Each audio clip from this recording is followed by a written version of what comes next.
was debating on actually using my microphone because I've got my heater going.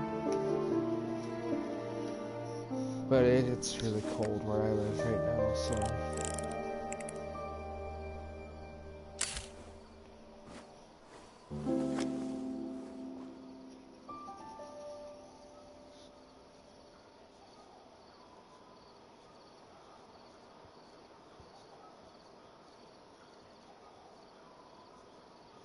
The Steambird is an excellent publication. They have many outstanding journalists, and the editor-in-chief is always open to new ideas. But most importantly, they pay their writers on time.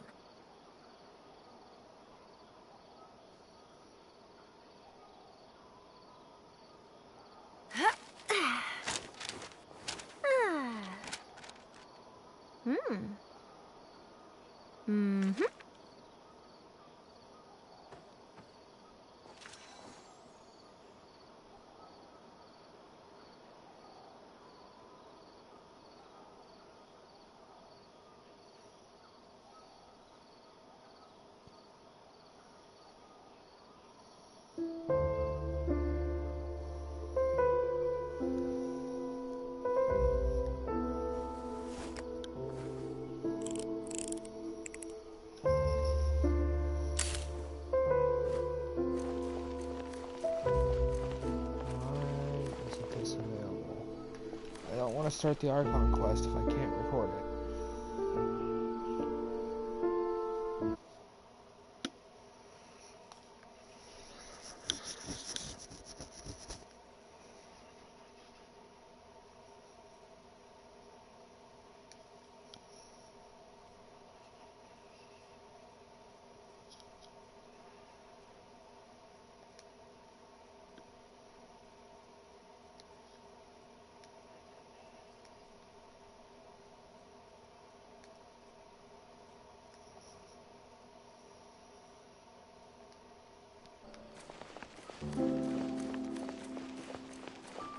But if I can view my live stream,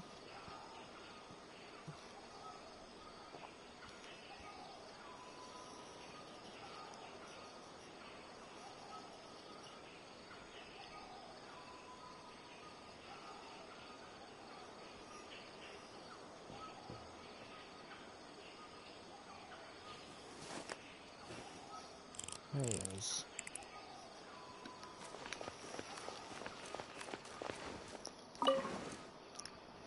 So, first and foremost, I need to go on a rant here. This freaking load limit on the teapot is ridiculous. Like, there really isn't that much here. And yet, I can't put any more buildings, can't do any more plants. These paths should not be costing me that much of my load limit. In fact, the load limit shouldn't be a thing, at least not as restricting as it is. Because people on the super old mobile devices shouldn't be playing Genshin Impact. This is ridiculous that I can't get more into this teapot because there's hardly anything here. There's a couple buildings and that's about it. It's frustrating because I can't be creative enough. I can't put bushes here like I want to. I can't put a fence around here like I want to. I can't put another building over here so you're not just looking into the void. It's just,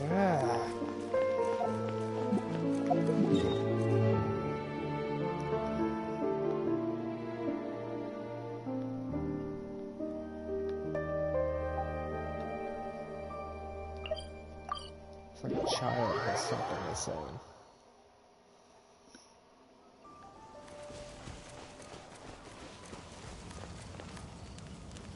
Exotic butters.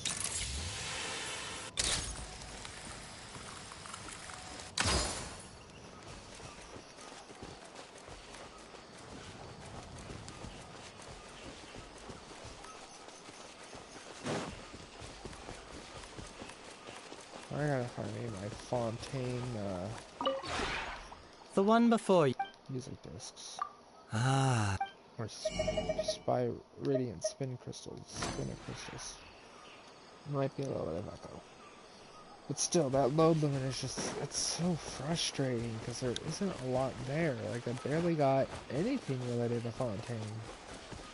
I want to make a Fontaine City.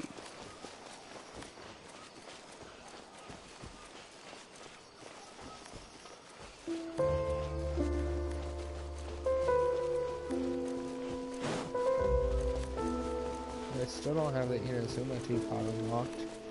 I'm not far from it, but the issue is that I don't... The interactive map isn't really helping me a lot with trying to find any chest I haven't already gotten.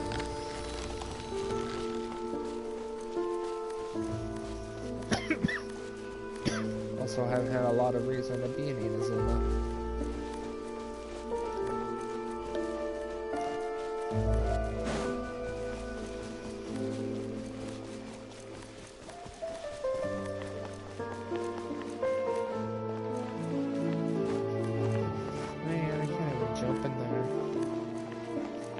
But anyways, today we're going to be doing Masquerade of the Guilty. I don't know if we'll get it all done in one stream. I kind of want to because I've been wanting to do this stream for a long time, but I had been sick. That's why the Nicolette story quest had no commentary.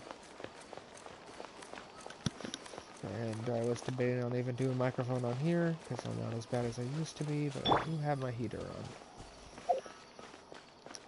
on. But anyways...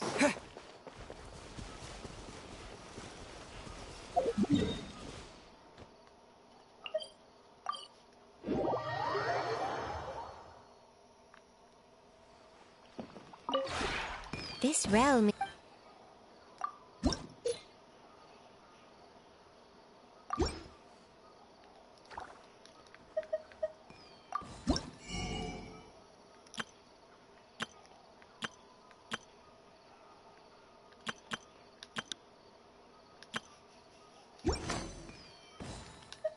If you ever...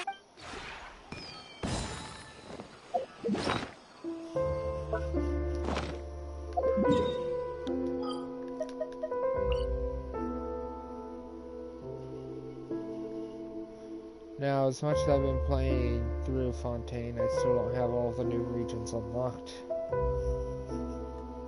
As much as I love this area, I haven't gotten all of the waypoints.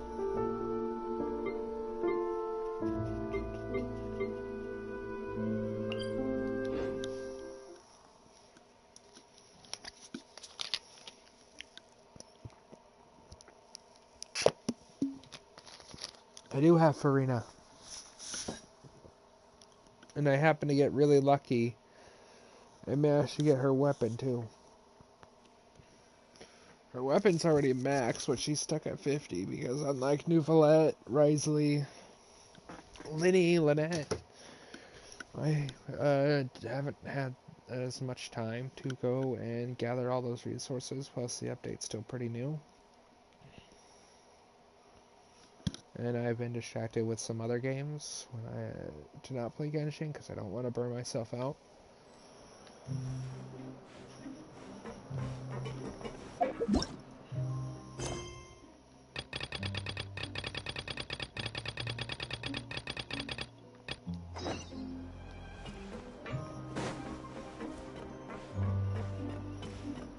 absolutely love Fontaine, and unlike Sumeru, I can keep playing.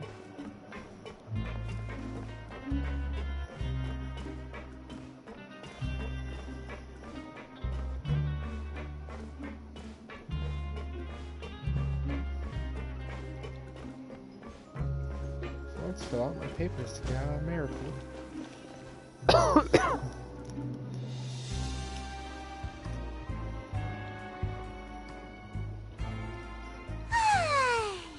Now for a little rest after breakfast.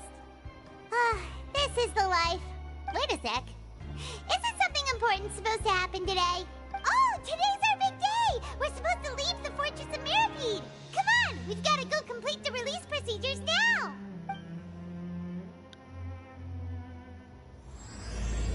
Masquerade of the Guilty. Chapter 4, Act 5. I just call it Fontaine Archon Quest. Act 5.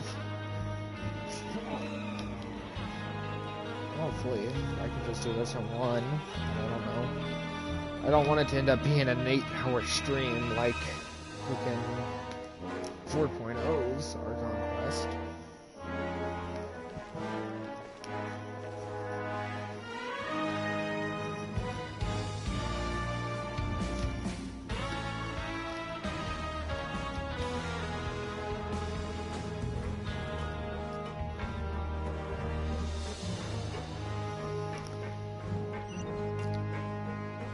Or 7 hours, but still.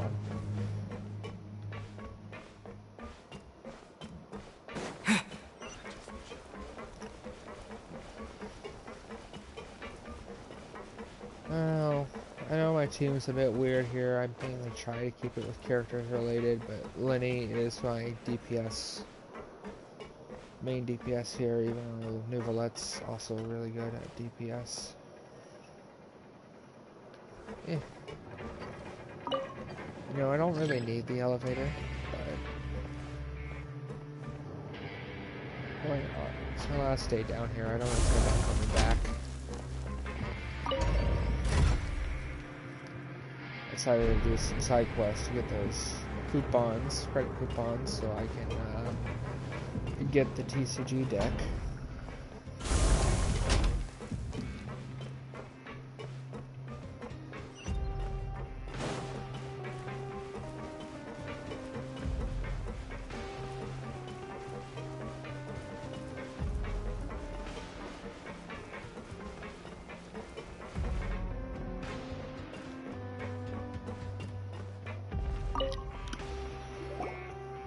Please, sign here.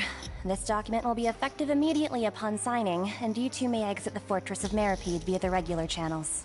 It's been so long since we've been to the surface. Let's hurry up and... Huh? What's happening? Earthquake. Are you okay? I'm fine, thanks. But I wonder what that tremor was just now. Let's go ask the Duke. Actually, you know what, Lenny? You're my boy. We're best buds, but just because Farina is involved, she's not leveled up, but I'll put her on here just to have her. Witness my magnificence!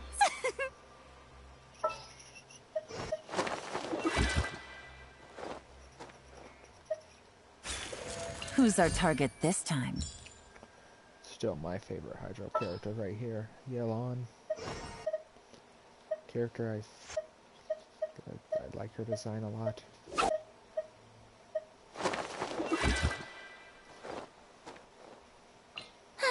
I knew you'd miss me.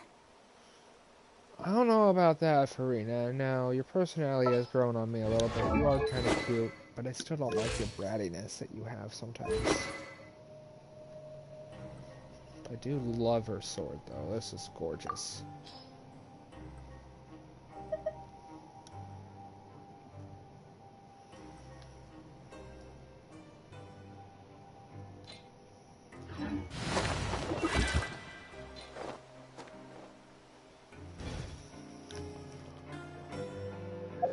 Charlotte's animation.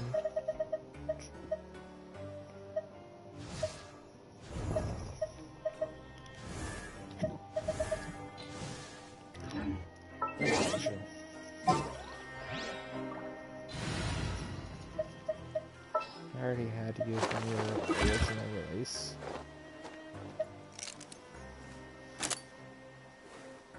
Makes sense. I did get me quite a few copies of Charlotte, thankfully, compared to if you happen to catch my summoning streams. I only got one Charlotte. I've managed to pull 4 more. Thank God. Because honestly, she was the other reason I was pulling on Farina's banner.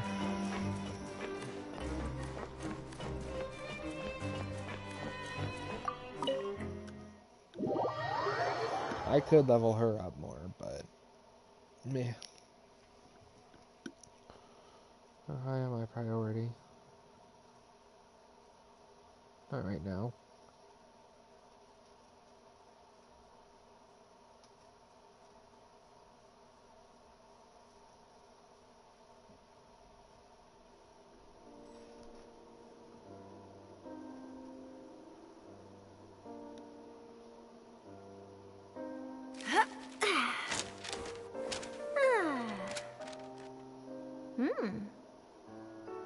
Mm-hmm.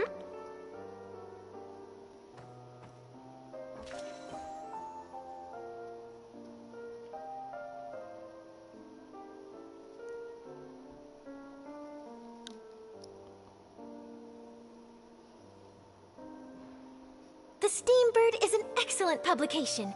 They have many outstanding journalists, and the editor-in-chief is always open to new ideas. But most importantly, they pay their writers on time. Good. I'm glad for you, Charlotte.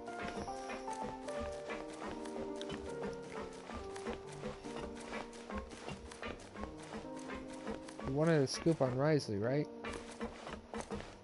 There you go.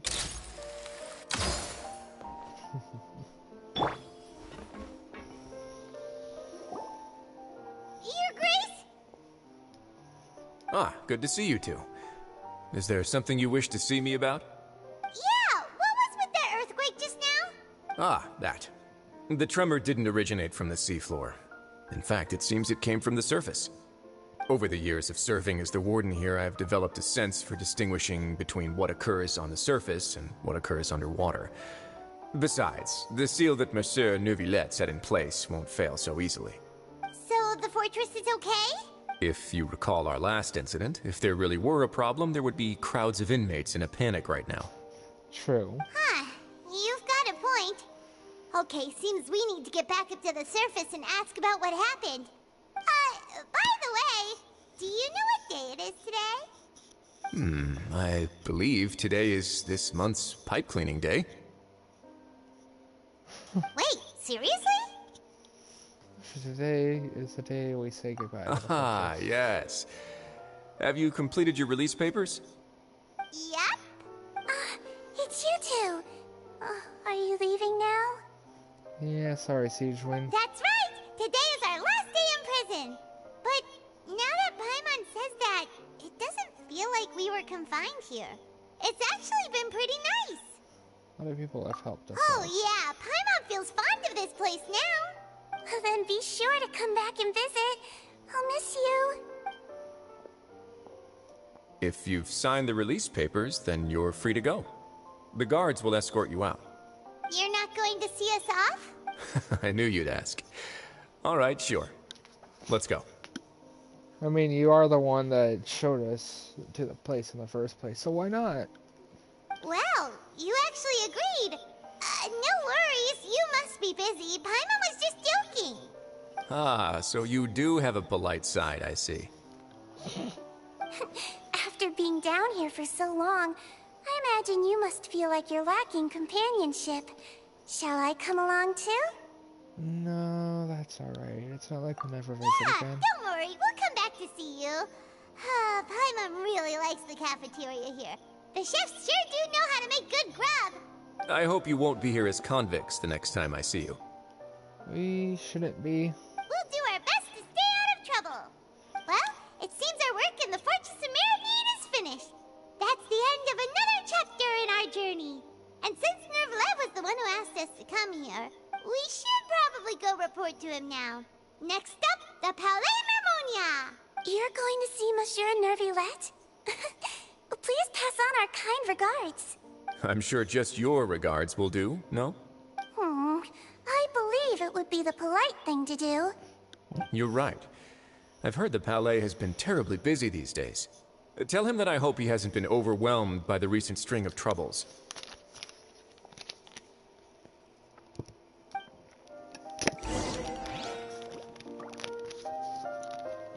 And I'm sorry, but for immersion purposes,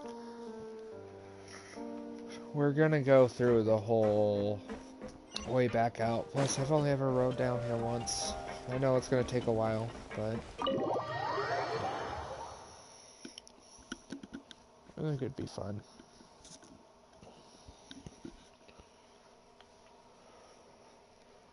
I'm not in no particular rush. I mean, I don't want to be streaming late. I want to get back to grounded, but you know.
Actually, to be fair, I don't remember where the lift is that brought us in here.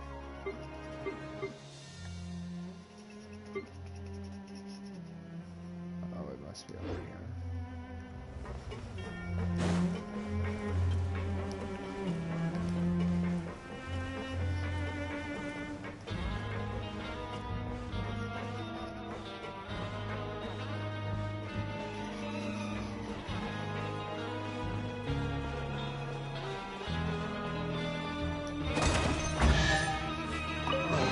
Well, that's I'll nice. keep this close.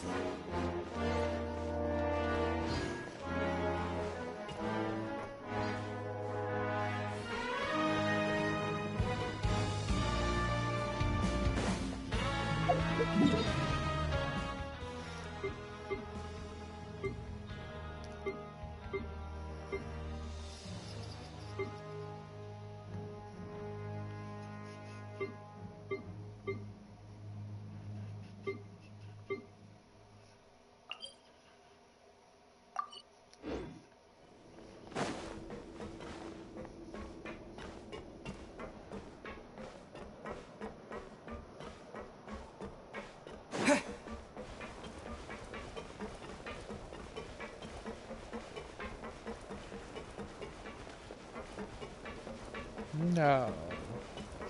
I didn't know I was in the Fortress of Maripede.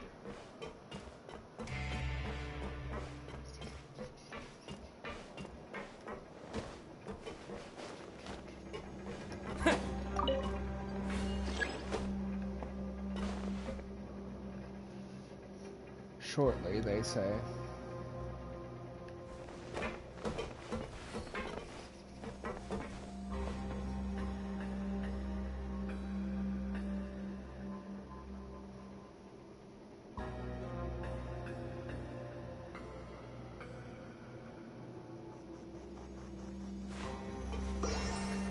Stare up into the void.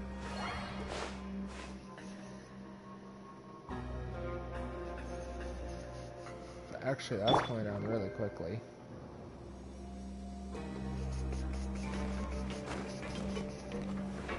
Oh no, what's Farina doing in the fortress?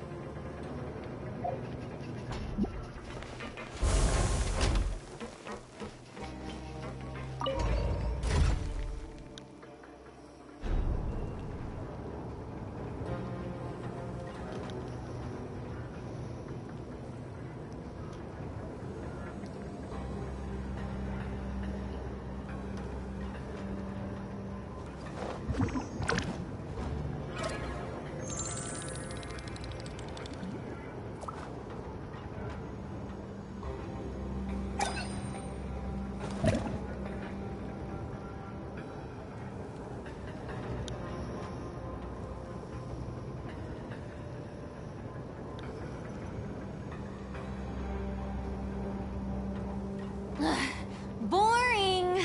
Isn't there anything else more interesting to do? Nope.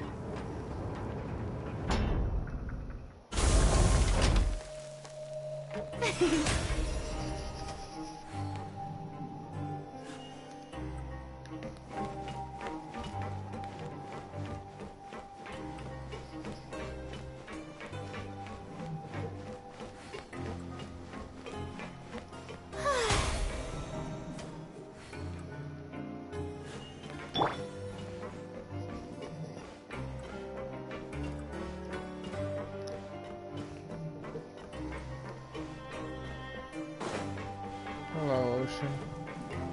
It's good to see ya.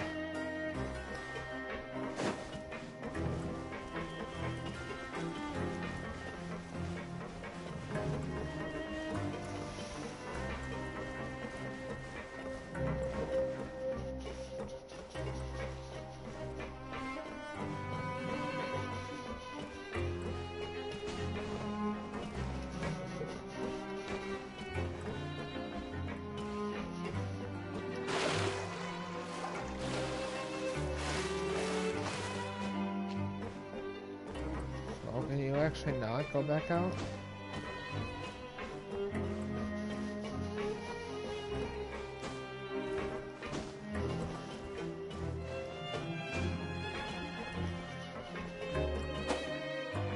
Huh.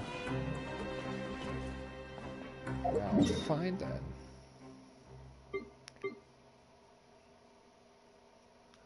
It's weird. I don't understand that. Probably because, you know, technically speaking, we got teleported from here, this lift, all the way over here.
Where are you, Nouvelette?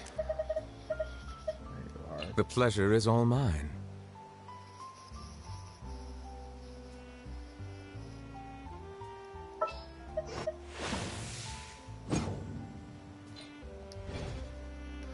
Triple Hydro, not necessarily useful. I could get dental reactions on Traveler though, honestly.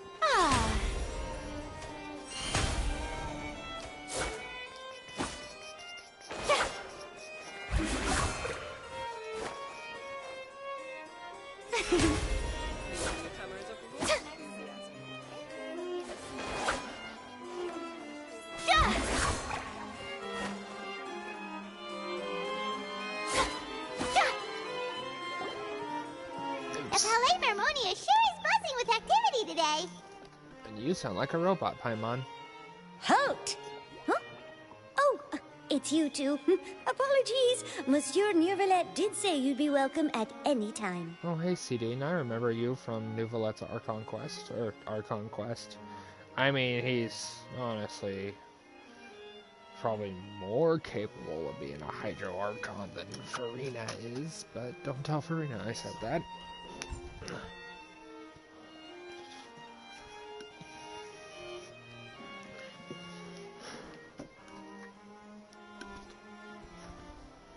I love the relatives. Excuse me, would you mind helping me take a look at this report? Hi, Isadora. I'll be right there. Sorry, I've got my hands full here. You can see yourselves in.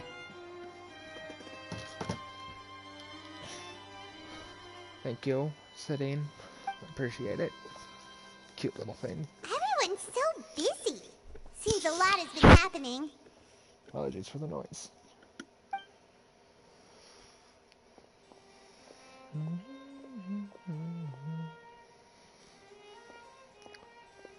Nouvelette! I'll just translate it. Hello. You've come at the right time, but you'll have to wait for just a moment, as there are some urgent matters I must tend to first. In the meantime, please, have a seat. If you'd like to have something to drink, let the Melusine outside know. That's all right. We just ate. Very well, then. Let's take a break over there while we wait for him to finish his work. I want that clock.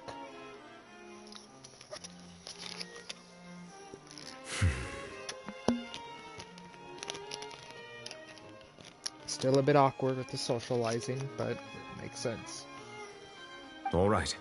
That should wrap things up for now. I don't remember that on his chest. Are you done with your work? Yes, sorry to keep you waiting. Today should be the day you were released from the Fortress of Meripede, and it appears that you have managed to complete all the release paperwork. That's right, and we came here to see you right away.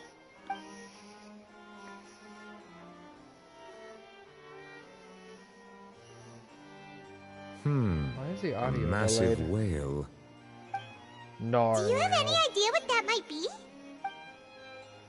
Judging from your description, that cannot have occurred in any ordinary waters, but rather something like the primordial sea.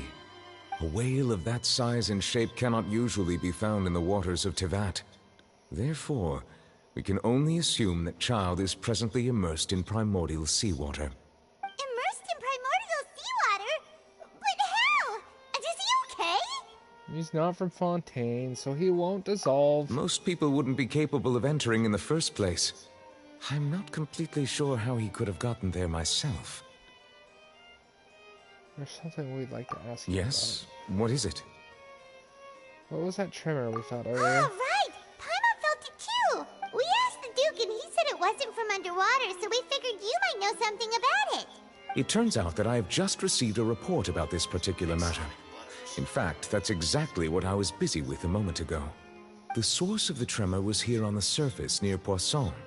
After the shaking stopped, the water levels in the Poisson area rose at an alarming rate. Uh-oh. The water levels rose? Oh no! What about all the people there? You don't seem that concerned, Paimon. Fortunately, the water levels only rose for a short period of time, and have already returned to normal now. However, I still have a bad feeling about the whole phenomenon. Reasonable. If the change in water levels is connected with the leaking primordial seawater, then the situation in Poisson may be much worse than it appears. No, not Poisson, not dear Navia. Navia should be in Poisson, right? We need to go check on her! Spina de Razula's headquarters is I would also like to go there as soon as possible, but I'm afraid I can't leave just yet. We must immediately formulate disaster prevention plans for the surrounding coastal areas to avoid potential catastrophes. I'll have to ask you two to go to Poisson first. I'll meet you there to check on the situation once I finish things here. Sounds like a plan. There's no time to lose! Let's get going! Please be careful. Calm down, Paimon.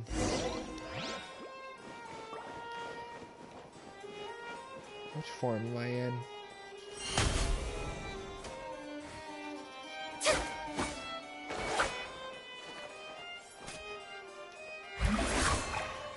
Wow, you've got quite a long time to do her attack animations. I'm pretty impressed.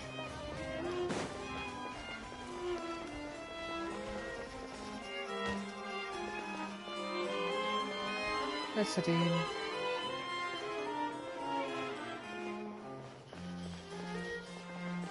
Or Sadon, I'm not sure how to say her name.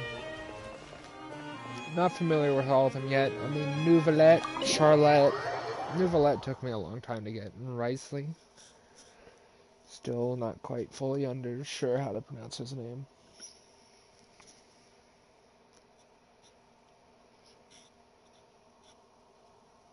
Monsieur Nouvelette.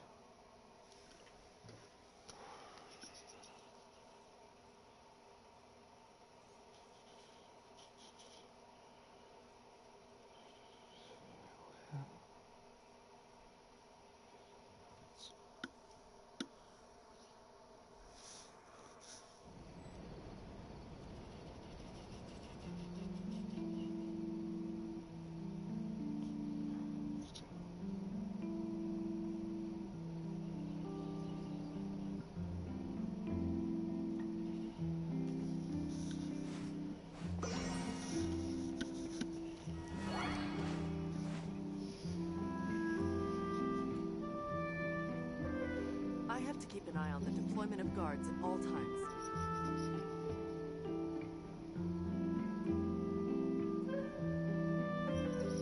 Exotic butters.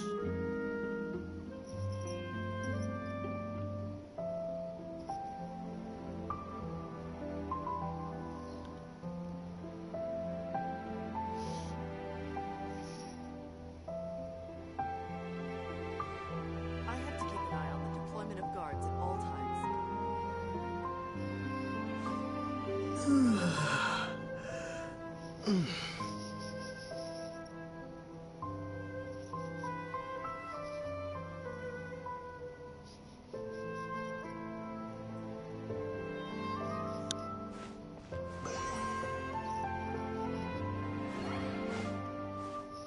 I have to keep an eye on the deployment of guards at all times.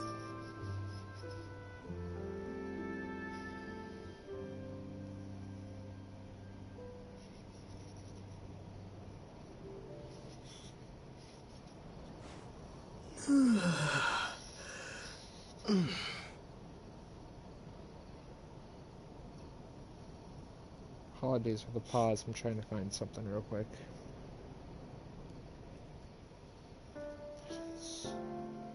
I have to keep an eye on the deployment of guards at all times.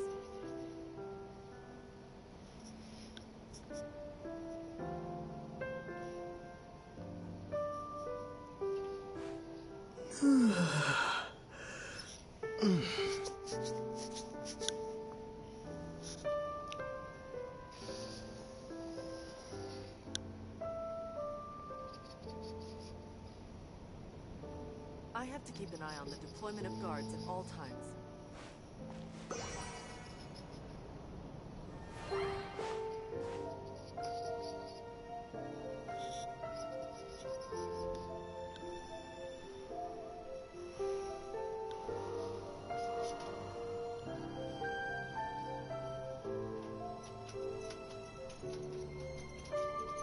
I have to keep an eye on the deployment of guards at all times.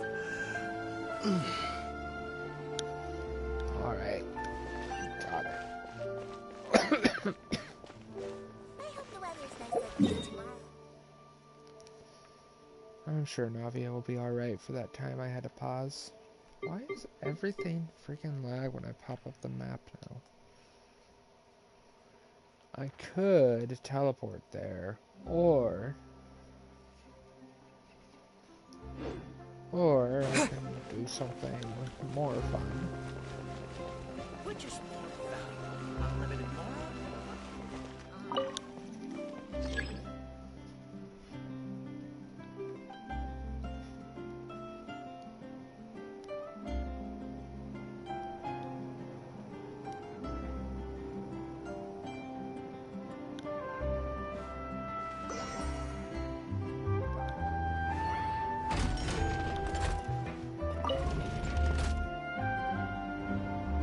Shoot, I think Navia Line's the one that goes to Marcata Station.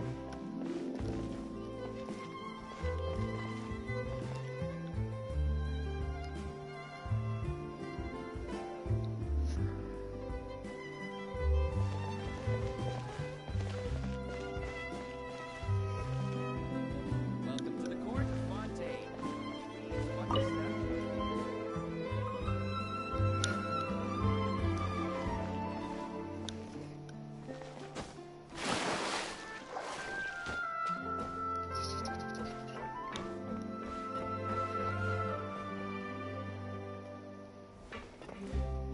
Yep, that's the one that goes to Marcata.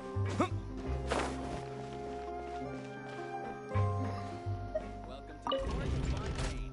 My darling Clementine.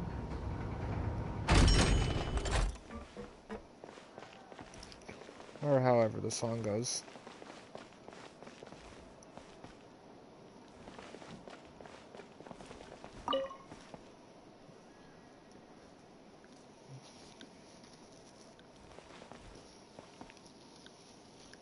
Welcome to the court of Fontaine. Please watch your step.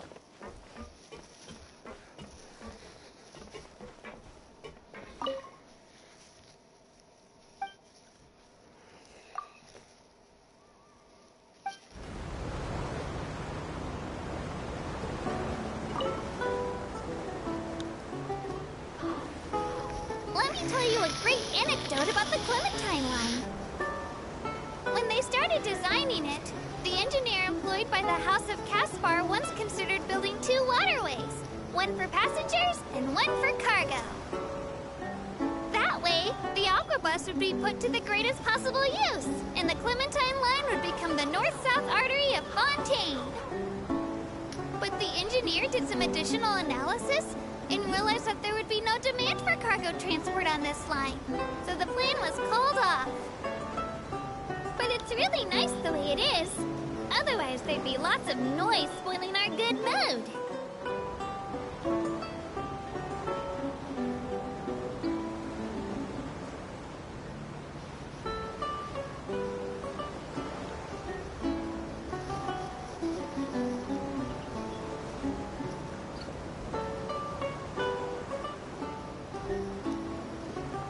Well, that was an interesting story.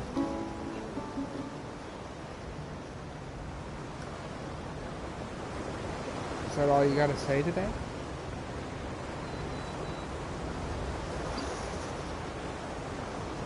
The legends say that a long, long time ago, before Elinas had come to Fontaine, the area west of this line was open water, and ships could sail straight to the harbor at the court of Fontaine. Sometimes I also wonder, what would Fontaine be like if Elinas hadn't come? The Clementine line wouldn't exist, would it? And I'd have to be something other than a tour guide. Maybe a sailor on a merchant ship? But as it stands, Elinas is still protecting Marisu Village. I really love Elinas, and I also love this job. So no more silly thoughts. I should jump off, but I suppose sun's right there. I want to go for it. I want to enjoy this. It's not often the game plays itself for you.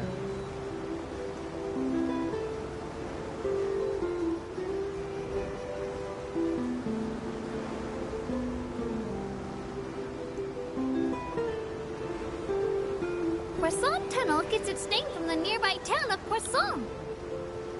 Poisson has a rich cultural heritage. The success of the Aquabus project was largely due to the support of the local House of Caspar. Caspar? When news of the project first broke, lots of people along the planned line were very worried. But once the House of Caspar said they were participating in the construction, the doubts gradually disappeared. This must be because the House of Caspar is really fair and reliable in how they do things, so everyone really trusts them.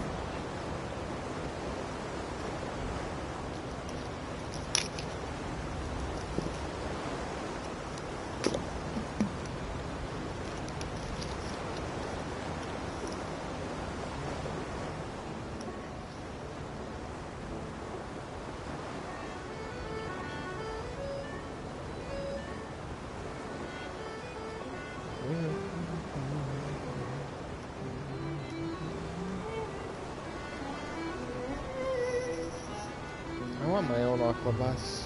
Now that we're out of the tunnel, Maritime Station and the Grand Lift should be visible not too far away. Speaking of the Grand Lift, an engineer riding on the Aquabus once mentioned a mysterious kind of Archon, which can be used to lift up even bigger and heavier things. That engineer even wanted to use that technology to lift up cargo ships from below Maritime Station as a way of increasing transportation efficiency. That probably wasn't even a joke. After all, in a place like Fontaine, anything is possible. There probably used to be a larger waterway.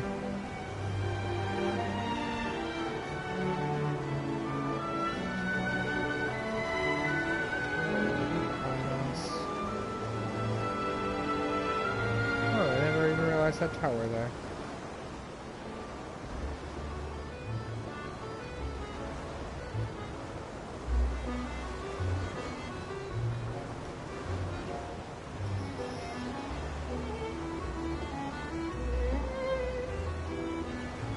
Okay, attention passengers. This tour has reached its final stop, Maritime Station. Seeing everyone safely reach our destination without injury or incident makes me really happy. After leaving the aquabus, please be careful. There are all kinds of people in the harbor, and you don't want to get yourself kidnapped by some shady character. It's been known to happen. For example, this one time finally, even if you are really good with the wind glider, please do not just jump straight down. Using the lift is much safer. Well, now I want to jump straight down.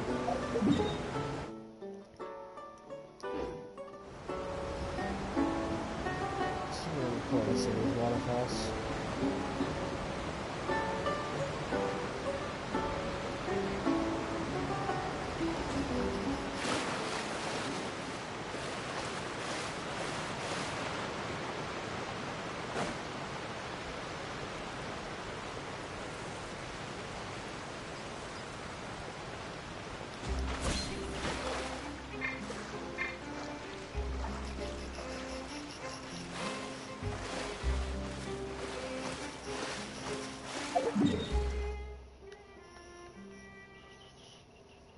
Oh, let's just teleport right here. I know. I didn't want to use teleportation, so I kind of wanted to finish listening to her stories.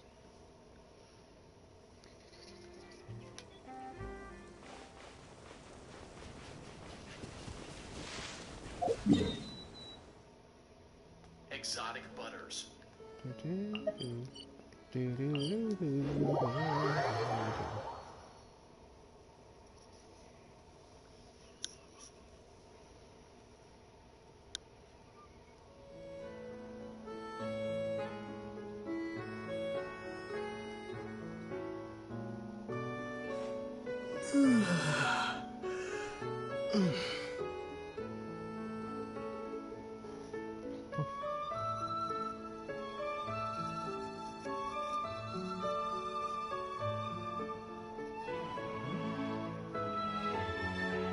Yeah.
Careful not to get hit.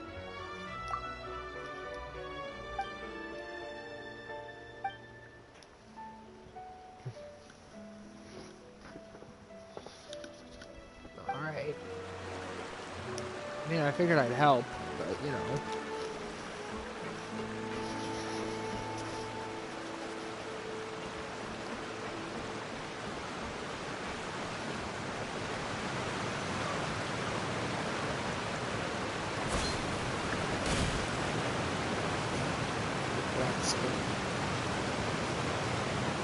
Oh no! What happened here?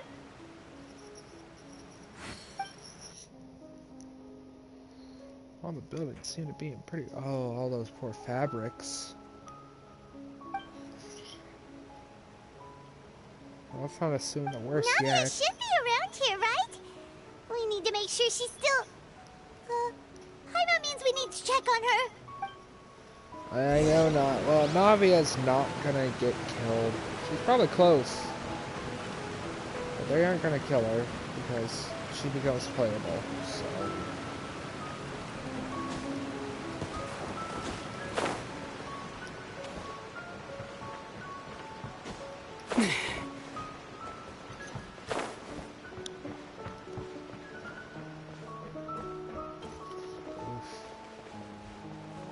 All those fish they had drying. Someone's They're at the drying. front door.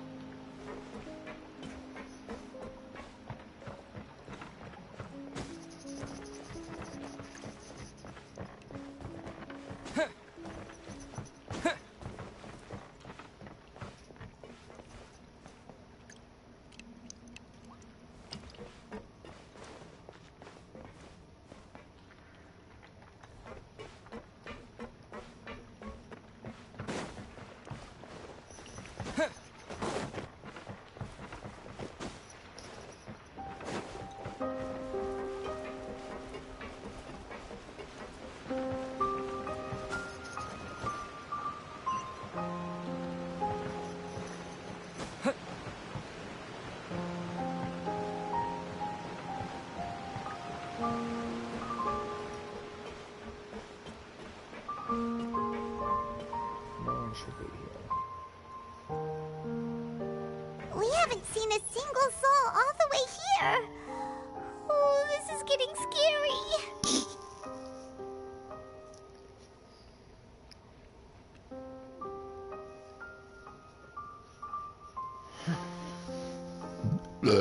Excuse me.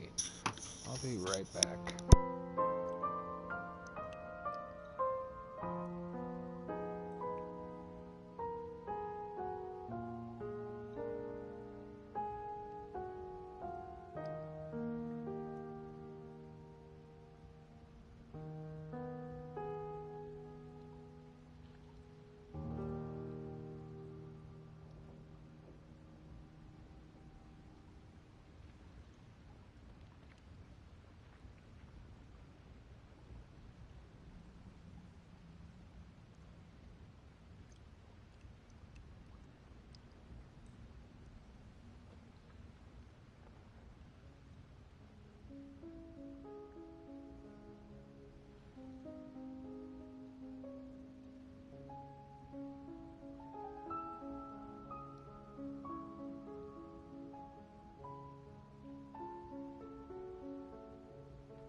Oh no, Paimon has sadness look in her eyes.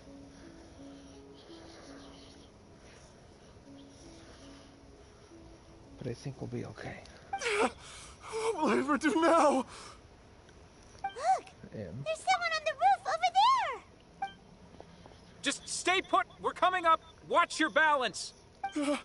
All right. Just hurry. Well, there's people here still.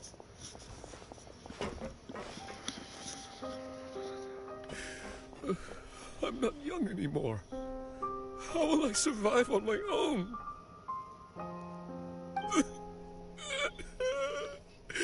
My Desiree! He looks pretty sad. Who's Desiree? My leg! My leg! How could this have happened? It hurts! Just hang in there. Help is on the way. You can hold my hand if it makes you feel better. Oh no, was her lake dissolved by primordial seawater?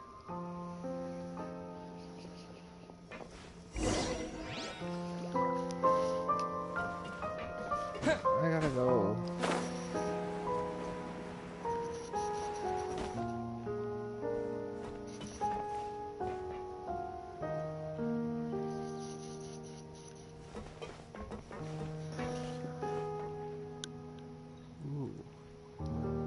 She got a really bad scrape. My leg! My leg! How could this have happened? It hurts! Just hang in there. Help is on the way.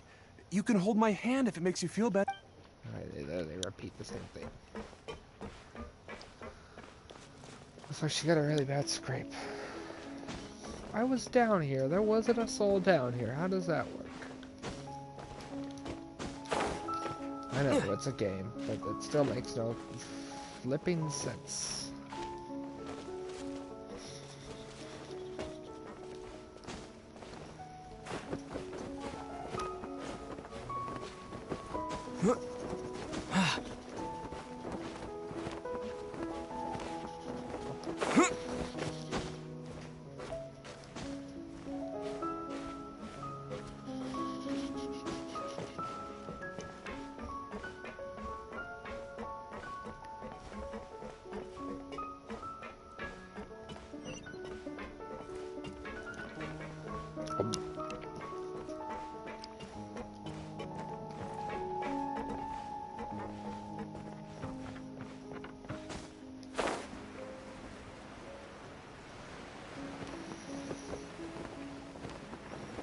No, the food.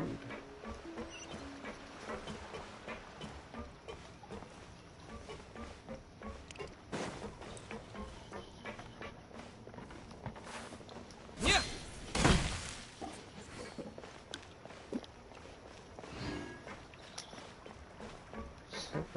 There's a tree there.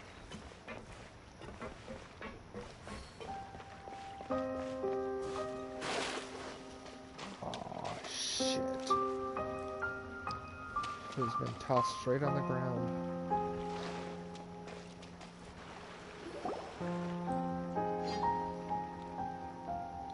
Oh, it's Navia. She's over there. Hey, Navia, are you okay? Hi, Navia.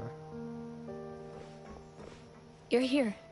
We heard there was a situation in Poisson, so we came as quickly as we could. Poisson? Yes. As you can see, the water level suddenly rose. It caused quite the disturbance, in fact. She sounds very sad. Demoiselle! There was a wounded resident next to a building southeast of here. We've already transported him to safety, but we've run out of medical supplies. He's wounded? How badly? He fell, so it's probably a broken leg. He's pretty shaken up. When the water level rose, he desperately climbed up to the roof. Once the water receded and he saw the ground, he became terrified and eventually... He jumped down then. Find the leader of Squad 1 and tell him to take the wounded resident to see a doctor. He should know where to go. Understood. I'll take over his search and rescue mission in the meantime. All right. You'll be in charge. I'm sorry. Where were we? The situation in Poisson? Right. Allow me to explain. A little earlier, we suddenly heard a loud noise. At first, everyone thought that something might have exploded in the waterways. But before we knew it, water started pouring out from everywhere. The rushing water seemed a little odd, almost like the unique color of primordial seawater. Some people didn't realize the danger and thought it was just ordinary water, leaking from somewhere. Everyone on the street who happened to be close to the water didn't have a chance to escape. As the water levels rose, they suddenly disappeared. Oh no. They were all dissolved. Hello. That's awful.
That's awful.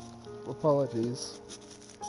Not me wiping away tears. Those who realized what was happening started to flee in a panic, desperately trying to get to higher ground. Many were injured in the stampede, and some people fell from significant heights. The Spina di Rosula initiated rescue operations as quickly as possible, but there have been a lot of casualties. Fortunately, the water began to recede after some time, and the chaos came to an end.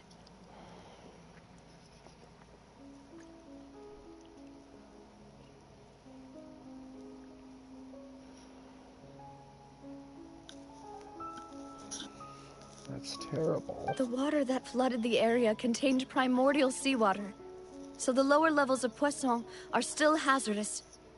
To ensure everyone's safety, I've asked the people there to leave as soon as possible. No one knows if this could happen again. All we can do for now is try our best to help evacuate the residents. We still haven't completed the head count, but we'll have some numbers soon. How awful. And all of this just came out of nowhere. It was quite frightening indeed. I only wish that everything that just happened was a bad dream.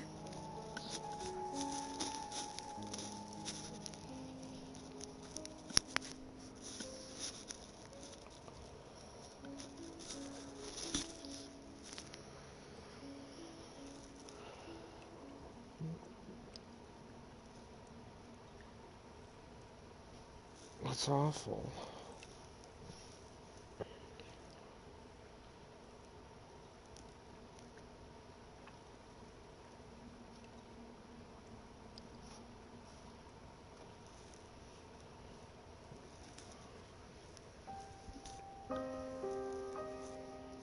Jeez, I'm sleep-soaked from tears.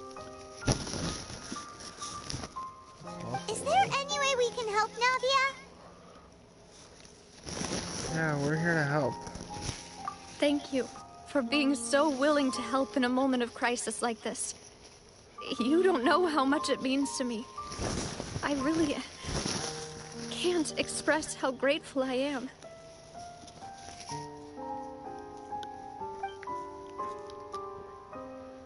We've seen some people, Don't haven't we? say that, Navia.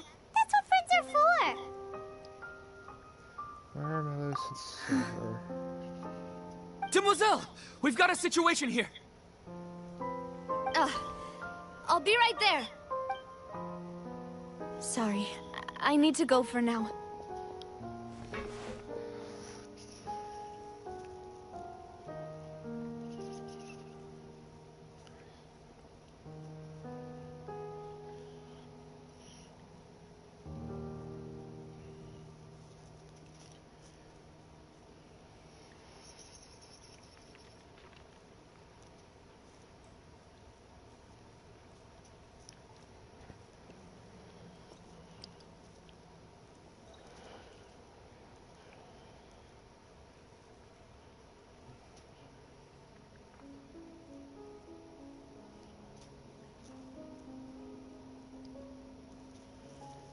Oh no, that sucks though. I like silver. And off she goes.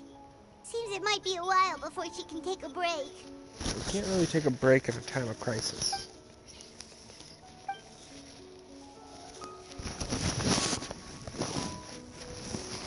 Okay, the wounded are being tended to, and we finished a preliminary head count. More support has just arrived, so I suppose I finally have a moment to focus on my own matters. Of course, we should remain ready for anything, and continue doing our best to rescue others. I'll be sure to have everyone at the Spina di Rosula ready to render assistance. Traveler, Paimon, would you two accompany me to my father's grave for a moment? Huh? Right now? I understand. It's terrible. Thank you.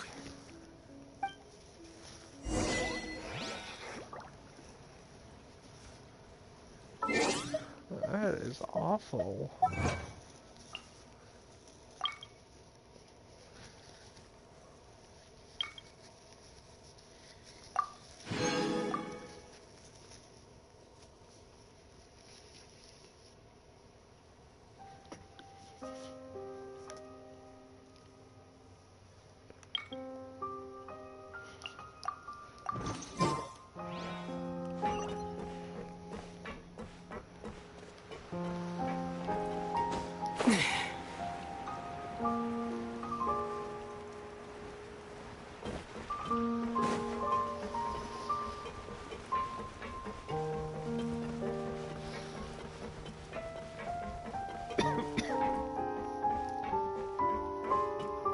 Exotic butters. I'm sorry. I know, I'm emotional.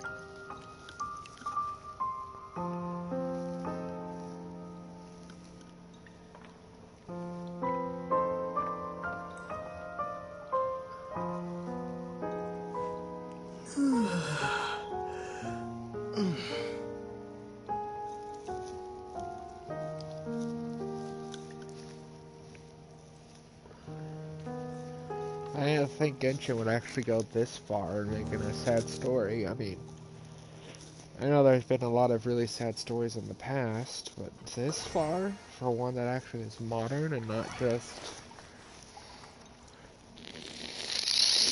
something that happened in the ancient past.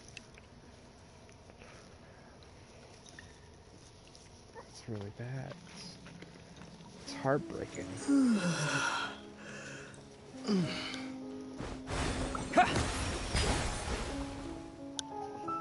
Whoops.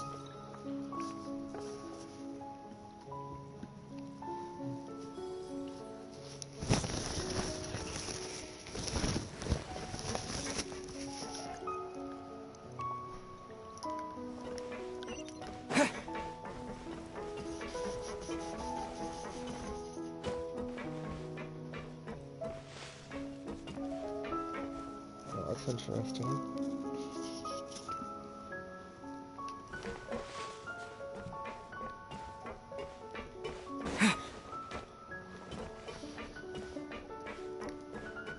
Is it just me? Is there a little bit of Legend of Zelda?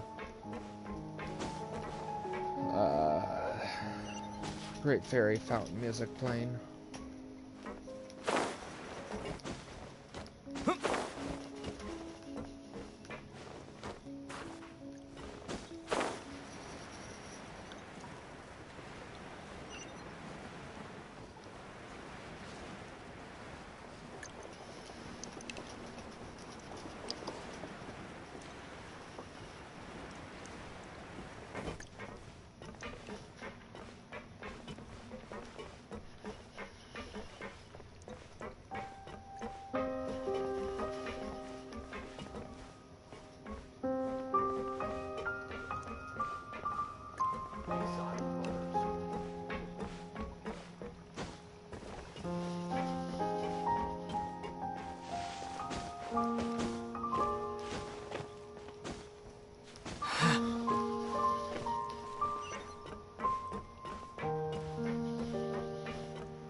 Oh, what the hell?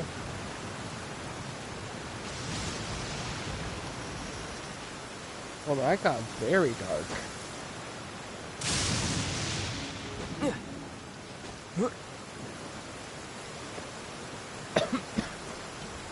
That's some weird lighting.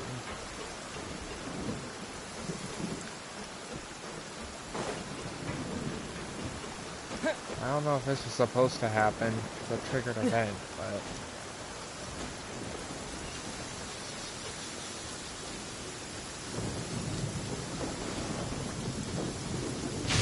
Hydro Dragon, please don't cry.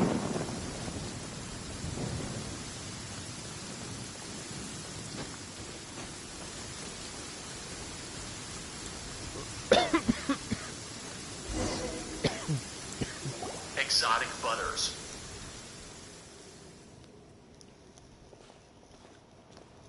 Not a lot of people here, huh? Well, it definitely wasn't scripted.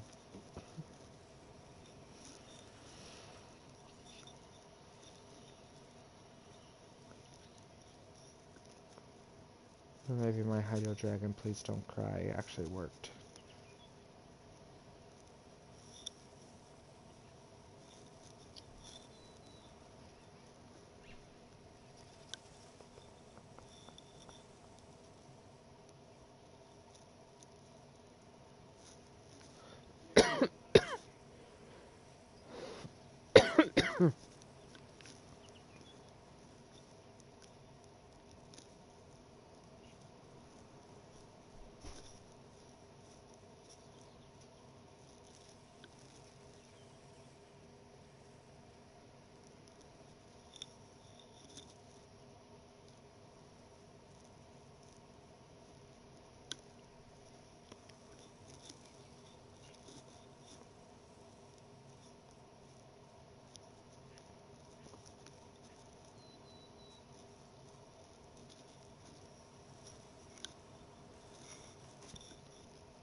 Well, given the time of day and the whole situation in Poisson, Paimon doesn't think there'd be a ton of people here visiting graves.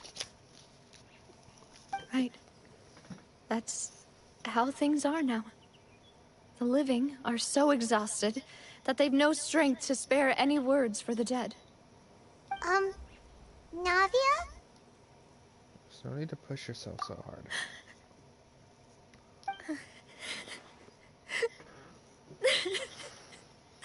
My heart.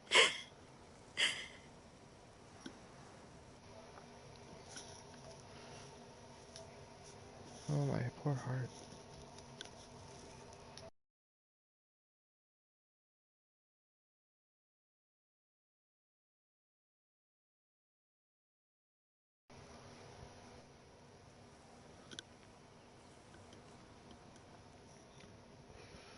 Navia, what's wrong? Sorry. I just...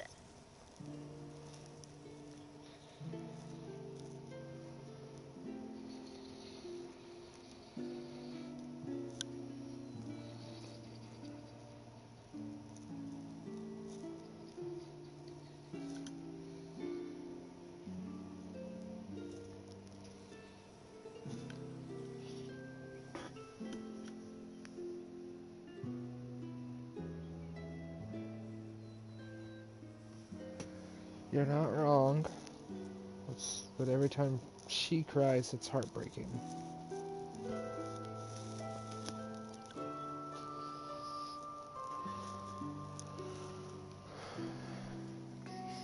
I mean, seriously, it's bad enough that she's lost a lot of people in Poisson Malus already. and Silver. They won't ever come back here again. They are gone. That's terrible.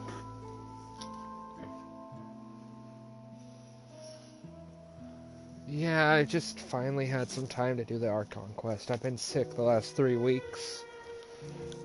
Not something I wanted to do without some sort of commentary. What should I do, Papa? That's terrible. I loved Emilius and Silver. One of my favorite characters. Huh? What happened to them?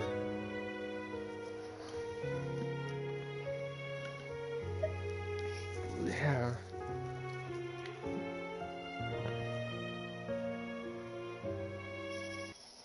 Everyone agreed on the rescue plan, but still, I was the one who initiated it.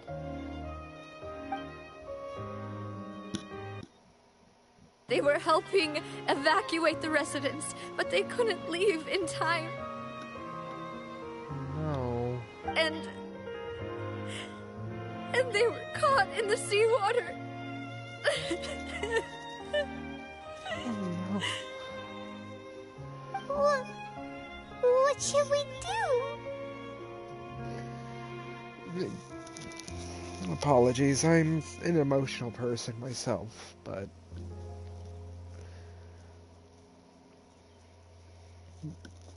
considering we've only seen Navia a few times still. I mean, Genshin's pulled at my heartstrings a lot. But this one's gotta hit worse. Yeah, I know, it's terrible. I've known them for so long. And I know they weren't afraid. But... I liked those two, and they helped us a lot. I could at least hold a funeral for my father. And I know where he rests. But as for Malus and Silver, they're just... gone. I just can't... No.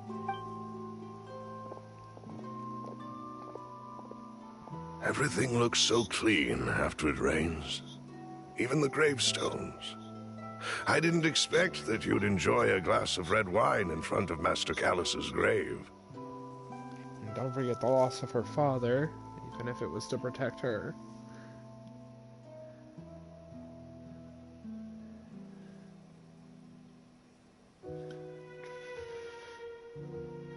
Yeah, I know what you're talking about.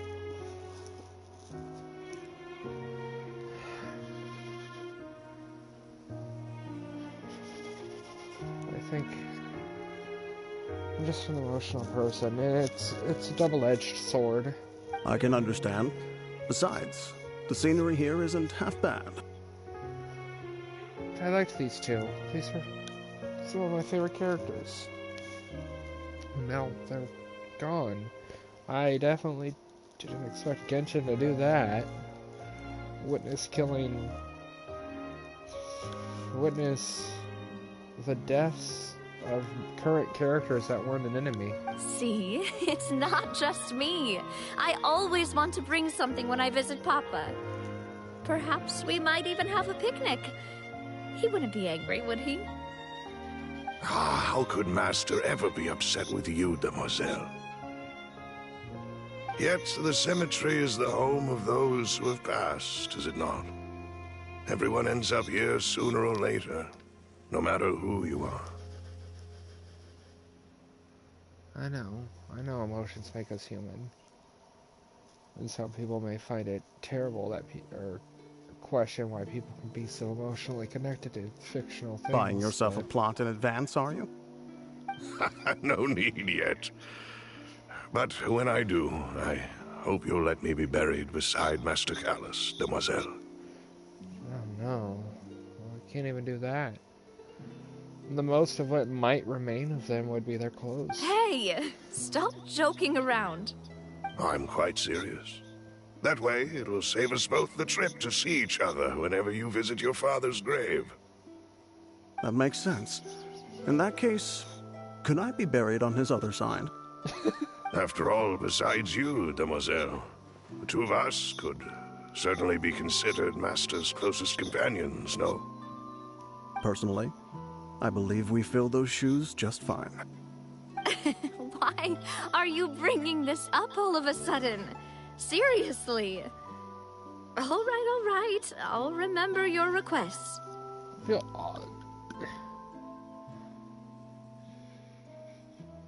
Hey, I can relate to that. I adore Ganyu. She's one of my favorite characters. But I'd really prefer not to talk about this stuff. And what do you mean by saving me a trip? I'd make the journey even if I had to visit you two somewhere else. I'd promised to let them rest in peace here. But here I am breaking that promise. Hey, there isn't a lot you can do, Navia. Sucks. I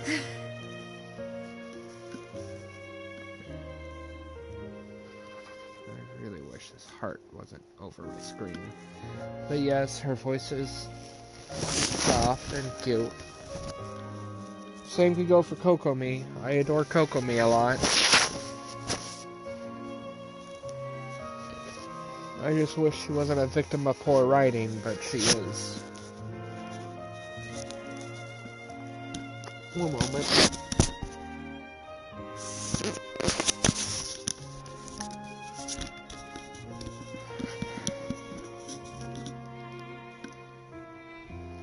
I'm sorry for letting you see me in a mess like this. I don't usually cry, really. I think we've seen you cry a few times, but either way, it's heartbreaking, no matter what, Navia. I feel awful for you.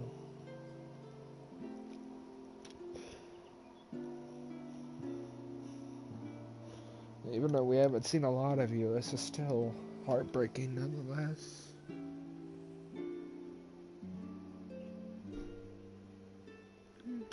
Fair enough. I can't.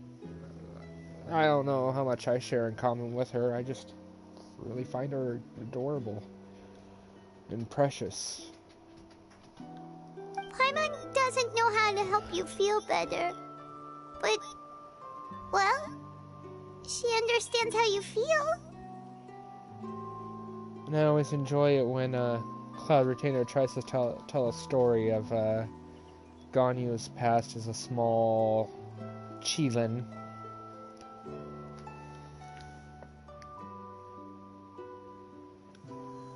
Yeah, they did. And heck, even Paimon looks sad, which doesn't seem to be a very common thing. I'd always thought I could make my wishes come true.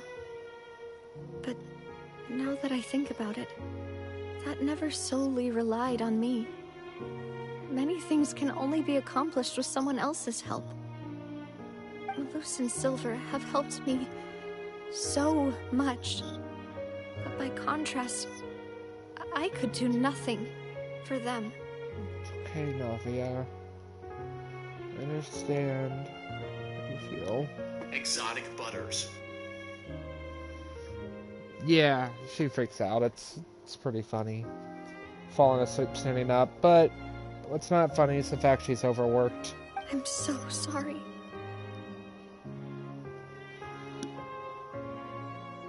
I didn't notice a star and, like, the planet in her eye. You can spend as much time as you need here, Navia. We'll stay with you. Yeah, we'll stay here for you. Thank you. Right now, you don't know how much that means. I'm excited for Navia, but I fear that she's gonna suffer because Geo suffers a lot in Genshin, being not a very great reaction. By the way, you can have a look at this. It's a list of victims from the incident that took place here.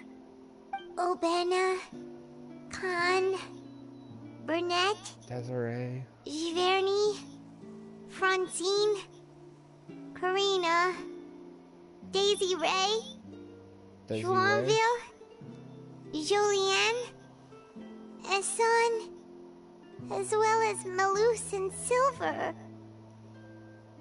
No, I think I remember some of these.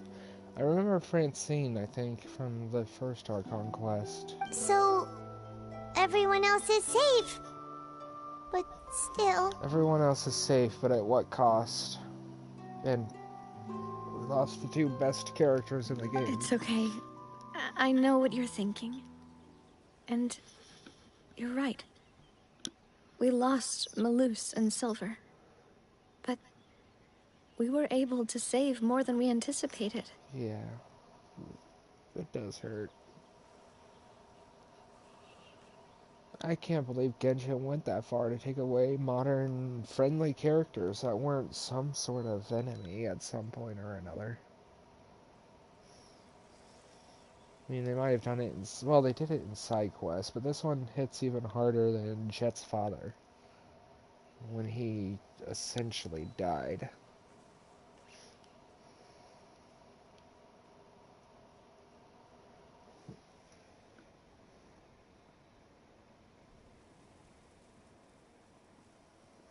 Very true. Two heroes that'll go on in memory.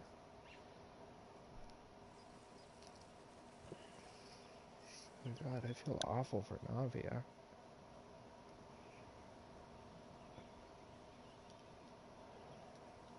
And Cryo's fine. I mean, for the longest time, my two strongest characters were Cryo. Ganyu and Ayaka, although I prefer to play with Ganyu more often. My Ayaka seems to be doing significantly less damage than I remember her doing, yet I haven't changed any of her artifacts. It's weird.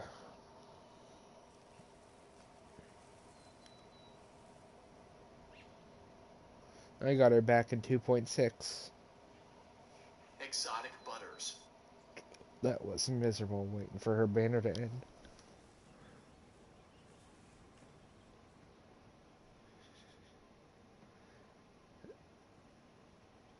I didn't play that long. I've been playing since 2.4.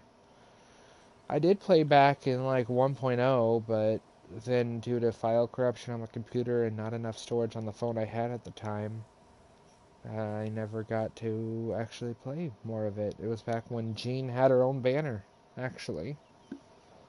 Pretty sure. I think it was Venti's first banner, too.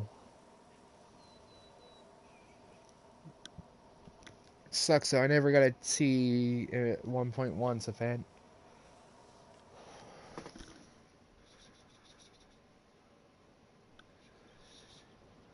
Well, I started on my phone, came across YouTubers playing it. Well, a VTuber and a YouTuber. I tried it out, I kind of ended up liking the game. I don't know what happened to my original account. I don't think I ever set it up securely, but I remember Kachin was the first 5-star I had on that account too. And she happens to be the first 5-star I have on this account. Unless these are the same accounts, I don't remember for sure. No, they aren't, because I had to start the story over. But I'm actually playing on the PS4.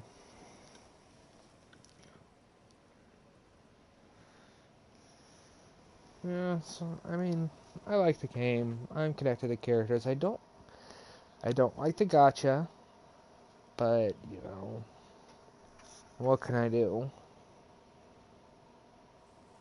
Gacha sucks, but there's more to this game than just the gacha game. It's not your typical gacha game. The only thing I really don't like is the freaking artifact farming. It's so annoying. Now, granted, I've enjoyed it here in Fontaine and at the start of Sumeru, but after a while you just don't ever want to do it again. Get burnt out on it. I used to do it a lot in co-op.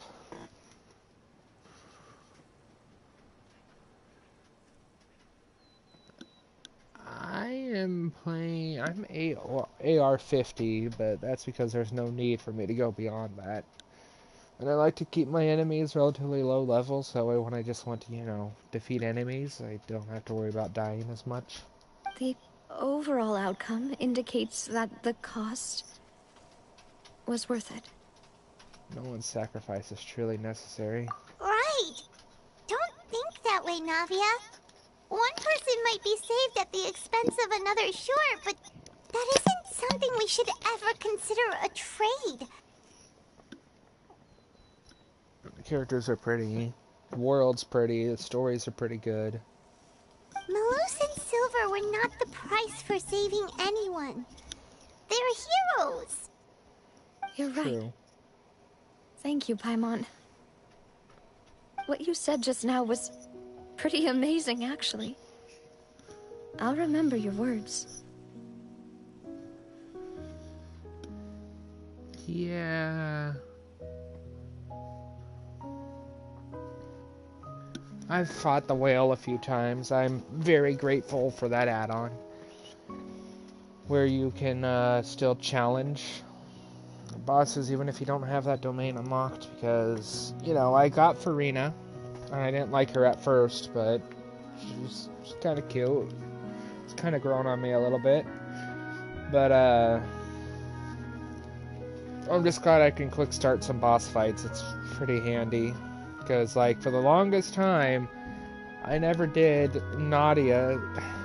I never did, Kusanali's second story quest. Nahida. I never did Nahida's second story quest because I'm so tired of the desert. I was so tired of the desert in Sumeru. But I needed to ascend, to level up my talents for my Fontaine characters. So I eventually went and fought it. The boss fight's okay. I did, but like I said, I did it through the adventure handbook. Oh, really? Seems you've become more eloquent in the time since we last met. What the hell, Arlecchino? What are you doing here?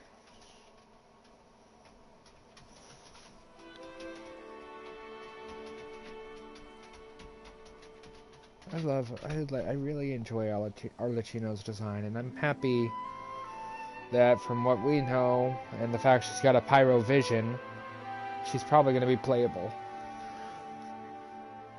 I know, that's what I'm asking. Yeah, like, I love the forest part of Sumeru and, like, the first half of the desert, but when all of the expansions kept focusing on the desert and the long story quests that had no voice acting, it burns you out. Because the desert's the same in every region. I mean, it's got things to spice it up a little bit, but it's still just desert.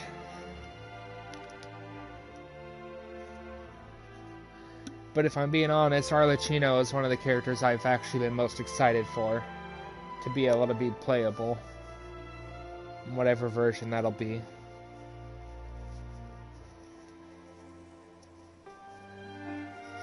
I like playable. Like, I want to get as many of the playable Fatui Harbingers as possible.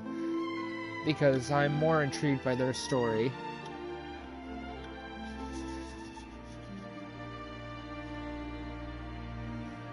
Fair enough. Like, I love the music of Sumeru, like I said. Sumeru City, whirling of leaves and petals.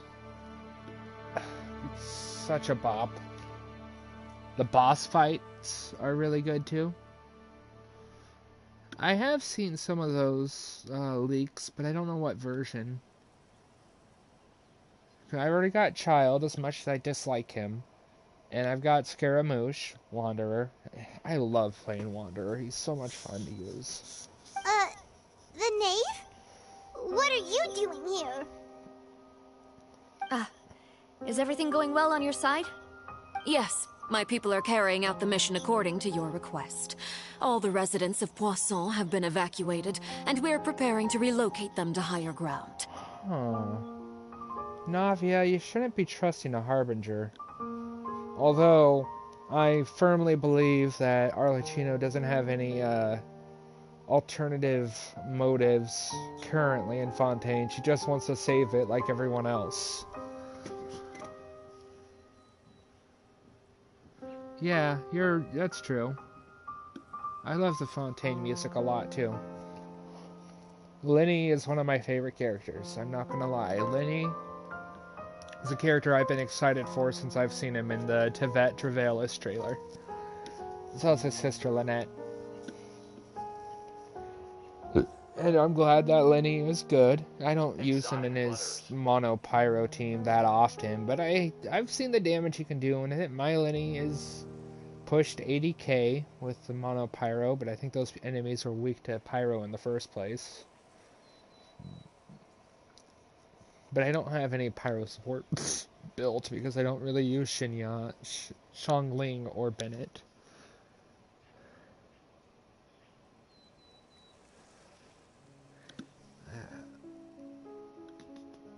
I wish I could hide this emote that's appearing in my chat because I can't see everything you wrote.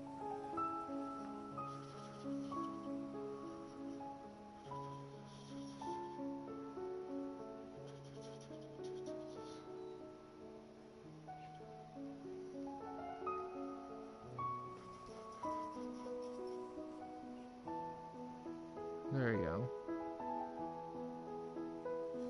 Frem's interesting. I'm glad I have the 3 siblings, but I haven't used Fremine a lot. Mainly because cryo / physical and Claymore. Like, I've got Eula. I've been wanting Eula for a long time, but I haven't used her a lot because physical's not in a great state. Although, I was surprised I was doing the Verdescent Finier domain, and with her burst, I managed to pull off an 80k with her only being level 70 and not very well leveled up artifacts. As for these supplies, we have everything taken care of. There is no need to worry. Oh no, Arlecchino has the Xbox logo in her eyes. I'm kidding. But I love the Fatui drip, honestly. I like their outfits.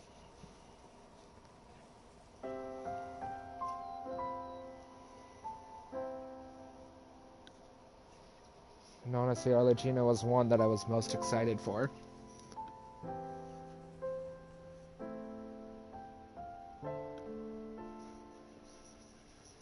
Aw, I'm sorry. I didn't mean to do that.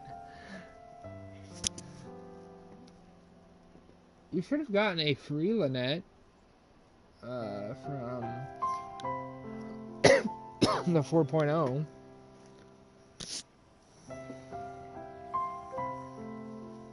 All you had to do was go to Fontaine, and I think you got a free Lynette.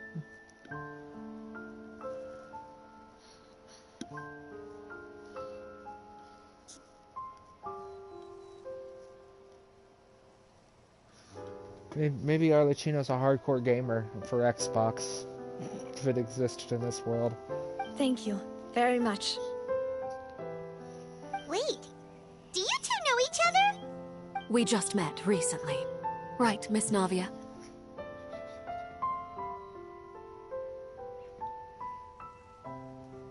Yeah, Lenny. I pretty much immediately had to pull on Lenny, and I was actually fortunate enough to get his C1. It wasn't my plan, but I got lucky. And I C6'd Lynette. Better luck with her than I did with freaking Charlotte.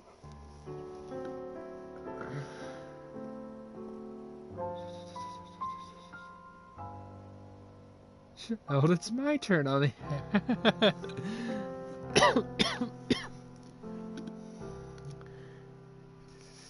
Yeah, that would be hilarious.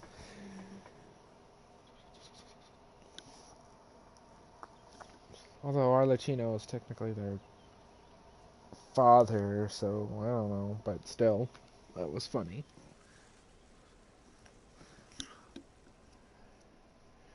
Child, it's my turn on the Xbox.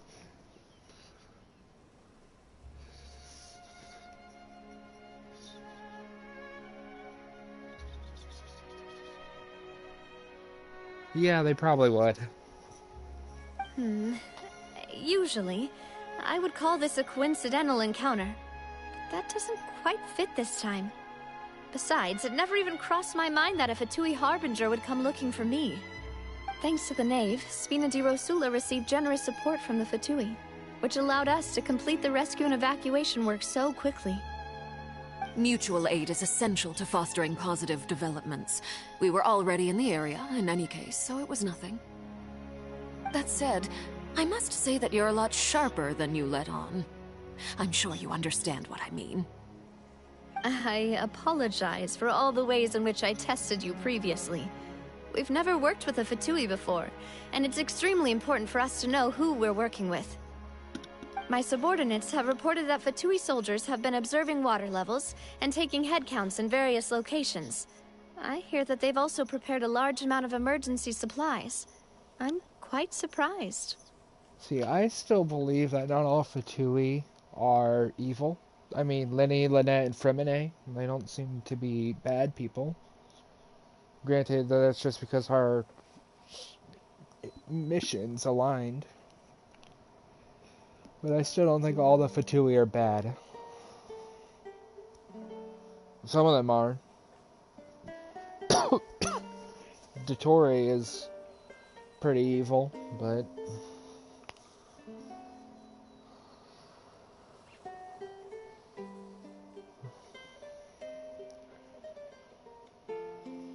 I still don't think all the Fatui are bad, and a lot of that was also refueled, and I believe that not all Fatui are bad with what happened in the chasm, because they all seemed mostly nice.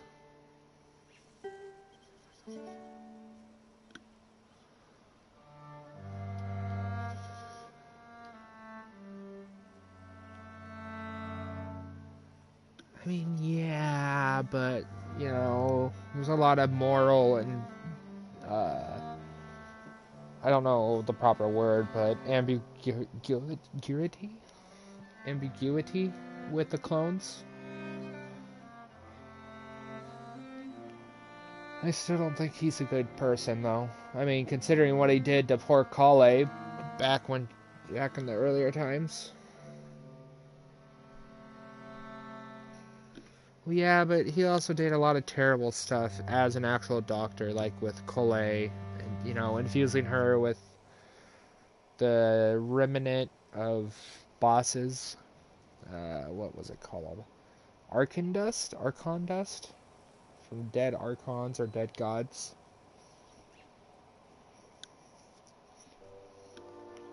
That wasn't okay. I loved Kale, but I eventually stopped using her. But Arlecchino's pretty cool. I think she's probably one of the cooler looking characters. This is nothing to brag about, nor do I intend to. It is simply the way of powerful organizations to act forcefully, whether they are doing good or ill. You've witnessed that firsthand, in any case.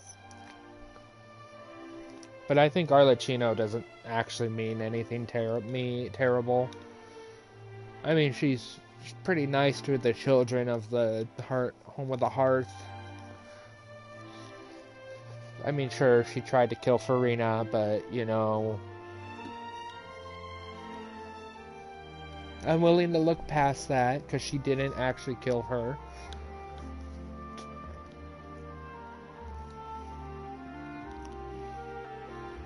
You know, she was looking for the Hydro.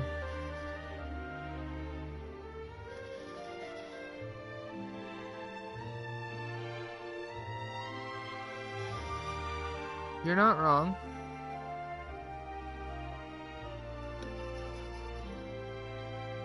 Another moderator just handled this. Okay.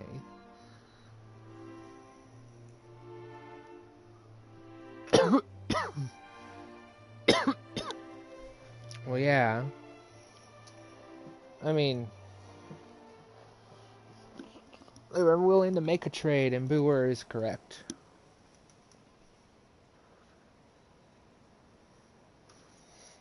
As I've told this traveler before, I know of the prophecy, and I intend to prevent the impending disaster. Yep, you've told me that before.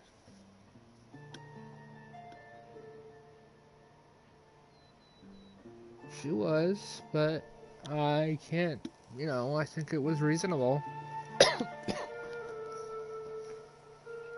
You know, also with Dotori's, first off, Dotori tricking Scaramouche, basically having him live a life of lies, leading to, you know, the killing of the 6 schools, or the 5 schools of Inazuma sword skills. All of that, like, I mean, to be fair, I wasn't a very good mother to Scaramouche, just dumping him off. But still, Dotori, I mean, we kind of saw what it would have been like for Wanderer / Scaramouche if he wasn't tricked, but his entire life was pretty much a lie. Poor guy, and he tried to erase himself. He wanted to, atone for his sins.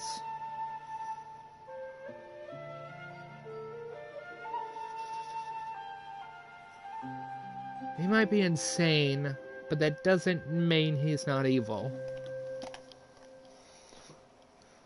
Lending your organization a hand was a natural first step in accomplishing that. As such, do not be troubled by this token of our sincerity. Perhaps one day, you'll also be able to help me in the same way. But I think when we get to Snezhnaya, I think the Traveler's going to end up having to team up with the Fatui to, I guess, topple the heavenly thrones, maybe. But I still think that's leading to where the Traveler and the Fatui are going to work together on something, a far bigger threat. They don't want another cataclysm.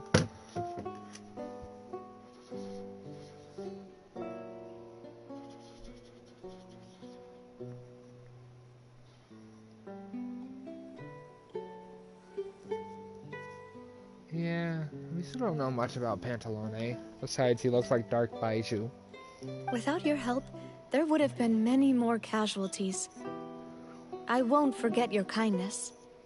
Furthermore, I sincerely regret what happened to Malus and Silver. I only wish that my people could have arrived a little earlier to prevent this from happening. Don't say that.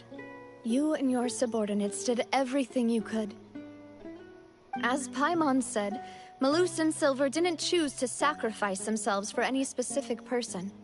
And they weren't the price paid for others' salvation. They chose to become heroes themselves. I've never liked hearing people put it that way. It's like trying to relieve pain by saying some noble-sounding words. But right now, there's nothing more suitable. But they really did become heroes. Pantalone also wants to single-handedly destroy pretty much the entire economy of Teyvat. Which is why I'm still not happy with Zhongli giving away the Geonosis over a contract. And I wish Signora had more time to be an enemy.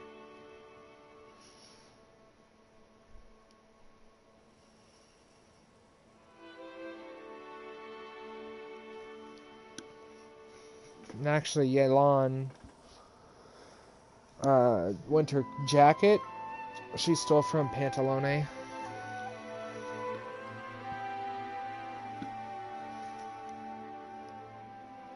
Signora wasn't even inherently evil, necessarily. If you know about her story, she simply just wanted some revenge for the loss of her lover. But I still think she deserved a chance, or, maybe even became playable. And I mean, it's not technically impossible for that to happen, but it's unlikely.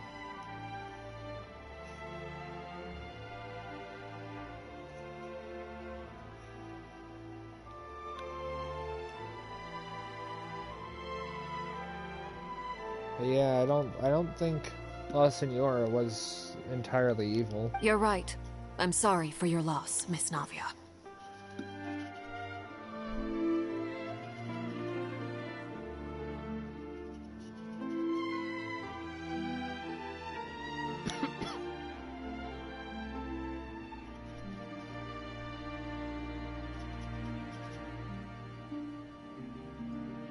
Yeah, she was turned to dust. The only thing that I knows how to make fried fatui. Water is life to Fontaine's people, and it also spells disaster. It's no wonder that people always say that prophecies represent fate. Fortunately, I've never been one for such opinions. So, you're one who will try to change fate, then? I mean, yeah. Of course. That is why I'm going to Hotel Bouffe de Thé. I still have some things to take care of, and the children need my attention. The children. By the way, Traveler, Paimon, one more thing. Uh-oh, she's talking to us directly. Alright, then we'll just... Huh? This isn't right. Paimon thought you would ask us to walk with you for a moment so you could tell us something in private. That is a clever and useful conversation technique, which I do like to use when necessary. But there's no need today. It would not hurt to have Miss Navia listening in.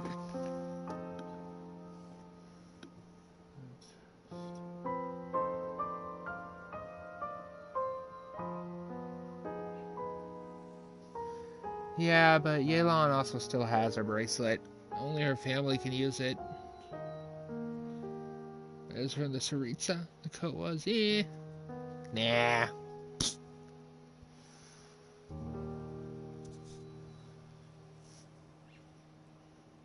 Yelan's one of my favorite characters, though.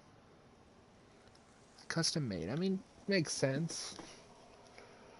Traveler, I'm sure you remember that I said we could work together when we had the chance. You and I both know that there may be issues with the Primordial Sea. Previously, it was the Fortress of Meripede's sluice gate, and this time it was the water levels in Poisson. These are both signals. So, the time for jolly cooperation has come? Indeed.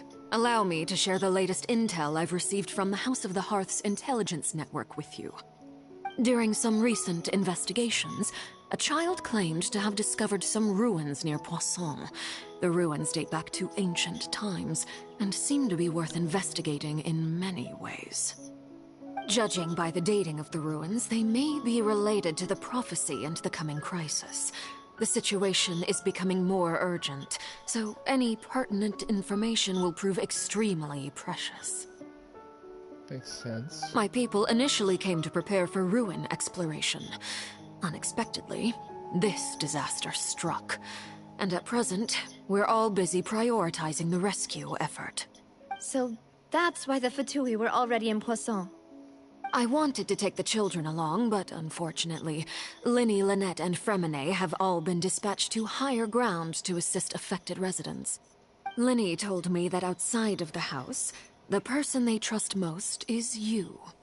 Which is why I want to give you this task. Are you sure this will be okay? Can you trust an outsider like me? Sorry, I'm not responding. I was just listening to what she had to say.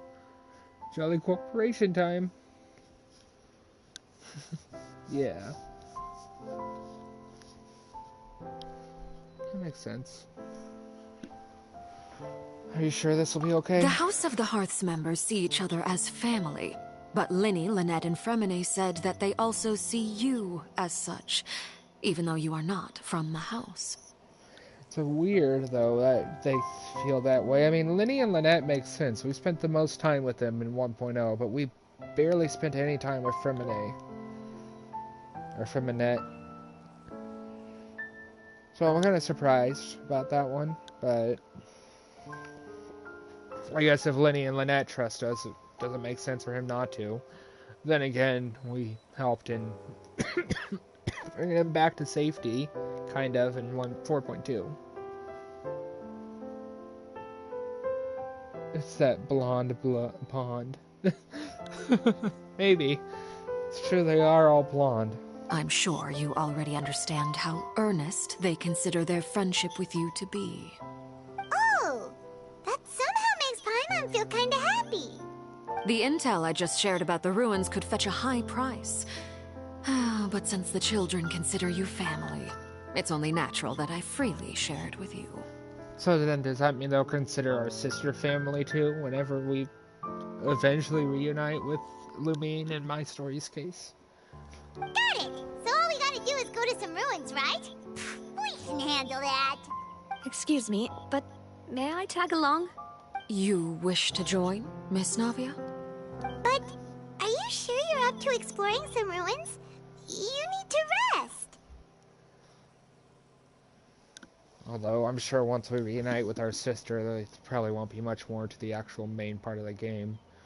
But what I'm hoping for is that, even though it won't make a lot of sense unless they change Lumi, unless they change it so the Abyss sibling has many different types of attacks, you know, maybe associated with the Abyss, I still kind of hope that Lumine would also become playable alongside of Ether. Well, I'm sad, yes, but I can't just go back and plop myself into a chair by the roadside and do nothing.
I mean, you're not There's wrong no about it. point in being depressed while we still have a disaster on our hands.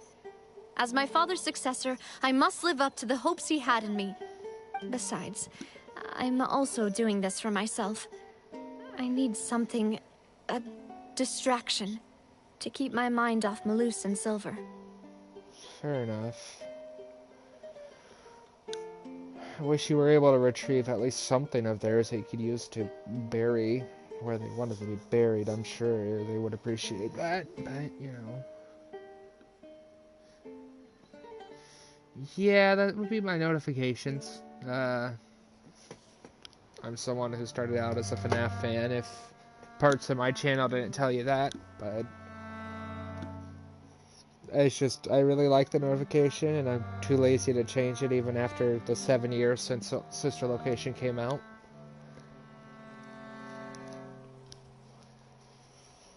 Lazy, maybe not correct, I just like the notification.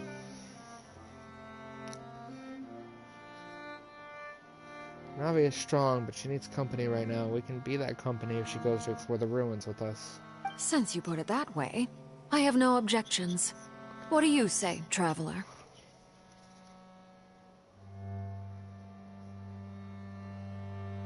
Yeah, that's true. It is a funny notification. Yeah, Navi's hat is pretty. I don't think it would work on me, but I'm sure you could make one. I try to kind of dress up like Lenny for Halloween, but it was just kind of a quickly put together because I'm stupid and didn't think to prepare a little bit more in advance because I wasn't even sure what I wanted to be. All right. The ruins are to the south of Poisson. Here's the map.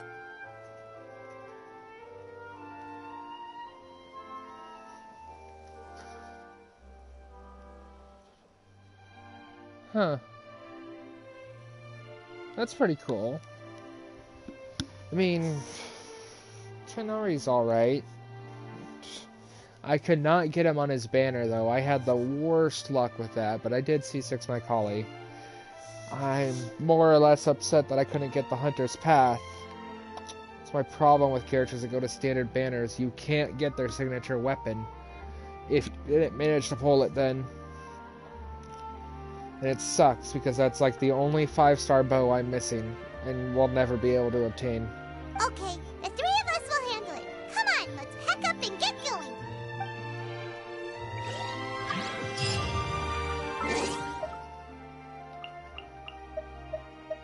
And I wanted it. just to have it. I'm a little bit of a collector in this game.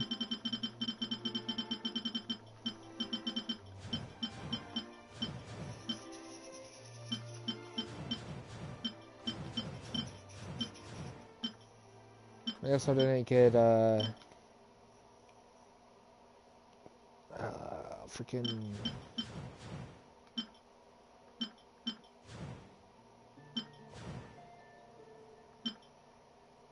Yeah, see, it's the only bow I don't have.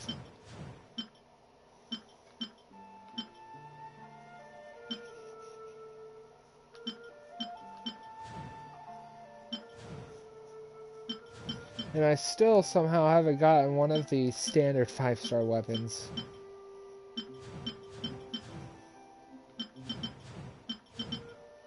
I could have sworn I had the Unforged. Actually, I still don't have the Aquilia Favonia or Skyward Blade either. Jeez, $90. I mean, I guess that makes sense to be accurate to cosplay. When I was trying to be Lenny, I looked up like a handmade Pyrovision. I think it was like $40.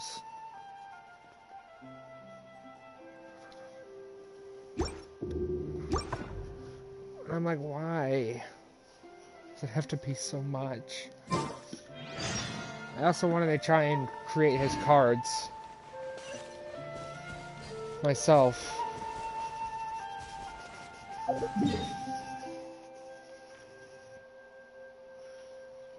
kind of surprised that they don't know about those ruins, because I've been there a few times. Actually, one of the world quests in Fontaine took us there.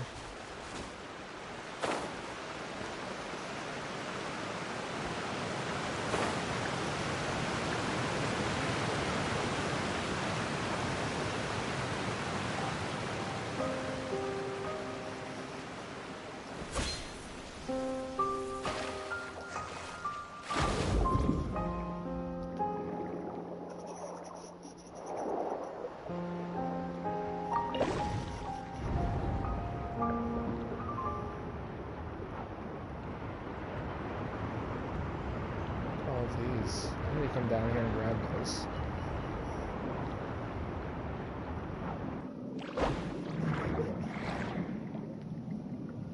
Let me grab those conches real quick.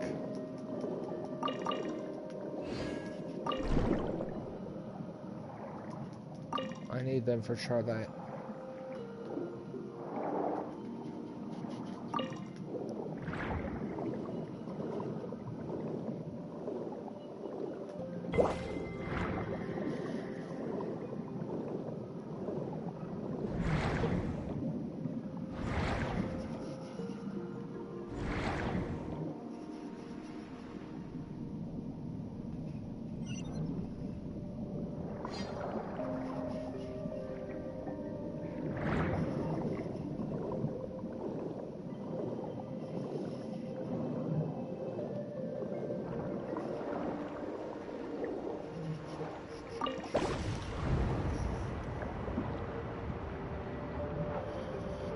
Cosplay is expensive.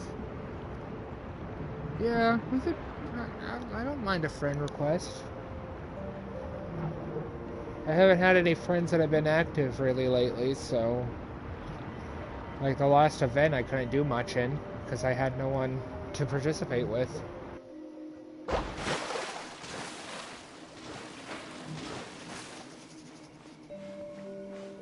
Yeah, I thought it was talking about this place.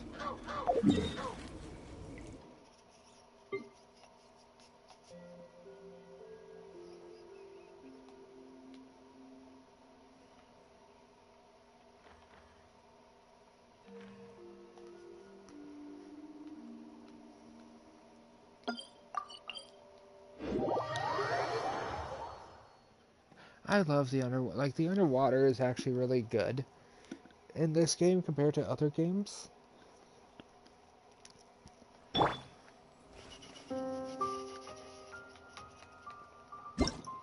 It's it's so gorgeous underwater, but it's also a shame that the only place that we can go underwater in. Oh, I don't know if you want your profile name on the stream, so I'll add you later.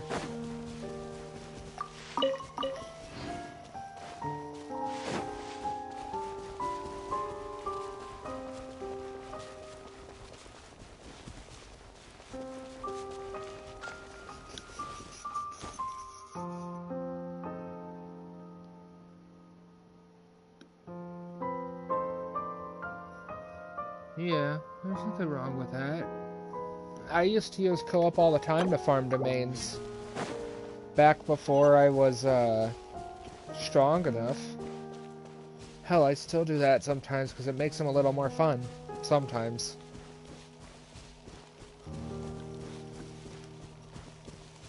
It's playing in co-op, but I also don't want to burn myself out, so I'm not doing as much of those grindings as I probably should. That's just a general problem with Genshin as a whole. Too much grinding.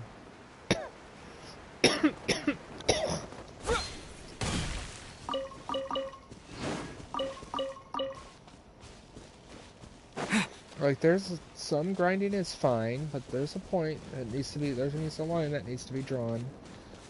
Especially if you're going to throw multiple layers of RNG over top of it.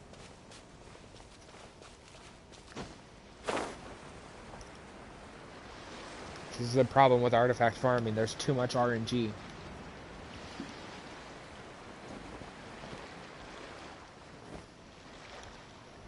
So, are these the ruins the knave was talking about? Whoa, talk about old. I do them in the morning before I have to go to work, because it doesn't take me long.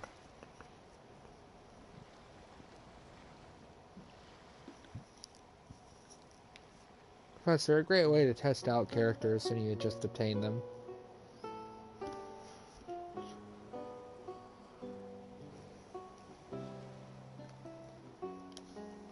They seem to be pretty ancient, all right. Yeah, they do. Let's go in and have a look. Just be careful. Don't worry, Navia. I'll be okay.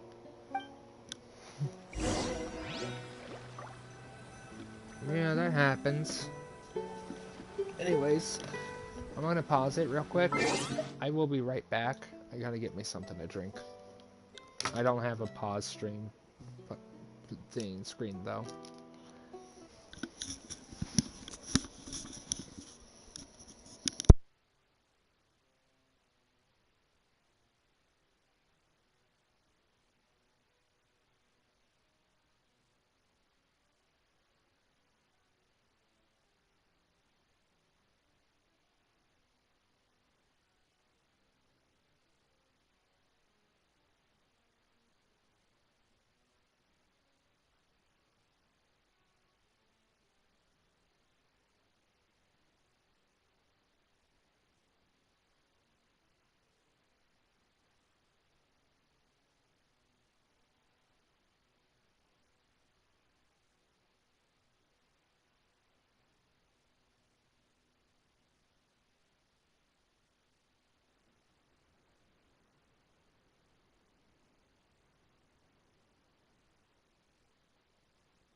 I'm back, and we spent over an hour just on the sad part.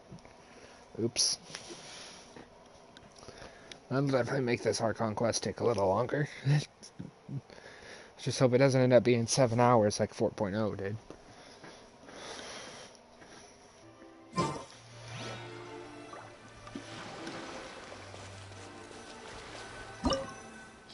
Place of Secrets. Huh. Creative name.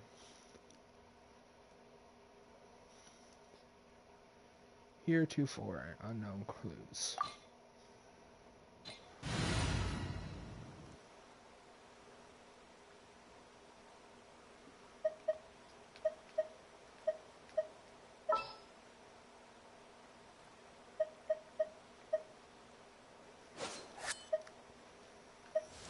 Yes, one of my first ever 4 stars, and was my original DPS for the longest time.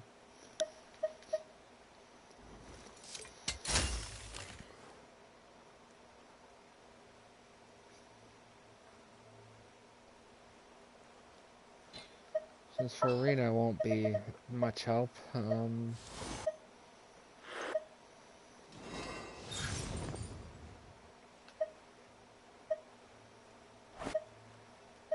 I really need to level up Dia, but I don't want to... Like I said before, I don't really want to go... Yeah, I'll do my best, but I can't guarantee a victory. Back to the desert. We may leave at any time.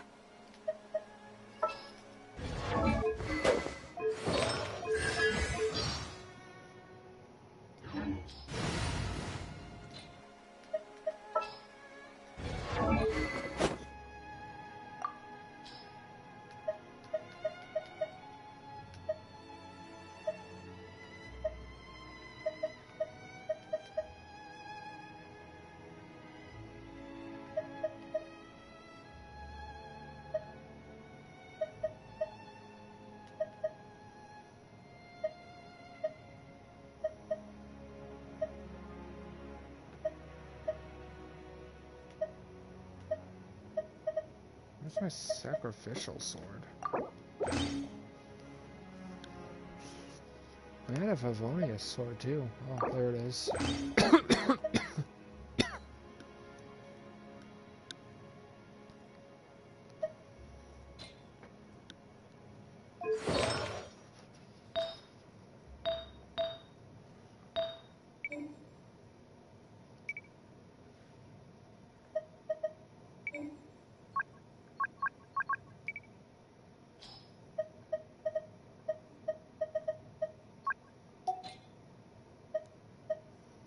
I don't have any healing potions. Exotic butters.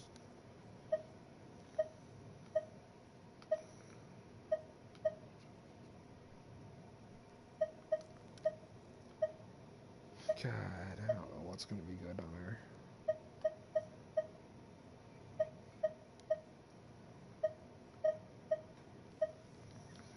Yeah, let's just use a physical damage. That seems like it would be a good idea.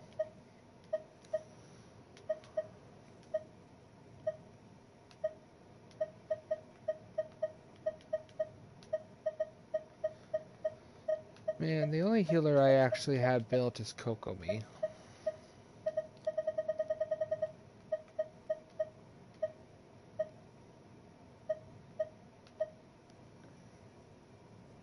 let's do that.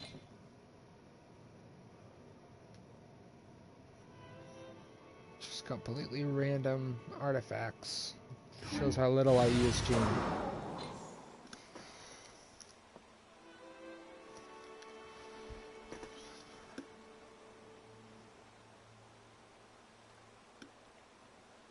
I mean, fair.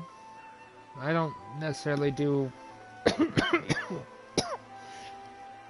In all honesty, I don't really plan out my team since I don't do the Abyss, even though it would be nice to have that free... That extra 2,700 Primo Gems. It's not something I'm going to do often.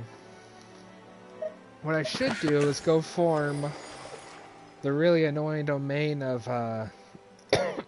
Kokomi's artifacts at the Ocean-Hued Clam. Not including the one Gladiators piece that I have there for some reason. I adore Kokomi. But I'll show you how much I like my Ganyu. She's one of the only limited 5-star characters I want to see 6. She was also my first level 90 character. Also my first character to have a crown. But I want to get all of her constellations. I just gotta stop running her against new characters. I don't have her triple crowned yet because I just don't want to go farm the Ascension material domain.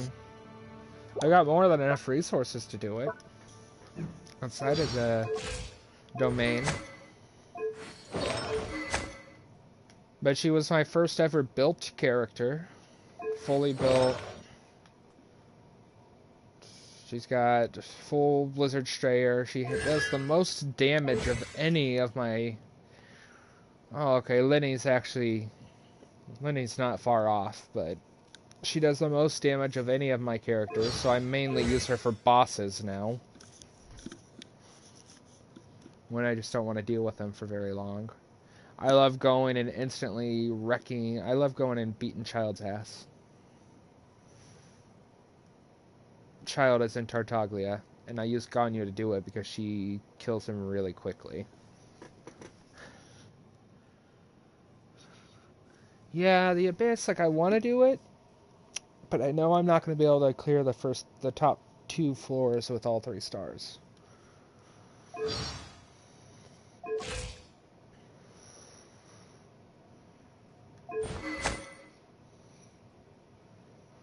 But yeah, she was my first ever character that I got to level 90. First one crowned, with the only other character having a crown being Lenny. His attack is less than Ganyu's, but... Heck, he's not even fully built. He doesn't technically have his best set, then at the full part of it anyways.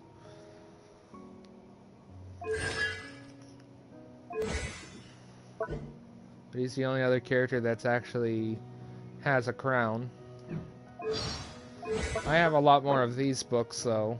Maybe not the 4-star variant, but I have a lot more of these than I do of the other one.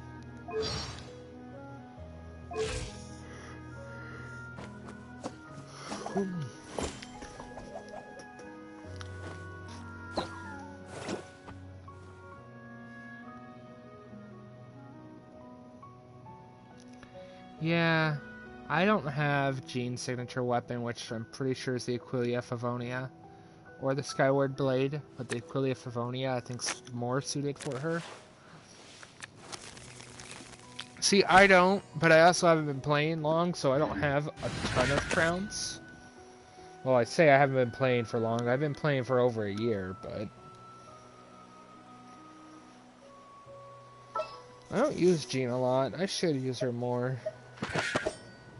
I like to pick up my enemies and throw them.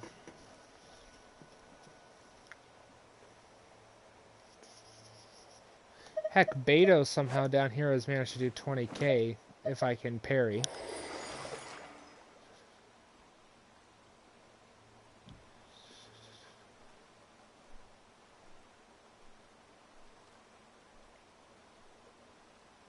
Yeah, that makes sense.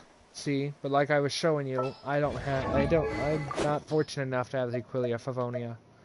I try, like, I'm not gonna go and spend my Primo Gems on the standard banner most of the time.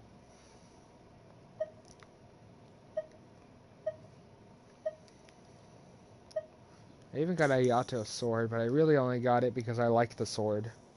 Not because, like, I don't ever use a Yato. I only pulled for him so I could have all Inazuman characters.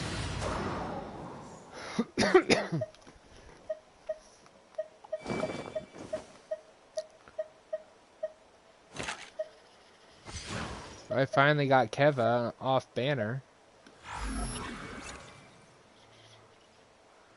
I wanted him back when he was first available, but I was not fortunate. Mainly just so I could have my Sumeru collector. I got Ito, not willingly, mind you, but he's proved to have some use. It's helpful in gathering more wood.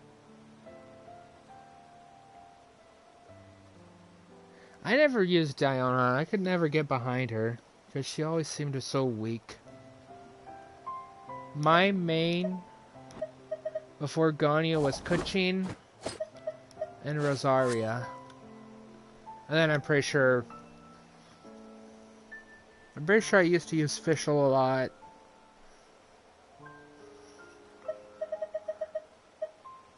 And I think I really liked Sucrose, and I used to use her a lot, but I've got Kazuha.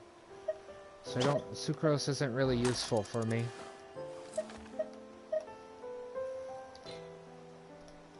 But I do have almost every character.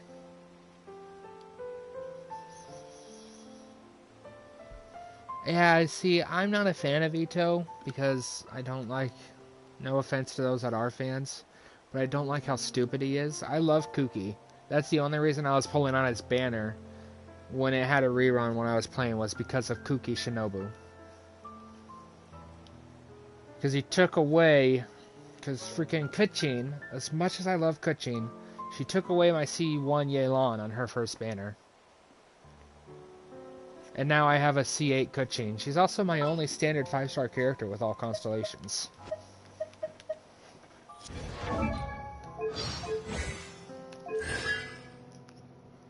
But now I have C8 Kuchin. I used 25, I also have her alternative uniform. I used the 25, Star Glitter I got from her to get me, C5 Lisa.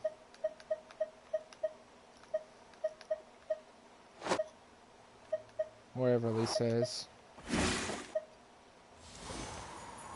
There she is. Kind of surprised she's in a normal outfit, because I personally prefer this outfit. Welcome to class. What would you like me to teach you?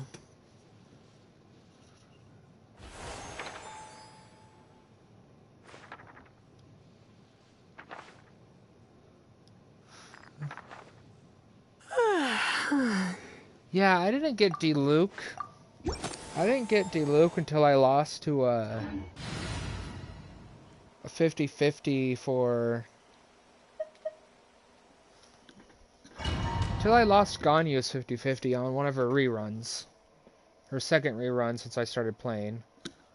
Like I said, the only reason I haven't pulled for her as much recently is because she's been put alongside new characters.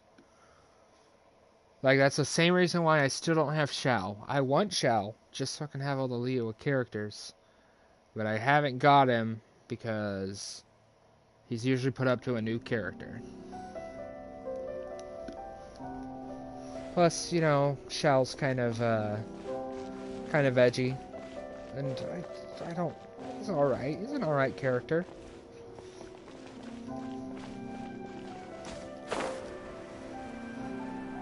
Poor guy's also suffered a lot.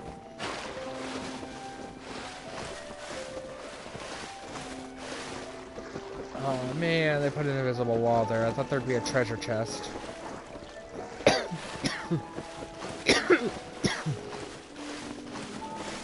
Oh man. Hoyo over here teasing me. I don't mind it. He's one of the only two characters that say damn. And I don't know, I just find it funny. Because no one else ever says it.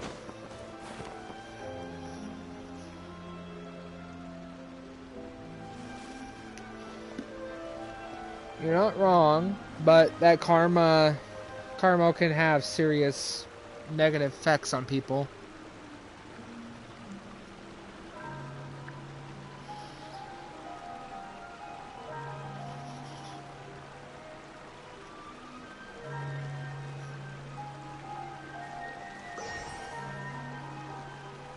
Sometimes.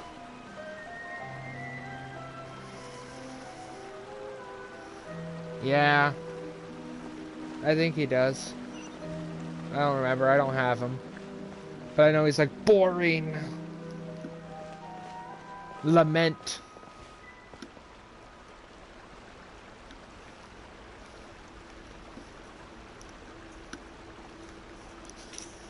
That too.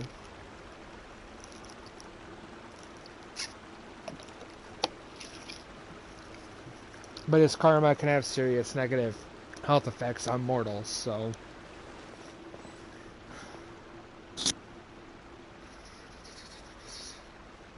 Yeah.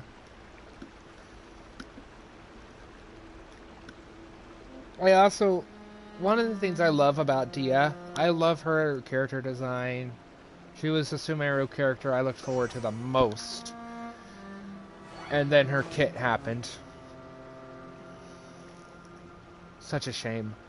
But with Dia, one of my favorite things was when she told Paimon, when she said this, "Shut it, Paimon!"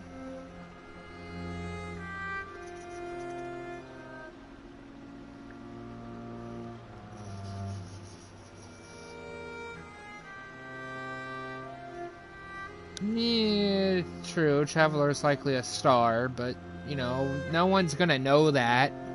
Except Zhongli.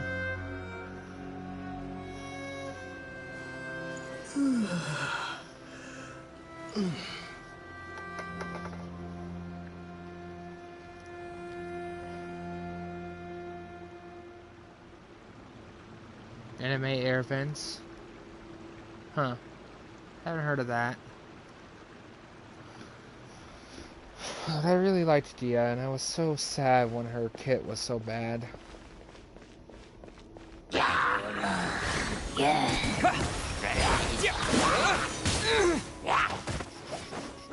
Settle down.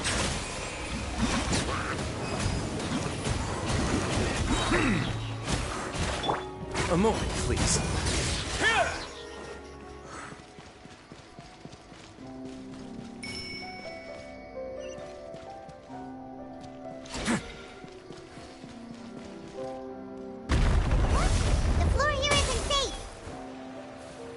Yeah, I noticed that, Paimon.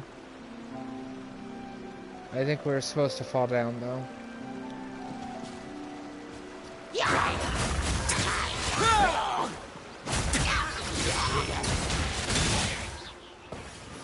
Whoa, that double hit.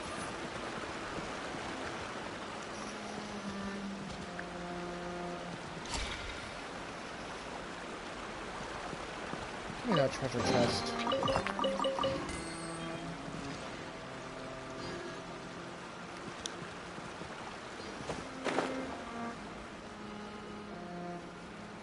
Still like the idea. Like, yeah, I know Dia's a fake cat girl, but so is Kuchin. The only real cat girls are technically, I mean Diona, but are technically Kiara and Lynette.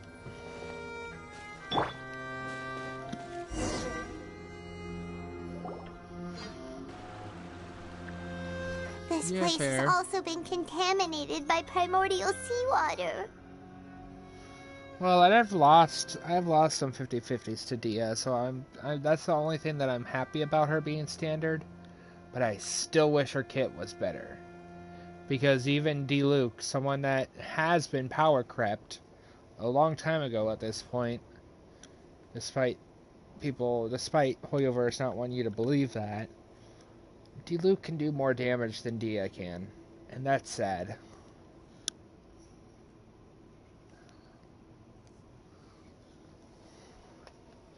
Yeah. And a lot of it, too. A Fontainian would most likely dissolve the moment they fell in. Should go back to safety now, Right! yeah.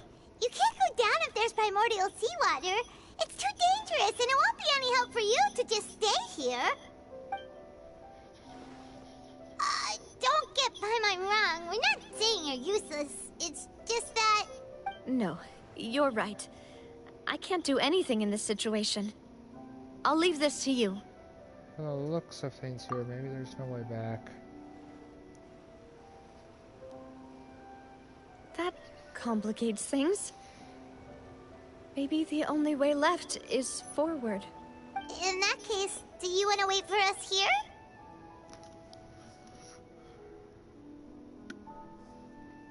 I mean, I used Diluc. I'm kind of sad I missed out on the bug that he had. The bug that he had for a while where Venti's burst would cause him to be stuck in like a constant pyro wheel. Do tons of damage. I wish I would have known about that before they patched it. It would have been it'd been fun.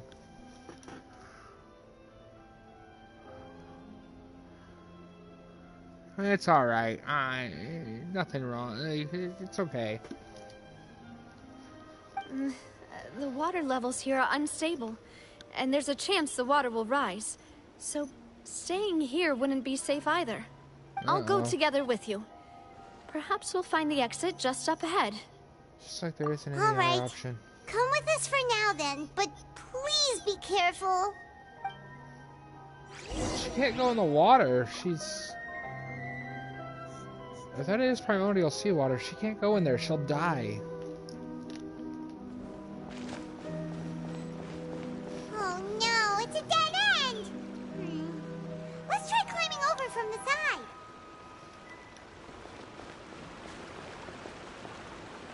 Oh yeah, that's definitely primordial seawater. Now what happens if I touch it? It resets ya. Fair enough. Guess we got a parkour. No, don't be diving into it. I know you want to, Traveler.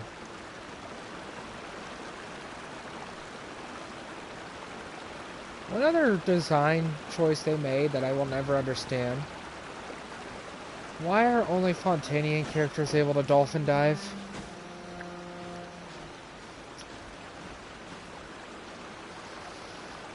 I don't have Wanderer on my team, though.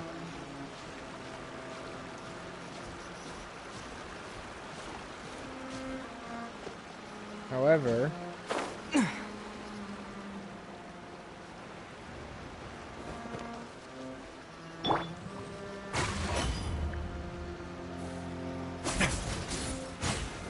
Nope, it automatically resets ya as soon as you step off.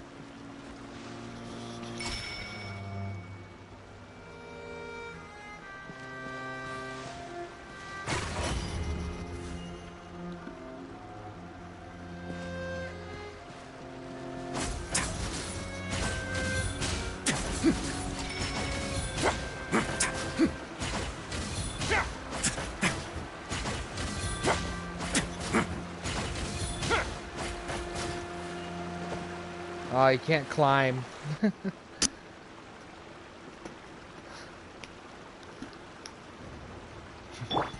Oh, well.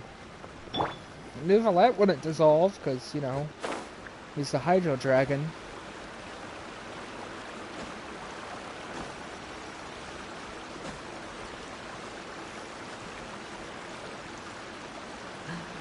Yep, it's no match. You know, someone actually used Risley to ice bridge all the way to Inazuma.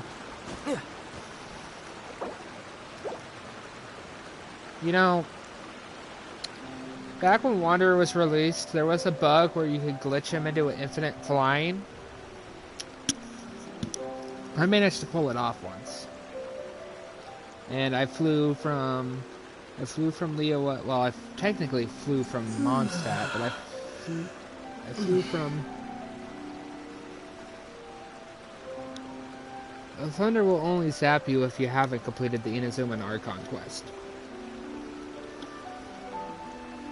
Otherwise, yeah, you very easily can get over to Inazuma. In fact, close to a year ago now, I think I have a video of flying to Inazuma with Wanderer. Takes like 15 minutes.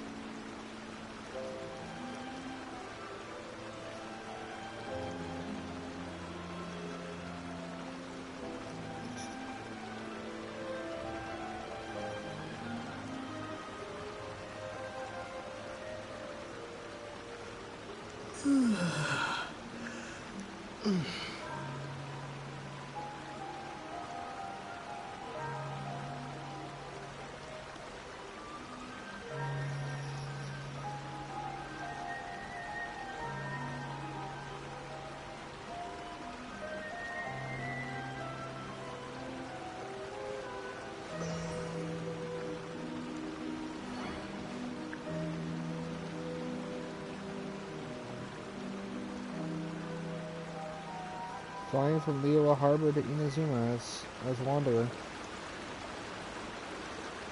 11 minutes to Rito.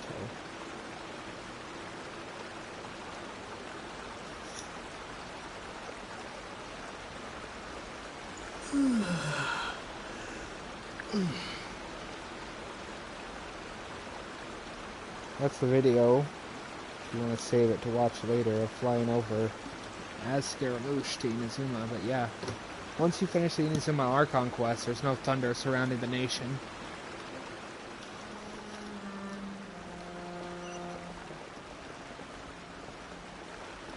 Although Wanderer definitely would make this easier, but you know, I wasn't expecting parkour.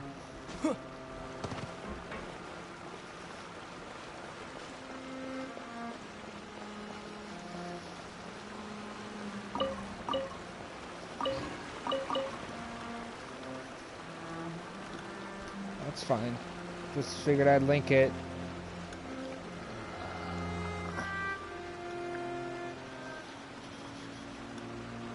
I don't think I can edit this description while I'm streaming, but...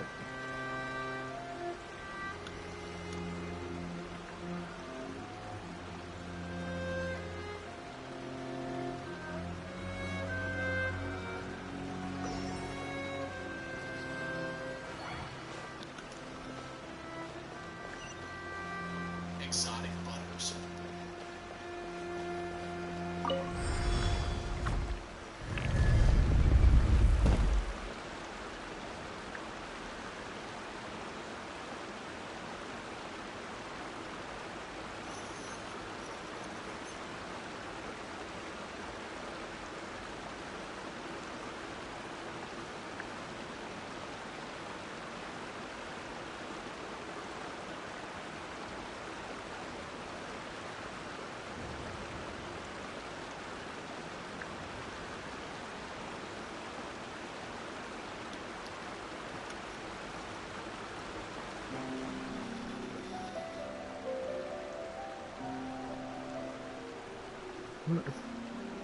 I mean, can't blame you. Wanderer lets you do it.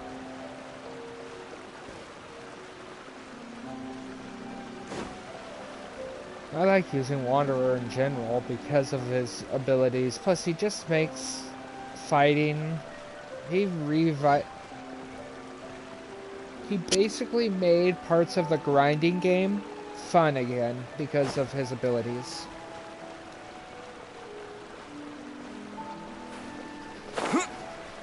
Oh, well. Whoops.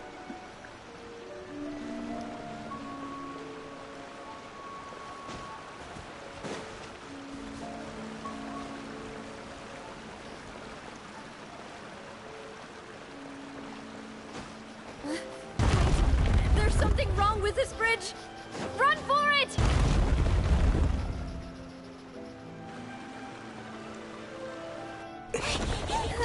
Come on, Navia.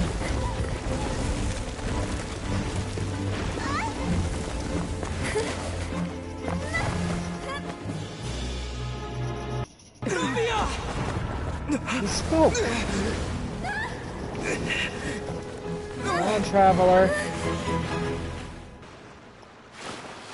Oh no.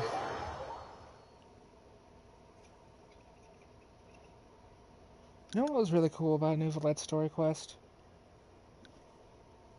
Traveler actually spoke in it, and it wasn't an Archon quest.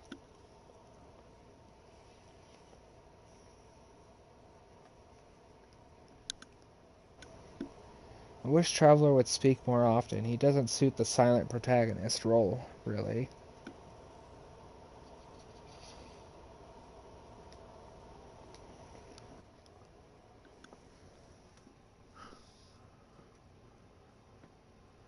I like Dainsliff too, and I can't wait till he becomes playable in the future, far future.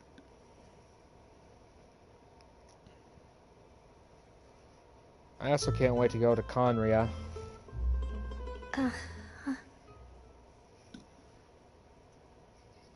Uh-oh, we're back in Poisson. Demoiselle? Huh? Demoiselle, what are you doing here by yourself? Would you be standing here till dark if I hadn't come to get you? Exotic butters. Oh, it must be another Navia memory. Yeah, we do.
Maybe she just wants some time to herself, Maloose.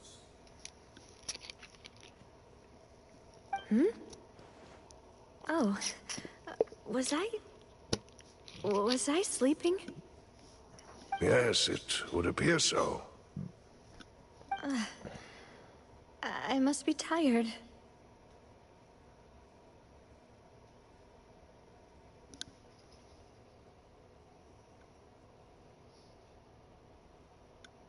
Uh-oh, my internet dropped. That's quite possible. However, you were the one that suggested we go out for a walk. I don't know if the stream will disconnect. Oh, right. I nearly forgot. If it does, I'll just have to close the game until I can stream because I'm not gonna, finish it without. It must have slipped my mind when I dozed off. I haven't had a nap today yet. Have I? This is a familiar feeling, yet something's a little strange.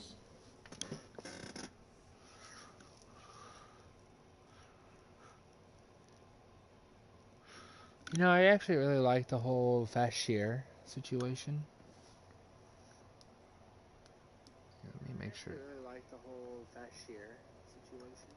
Like not what he. Sorry about the echo. Not what he did, but how that quest ended. Is something the matter, Demoiselle? Oh, no. No, I'm fine. I was just trying to recall why we came out for a walk. Do you remember Mr. Giverny? He'd requested our help before with foreign merchants who had a debt dispute with him, and we'd resolved the matter not long ago. We were headed to see how things were going with him at the moment. Ah, right. Yes. I remember now.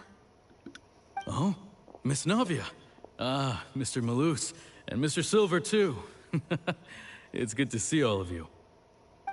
How have you been? I've been great. Thanks to your help, those bothersome merchants finally realized that I wasn't the one they were looking for. Why, I wasn't even the guarantor for that person. They were knocking at my door day and night. Even my neighbor, Obina, was getting fed up with them. Sometimes force is required to calm someone down and get them to listen to what you have to say. Unfortunately. That's right. Oh, by the way, Burnett, what was it that you wanted to give to Miss Navia again? Oh, yes. One moment, I have it right here. Miss Navia, these are some flower seeds that I prepared. Please take them. They're a very good variety, and they'll become very big and beautiful once they bloom. I don't know what we would have done without your help, so this is a little token of our appreciation. I hope you won't refuse. Ah, did you cultivate them yourself? Thank you so much. I'll certainly take them. Maloose, we do still have some empty flower pots at home, right?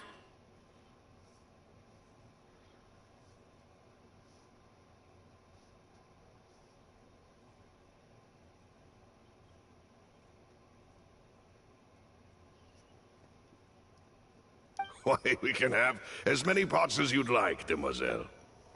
Perfect. In that case, we'll swap out some of the decorative plants for some of Mrs. Burnett's flowers. Very well. Wait. Something seems to be off here.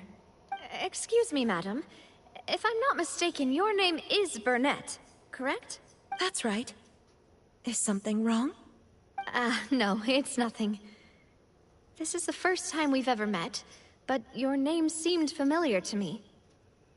I must have heard it when I was discussing things with your husband previously. I've heard this name before. Sometime recently, I'm sure of it. And why are there so few people around here? Where did everyone go? We must mind the time, demoiselle. We still have important things to attend to today. Huh? We do? Like what? See, I don't know if these are memories or if this is like part of the collective like emotions that is in Fontaine waters, but this is the primordial sea, and this place seems disconnected from the rest of Fontaine's waters, so it's interesting. So it's just like some sort of alternative version of a memory, perhaps? Well, now, did you forget? And I know it's a memory, I can tell because, you know, Malus and Silver are here. Miss Navia, here you are. I've been looking for you. Please, come to the Opera House. Your trial is about to begin. My trial? Wait, why would I need to go to the Opera House? Yes, she's right, demoiselle. It's just about time now, so we should get going. Oh? All right then.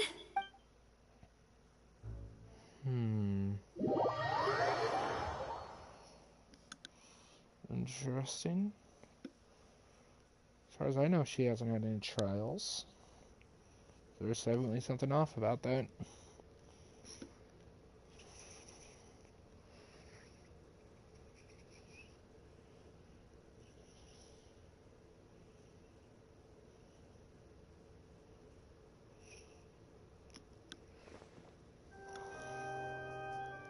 Look, it's Navia! She's here! That was weird. It just went And her back two to attendants her. are with her. Goodness. Everyone's finally here. Jolene? These are all the people that have died. Sure are a lot of people here to see the trial. And they all seem to be oddly excited about something. Those are names from the people that Karina. have died. Desiree, Joyville, Jolien, Essen. Why Silver. are so many people here?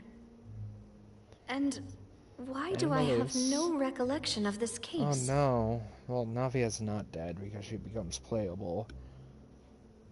But she's experiencing some sort of memory with the And dead as people. for the judge... huh?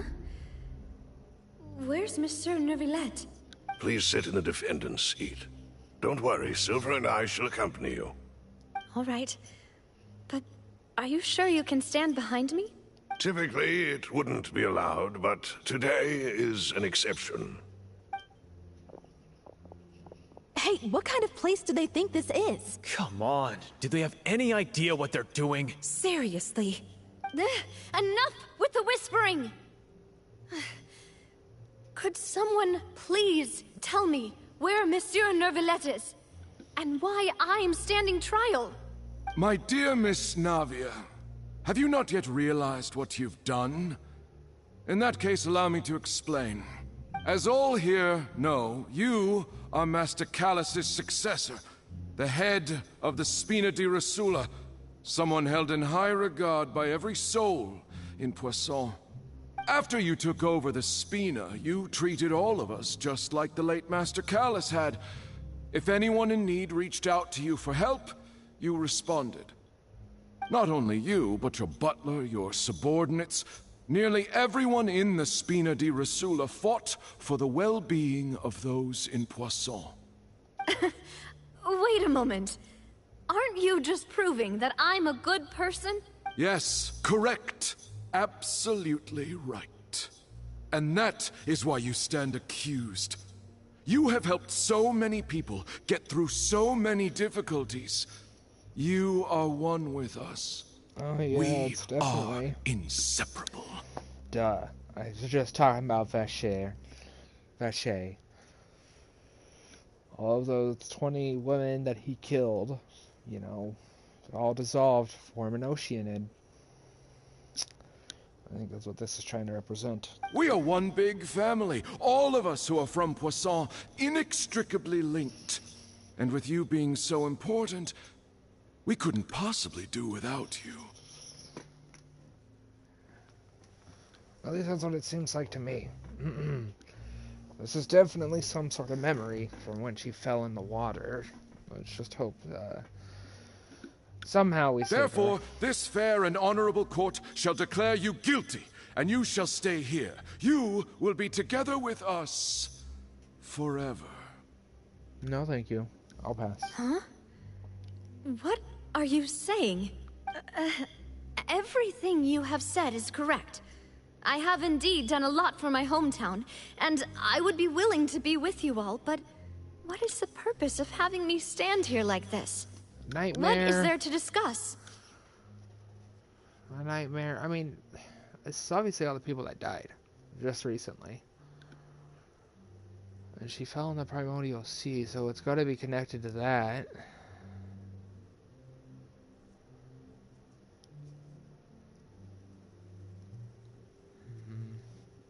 Ah, well, if that's what you think, then I have no further comments. How wonderful, Miss Navia! I know all these people. Why are they laughing?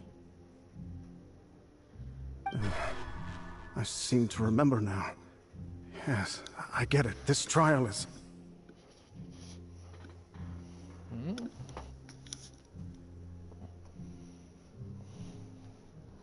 Are these the Oceanids?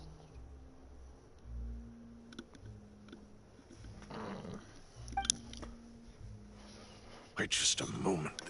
This isn't right! Malus? What was that, Mr. Malus? Our conclusion is very clear and unanimous. Let the court judge her now. She's guilty! Stay here, Navia! You're one of us! Demoiselle, don't admit guilt. This trial means to keep you here forever. I wish to exercise my right to defend Our Lady. Mr. Joinville, you only know of Navia's goodness, but nothing of her utterly independent mind. She was born a free and independent spirit. She has never been tied down by anything. Indeed, even the death of Master Callus couldn't stop her. Her actions cannot serve as proof that she identifies herself as part of any group. They're trying to trick She her. merely acted as an individual, extending her hand to help others. They're trying to trick her into staying with them forever, so that way she can't get... So she does dissolve. Is that how that water works? If you stand guilty and accept that, does that mean that you're trapped forever? You dissolve? Or... And then if you aren't guilty, if you choose not to be guilty, you get to come back, even as a Fontainian?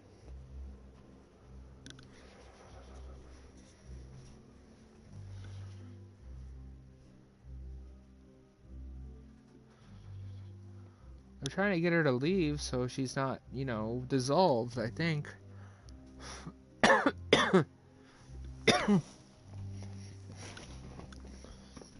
Trying to prevent her from, you know, joining the rest of them and not being able to come back to the normal world.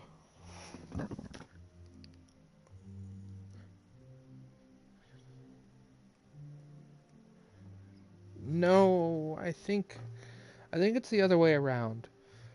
I think Silver and Malus are fighting for her freedom, so she doesn't have to dissolve.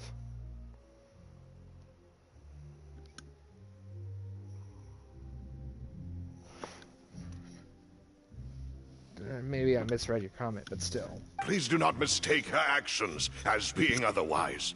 Really? As an individual, you say? Don't forget, we are all Fontainians here. This is the nation of justice. Even if Miss Navia only voluntarily rendered her assistance, that doesn't change the fact that her beautiful soul must return to everyone. Water accepts all, blends with all. It will surely accept her kindness. This must be what those 23 women experienced after Vashir dissolved them. Everything is measured here in the nation of Hydro, and in the end, everyone shall meld together. Thus, when a unanimous opinion emerges, that opinion represents justice. Now, I speak for everyone. Our opinion is consistent. Navia should stay.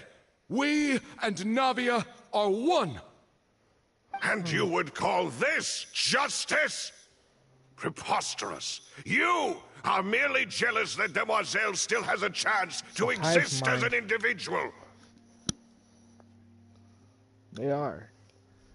I mean, I know from some of the world quests, the guy talks about trying to get everyone in Fontaine to basically become one giant hydro, or one giant oceanid.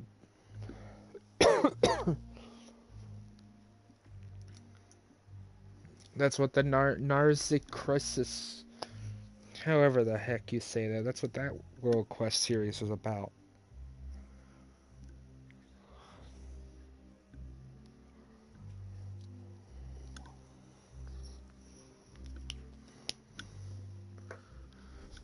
Have you forgotten how much you all once longed to become individuals, to become independent? Yeah. Do you mean to defy our justice? If your justice is flawed, then why should we acknowledge it? As you said, we can also have our own justice. Silver and I shall defend Demoiselle. Demoiselle. And that is how we will enforce justice. Ugh, my head... It hurts. Demoiselle. Silver, it hurts. My head is spinning. All I can see is stars swirling in front of me. I remember now. Everything that seemed odd from the very beginning. Karina, Desiree, Joyville, Jolien, Essen, and Mr. Giverny and Mrs. Burnett, who we met earlier. Even Malus and Silver. I don't want to admit it, but they're all dead. Yes, they are, Navia. And you will be too if you don't get out of here. Don't be afraid. And don't admit guilt. We will protect you to the very end. Keep protecting her, you guys. You can bring her back. Absurd! Who are you to say that she cannot be judged? We are the majority, and in the nation of trials, the majority is absolute justice. We are the will of all. Don't let them escape! We shall keep Navia here with us! Mr. Malus and Mr. Silver, must you be so stubborn? How could the two of you possibly hope to stand against the collective? Do not resist. This judgment is fair and just. Navia belongs to us.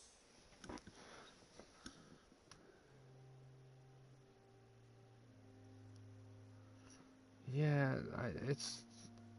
My theory brain is more or less acting here, so I don't think it's making me cry as much. But he is definitely an Oceanid. He's going off of those little flashes, which remind me a heck of a lot of what the original trailers for Sumeru was like. We didn't get to see a lot of that glitchiness, though. So yeah, this must be what happens when people get dissolved. They all try to be a hive mind, one big collective. After all that happened, she should not be left alone in Poisson. Yep, I knew you were an Oceanid. All of you are.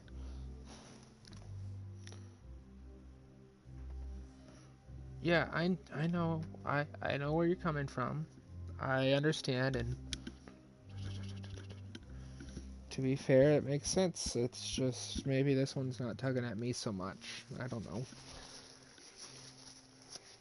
You're not wrong. I mean, it would normally pull a little. I mean, it is, but I'm more trying to fill in the blanks. What are you saying?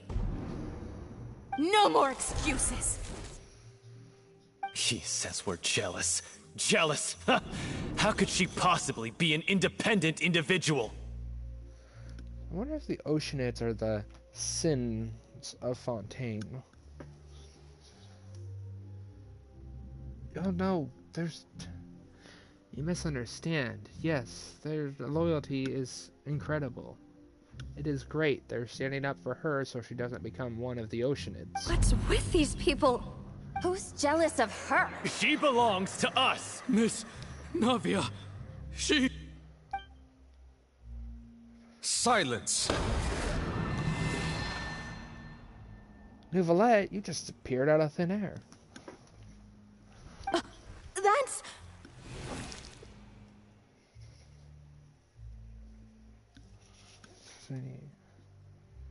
Yeah, there's a lot of them. Monsieur Neuvillette! Such commotion is prohibited in the court. The accusations you just presented are nonsense and cannot constitute a proper trial. Is this... He just appears. Is it because he's the Hydro Sovereign? The Hydro Dragon Sovereign? Maybe he's feeling these emotions and was able to enter this?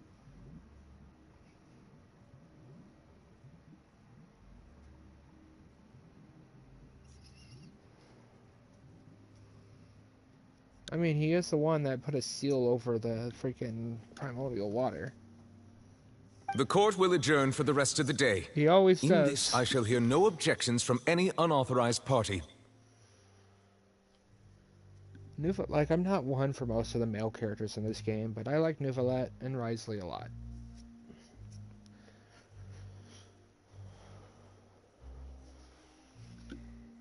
Our thanks, Monsieur Neuvillette.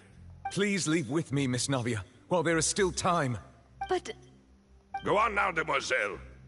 This is your only chance to leave this place. What, can't bear to leave us behind or something? Malus. My apologies. I couldn't resist making one little joke once I realized that this shall be our last goodbye. Not the crying again.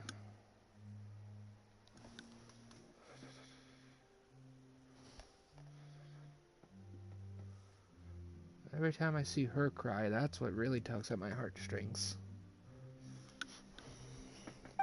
Seeing those tears in her eyes. Malus.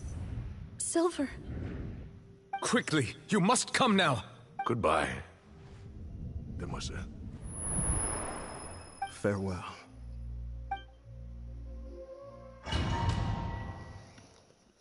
He resisted becoming a collective, thanks to Mr. Neuvillette.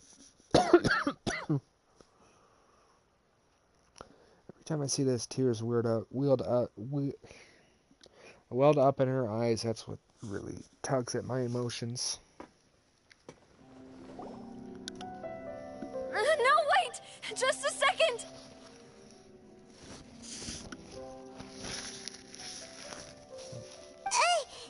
Navia? You're awake. Good. Oh. How did you find out about us being here? That's how he entered it. Maybe that court is like... Maybe the primordial seawater is what creates that court. And then they guilt trip the people that dissolve into becoming part of the collective by pleading guilty. So making the person plead guilty. And then they're forced to join the collective and they can't get back out. But if they were to refuse, might be able to get back out if they have the brains to. He's magic because he's a dragon. You're not wrong. But it's still surprising he found out, unless Arlecchino or someone else within Poisson told him.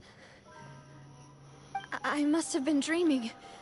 Malus and Silver were still alive, and they were defending me at some insane trial. It looks like you're all right. Did all the sad feelings cause you to have a nightmare? Paimon could give you a hug. Aw, Paimon cares.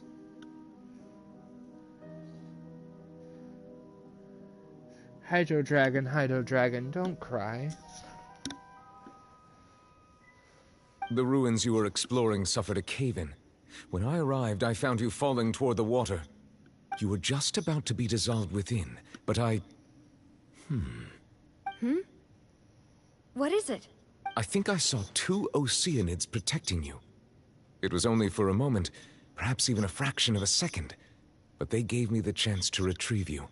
Were it not for their intervention, I would not have been able to rescue you before your consciousness dissipated. Oh, yeah, that... Okay, so my belief was right. That's basically their consciousness dissipating into the water and then forced to become the collective. Interesting. Come on. Yeah, not everyone's gonna want a hug from a flying fairy, though, I'm pretty sure. Though I do remember one scene where Traveler, I think it was Caliribber, the 4.6 Archon quest, that Paimon gave Traveler a hug.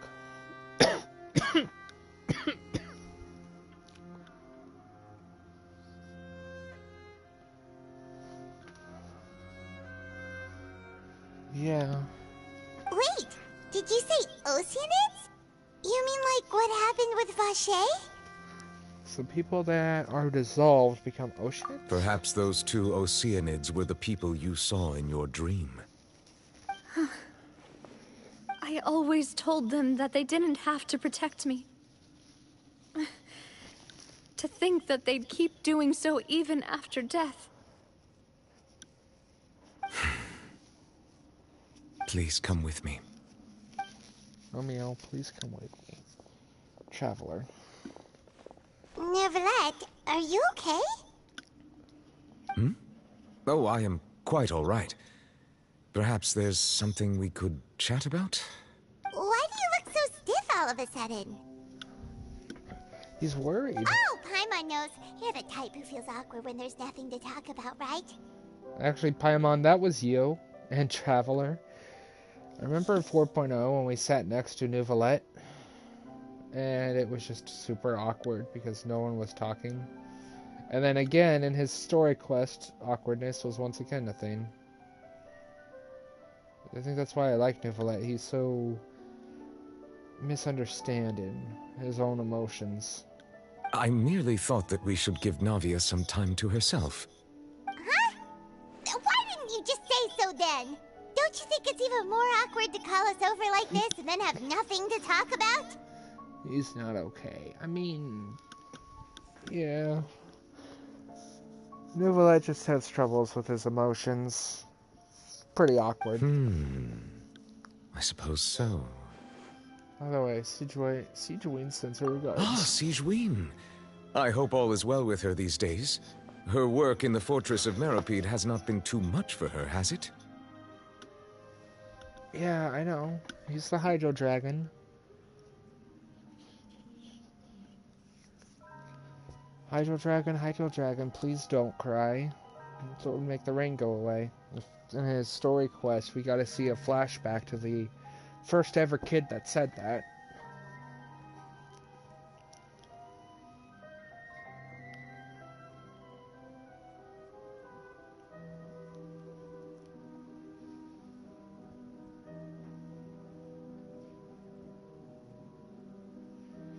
Weird, it doesn't feel like it was that long ago that I finished 4.1 Archon Quest.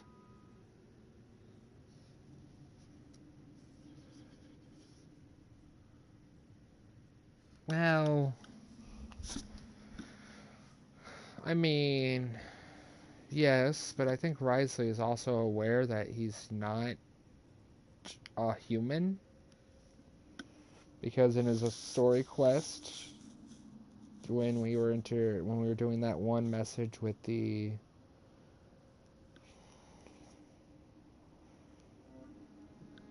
threat to the Melazine reminded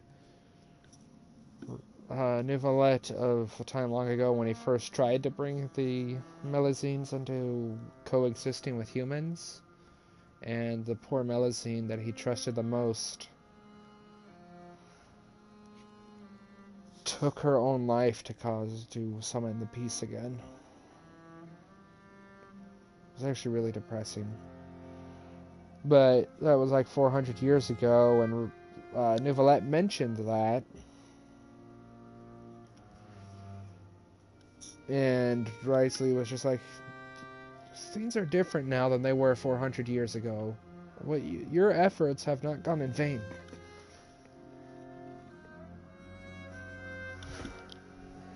If you want to... Don't worry. She's doing fine down there. She's an amazing head nurse. Exotic butters. Yeah, it is. If you want to know more, my last 3 videos or so, last 3 streams have all been tied to Neuvillette's Story Quest. It's just to go watch it, if you're interested after the stream. Or, you know, play it on your own, but...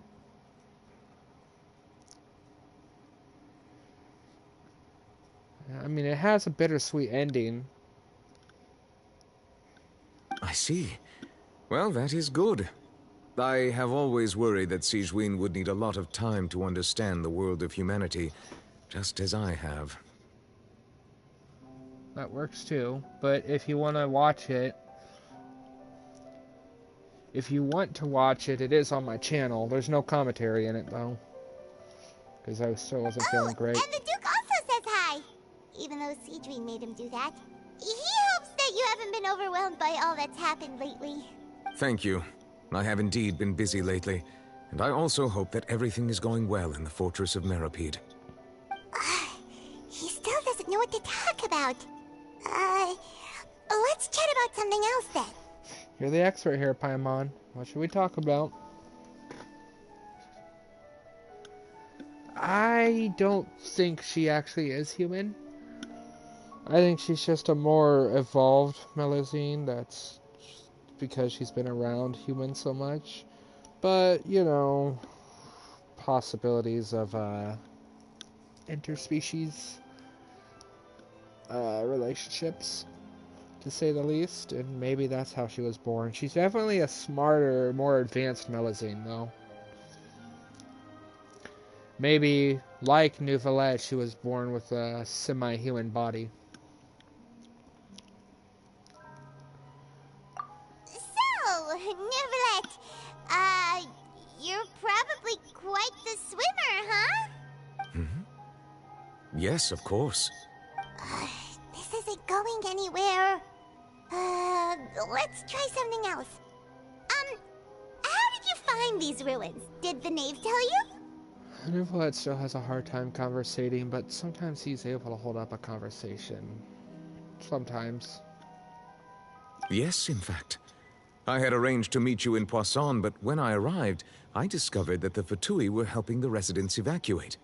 They had even transported a large quantity of supplies to the area.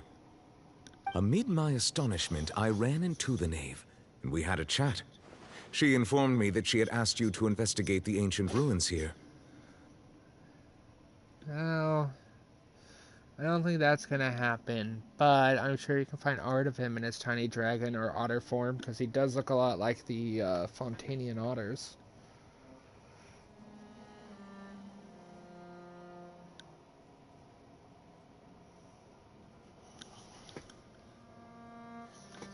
Yeah, but I don't think he'd be a small dragon if he could go into his dragon form.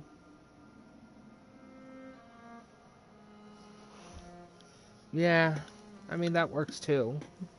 Yeah, we originally planned to meet up with you, but we thought you might still be busy with all those official documents. We didn't think exploring the ruins would take very long, and who would have thought you'd wrap things up so quickly? Navia can get back on her feet.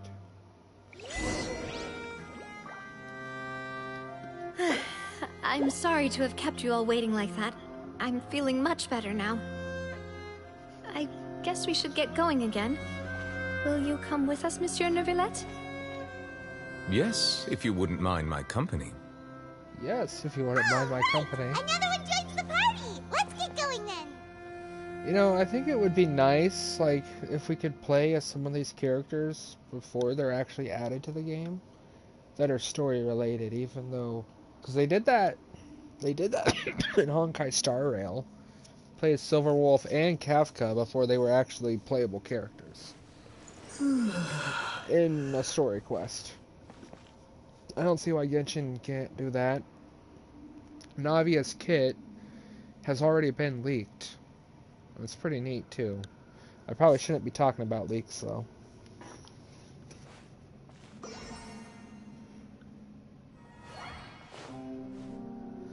You're not wrong if you can draw cute things. I'm not always great at it. I've made some cute things though.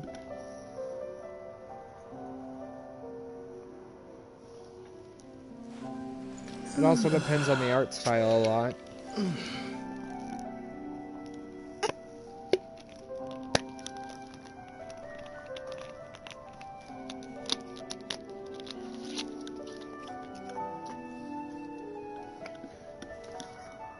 I used to draw a lot. I don't do it as much as I used to. Mainly because I get a little too busy. I mean, with work, having to work and playing games and never even having enough time to do everything I want to do in these games, I don't exactly have a lot of time for drawing anymore. I do it every once in a while when I actually have a creative idea. Yeah, it exists. Just still got your own unique art style, even if it looks similar to others.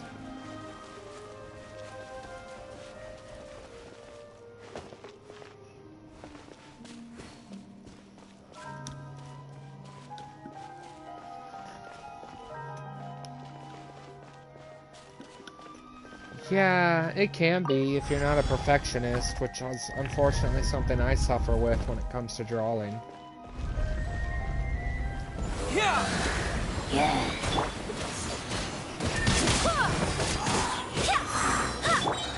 Let's begin. Stay cool. Face your guilt.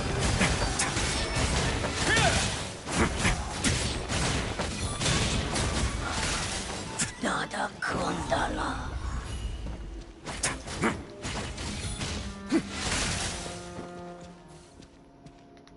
It's always fun to beat enemies up.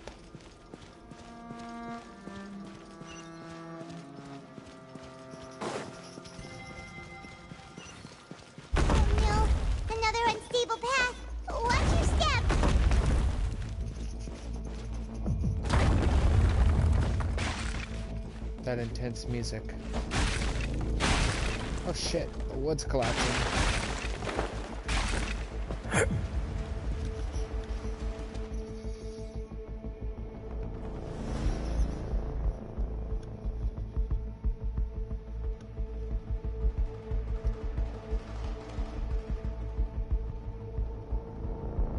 I do have a character. I've actually commissioned an artist to make a Genshin character.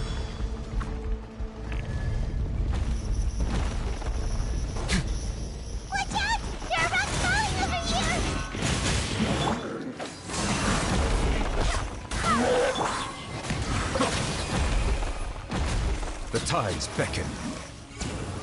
Oh, they're all dead. Well, they died quicker than I was expecting. Yeah, but it's not cheap. But I'm not good at drawing anime. I'm good at drawing, well, animatronics, because I started out with FNAF and animals, in some cases.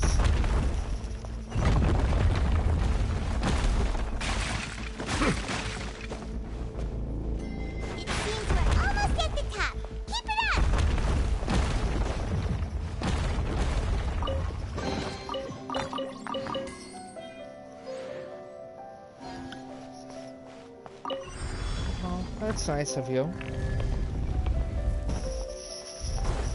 Yeah. Bow your head. A moment, please. This could get a little chilly.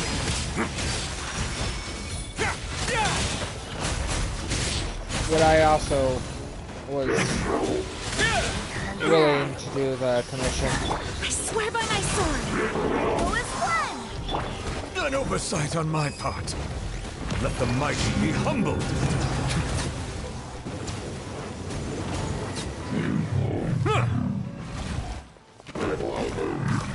always like getting fan art. It just doesn't happen very often anymore.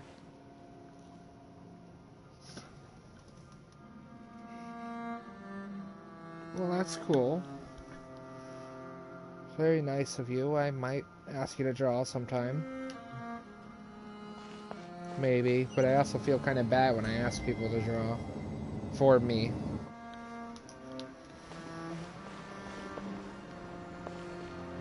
Wasn't a treasure chest I missed, was there? No, it was that thing that unlocked. This looks like a domain.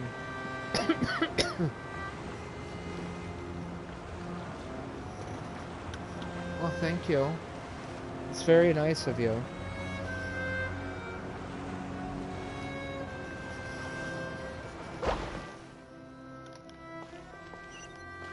I don't think I have any socials on my YouTube channel, but maybe my Twitter.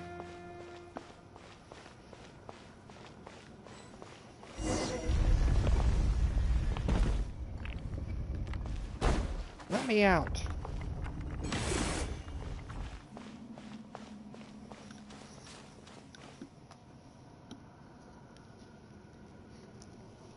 Looks like we've reached the end. The end is never the end, is never the end, is never the end, is never the end.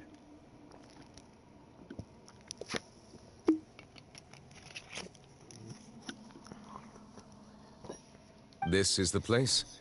There should not be any other hidden spaces in the vicinity. The path sure had some twists and turns, but it turns out that this place isn't actually that big.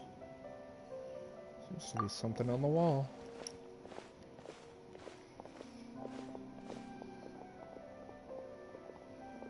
Stone slates. It seems like they were put here as an offering. Could we take them down and have a look? Probably shouldn't do that, but I see Farina right on her throne. I have a Discord too, but I'm not going to share my Discord code publicly for reasons. Perhaps we should just leave them be for now.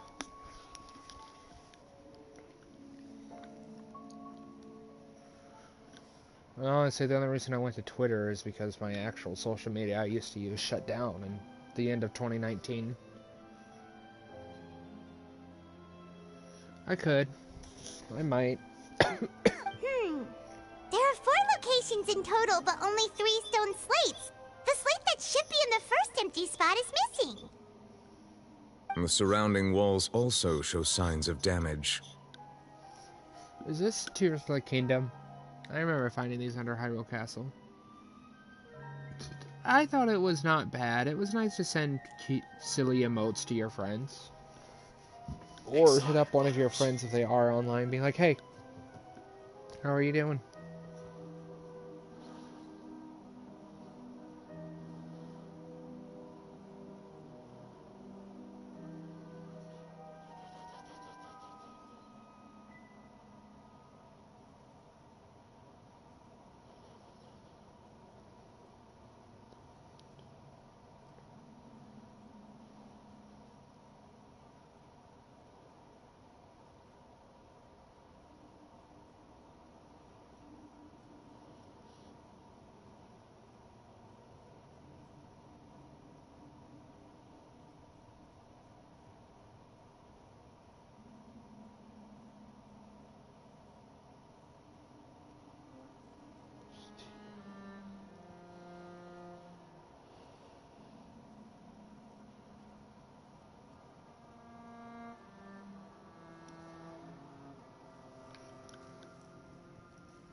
Yeah, I know how that goes.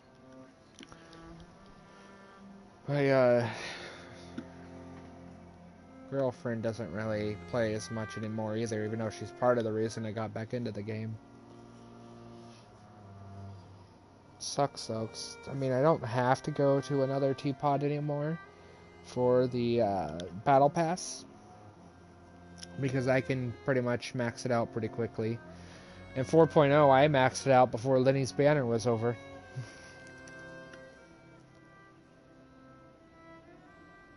I know. Especially when we get really good major updates, or like the TCG. I actually like the TCG a lot. I don't play it a whole lot, but I really do enjoy the TCG, Genius Invocation. I just haven't played it as much lately. There's something written below. Let Paimon see. Reason dictates that this nation be destroyed. I shall record the history of its future here in its past. Say what? How would someone know that, though? It feels like someone left these slates and these words here for a purpose. But does he mean that Fontaine should be destroyed? That would fit the circumstances dictated by the prophecy, yes. Indeed, the slate's contents correspond to it. Take the second slate, for example. There's a person kneeling here.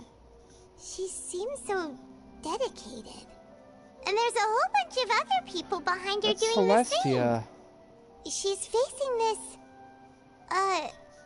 what is this? Some kind of island in the sky? That's Celestia. But why would they destroy...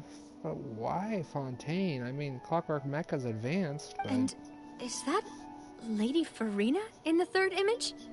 Did the Hydro Archon fall into the water? And is that a ring of people around her? Paimon doesn't quite get it. Are they all in the water? The fourth image. I know this one. This exactly matches the content of the prophecy. Farina sits alone on her throne.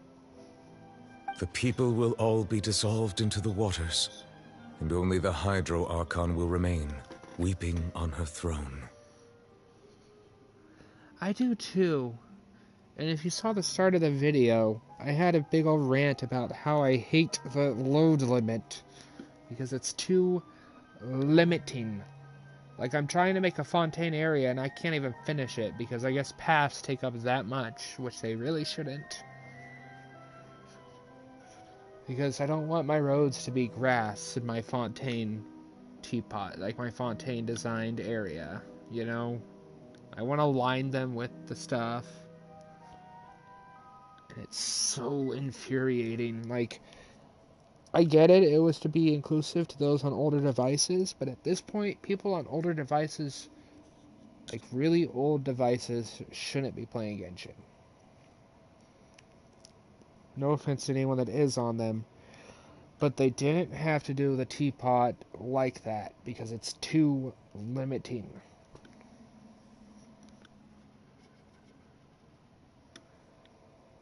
Yes, they seem to match. And sure, limitations can lead to creative choices, but too much is too much.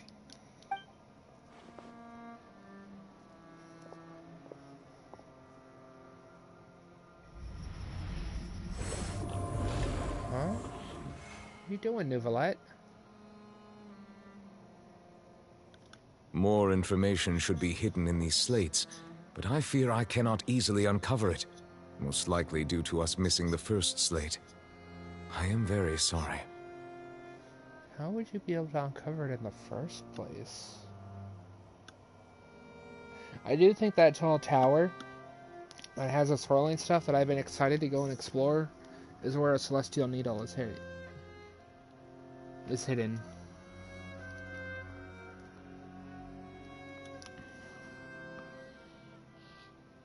I mean, kind of. He is the Dragon Sovereign of water. So he should have almost complete control over all forms of it. But, you know, he doesn't have the Gnosis, which if he had the Hydronosis, he would probably have more control. That's what I'm worried about. Are we going to end up giving up another Gnosis to the Futui? Because it's kind of worrying that they have so much. Because what, they've got the Animo, Geo, Electro, and Dendro one now. Might get the Hydro one now. Wow. Well, the Knave might not have any ill intentions. It doesn't mean the rest of the Fatui Harbingers don't.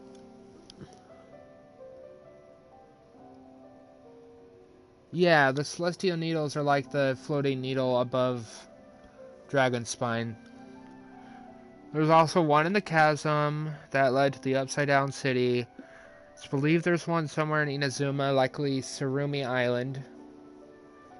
And then in Sumeru, the giant sandstorm is also probably where a celestial needle is hidden, is at, creating all of that swirling sand, because if you notice, it's glowing green at parts of it. Don't blame yourself, Monsieur Neuvillette. Deciphering ancient stone slates isn't one of your duties. Ooh, Paimon's getting the chills just looking at these slates. This says that it's the history of the future, right? That means the prophecy's sure to come true. I really hope it doesn't mean that. Yeah. It's likely how...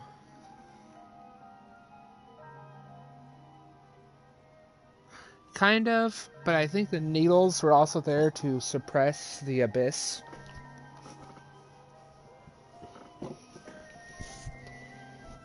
Because the whole chasm quest is essentially focused around the celestial needle down there and the mud.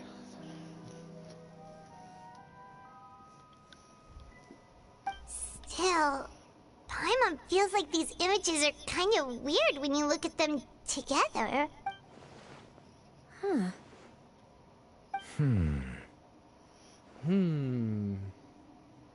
I get what you mean, Paimon. The issue is the order of the third and fourth images. That's right!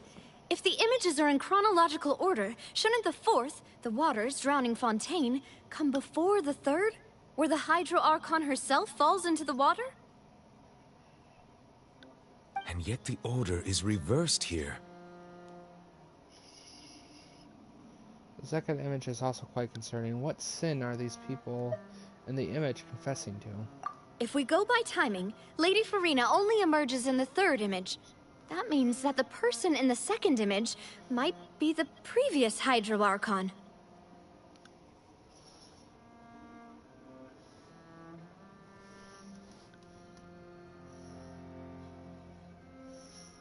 Yeah.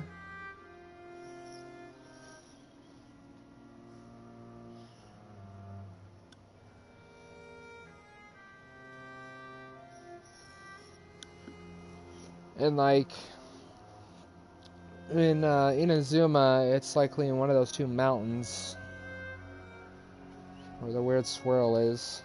And then Fontaine or Sumeru. Because the celestial needle that is in Sumeru, that is likely in that sandstorm, because all of Sumeru used to be jungle, and then a celestial needle fell and turned, well, in the playable area, most of it into desert.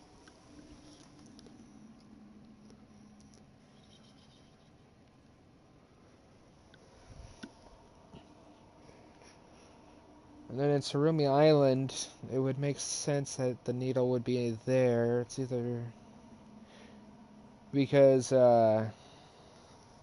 Surumi Island is always weird, and granted it was cursed by the Thunderbird, who is dead on Sairai Island, creating that giant swirling storm. Like the needle was likely used to suppress some of that energy, the dark ocean. Then you've got freaking the area over there in freaking Watatsumi Island, the underground nation that likely sunk into the ocean. I can't remember the name off the top of my head, but Yukugo something. Egeria, then. I had never met her, but her appearance here does match the records. The previous Archon kneeling before the floating island in the skies, as if confessing a sin. Did she herself commit that sin? And if not, why would she be in such a posture? Also, I'm still wondering why these ancient stone slates are here at all. Judging from their contents, could this place be the origin of the prophecy? Does that mean that someone, or some people, once saw these slates? I never made that connection. But, I mean, they obviously hold magical power of some sort. Considering they unlock parts of the map, they allow the traveler to switch his elements. Some believe that... Okay, one of the theories I know of is that Traveler is more closely related to the dragons with his kits than he is the Archons. Because, I mean, well, Neuvillette and Hydro Traveler are a prime example of that, because they both have the healing bubbles, both have a water cannon-like thing. And, like, Dendro Traveler doesn't really match with Nahida's abilities. The whirlwind that Anemo Traveler creates is similar to Dvalin, or Storm Terror at the time, the giant tornadoes he formed around. Geo, his constructs are more similar to that of not Zhongli, but Ajdaha.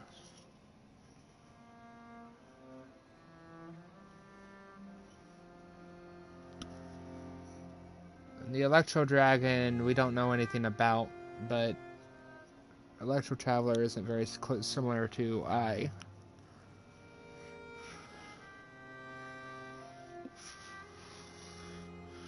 Maybe. I don't think they were carved from the needles directly, but they might have a little bit of a celestial needle power in them. But who would have created these slates It's pretty hard to get. Words here? No, Urabashi wasn't the Electro Dragon. He was simply just a benevolent god trying to help the people of Watasumi.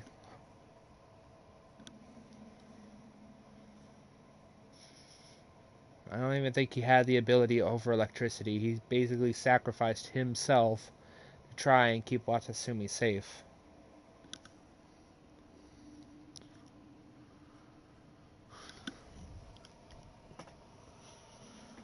No, we just don't know anything about the Electro Dragon. Probably a Vish ship of some sort. I'm sure maybe one day we'll find out if we ever go back to Inazuma, but they haven't been back there since technically 3.3. I'm not going to count 3.7 because that was a big old TCG tournament. I want events to be held in Inazuma again, like the Iridori Festival. It seems that any further clues will have to come from Farina.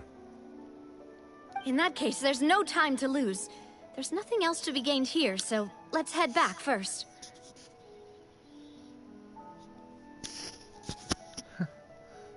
Yeah, maybe.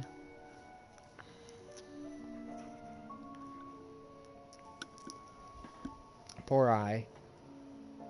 It really made sense why they don't...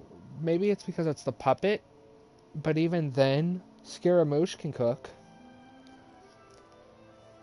Yeah, we better get somewhere safe for now. Honestly, who created the slates doesn't matter now. The real question is whether or not things will truly play out as a prophecy for Talos or not. Challenge completed.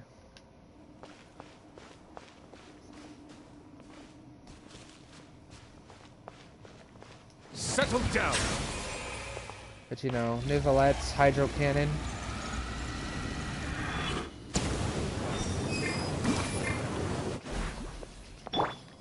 Travelers.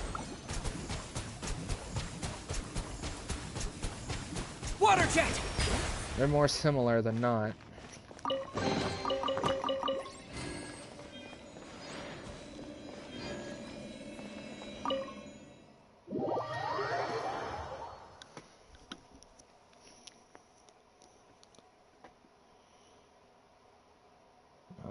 find more of Fontaine's oculi.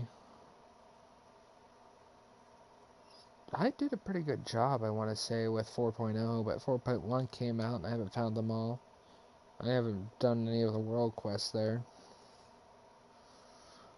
It's not because I don't want to, because I do. I want to knock out my quest. Now I've got a lot of long world quests. Just finding the time when I don't want to play a different game.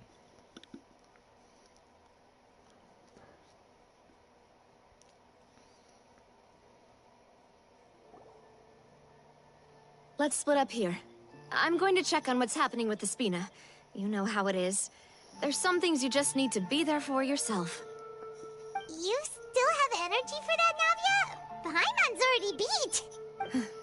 Just head back to the Fluvsandre and have a rest then. Thanks for keeping me company all this time. I'll depart as well. Thanks for your hard work today. Rest well, everyone. Traveler, I will go talk to Farina tomorrow morning to ask about the stone slates. Alright, Niflheim. I'm sure that you're concerned about this matter as well. If you have time, drop by my office. I will share the results of our discussion with you. Alright, see you tomorrow. Are you really gonna talk to her about this directly? Will that be a problem? Paimon's getting a little scared now that it's come to this. She has long been harboring secrets, and will not give them up easily. Which makes it all the more my duty to ensure that she understands the present situation. Alright, we'll leave it in your hands then. You're probably the best person to talk to her anyway. I don't know, we've been pretty close to, Farina. Considering we were there when she was getting into an argument with Arlecchino. I will be carefully considering my words tonight. Traveler, Paimon, our safe house at the Fluvsandre is always open to you, as ever. So please don't think you're an imposition. Alright. I'll be on my way then. Alright, Navia. Navia's just really pretty.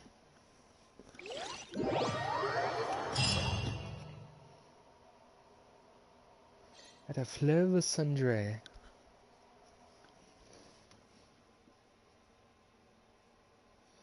No, I don't think so, considering she didn't give any of them up to Arlecchino. And they were her favorite treats, too. Sweets. Oh. Music's a little different. Welcome back. We've got a special menu prepared for you two tonight. Yay! And there's good food too! Navia, no, the boss is the best. You did great as well, Paimon. Ooh, desserts! That looks delicious. I think that's one of Farina's favorite cakes. Paimon's already starting to forget what happened today. Mona, what are you doing in Fontaine? I know you write for the Steambird, but it's certainly strange to see you relevant at all. I really liked her 2.8 quest.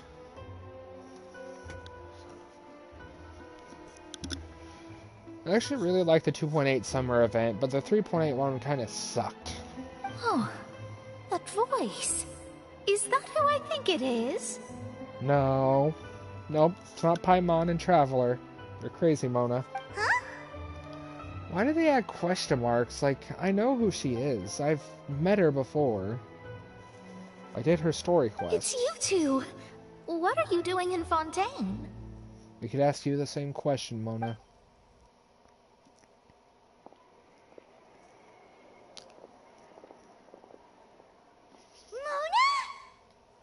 Mona Magistus? Did the stars not tell you that we might meet here? Lady Magistus.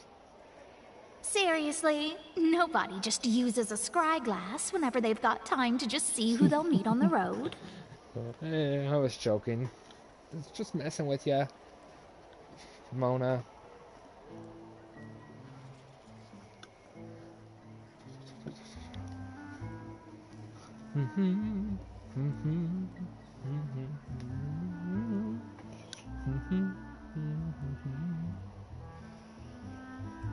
I actually used Mona Magistus, and I'm kind of Mona Magistus. Why am I referring to her last name? I actually used Mona recently with Neuvillette, and I'm impressed by how much more damage output she does than I remember her doing. Ever. Still, we didn't expect to see you here. Wait, you're not a Fontainian, are you, Mona? Well, I have some business to attend to here, so I booked a hotel in the city. I was just out for a stroll when I bumped into you. Quite unexpectedly, if I might add. I don't have her. I lost a 50-50 to her. I'm kind of glad I had her, though, before they made the changes to the outfits in, like, 2.5, because I like her original outfit a bit more than the alternative. Same with Rosaria. I like her original outfit with the fishnets more than what they gave her as an alternative. Why did you think I was from Fontaine, though?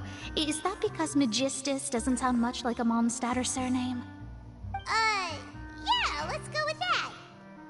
Well, I used to have my own surname, which was, well, some other thing. Either way, the old hag told me when she took me as her disciple that the first step to being a great astrologist's pupil was to change that name. Huh.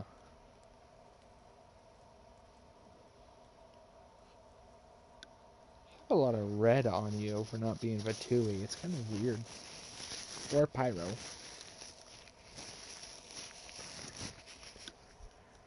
There was nothing for it, really. She really is amazing at astrology, so I changed my name to what it is now according to her wishes. To my surprise, however, Magistus is not the name of some ancient house or clan. It isn't? Nope.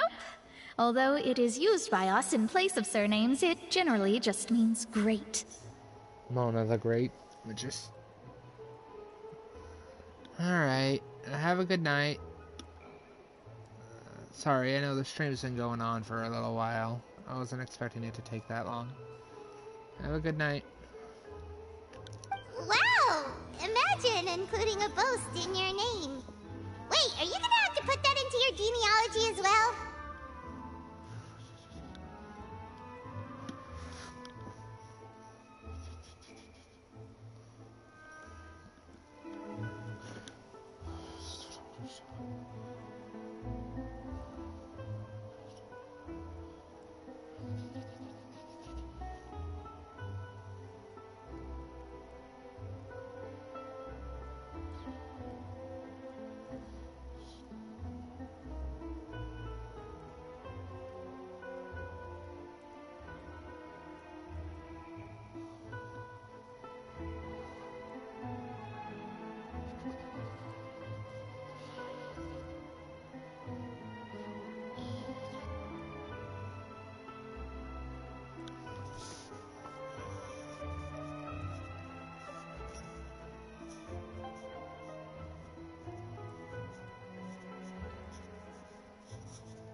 I reckon so. In any case, I'd give my disciple a name like this as well, if I were to take one.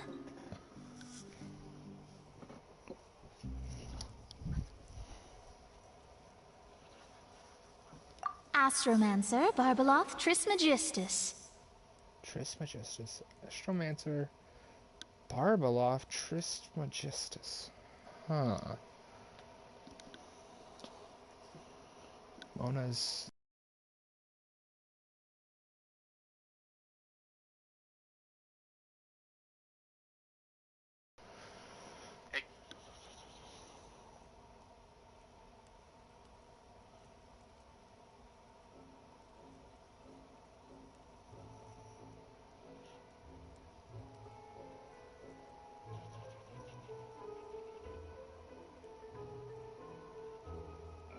Exotic butters.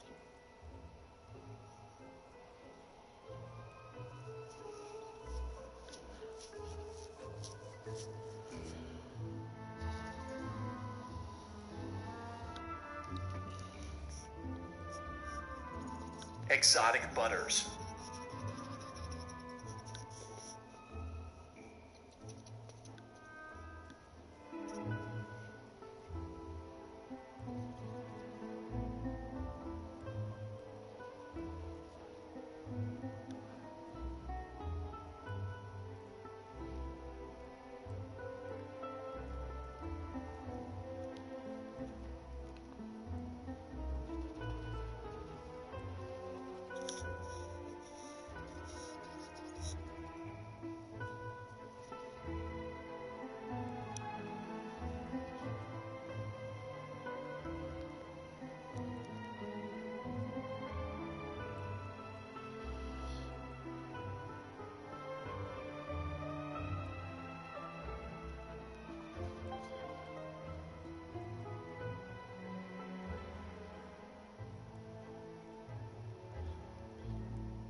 Exotic butters.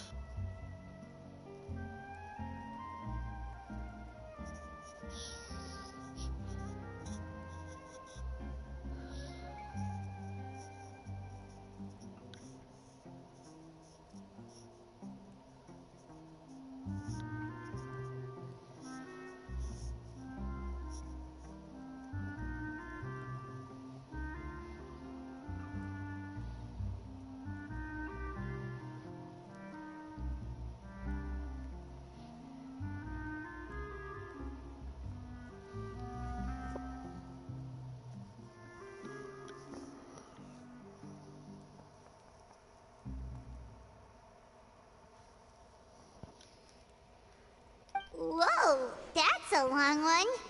Does it also mean great or something? My name means Mona the Great Astrologist. As for the old hag, hers is, in plain speech, the thrice as great Scholar of the Stars. Just take it as a title specific to astrologists.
know, right?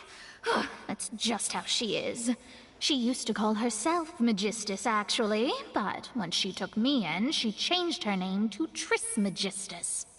Talk about excessive. Magistus is thus the calling card of our school, so to speak, which makes it about the same as a surname. It's all right if you don't get it. You can look into it further should you need to study astrology more deeply. How about triple strength traveler or triple appetite Paimon? Terrible! But anyway, you're not Fontanian, are you, Mona? You're from Mondstadt, right? Well, I was born in Mondstadt, yes. My parents migrated to Dornman Port, and I traveled with the old hag for a while, after which I settled down in Mondstadt City. Oh, that's a good thing then. At least we know you won't be dissolved by Fontaine's waters. Speaking of that, I'm sure you're aware that a bunch of things have happened here in Fontaine, right? I know you're not a local, but I'd avoid getting too close to any water that looks strange all the same. There's something ominous about it. Well, the water, I mean.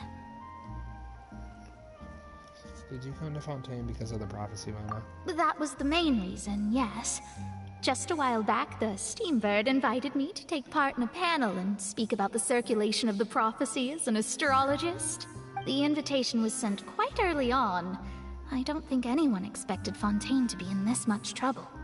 What do you make of that prophecy, Mona? Just tell us what you think as an astrologist. Your word would go a long way to make things more certain and less scary. What I can tell you is that I'm an astrologist, and that this prophecy concerns the fate of Fontaine, even that of all Tevat. Ascertaining this is akin to reading the fortune of the whole world. I'm afraid that this is not something that just anyone can do. If I could do it, you would no longer call me an astrologist, but a visionary. But on the flip side, the prophecy is so huge and powerful that it must surely come from a powerful visionary. Its contents involve the fate of the world. Disregarding it would be a mistake. A visionary? Sounds really powerful and all, but does such a person really exist? Of course. The old hag could do it, and I'd bet there are others amongst those Hexenzirkel colleagues of hers who could do something similar. Certain the accuracy of the prophecy. Could you help me get in touch with your master? Huh? Are you sure? All right, I'll help you. It isn't often that I see you with such a serious look on your face. I'll tell you once I hear back from her. Thanks, Mona. You're amazing as always. Oh, well, this is something only I can do after all. So yes, your praises are quite welcome. That's the greatest of astrologists for you! Of all the people we know, you know the star's the best! Indeed, indeed. That's the spirit. Oh, sorry. I came to see what all the commotion was about. If there's anything you need, do not hesitate to inform the Spina di Rosula. Tetrios. Oh, whoops. Guess we were getting a little too carried away there. Well, I'll go tend to my own business now. If I receive any news, I'll be sure to come find you two again. Exotic butters. And there she goes, quick as rushing water. And here we are with the Spina guy giving us suspicious looks. Well, we were making a ruckus, trying to But keep it we down, were able to recruit Mona's help, didn't we? Our Fontanian friends will thank us someday.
be right back.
Alright, I'm back.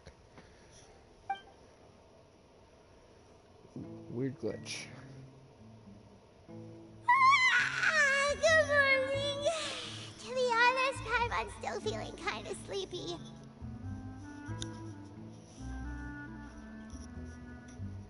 But it's time to get up, Traveler. We agreed to go see Neuvillette, so let's pack it up and get going. Keep your voice down. Paimon, you're really loud. It hurt my ears.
miss me? Not really.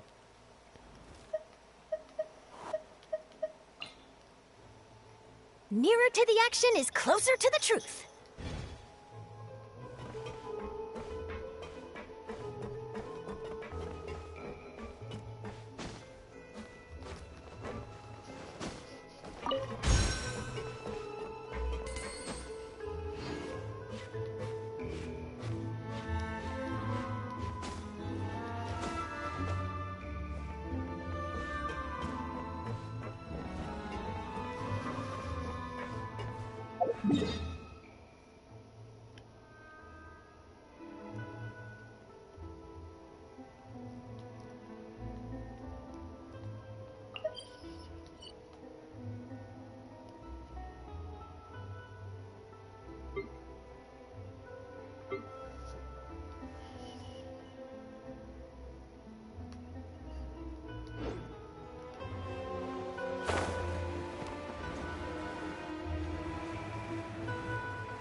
Alice Memoria.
Halt!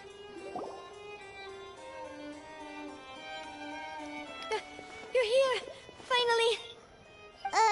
Is something wrong? Monsieur Neuvillette and Lady Farina, they seem to have gotten into a dispute. Please go see for yourself. A dispute?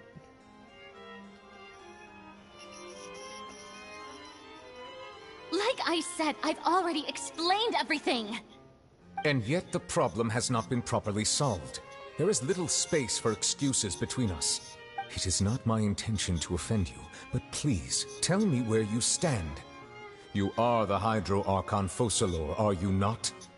Look at this. This is a list of the victims from the recent Poisson incident.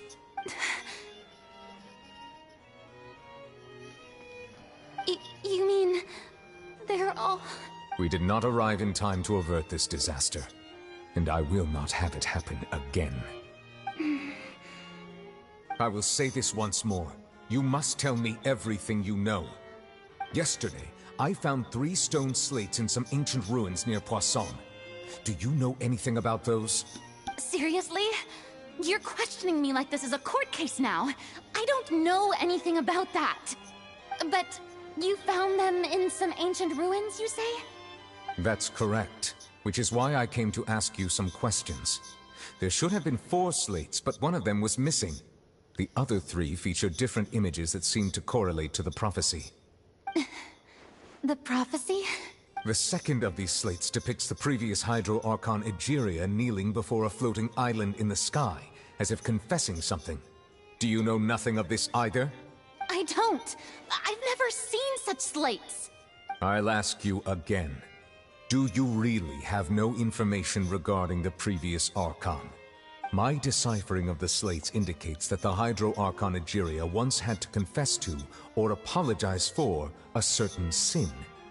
If anyone would know about it, it should be you. All gods don't have the same secrets, you know. She was herself and I'm me.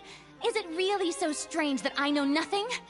I understand your concerns, but I'm sorry. I just don't have anything to tell you. Forgive me for saying this now, Lady Farina, but I have long known of your various secret investigations into certain matters. There are several indications that you have been investigating the prophecy on the sly. This is not strange in itself, considering that you are the Hydro Archon.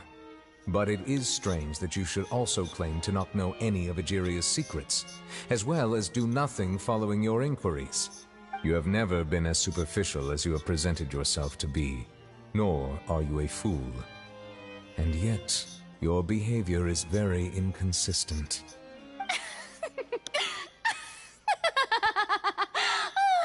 So you've been watching me all this time, have you? I didn't think you were that type. You... Well, since you know about my secret investigations, then you should know I'm actually working to take care of it.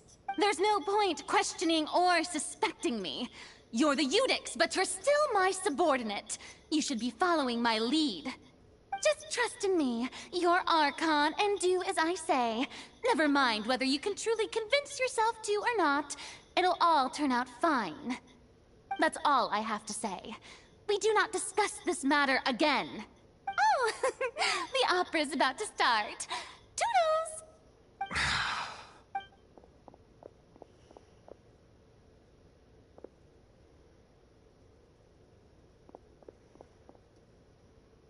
Did Farina not notice us standing by the door? Wonder what's up with her. She was smiling. Huh. She didn't seem in the mood to care if we were listening in or not. She also ran by really slow motion. That was random. She seems deeply troubled. She seems to be deliberately hiding something. I assume you've been outside for a while now? Oh, you noticed. Seems Farina didn't even realize we were here. She was in a great panic, though I cannot discern the reason. Our discussion reached impasses time and again, a state of affairs that we cannot allow to continue. Still, I do not understand. Dialogue is the basis for understanding, so why did she keep refusing to engage? I'm afraid questions alone might not suffice. We need to make her understand how dire the situation Everyone in her is. inner circle has noticed that she is hiding some secret. The issue is her attitude. I fear that she will not reveal anything unless absolutely forced to. We may have to create a situation in which she will have no choice but to speak. Oh? Like what? Normally, people will only reveal the truth when standing trial. Perhaps we must have the Hydro Archon experience just such a scenario. We're putting Farina on trial.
Farina's seen so many trials, and she's really good at dodging questions. How do we make sure that she won't just slip away at the first chance she gets? We will need to consider this thoroughly, join forces with various parties, and then do what we can. If at all possible, I would prefer to recuse myself from this affair, but we must prevent the prophecy from coming to pass. This may be cruel to her, but all Fontaine is in crisis. The information a god possesses is too precious, and so we must take a chance on this. In that case, we will need help. But who will lend us their aid to do such a thing? Oh, I think I know who to call.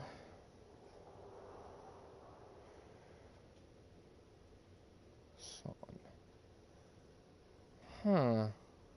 Did we call the Ghostbusters?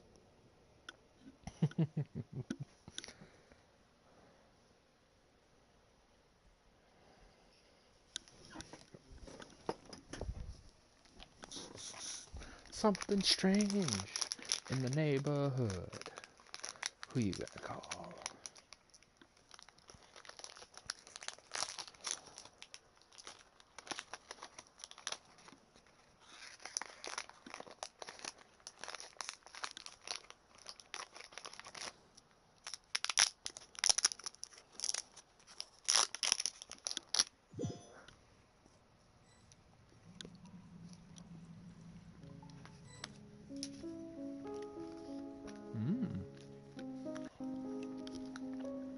Well, that's everyone, huh?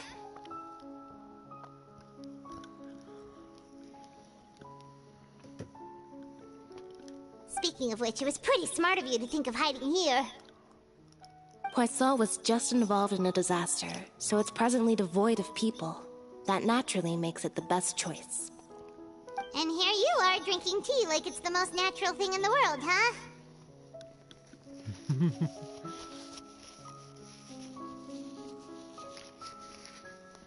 That's what family should do. Sit and enjoy a leisurely time together. It's nice to enjoy tea here, you know? Care for a cup? Lend me your ears, everyone. Or perhaps one of you might like to start us off. How about you, friend? Me? No, I don't think I can. Then, how about you, good sir? I fear that I will cause the mood on this boat to become as somber as it is in court. Well then, I guess we're lucky we've got a local like me to organize things. Wonderful, the spotlight at last. I guess I'll be facilitating things from here. That was a little long-winded, don't you think? Oh, you might be right. Anyway, to cut to the chase, our friend here, the Traveler, has brought us together to discuss something. As for what that is, well, let's start by saying that we'll be pooling our efforts together to create a series of traps. Oh, how intriguing. Well, it's just an expression, really. One that I just learned from Chlorand, and used on the spot. So, let's invite her to explain in detail. A round of applause, please. Huh? Didn't you say that you would be facilitating this? Oh, come now. Your work doesn't involve much public speaking, right? This is a good chance to practice. You might even pick up some fancy oratory tricks to impress your boss with in the future. I see. And what does my boss say? He is glad that you consider him your boss. Do go on.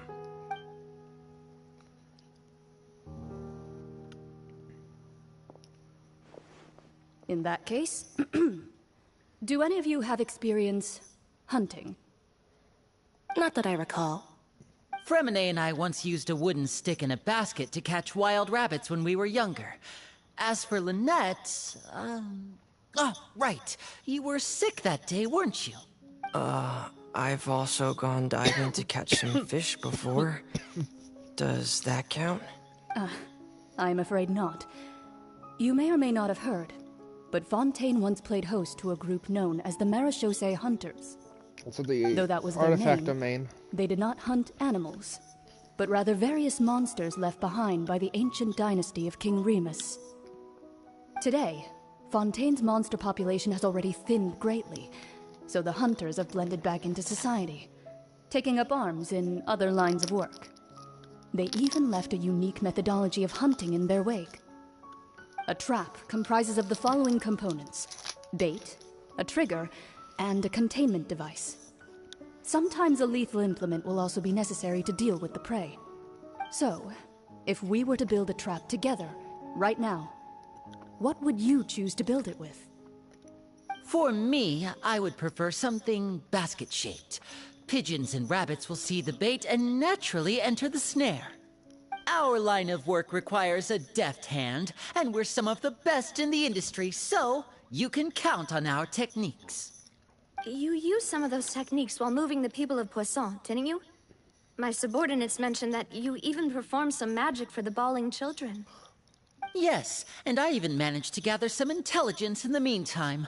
I'm quite the multitasker if I do say so myself. I'm afraid I can't claim that as my strong suit. I prefer more stable methods, like placing bait in the water and waiting for the fish to come within reach. That's the kind of method I would count on. Calm and steady. Exactly the kind of person who would catch loads of fish. And I can be their assistant. With discretion, I'm sure. I'd probably use some sort of mechanical animal. Papa once bought me some small clockwork squirrels, mice, and such. When placed in the forest, they can attract others of their kind. I remember that you liked those too, didn't you? I did. And that would be a good way to go about it. If they're realistic enough, animals of the same kind will follow them all the way to the trap. What about you, Monsieur Neuvillette?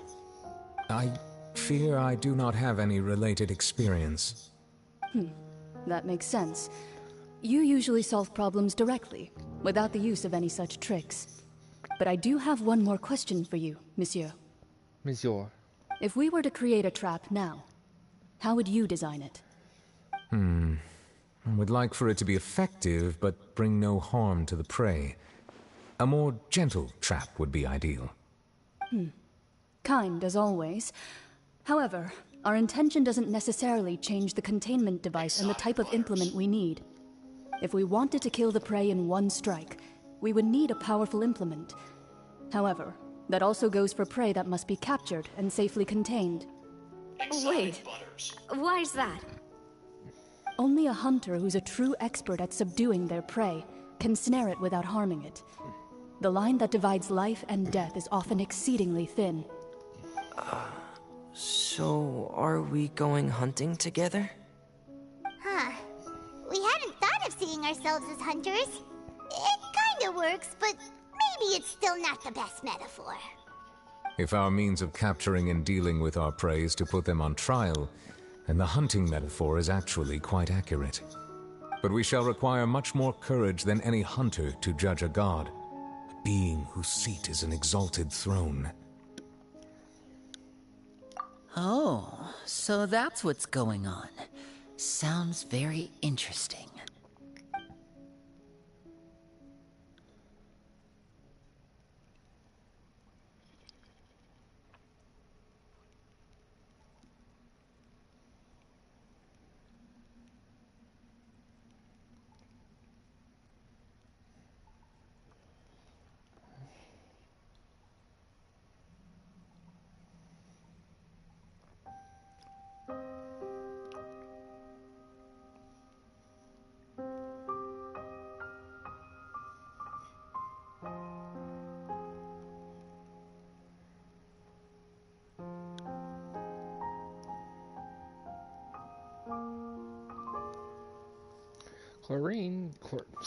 Chlorine's hunting metaphor was just that, a metaphor. You will not call this a hunt because that is not what you should do at present, nor has this relationship between you and Farina reached such a dire stage. What you need is simply the secret she is keeping. Attempting to take her secrets is an act of sacrilegious disrespect, but must be done to prevent Fontaine from sinking into the waters as foretold by the prophecy. There is neither hunter nor prey. but there must be a trap. That is what you will need.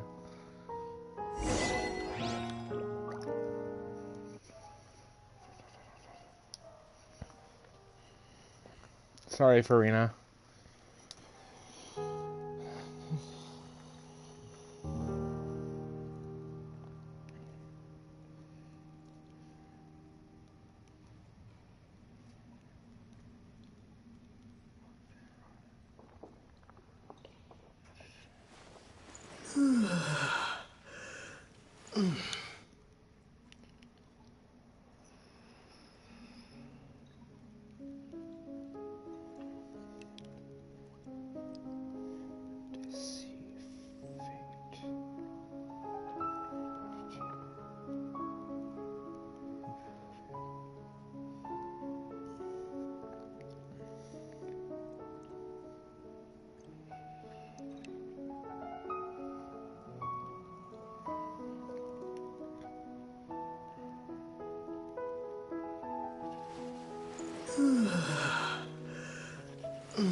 Exotic butters.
Apologies for the long pause here. I'm talking about this quest, theorizing.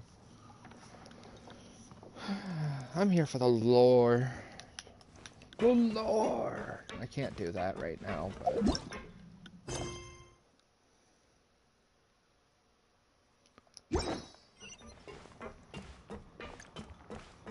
I want some tea, though. I'm sad I didn't get any.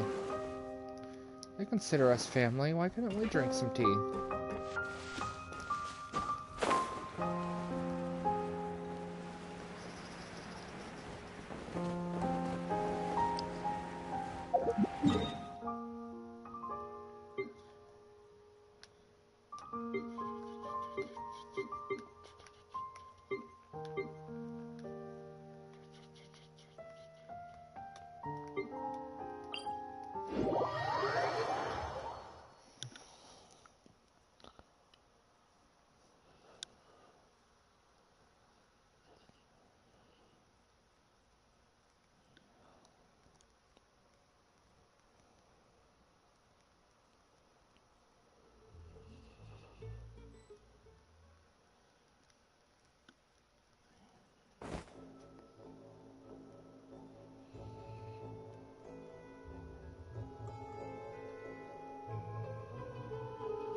Sorry for the pauses.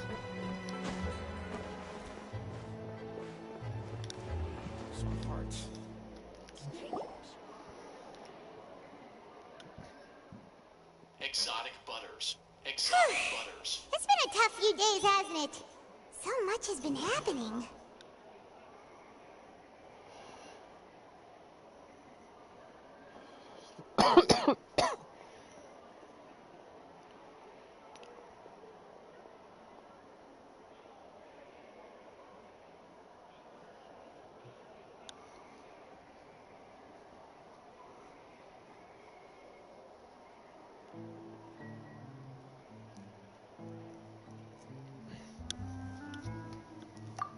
Hungry. Paimon didn't think the meetings would go on for so long, but everyone seemed pretty fired up, huh? Paimon thought they'd be at least a little frightened. Well, Fremine was, now that Paimon thinks about it, but everyone else just looked a little surprised. Do you feel more confident after the meetings, Paimon? Well, it's hard to say. Paimon doesn't have any experience with this sort of thing. But with you around, Paimon sure will do great. After all, you're the most reliable person in the world, aren't you? Huh? Is something wrong? Did you just pour some tea? Paimon didn't notice you doing that at all. No, I didn't. Then what's that? Paimon's never seen that cup before. Don't be frightened. I'm just joining you two for tea. I merely refrained from saying anything till now.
Who's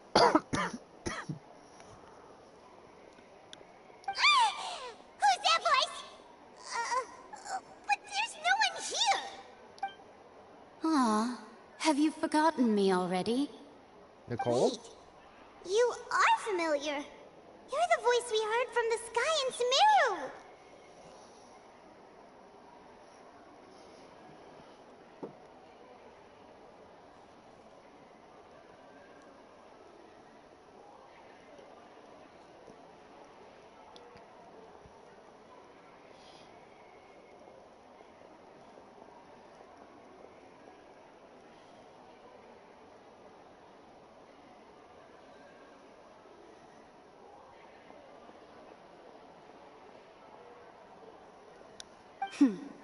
The voice from the sky, I fear that description is wrong.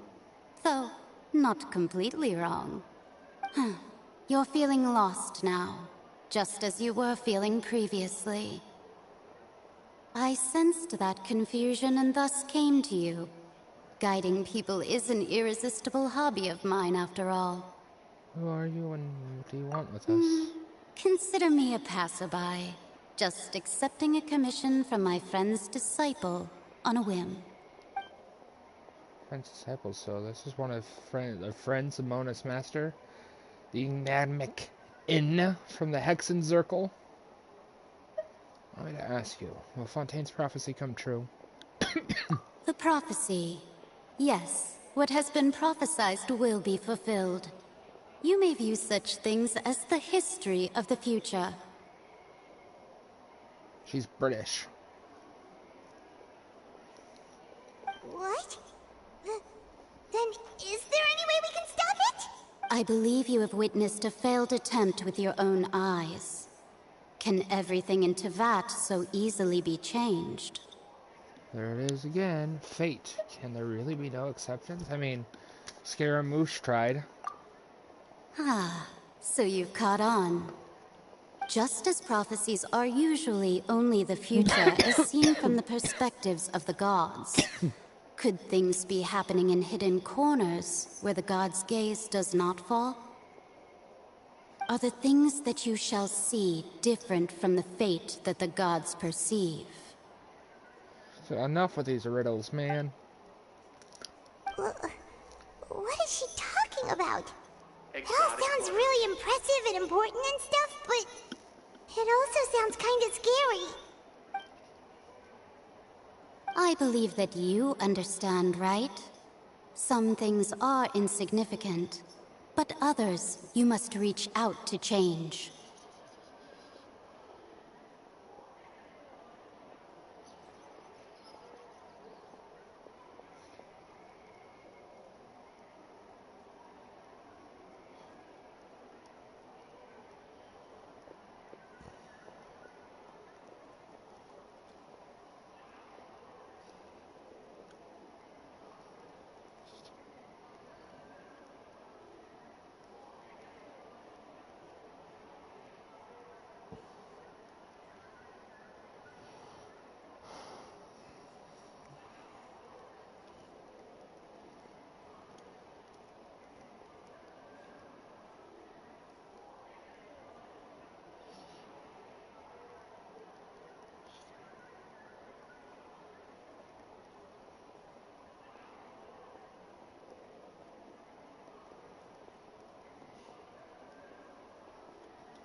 Ultimately, fate shall serve as your only guide, no matter what will happen in Tevat's future.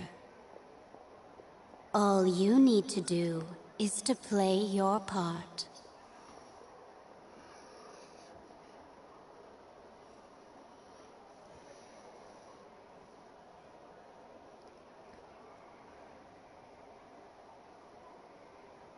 Oh.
Exotic butter.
This was good tea, by the way. Thank you for your hospitality. Well, that'll be all for today. The voice. It's gone.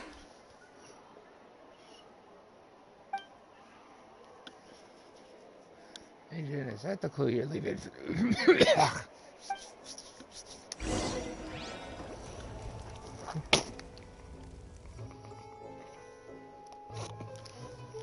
Apologies. What? I want to hear someone talking.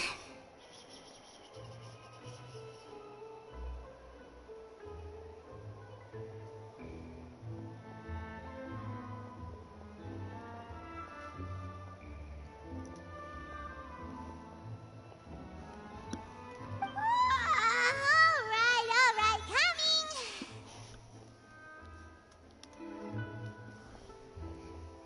More diligent, Hey, Padawan. it's you who's getting lazy, okay? Well, I see I've walked in on some lively banter. Have you been these past few days? Just fine. I went to take part in that Steambird panel. It turned out to be more interesting than I expected. not all Fontainians are pessimistic about this. One journalist mentioned that sitting around and waiting for the end to come would be wrong, and that they should make their own rescue preparations. I agreed, so we had a brief chat with her. Did she have pink hair by any chance? Why, yes! It was Charlotte. You remember her, right? That daredevil journalist? Yep. I'm in full support of her view. Prophecies are very important, but how can people allow their lives to be commandeered by just a few words? That's right! Paimon's glad to hear something sensible for once. Ah, yes. About what we had discussed before. I did try, but I'm afraid I couldn't reach the old hag. I'll try again tonight, but I wouldn't get your hopes up. Actually, someone already came over. Huh? Goodness gracious. Are you serious? Yes, Mona, I'm serious. She said that even the god's gaze has blind At least spots. she came to Pretty bold if you ask Paimon. Most people would believe the gods to be all-knowing, right? The Hexen Circle members are certainly anything but ordinary. As for the mage named N, the old hag has mentioned her a few times. She said that N's sense of direction is incredible, and that she loves guiding those who are lost. But I've never met her, and if she were still alive, she'd be... well, suffice it to say that the hag's at least a few hundred now, and N's been around for longer than that. Whoa. The Hexen Circle sounds like a scary group. But they must really stay in shape to live so long. Their abilities alone are pretty terrifying. If she came to see you personally, then the problem you're facing must truly be of great importance. Well, it's not like Paimon could understand anything she said. Yes, she was quite cryptic, but I suspect she means that there is still a way to turn things around. She didn't say when or what that would be, though, so perhaps it is something that you cannot know right now. True, her words were meant as a helpful hint, but when will we realize that meaning? Traveler, Paimon, are you two all right? Oh, we're fine. We're just a little down right now. It kind of feels like the end is coming, you know? I see. I feel that same sense of desperation, too. I guess you could consider me someone who has often witnessed fate. So far as I have seen, it cannot be swayed. But even so, I still hope for, and believe in, miracles. Astrology is eternal and rational, but fate may not be. It is cruel, but it can also be beautiful.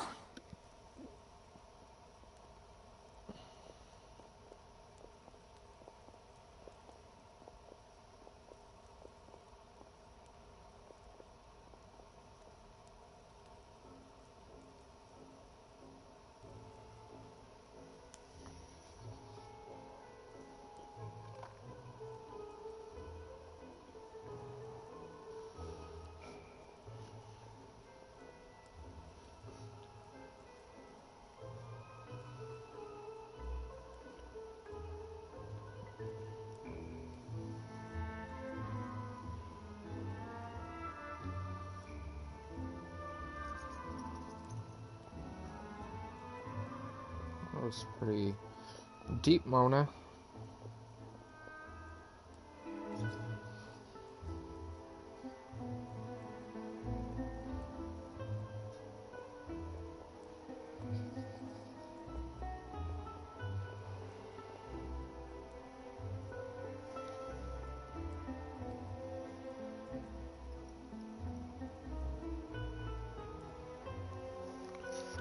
Perhaps that's what N was trying to tell you. Not to lose heart, and to believe that what you are seeing playing out before you is not yet set in stone. I did originally think of steering clear of all this, but I couldn't. Even if this is all futile, I still wish to help everyone. If we don't struggle to the last, then how can we face the end when it comes? Huh. You do have a point. There I go, talking about astrological principles again. Sorry about that. The moment I start talking about work-related stuff. I need to get going. Don't worry about it, Mona, and thank you. It was worth trying to comfort you, even if only a little. I believe that you'll help those who are struggling in the same way I did. I suppose that might be why we always seem to meet by coincidence. Paimon feels kinda moved by what Mona said. But also kinda sad, too. Hey, Traveler. Paimon suddenly feels like going outside for a walk. Let's go. Let's walk around the city, shall we? There's a few spots we always like to walk by.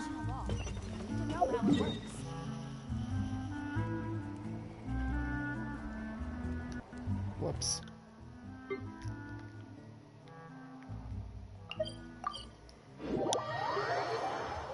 We'll teleport. It's getting a bit later than I want it to be.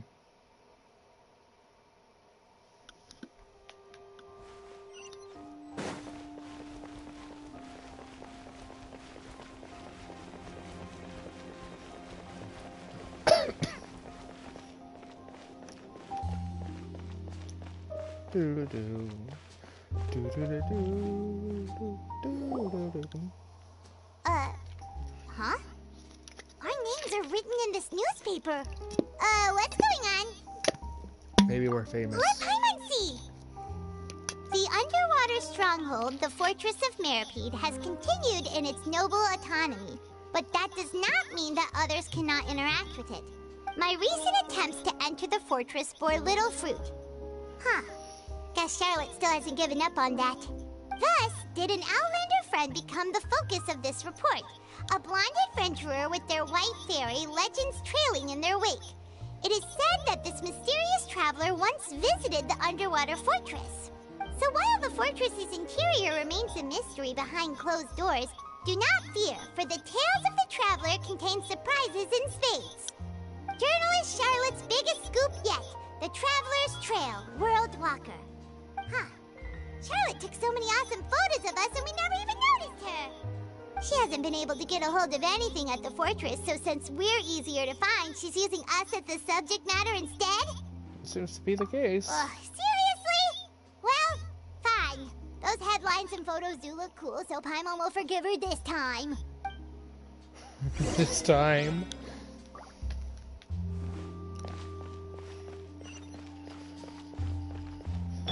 How dare you take pictures of us without us noticing, Charlotte?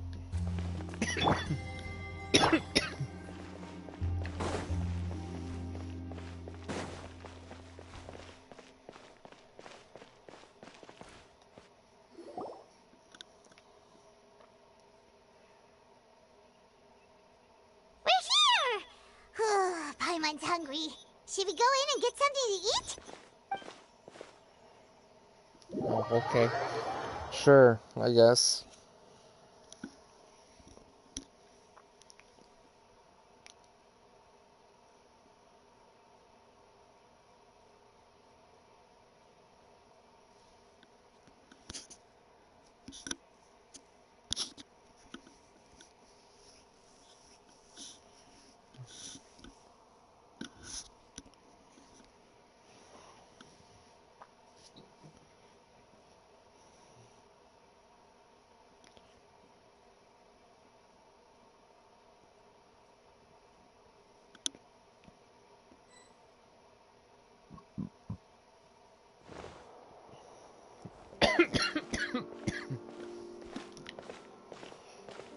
Cutscene, huh? Hey, quick! Look! That's the limited edition only 16 slices a day cake! Isn't already sold out for the day. It was so delicious the last time we tried it! Despite the tense situation we were in, let's give it another go! I'm sure it'll be great! Can't let anyone get ahead of us. One slice of cake, please. Someone showed up after all! Oh, wait, you're the one from the Palais Mermonia. Oh, are you here to buy cake too? It seems Monsieur Nervalette was right. You really can eat. Wait, did he really say something like that? That's right. Even he has his own preferences when it comes to food. As for me, I love the cake and coffee here. Fair enough. Do you come here often? Usually every day. Every day? It's part of my daily schedule, apart from work. I shall have my cake and coffee. Then what if someone told you one day that this place would be closing soon, and you wouldn't get to eat cake here anymore? What would you think? But why would it close? Well, Paimon doesn't know either, but maybe the waters will rise tomorrow. You know, like in the prophecy. Oh, the prophecy. To be honest, I haven't paid much attention to that. No, still, even if there'd be no more cake tomorrow, that wouldn't keep me from having some today. No, it's the same for eating in general. You might not be able to eat tomorrow, but if you can do so today, then you should carry on. That's what people call living, you know. Exotic butters. Huh. Don't be sad. Excuse me, could I have 2 more slices of cake to go?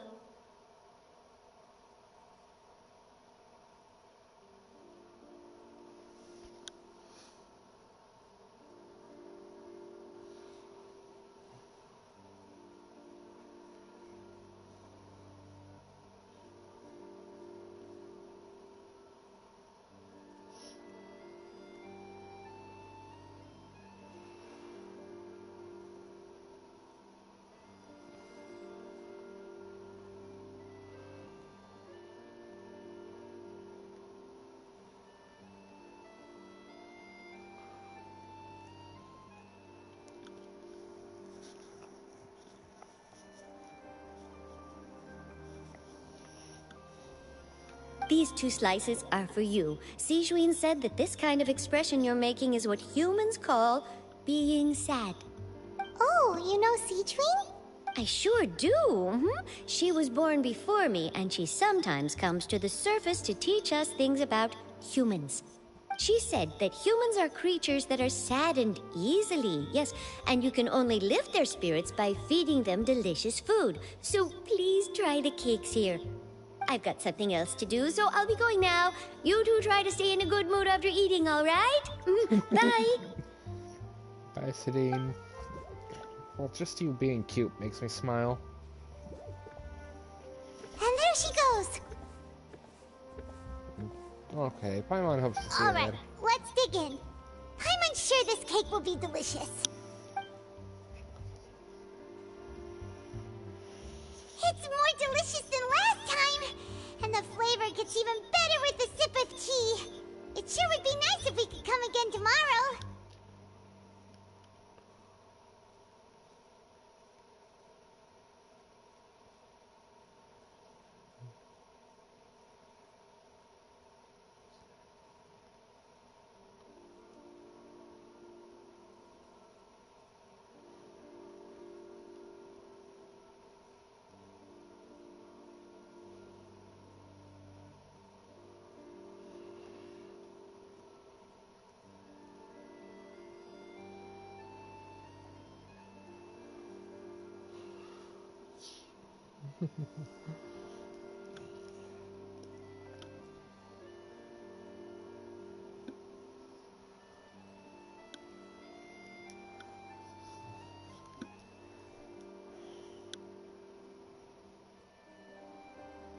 Sure would be nice if we could always eat delicious food here. Okay, Paimon. You're just making this more depressing. Come on now.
My star. One.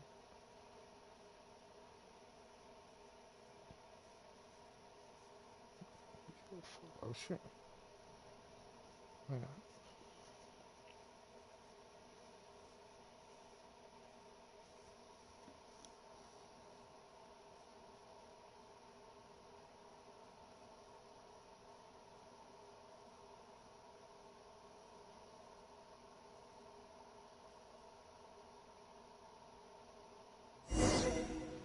Oh, we're near the Seabird office. Let's go look for Charlotte and have a chat. Really, Paimon, you didn't realize that a moment ago.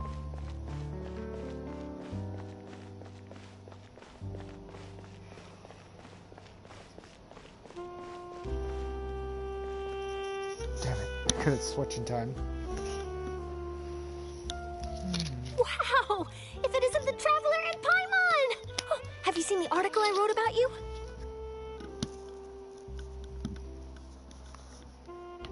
Ha! You've got some nerve! You just used us to make some quick mora! Oh, you needn't worry about that. I heard that you were in Poisson some time back, so I sent you a letter to discuss just that. It appears you didn't receive it, though. It's all right, though. I've set aside the amount intended for you. I've even set the table with some food. Really? Oh, you're the best!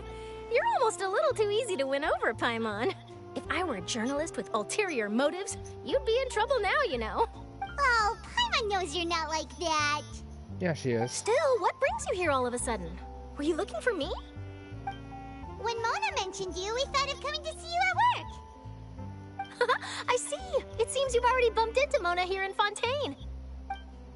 So she mentioned me? What did she say? She said that you're a real daredevil of a journalist. Nice. In which case, can this daredevil journalist dare to request an exclusive interview with the legendary Traveler and Paimon? Huh? So your article in the paper today doesn't count? Oh, of course it doesn't. That was more like live photography. What I'd like to do is dive deeper and ask you to talk about the things you've seen and experienced. You seriously want to interview me? Yeah, are we even qualified enough? Why not? If I say you're worth an interview, then you're worth it. But not right now, of course. I'll need a few days to prepare. Oh, in that case, we'll just chat when you have the time then? Oh, so that's a yes? Oh, splendid! I'll tell the editor-in-chief immediately. I'll have to apply for lighting, a venue, some props, and... Whew, so much to get done now. Talk to you later. Wait, Charlotte, Paimon's still got a question for you. And what's that? If, just for example, Fontaine were to be flooded tomorrow, what would you do today? Huh, that's the prophecy you're talking about, isn't it? I mean, I do hear about it often, but I've never once thought that the day could be tomorrow. If you're seriously asking, then I might try and think of a way to leave Fontaine. Oh, but I'm still a journalist first and foremost. That means I have a duty to be reporting from the scene. And secondly, I wouldn't forsake my homeland that easily. From what I've seen, most people don't know what they'd do should the worst come to pass. In truth, it might be better just to behave like normal rather than worry over such an end. Yeah, moving. So in all likelihood, I'd probably still be prepping at the office for that interview of ours. I know what you're thinking. That sounds a bit sad, but I've always believed that it's best to do what you enjoy. Just think about it. If this nation really were to be suddenly destroyed tomorrow, but I still successfully finish an exclusive interview with a truly unique person, then the story I would wind up writing would truly be timeless. And then do you know what I'd do? Well, I'd write that story, send it for printing, and use messenger pigeons to get copies out to the various nations as soon as possible. I'm not a dreamer, nor am I a workaholic, but I do love my job, and I'd be proud of leaving such an article behind. I guess you could say that I was born to be a journalist. But anyway, that's my answer. And on that note, I'll get back to my preparations. All right, Charlotte. That's so nice. All of a sudden, Paimon actually kinda envies her. Anyway, let's go and take a look at the sea, shall we? Why would we do that? It's like a really bad idea.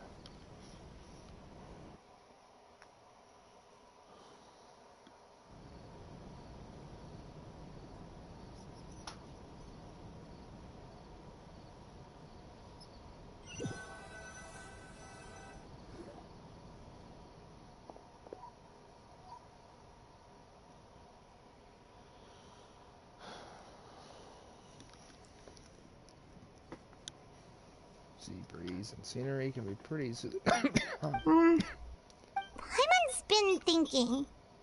If it wasn't Yes. Fontaine, but all of Tevat that would be destroyed tomorrow, where would we go and what would we do? No, Paimon should ask, if you could choose, what would you like to do?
If I could choose, huh? It's just like suddenly, like Charlotte said, suddenly trying to consider what to do is pointless. We've always been moving to the next destination, so we haven't spent much time thinking about these kinds of things. We didn't have to either, with us always being on the road and whatnot. I think until the moment comes, I think I'd keep journeying on. You mean, still traveling? Yes, cherish every single moment that I have to look upon this world. Wait, isn't that what we've always been doing? Yeah.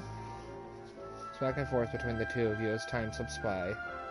As night falls, despite the fact that it was already night, you return to your accommodations and end this busy day.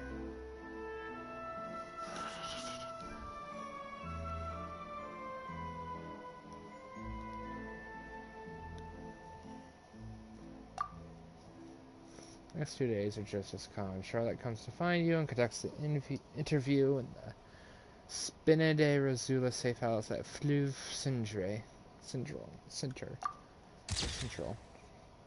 Navi, I have finished her business of research and even drops by to take a photo with the two of you. All goes well. Man, they're gonna drag on this on, aren't they?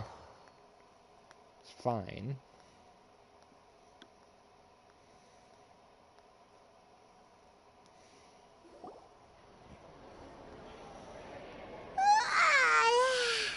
Feels like you'll grow mold if you stay here long enough.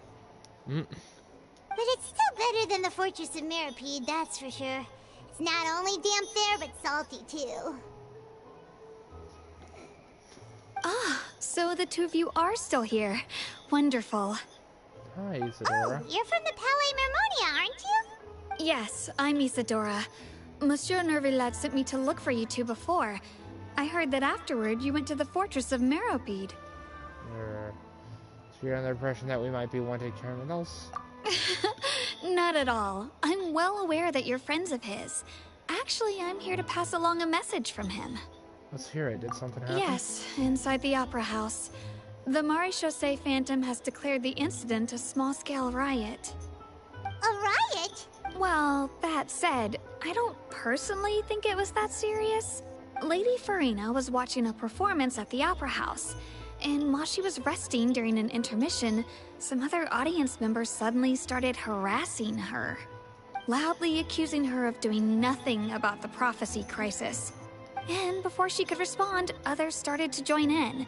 The crowd continued to grow, and protests against the Hydro Archon started to break out. Like the freaking French Revolution. So people have started to put the blame on Farina. Guess they finally found an outlet for the pressure they've been under due to the prophecy.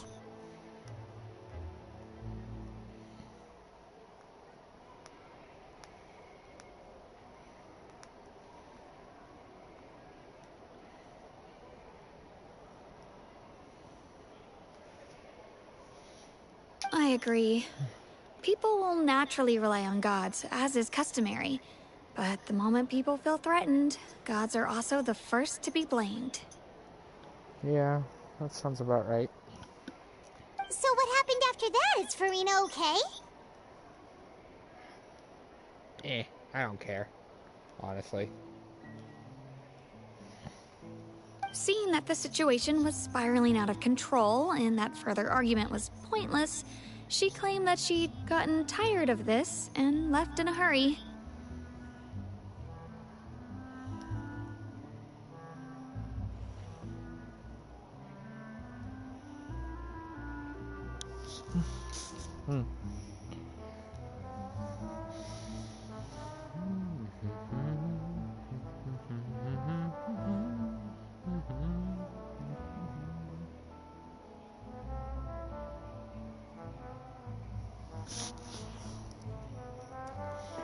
The Marechaussee Phantom had their hands full maintaining order and did not catch where Lady Farina had gone. Only when things had stabilized did we realize that she had gone missing.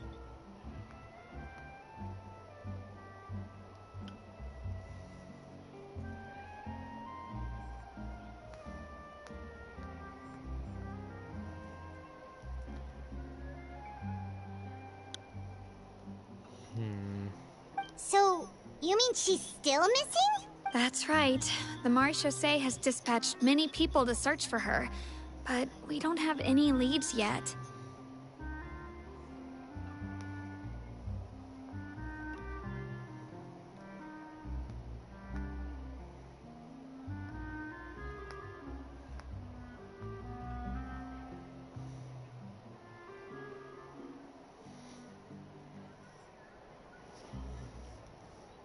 That said, I don't think there's much to worry about. She is a god, after all. Even if she were to fall into the hands of rioters, what could ordinary people do to her? Good. In the situation. Monsieur Nervillet sent me to tell you about the situation, but he didn't say anything else.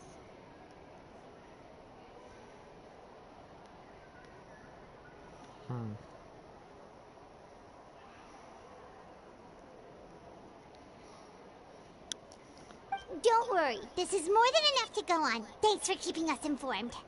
Ah, is that so? Well, all right then. In that case, you two take care. I'll be heading back to the Palais now. Alrighty, Zadora. Well, sounds like we should hurry over to Poisson then. Sure, got on quickly. If we know Farina, she won't try to fix things in this situation.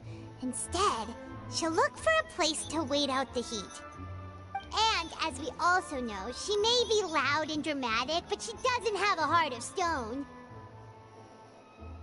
Exotic butters.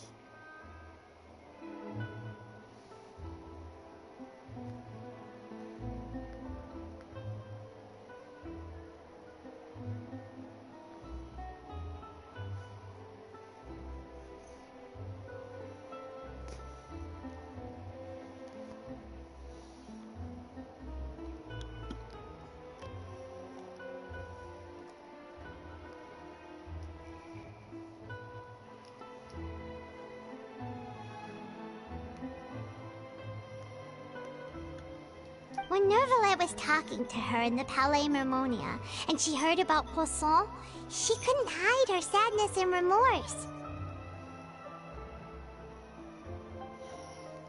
It would be hard for her to ignore being accused by the public today.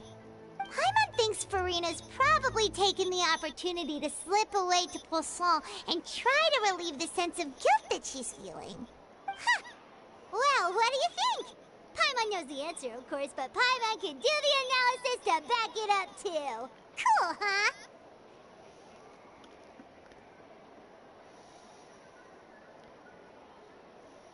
In that case, there's not a moment to lose. Poisson, here we come! Seems becoming a detective done you some good in reading those detective novels. Seem to have had effective on you.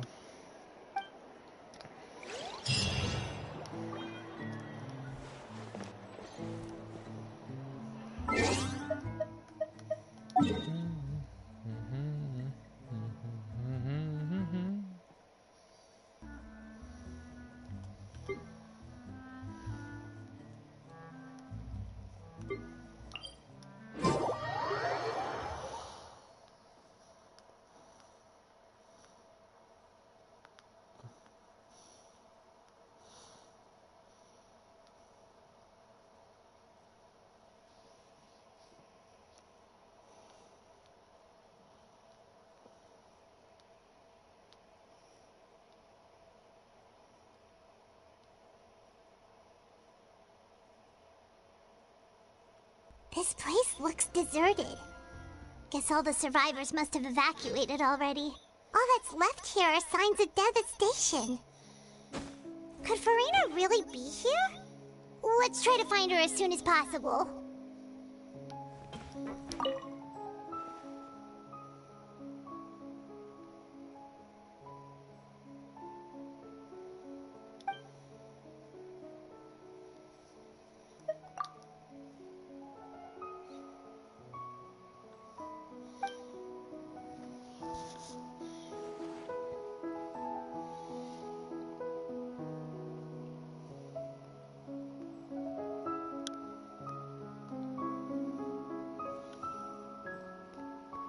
Well, I can't blame people.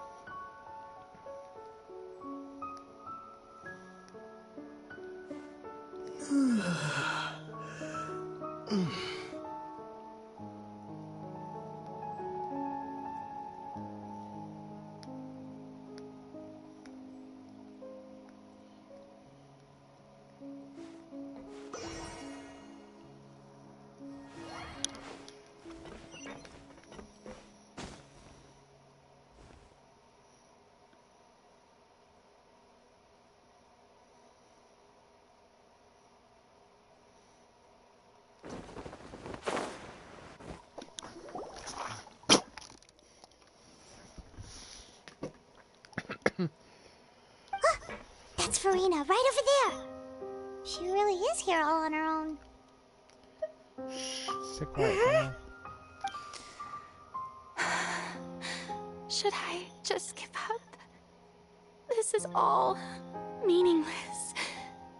What was meant to happen did happen after all. Everyone's dead. I'm sorry. I am so sorry. Oh no.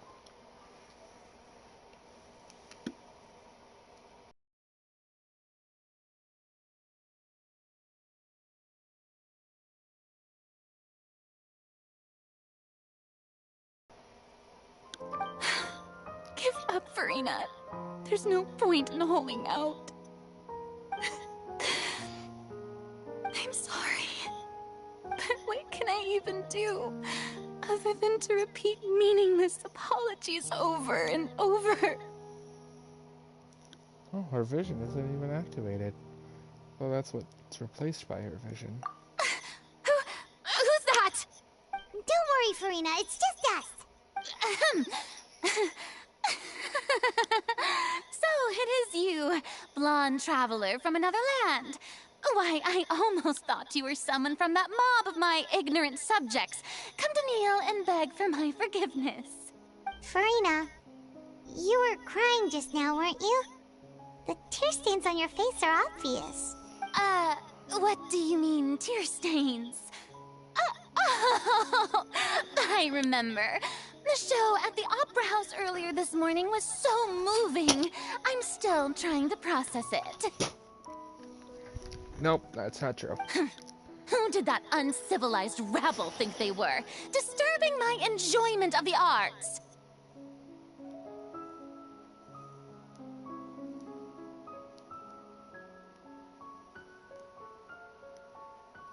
How did Vincenzo not notice you were here? You swim?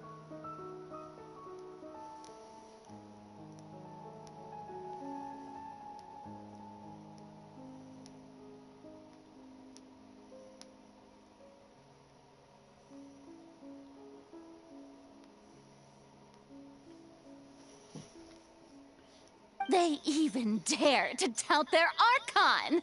I must teach them a lesson.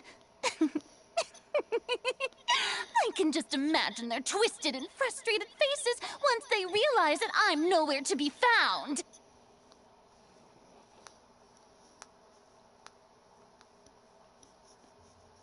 Don't work like that, Verena.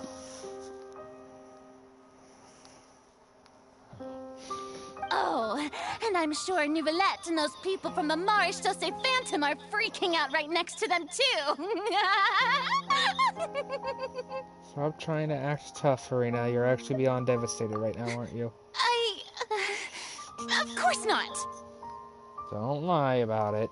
Hey, there she is! The Hydro Archon's over there!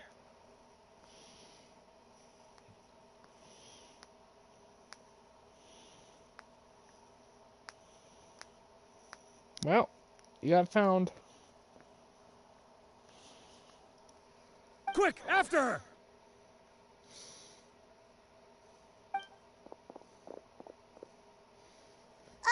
Farina, those people seem to be after you. They are... They're just some rabid fans who want to cut the line because they haven't been able to meet me in person, aren't they?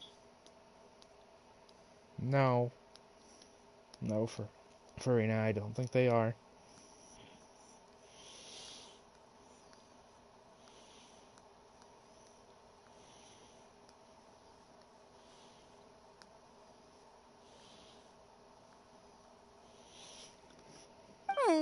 That's against the rules.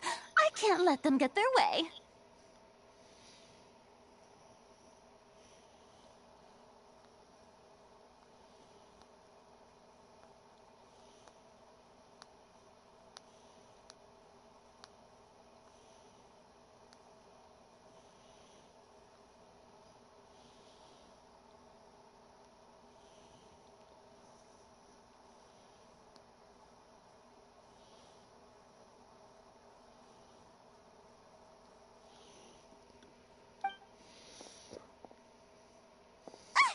Farina just ran off!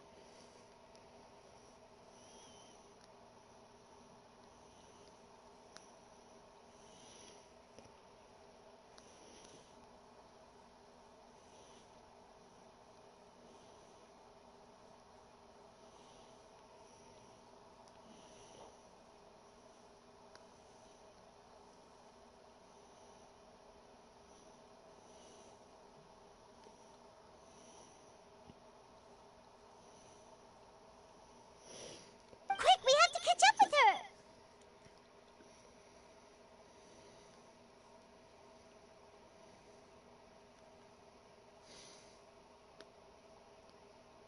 Do we? I mean, let's say she's getting what she deserves. I'm not siding with her.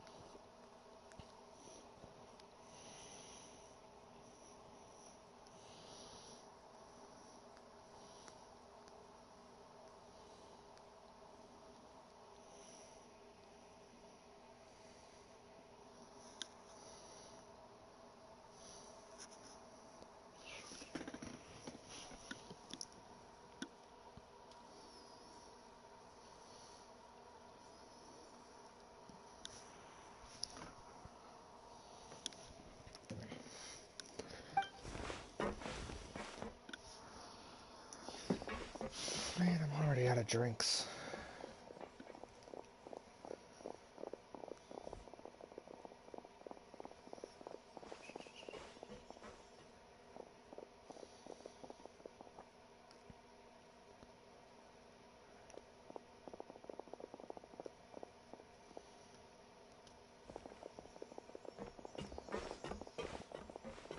This should be the place, right?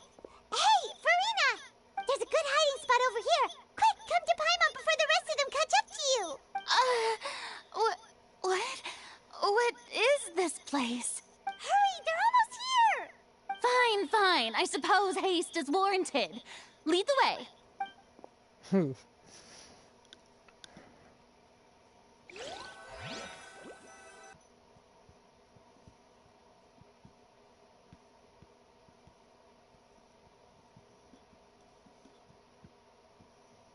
Weird, we went from trying to challenge her to a duel, although we misunderstood it at the time, to helping her, kind of. I mean, we're setting the trap for her.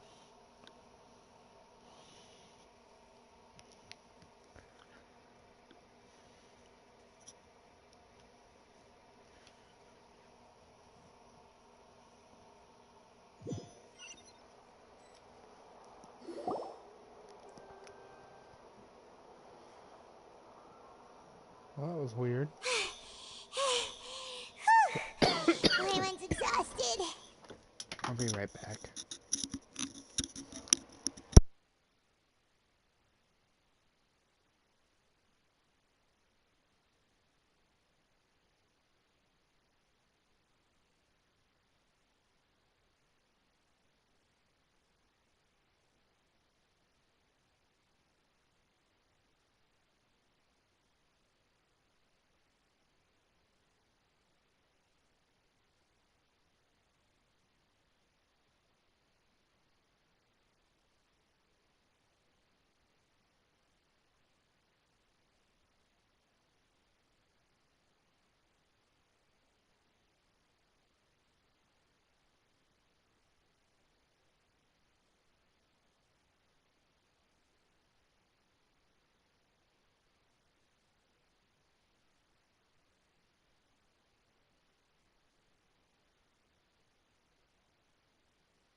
Alright, sorry about that.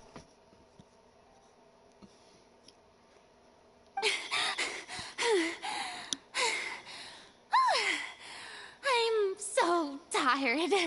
I totally thought they had caught me.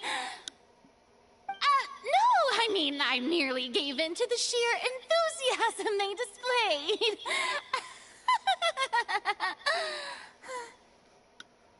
This place is not what I'd call soundproof. You might want to lower your voice a little. You're right. Yep, that's a good girl.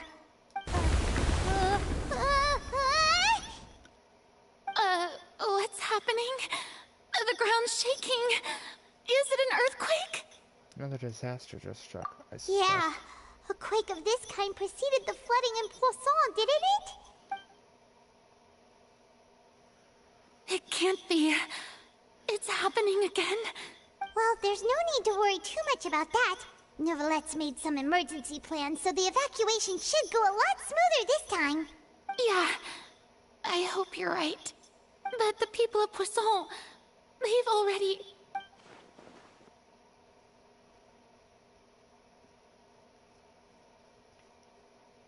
Stiff. She's starting to look far less stiff. It's true. I've been investigating the prophecy for hundreds of years. I once had informants all over Tevat, searching for clues and feeding information back to me. I've tried all kinds of ways, too, to hold back the sea. Anything to keep the coastline from advancing. But all my efforts proved to be futile in the end.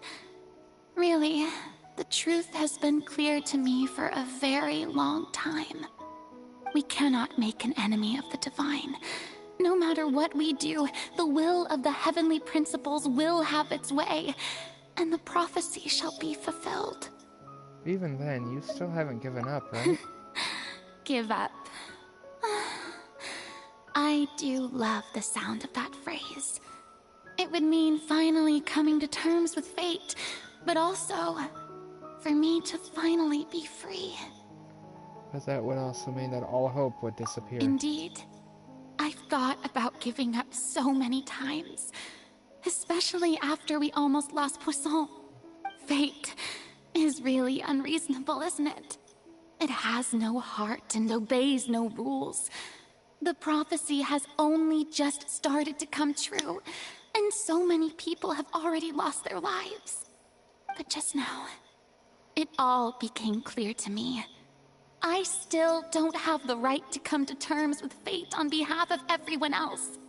As long as the final moment hasn't come, it's still not too late. Don't worry. I will keep hope alive for everyone until the very end. Well, that's enough for now.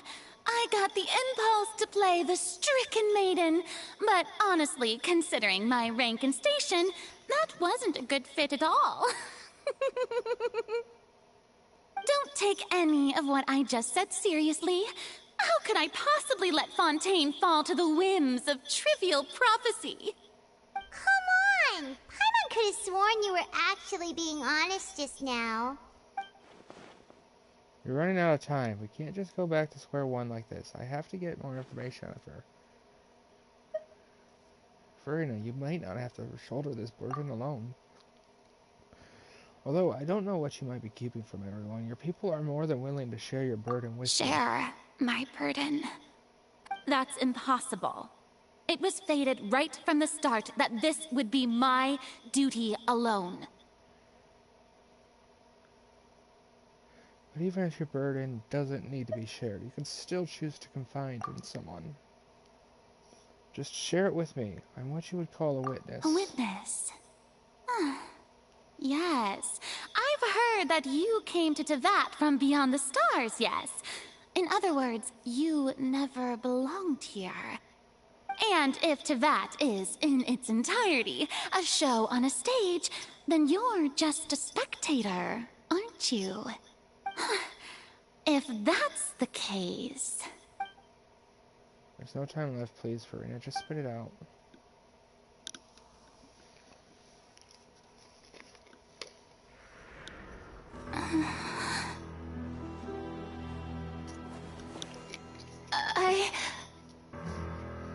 Is that the Fatui music?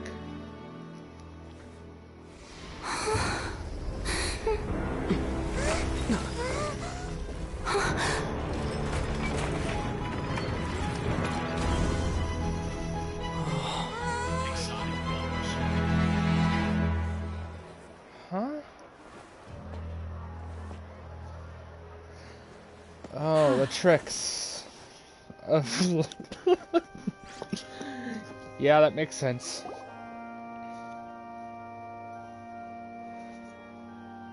Ladies and gentlemen, this concludes my opening performance. Makes sense for the Fatui music.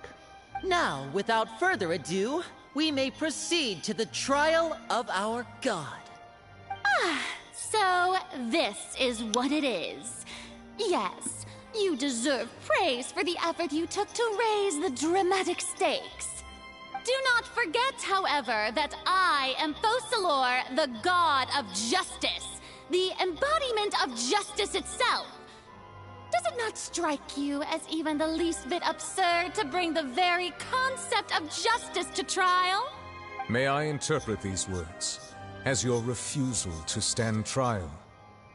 In that case, you will have the opportunity to defend your honor through a duel.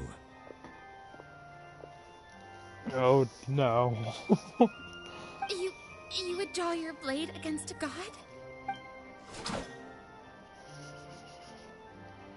I see. It seems like you have made up your mind.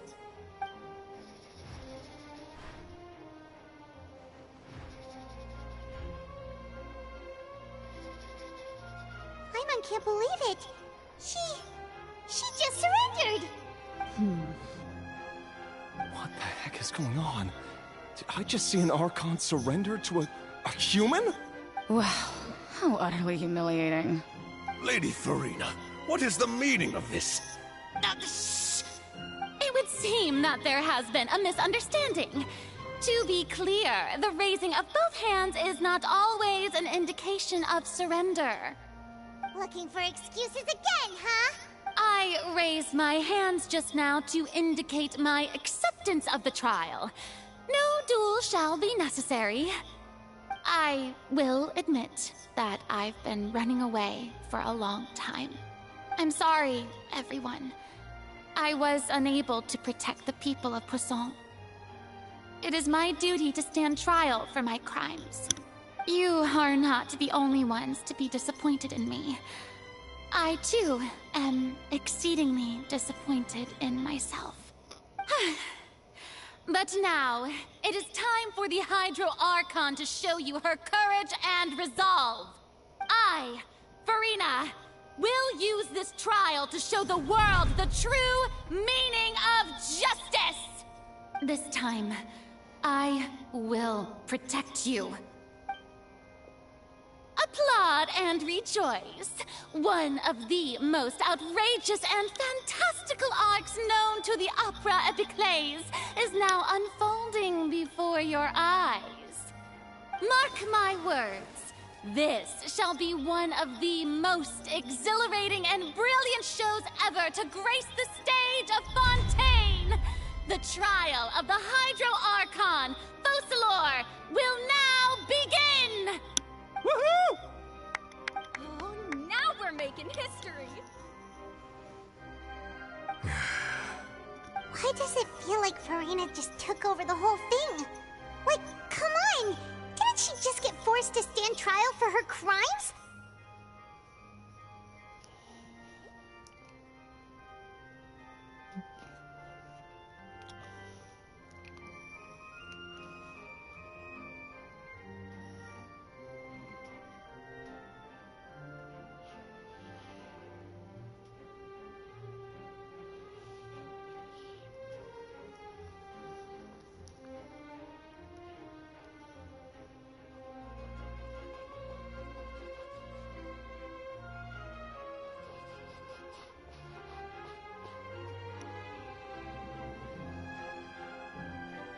Don't disappoint me.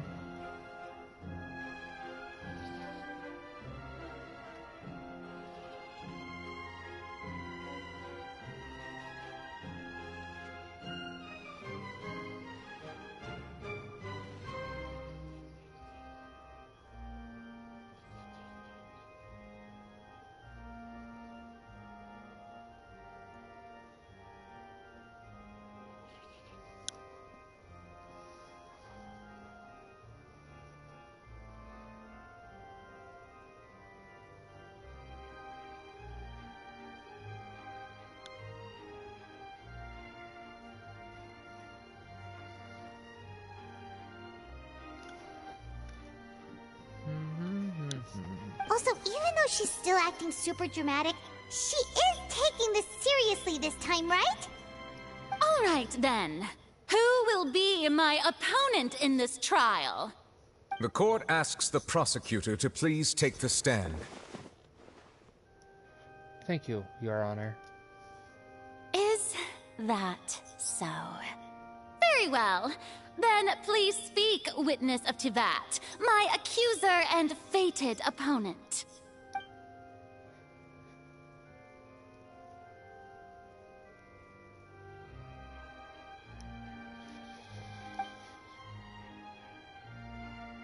You still have a chance to figure everything out. Sorry, I didn't read that.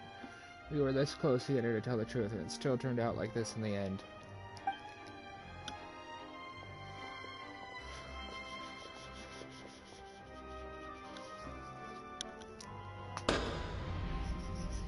Also, please allow me to ask, as a final question before the trial begins. Just how much work did you do to force me onto this stage? Well, we did do a lot of prep after the meeting that day. I can go over the tasks assigned to the Spina di Rosula, since they were rather straightforward and easy. Navia, the president of the Spina di Rosula. Most of the people who participated in the disturbance this morning were my subordinates. They changed into plain clothes and came to the Opera House as regular audience members, waiting for the perfect opportunity to incite insurrection against you. The people's resentment against their Archon has been building as more and more of the prophecy is fulfilled. A spark was all we needed to turn smoldering anger into a flame. Moreover, according to our understanding and analysis of you, when something like that occurred, you would likely flee the scene and head to Poisson by yourself. So, we arranged for a second group to lie in wait there. So, you mean... the ones who scoured the settlement for me were also from the Spina? And their goal was to force you to step into the giant magic box so you may personally participate in the greatest magic performance in all of Fontainian history. That's right. That house was a magic box, rather than someone's residence. As the super ultimate version of the setup that I used when I first performed at the Opera Epiclese.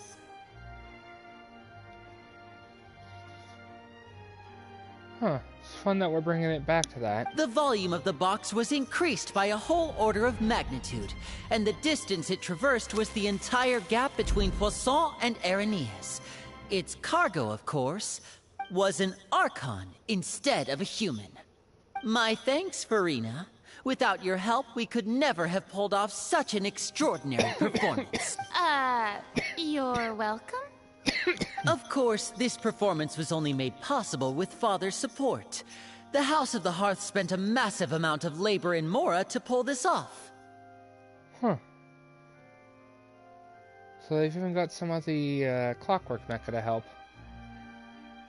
We had to select a location, construct the giant magic box, dig a tunnel, and open up a path through the water. It was a lot of work for all of us. So, in other words, the earthquake that we felt within the giant magic box was just a normal tremor from the transportation of the whole house? That's right. It wasn't a sign of another disaster to come. Sorry about that. We see you back there. Then, I can guess Nervilette and Cloran's parts. You gathered a crowd, prepared a stage, and made sure that the champion duelist would be immediately ready for a fight. Also that as soon as I appeared on the stage, the trial may commence without a hitch. Am I right? Yes, that is correct. Well, Clorand, I must commend you for your courage. Only the most outstanding champion duelist in all of Fontaine would accept a duel with an Archon without flinching. Thank you.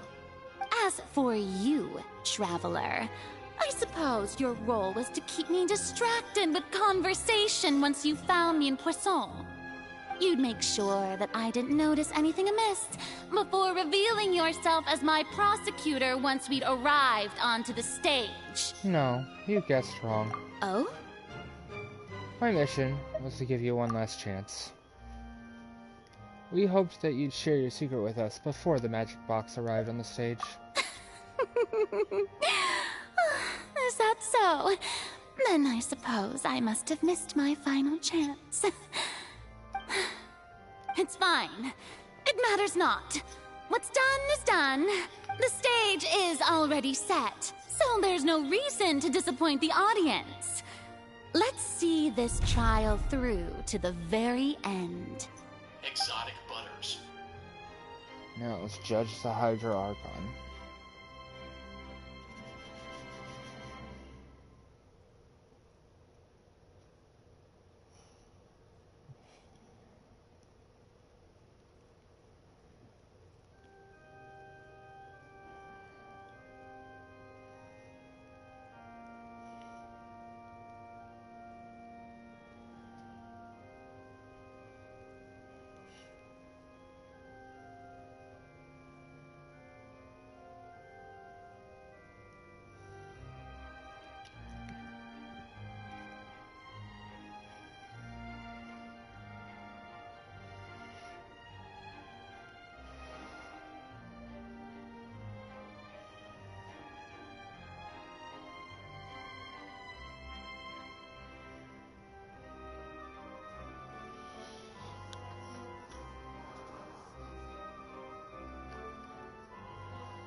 Still, I can't help but be a little bothered by the conversation.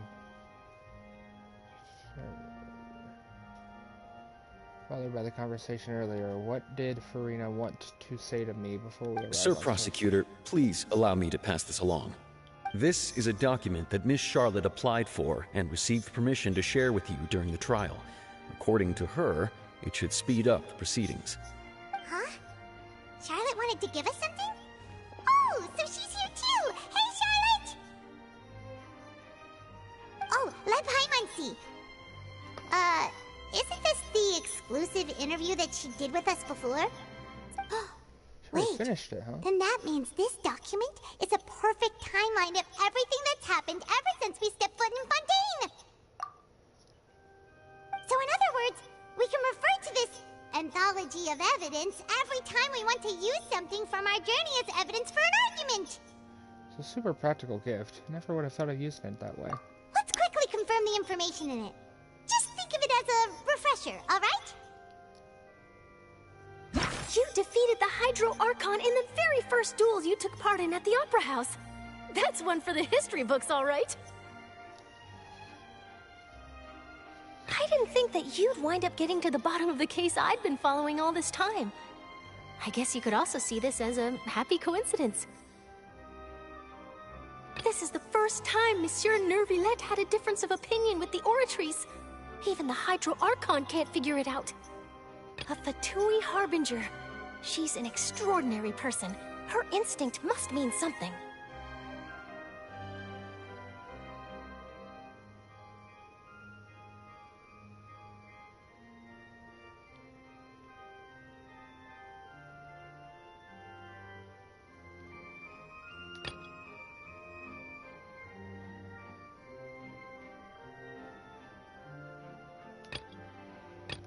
The fortress of Meripede was almost destroyed in a single day. That I didn't witness that scene personally will always be a source of professional regret, I think. push back on Nicolette's power. According to Monsieur Neuvillette, both child and that whale should have been in the primordial sea at that time. Yep, sounds about right. Exclusive interview handbook. I nearly lost my awesome friend Navia. To be honest, that still gives me shivers. The words of someone as extraordinary as a witch can probably only be truly understood when something surreal happens to you. Yeah, fair enough.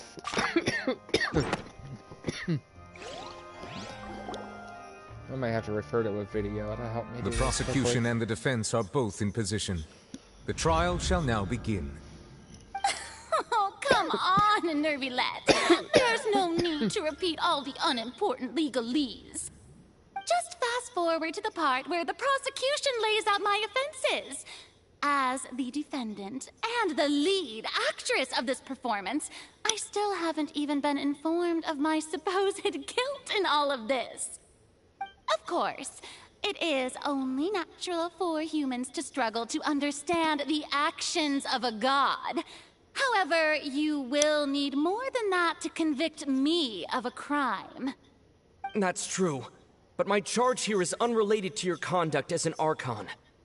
Instead, I would like to charge you as a fraud who's never been the Archon in the first place. Wait, what was that? Lady Farina's a fraud?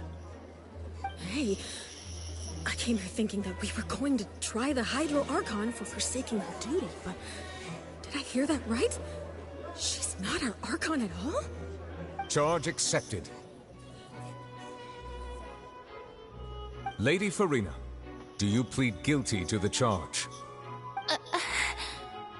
Come on. If you just admit the truth, you'd be better off. Lady Farina. I plead not guilty. How can I be guilty? There is no way that I, Focalor, otherwise known as Farina de Fontaine, a member of the Seven and the Regina of all waters, kindreds, peoples, and laws of Fontaine, could be anything other than your true Archon. Yeah. Even though Lady Farina can be rather eccentric, isn't it going too far to doubt her very identity? I don't think so. Yeah, I've never questioned her identity either. Sure, Lady Farina can be super irresponsible, but what grounds does that prosecutor have to make such a huge claim? I have cause to believe that common sense will prevail in this case. Many of the members of the audience have known me as the Hydro Archon ever since they were born. There would be no fooling their memory. See? Even the Oratrice has decided to show me its favor. Are you sure you want to commit to a charge that will never be upheld? If you wish to drop the case, I can promise you as the God of Justice that you will not have to face trial for making a false accusation. We will treat everything that's happened as a dramatic spectacle and move on with our lives. What do you say to that? Huh. An argument with near impossible odds, huh? You have to not only refute Farina's claims, but also overturn the long-held beliefs of the people. The people only see you as their Archon because of their long-held beliefs. Well, I tried to give you the chance to surrender. If you must persist, then let me ask. If you believe I'm not the Archon, then what manner of being do you think I am? An Oceanid. And if I was not the Archon, then how did I manage to live for over 500 years? Nicolette has. Carefully, what do we know to be special about Farina exactly?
What? That doesn't sound right.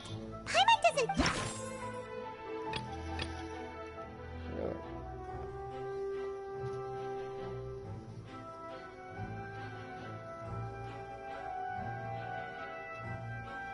I think I selected the wrong one. On accident.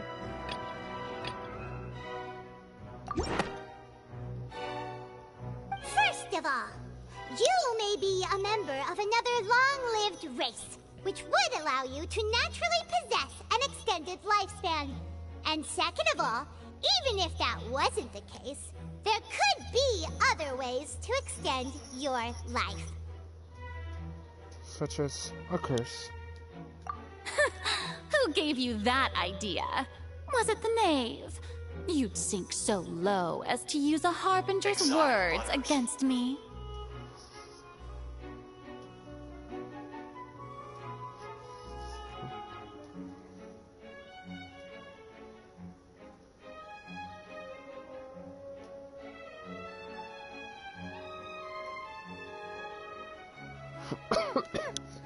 Doesn't matter who gave us the information. What matters is the veracity of the claim. A curse? I once thought it possible that the aura of an Archon might naturally resemble a type of curse. But in light of this claim, perhaps what I sensed was not your divinity, but a curse after all. You sensed it too, huh, Neverlet?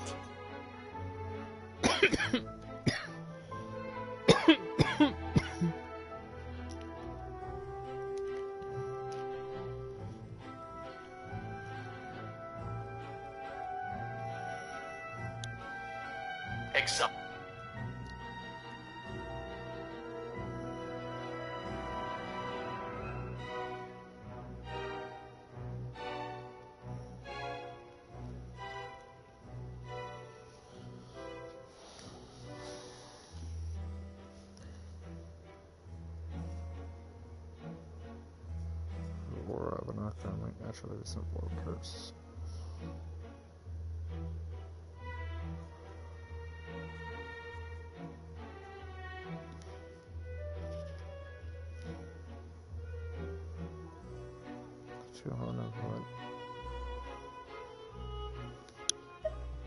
Lady Farina is actually a human? Well, it is true that it's extremely difficult to tell humans and gods apart just by looking at them. It's not impossible.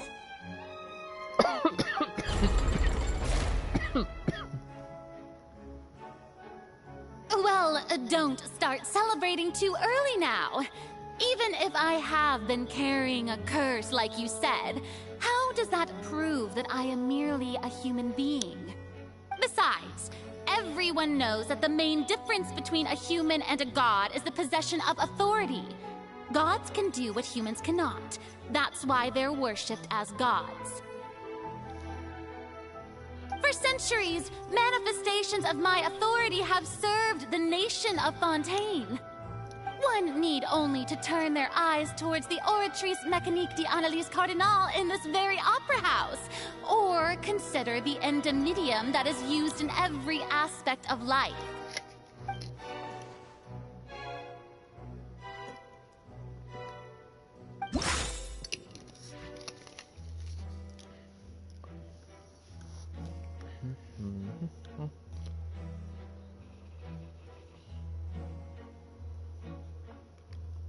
Yeah, that one trial.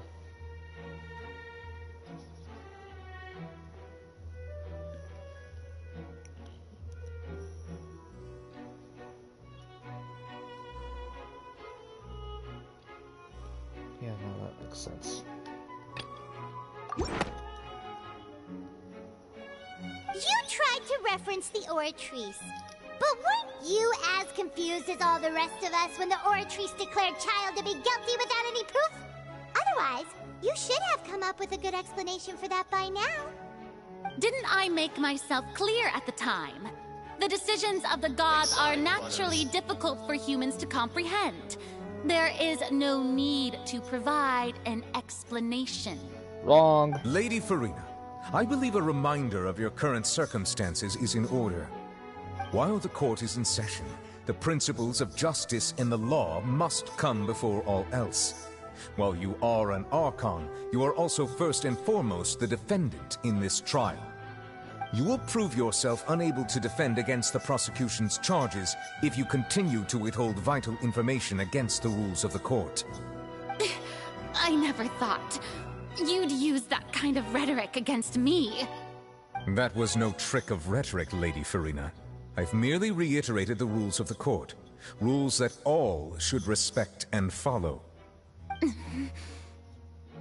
So, you neither knew why Child was declared guilty, nor did you understand the structure and operations of the Oratrice. Instead of having been created by you, the manifestations of authority you mentioned have been made by the real Hydro Archon, haven't they? The real Hydro Archon? Well, now you're really losing me. It is true that I did not know why the Oratrice gave out a guilty verdict that day. But the Oratrice handed out that verdict unilaterally, and it has been operating independently ever since it was first created. You can't argue that just because a divine creation is flawed, that the god behind it must also be no god at all. She's still throwing out all kinds of excuses. Seems like she's confident that we won't be able to produce proof that she has no power over the Oratrice. Sure, we can put the Oratrice aside for now, but then, Miss Farina, could you give us a brief demonstration of your power as an Archon? My power as an Archon? There are many ordinary citizens in the audience. How can I just carelessly demonstrate the formidable power of an Archon? If that poses a concern, I'm prepared to extend my protection to the audience. You don't need to go that far. A brief demonstration of your power over Hydro should be quite harmless. Surely an Archon can at least match the capacities of a human with a vision.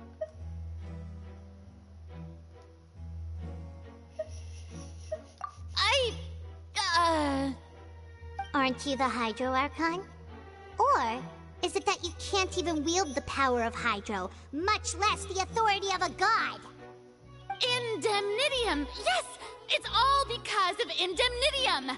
All Archons derive their power from the faith of the people, and I've converted the people's faith in justice into Indemnitium! Thus did I give up all of my divine power to provide everyone with energy for their daily lives. Have you ever seen a more magnanimous god? Isn't that a huge stretch? Yeah, no matter how generous an Archon can be, how could they give up all their power? Can a god with no power even still be called a god? It seems like nobody's buying Farina's excuse. Hey, come now, everyone. Please don't stare at me as if I was a liar. I'm But you still are. the same Farina you knew, right? The one that you loved. Shouldn't you want to believe in me? Please? You've got to believe me. If what the prosecutor said is true, she really has committed a grave offense. Did she deceive all of us? And all of our parents and grandparents too? And all of our ancestors? Ever since they were born? Enough. That's enough. Tell me then, if I'm not the real Hydro Archon, then who is? If you have no evidence of another Hydro Archon's existence, nor can you find anyone who can back up their claim to be such, then what grounds have you to say that I'm not actually the real deal? Wow, she came up with yet another argument. How can we refute her now? Seems like she really doesn't want to give up. Can't prove that she isn't the Archon. Then she's... We could try to prove she's just a human, and if she's only human...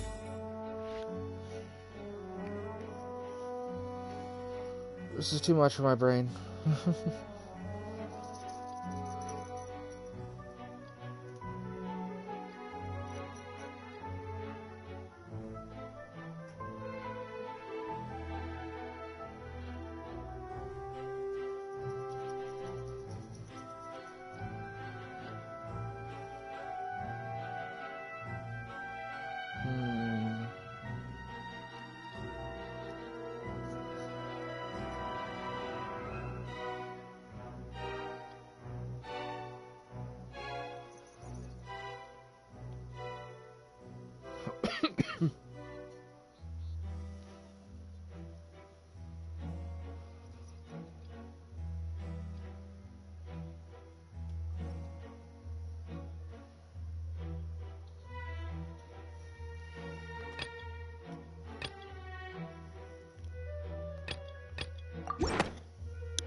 humans can dissolve in water from the primordial sea.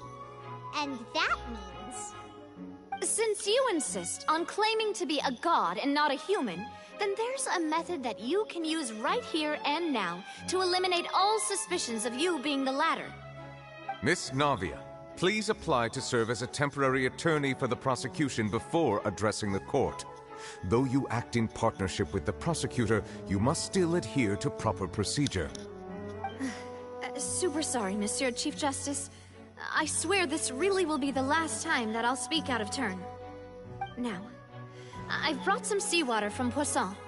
As everyone knows, a massive flood struck the area not long ago, taking many lives, including those of some of my closest friends.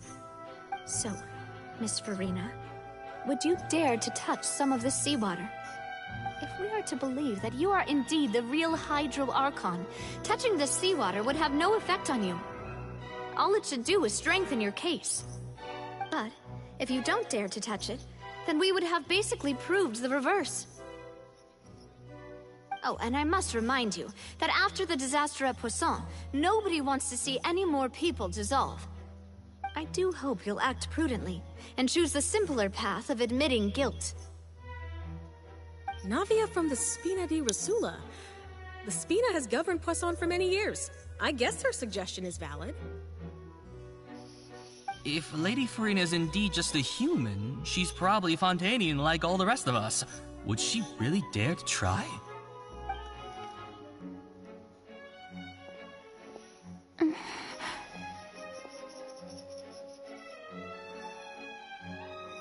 Come on, Farina. Lady Farina, this test has been unilaterally proposed by the prosecution. As it falls outside the realm of standard court proceedings, you possess the right to decline participation. Well, of course he had to tell her that. But refusing to participate is basically the same as a confession of guilt. She's just staring at the water without saying a single word. It really does seem like she's quite terrified of it.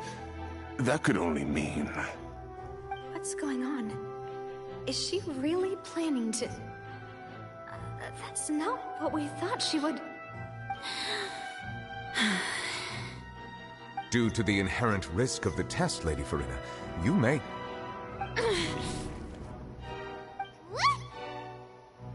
Hey! She actually...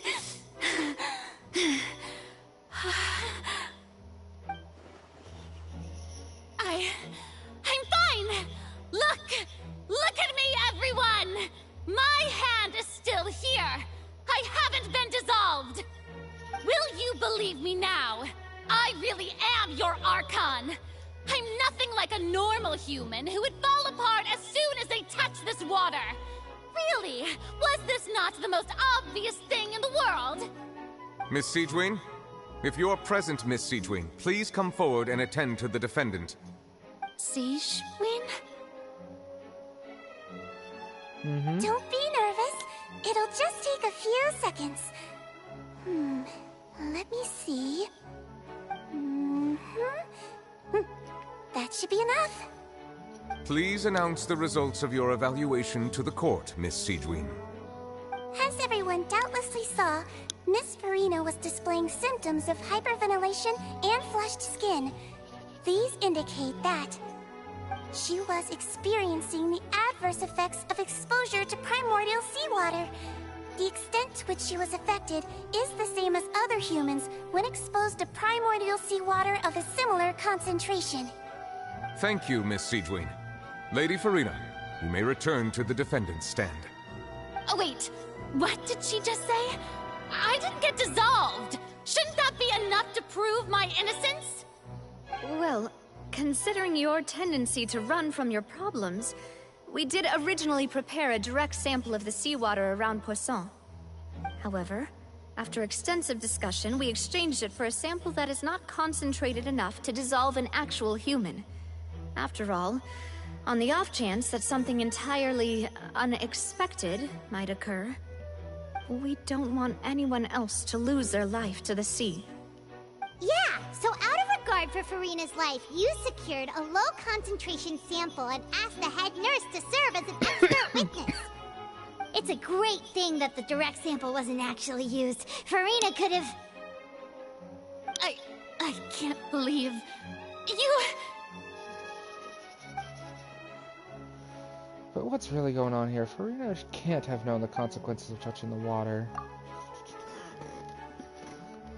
Hold on. I ain't gonna finish reading that. Can't have known the consequences of touching that water as a human. It's too unlike how she usually acts, unless it's actually more important for her to keep up her facade than to save her own life. But hadn't she given up on everything a long time ago? Listen to me, everyone! Please don't give me such cold and disdainful looks! What happened just now didn't prove a single thing! I think it proved more than you'll admit. Think about it! How can you conclusively prove that an Archon can't also be affected by the primordial seawater?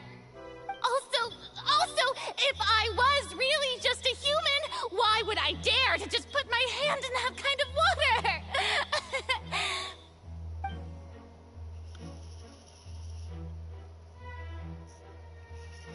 Please, anyone, just listen to me!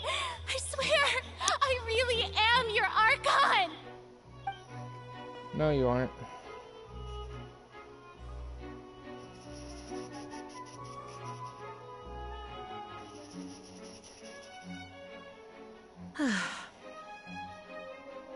I don't think anything she says at this point will sway anyone. The odds are just too stacked against her now. With all the things that have been said, Paimon doesn't think there's any way left for Farina to win. I believe the time for arguments and presentation of evidence has come to an end. If there are no objections, we will move on to the final judgment.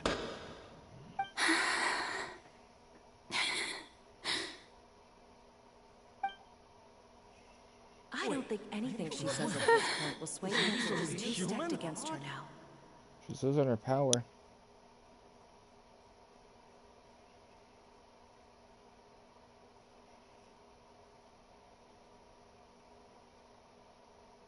In my capacity as Chief Justice, I shall now render judgment on Farina's misrepresentation of herself as the Archon of Fontaine. As a human who knowingly deceived her fellow citizens, Farina is...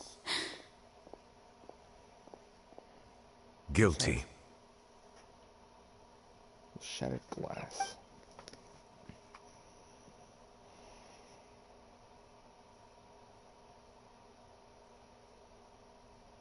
There she is, crying on her throne. We shall now turn to the Oratrice Mécanique d'Analyse Cardinale to render the final verdict on the charges. The Oratrice Mécanique d'Analyse Cardinale.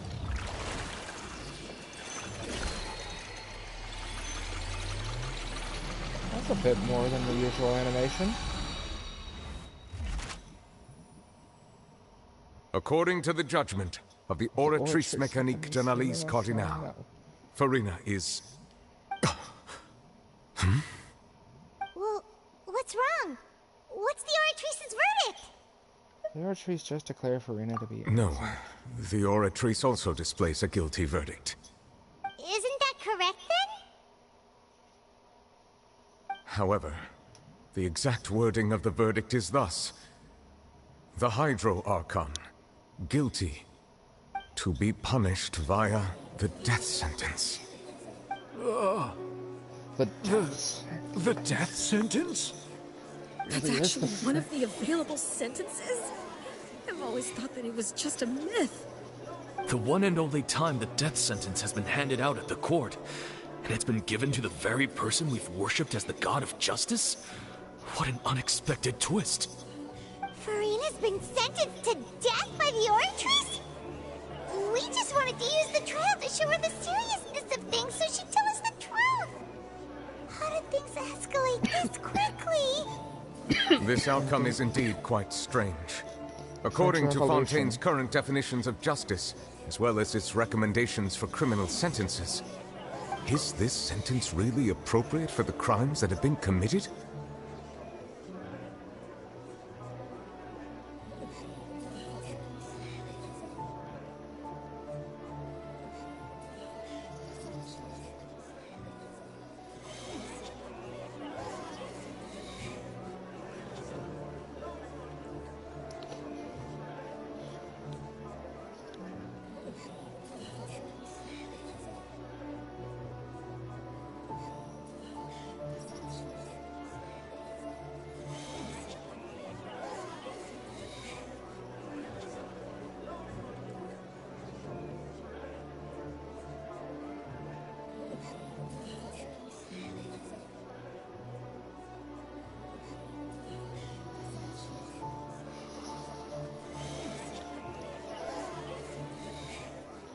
first ever death sentence.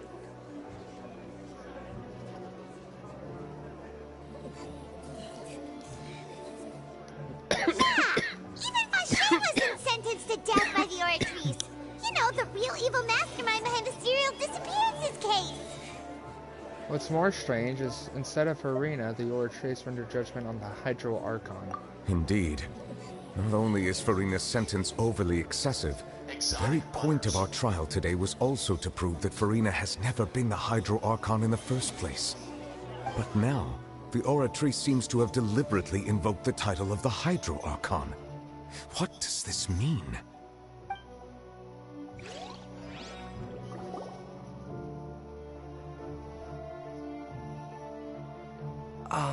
Excuse me, if I may interrupt. Is the trial still going? Fremine! Oh, you finally made it. I assume this means you've completed your mission? Mm-hmm. Any mission Father assigns to me will always be top priority.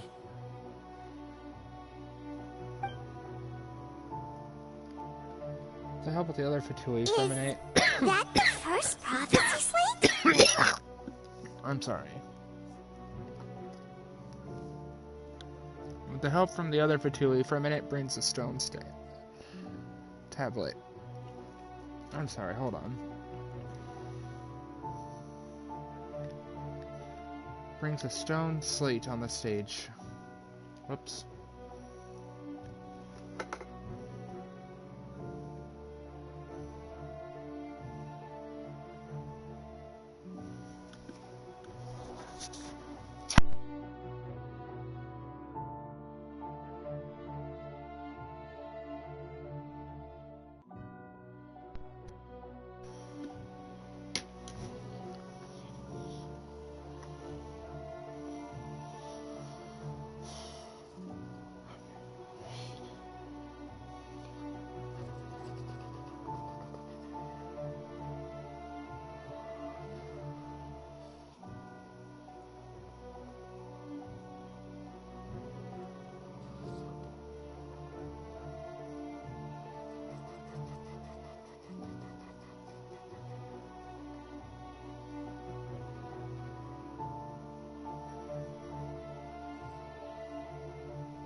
So the knave privately arranged for Fremine to try and find the missing slate.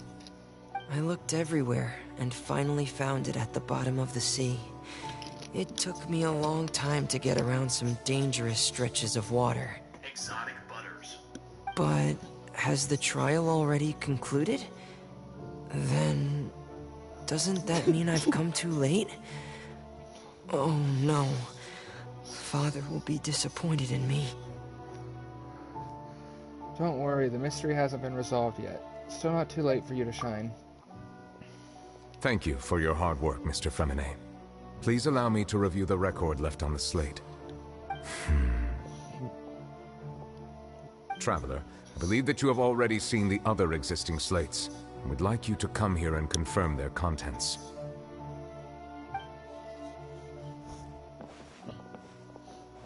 Huh? So what do you see? What is it? This looks like the previous Hydro Archon releasing her divine power, turning the Oceanids into human beings. I believe I've now made sense of the Hydro Archon's crime. It has to do with Fontaine's lost history. Huh? Isn't the Hydro Archon just guilty of deceiving her people? Oh, wait, no, that's Farina, and we've already proven that she's not the Hydro Archon. So when you say Hydro Archon, do you mean the real Hydro Archon we've been kinda talking about? In truth, everything that you've encountered in Fontaine up until this point can be traced back to the contents of these stone slates. However, I'm uncertain as to how much sense they currently make to you.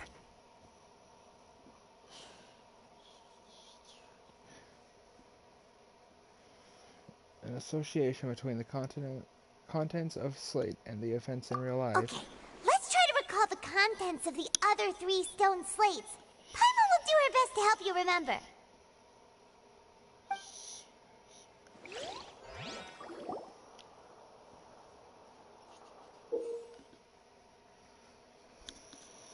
Select to check the descriptions on the stone slates to extract the key information from them.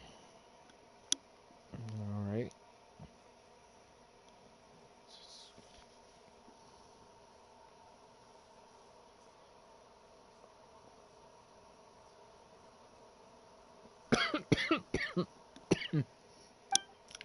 You find scenarios related to the stone slate's contents and the incidents recorded in the interview notebook. There you can verify said content. As the verification process continues, the fountain water level in the menu will rise. When you have finished verifying all the stone slates, the truth behind the prophecy shall be revealed. The first stone slate describes what you just said. It seems to show the previous Hydro Archon using her divine power, and then the Oceanids turn into humans. Does that mean that Fontainians are transformed Oceanids? Oh, Paimon wasn't expecting that. But if Oceanids can turn into humans, then perhaps this process can be reversed as well. The second stone slate shows Celestia floating in the sky, and the Hydro Archon and her people worshipping it together. She certainly knows about The Celestia. heavens still brought judgment down upon them. This must be the point when the Hydro Archon and the Fontainians were branded with their original sin. Does this mean that the original sin and the Hydro Archon sin are the same thing? Probably. The third slate shows the Hydro Archon sinking into the sea surrounded by many people. That reminds Paimon, didn't we also watch that happen to someone else? Well, the fourth slate is the prophecy the Fontainians have been talking about. People dissolving into the sea, the Hydro Archon crying on her throne, and so on.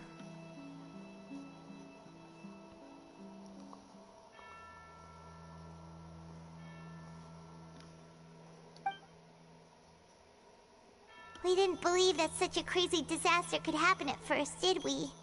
But after that incident, it was just a question of when and not if.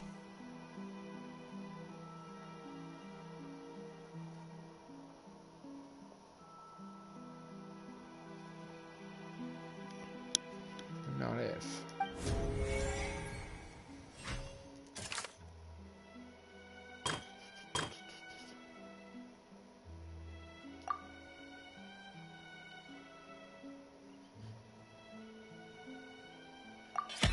We know from the case of the serial disappearances of young women that Fontainians can be dissolved in primordial seawater. And the first stone slate tells us that long ago, the Hydro Archon used her power to turn Oceanids into humans. This might be the reason that Fontainians can dissolve.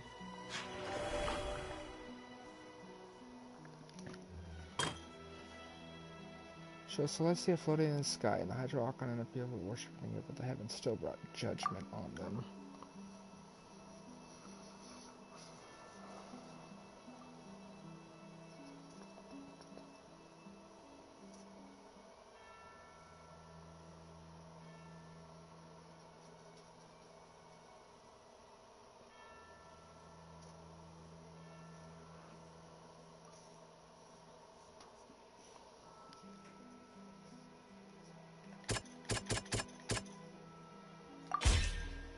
Perhaps what is about to take place has all happened before. The true sin of the Hydro Archon that Nervalette mentioned, and the original sin cast down on the people of Fontaine by Celestia, has recorded on the stone slates.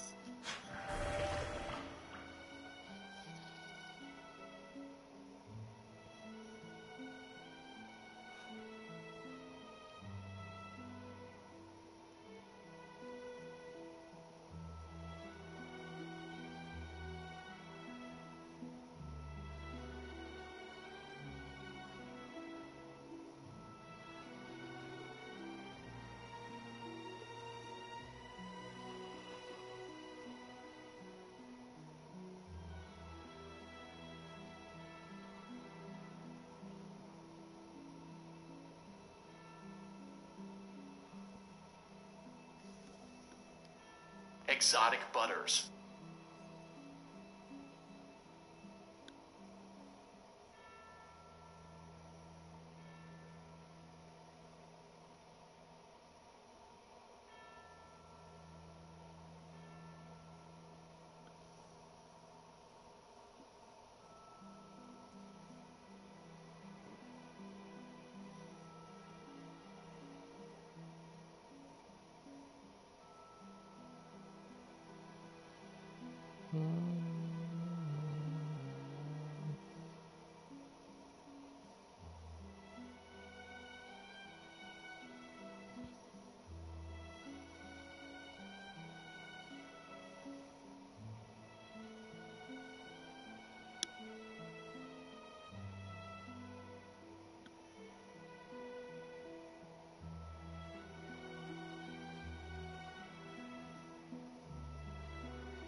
Shows how dark and secret it is.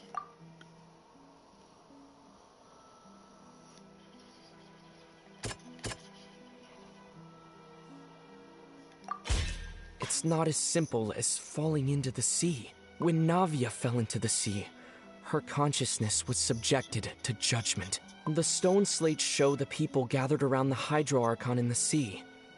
Could that be alluding to the same thing? It's so heartbreaking. I thought we were gonna lose her.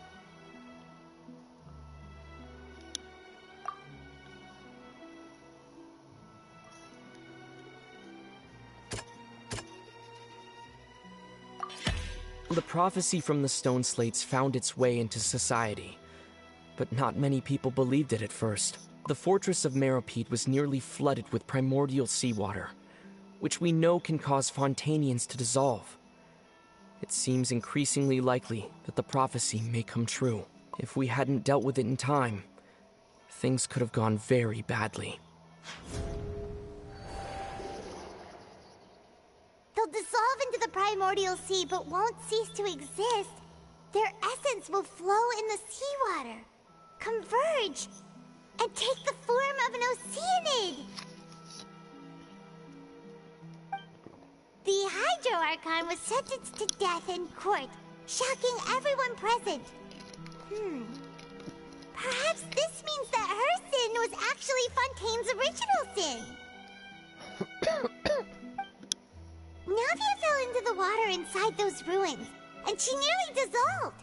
She was surrounded by the people of Poisson in a court within her consciousness, and was forced to take part in a trial meant to make her stay.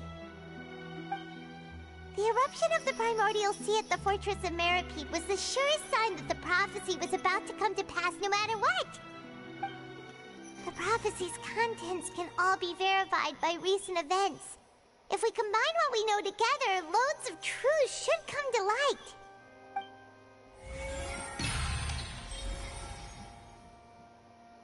It's a shame.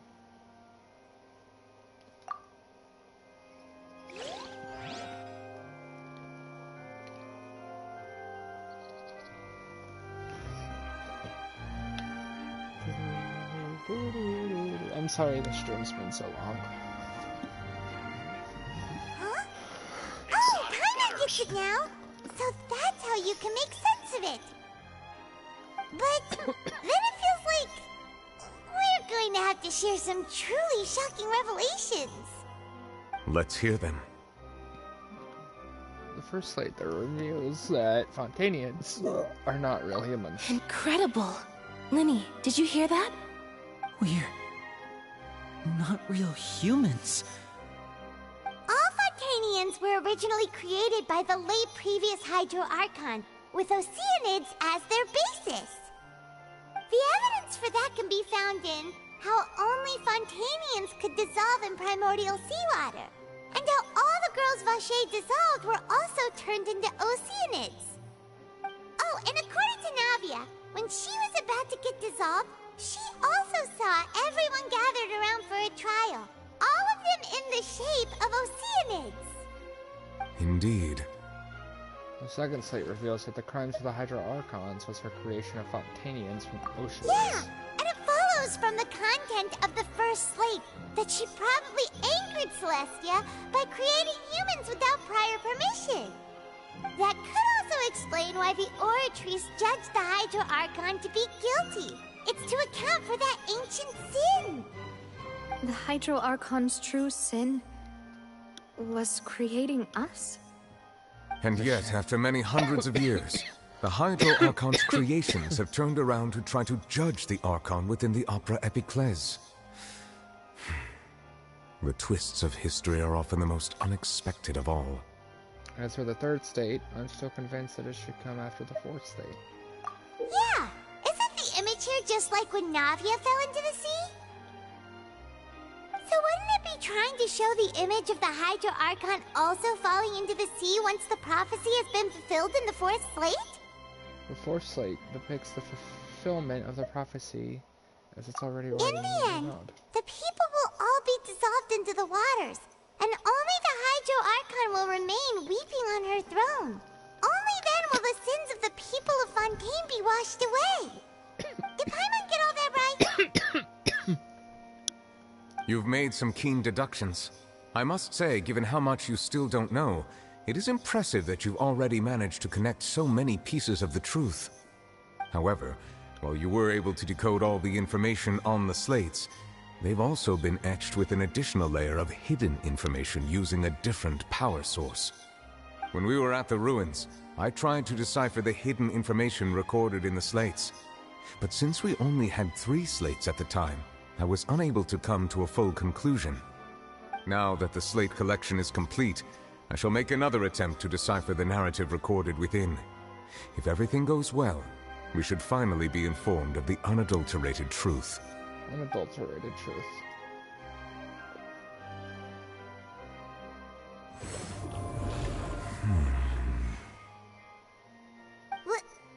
Well? Did you get it? I believe I should share this truth not only with you, but with all the people of Fontaine as well.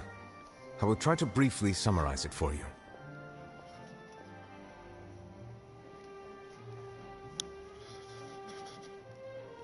Your hypotheses regarding the origin of Fontainians and the sin of the Hydro Archon were both correct. In the Fontaine of old, the previous Hydro Archon sensed the yearning of her Oceanid familiars for life on land.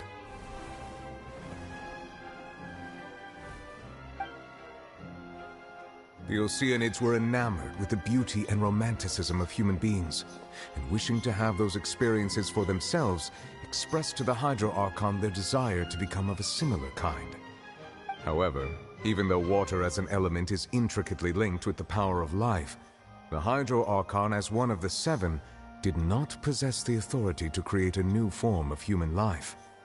Not one to give in, She eventually found a way to create permanent humanoid bodies for her familiars by appropriating the power of this planet's primordial sea. She poured primordial seawater into the Oceanids' blood vessels, creating humanoid mimics in the process. But if Fontainians were to ever come into direct contact with water from the primordial sea, the power within their bodies would escape these artificial restraints and return to the sea. As a result, their forms would collapse, and they would be reverted to their original forms as Oceanids. Of course, the Hydro Archon never received permission from the heavenly principles to create a new human race. And thus, the Hydro Archon and all of her creations came to shoulder the original sin of appropriating the power of the primordial sea. That is the true history of how the people of Fontaine first came into being.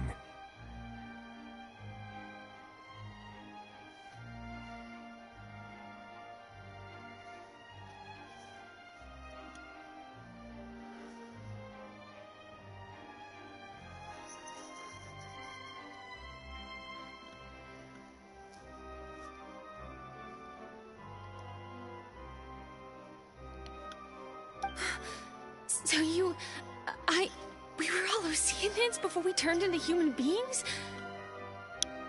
That's way too much information for me. I think I'm just going to pretend that I never heard a single thing. Wait, but if that's the truth, we can't let the Hydro Archon be sentenced to death. After all, her only sin was creating us. This really might be too much information for your regular Fontainian, but it does answer a lot of our questions. Alas, your hypothesis regarding the third and fourth stone slates was inaccurate. The slates' respective positions are, in fact, correct. So they are in the right order. What is the third slate supposed to represent then? A key point of the visual on the third slate is how all the individuals depicted in the water are humans rather than Oceanids.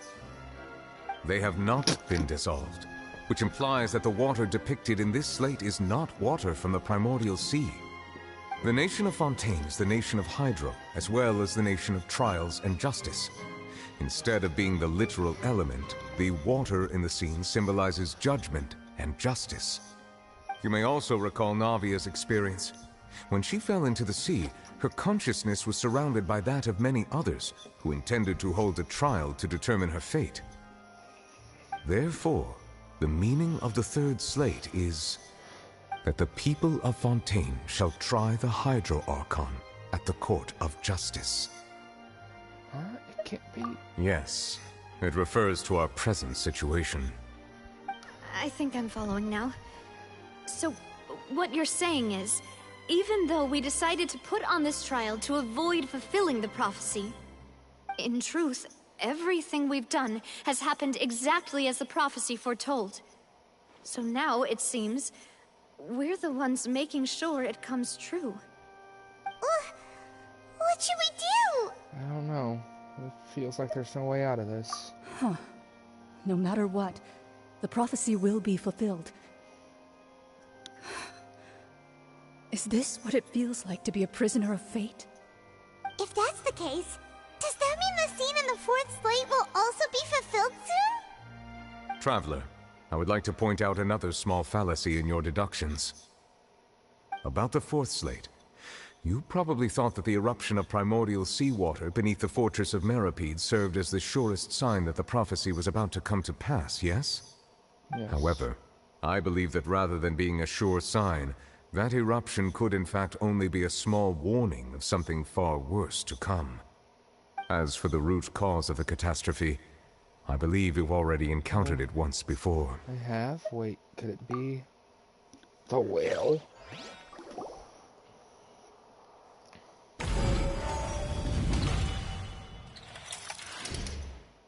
This eruption was just a small warning of the things to come. We must find the root cause of the disaster. Well, it's gonna be the child's verdict.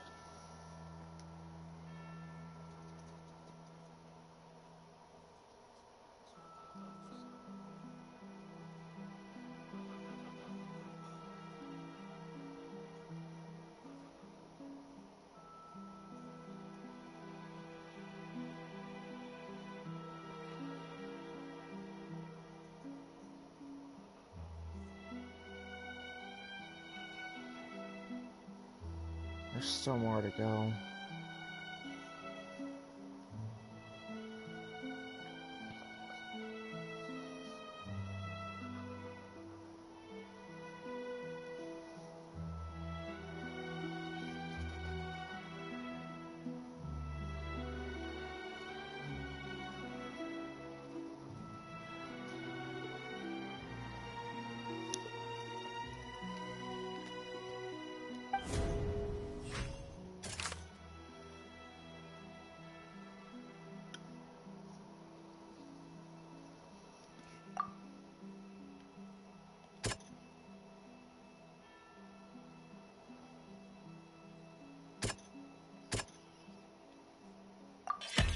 It was both dream and reality. How much I knew.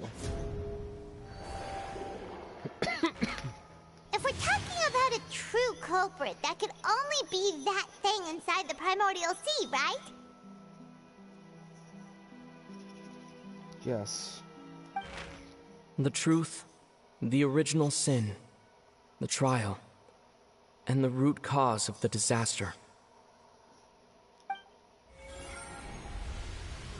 Uh-oh.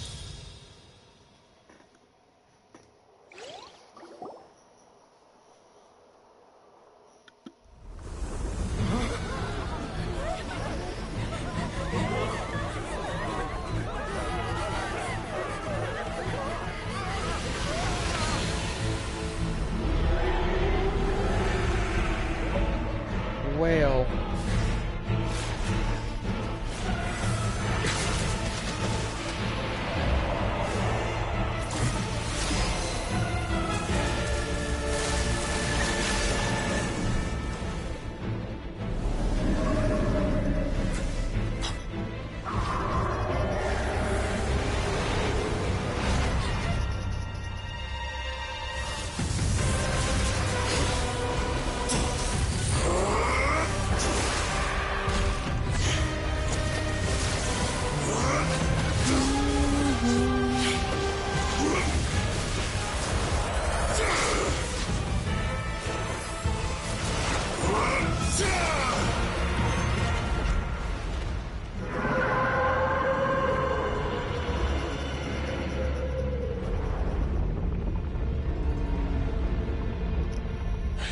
Impressive cutscene. Child?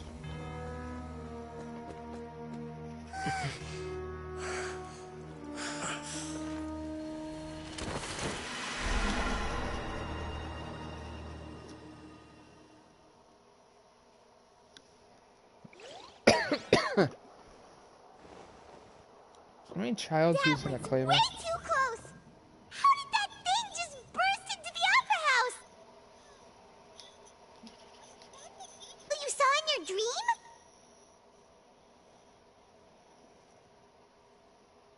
Sorry, I'm gonna cut off Paimon for a moment, but...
Oh, I have a newfound respect for him.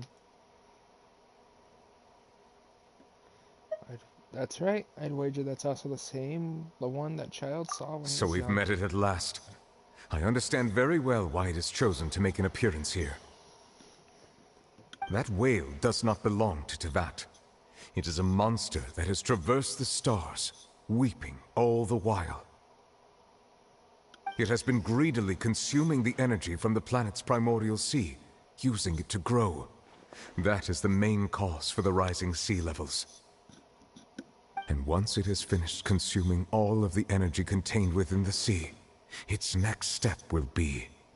You said that when the Hydro Archon first created Fontainians out of Oceanids, she filled their blood vessels with primordial seawater. Precisely. That whale finds the blood of Fontainians nigh impossible to resist. Therefore, when it left the primordial sea, it decided to make its next stop a packed opera house full of food. Food in the form of Fontainians. We just barely managed to push it back, right? In that case, won't it come back to target the people again, once it's managed to recover its strength? That is correct. Indeed, it is more accurate to say that we should thank that Harbinger for buying us some time. Without him, the whale would have likely come onto land far sooner. From the way he looked, he must have been fighting the creature for quite a long time. That battle maniac. We've always known that he had a special connection with that whale, but we definitely didn't expect it to help us out like this. Anyway, now that we know that this whale is the actual cause of the disaster recorded in the prophecy, all we need to do to stop the prophecy would be to find a way to beat it up, right? It is too late. What do you mean? It had already absorbed too much of the primordial sea's energy before we could notice it. At this point, it has become practically integrated with the sea itself. Even if the entirety of Tevat were to be destroyed, it could still survive and swim off towards some other world. That's not something I will accept. We've already done everything we can, and we even found the true culprit. We've come so far. You can't just tell me that the last hurdle is some impossible foe. That's just not fair. Indeed. That's not how a grand performance should end. I'll fight it to the end. No matter what. So the prophecy will be fulfilled no matter what, huh?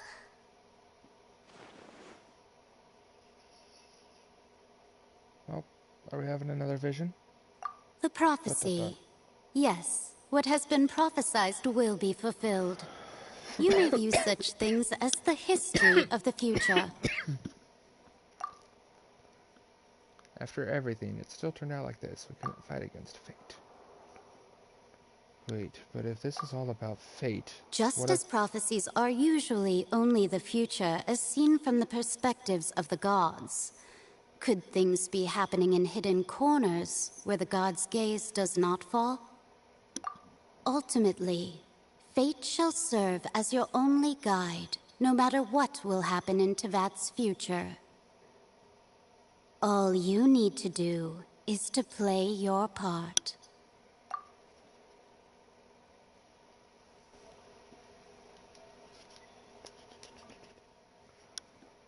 Could that be that even if the prophecy will be fulfilled, there will still be a way to save everyone?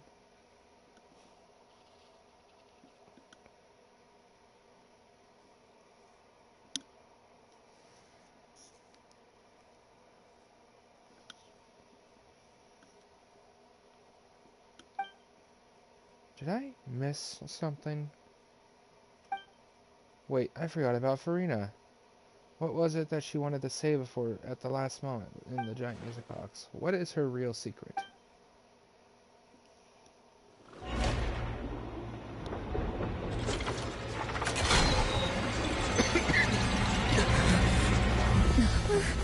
What's happening with the oratories?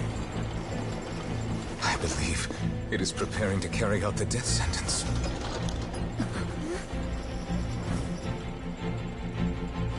Farina!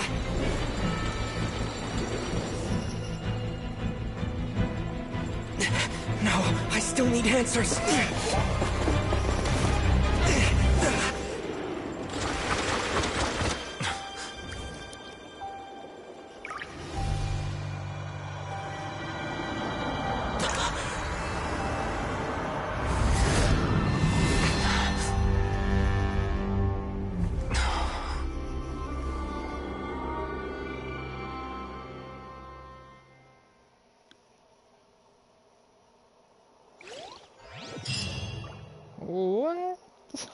hell just happened? I mean, we still need the answers, but...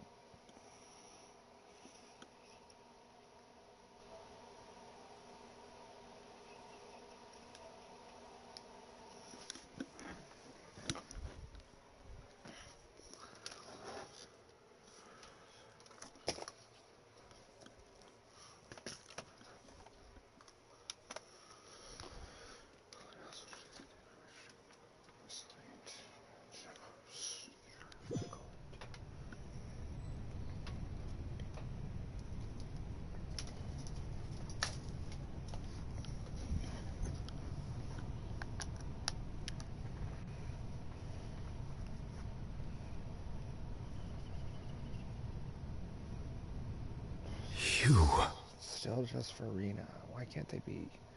Why is MiHoYo too lazy to actually create unique models? I mean, she's got different clothes on. Farina? That's funny.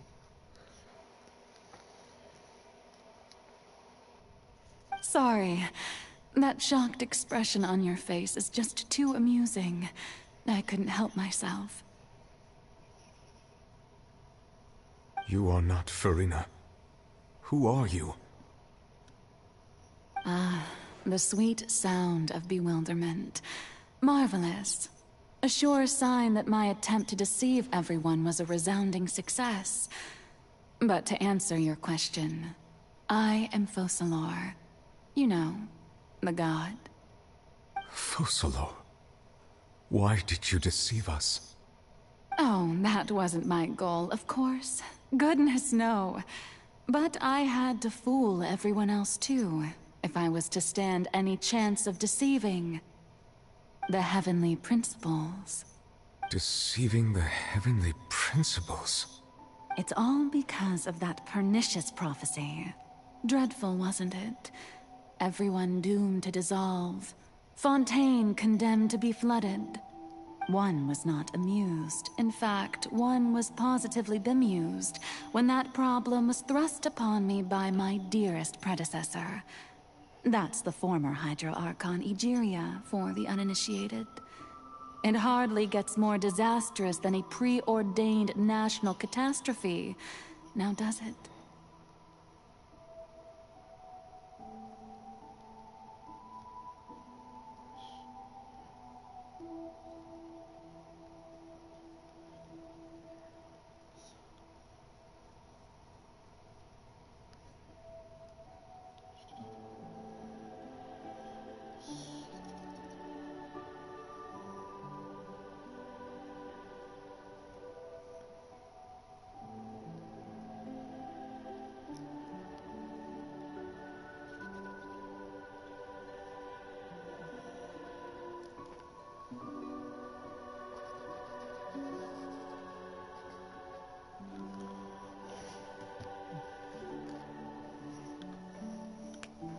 She knew full well that the prophecy would surely come to pass.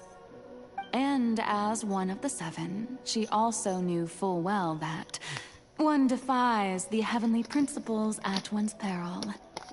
So yes, as you have no doubt surmised, it was a rather impossible situation that I found myself in. I spent a terribly long time mulling it over, alone on the ocean floor. And I was almost growing barnacles by the time I finally realized there was only one possible solution to this confounding conundrum. I had to outwit the heavenly principles, allow the prophecy to be fulfilled, ostensibly at least, while saving everyone at the same time. I'm a genius, I know. I can only assume that's why Egeria chose me as her successor. Although, looking back now, it was hardly the inheritance one dreams of. Between the task of saving the nation, the quotidian duties of the Hydro Archon, and not to mention the original sin of creating a new race of humans, I dare say she left me quite a colossal mess to clean up. But one can only play the hand one is dealt. I did not choose this, any more than I chose to be one of her Oceanid familiars. So you were also once one of the Oceanids, transformed into a human by Egeria's hand. Yes, I was. I always dreamed of becoming human. And I still do, even now. In my eyes, to be human is to be part of the greatest opera ever known. After becoming a god, I separated my divinity from my body and spirit, leaving behind only a self that was as naive and bewildered as my past self on her first day as a human being. The me you see before you now is that divinity. And the human counterpart I left behind, I named Farina. She could feel joy, sorrow, and everything in between.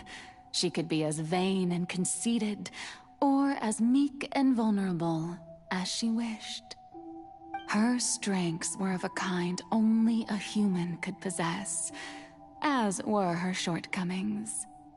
But in my eyes, Farina's humanity was what made her perfect. She was perfectly human in every way. The person I always wanted to be. Anyway, so then I cursed her.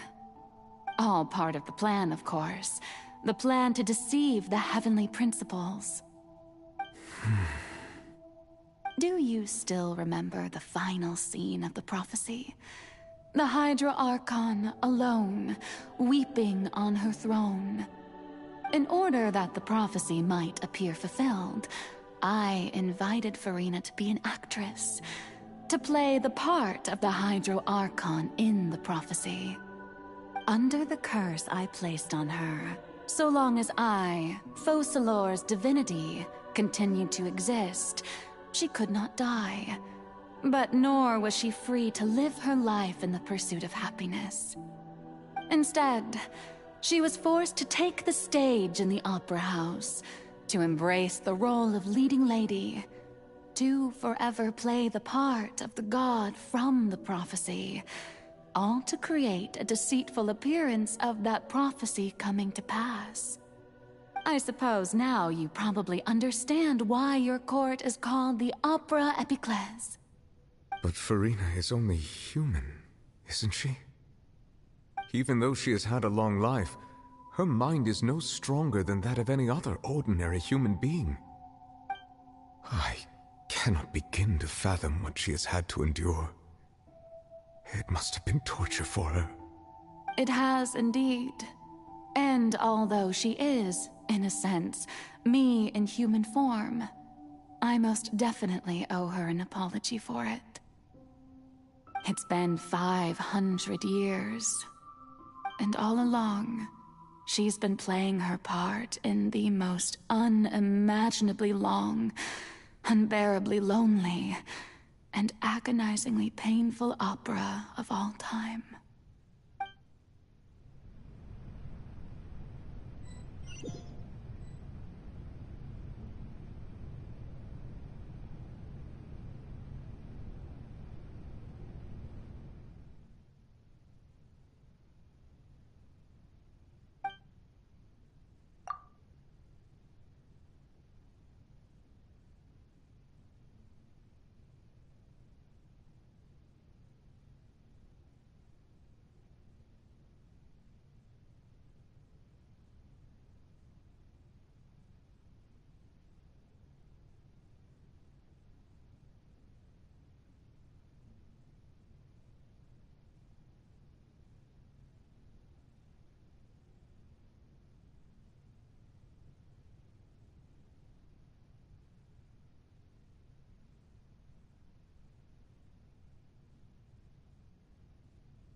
Oh? Who permitted you to come onto the stage? Now, I understand your admiration for my august self, but I must ask you to keep to the rules. All right. It is not my intent to reprimand you. There is no need to state your name. Just be off with you. Do not distract me from my performance.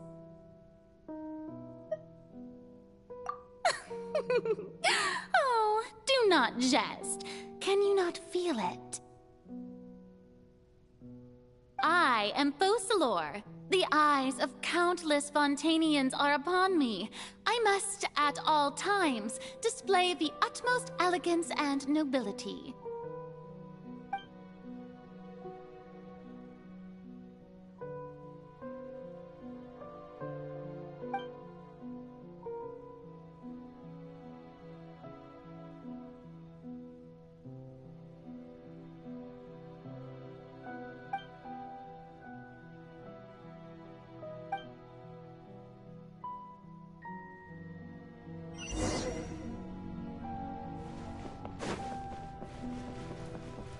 Dear audience, the performance is experiencing a technical difficulty, but worry not. The guards shall resolve it soon enough.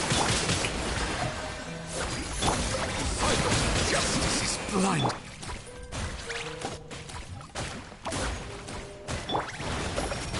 Bombs away! The tides beckon.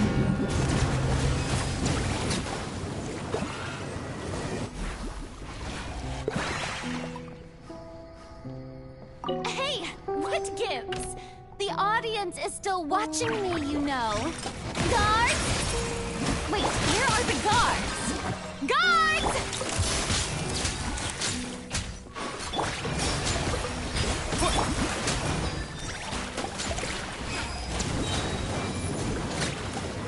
Let the mighty be humbled.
Farina.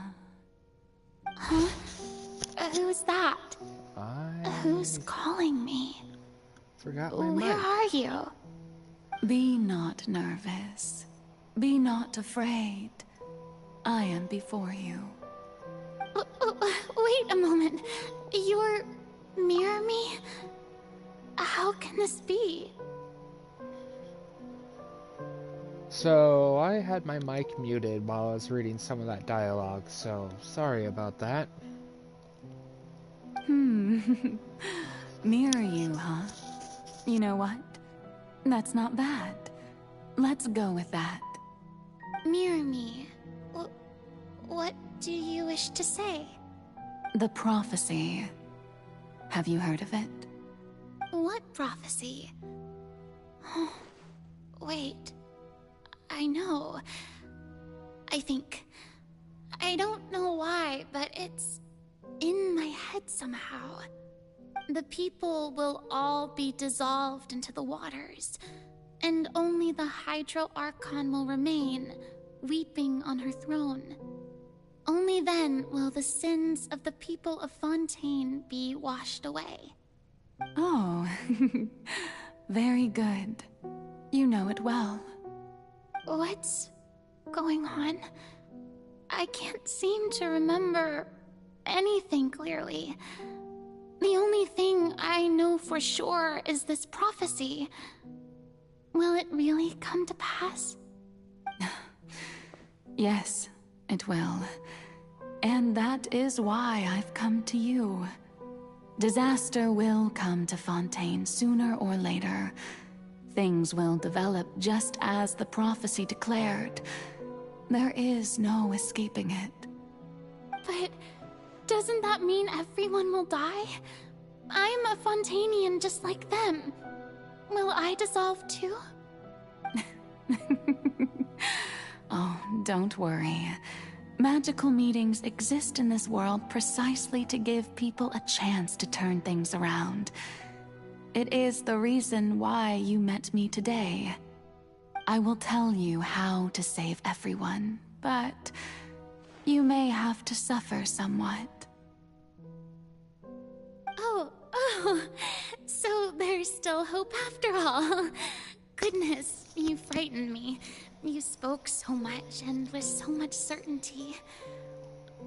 As for the suffering, well, I will admit that the first thing that came to mind was, why do I have to be the one to suffer? But if the prophecy will come true, I'll also die anyway, right? So if I've already met you as my magical meeting in this world, if there were scales, with all the people of Fontaine on one side, and my pain on the other, is it not obvious where the scales should tilt? You truly are the perfect human. My ideal. I suppose this would also be the justice that belongs to you. Huh? Don't worry, it's nothing. Listen well. Fontaine has just lost its Hydro Archon. I need you to play a role. That of the new Archon. Play as a god? That's right. You must begin a never-ending masquerade. You must never let anyone suspect your identity. If you can keep it up, then I shall have my way of defying this prophecy. But should your identity be revealed, then all hope will be lost. Oh no. But how will I do this? A human assuming the role of a god without being exposed. Don't worry. What you must do is not to turn yourself into a real god. You simply need to play the role of a god as humans imagine them to be. Being a human yourself, I'm sure you already know what such an entity would be like. Remember, your true challenge will not be pursuing divinity, but contending against humanity. I'm still not sure I understand, but I'll try. I'll try to do this. So, how long am I going to have to play this role? To accomplish this mission, you will have to stay on the stage for many, many years. You will endure and not grow old until your task ends. But I promise you, all will eventually end in a magnificent and dramatic trial, and everyone will be saved. A trial, huh? How exciting. I'll be looking forward to it.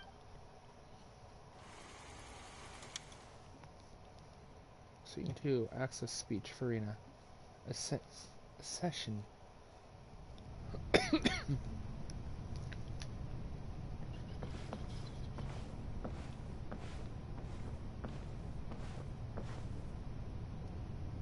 Yeah, I know where I need to go, game. You don't have to do a cutscene pointing me in that direction, okay?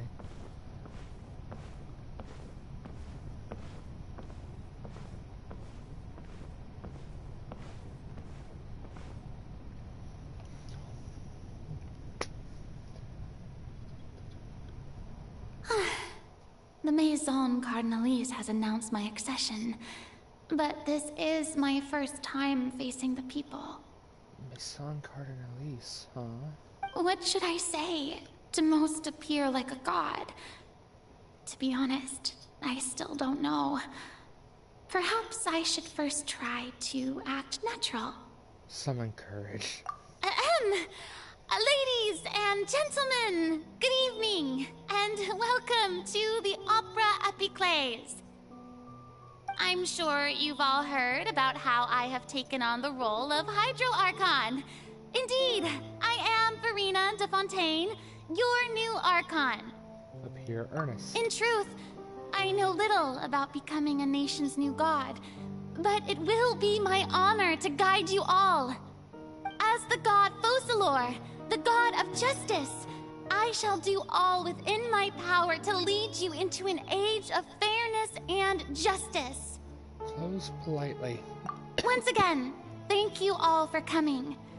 If you should have any questions or suggestions, please send them to the Maison Cardinalise. The future of Fontaine will require us to work together, after all. This should do it. I thought I might stammer, but thankfully, I was able to convey my thoughts just fine. Okay, and next. That's the new Hydro Archon. Is this some kind of joke by the Maison? I would have thought that a being that surpasses humanity would be a bit more assertive. Hey, did you hear that? She even told us to send her suggestions there at the end. Shouldn't gods be all-powerful? She's being so modest. What's the difference between her and an ordinary person, then? If you ask me, perhaps the succession didn't actually happen. She might just be a Maison-backed puppet. Wait, what's going on? Why is everyone suspecting me of being a fake? Oh, this is bad. If I get exposed here, there'll be no saving the people from the prophecy. Right. Mirmi said that I just need to play the role of a god as humans imagine them to be. Calm down, Verena. Think. What do the people want? How would they imagine a god to speak and act? Assertive, with a strong sense of presence. One who can dispel all doubt. That is the character I'm fated to play.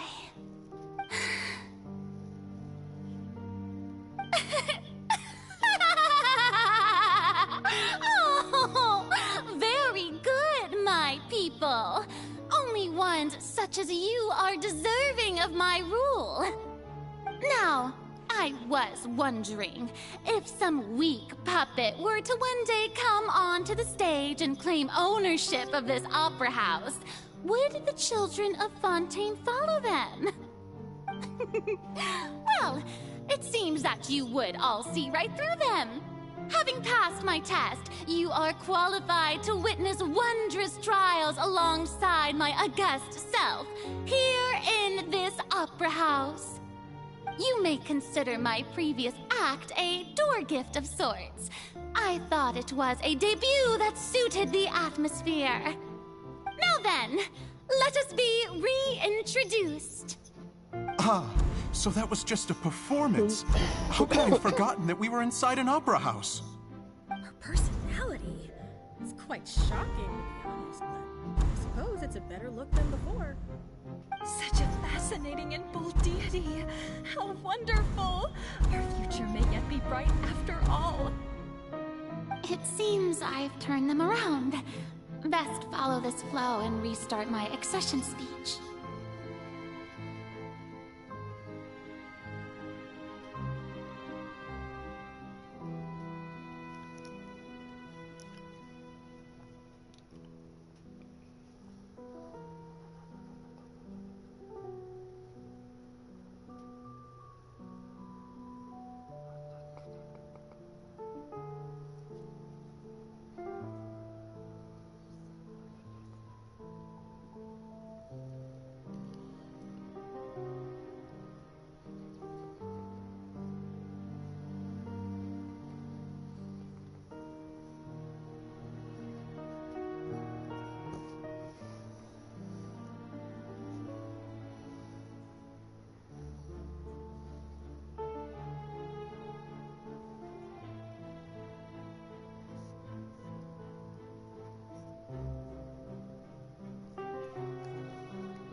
dear people, whether you acknowledge me or not, whether you trust me or nay, I say to you, keep faith in your ardor for justice. We have heard it said that this nation's sins can no longer be washed away. Well, I say that justice is most fragrant when it blooms amid sin. The scales of justice should not weigh heavy in the hands of its God.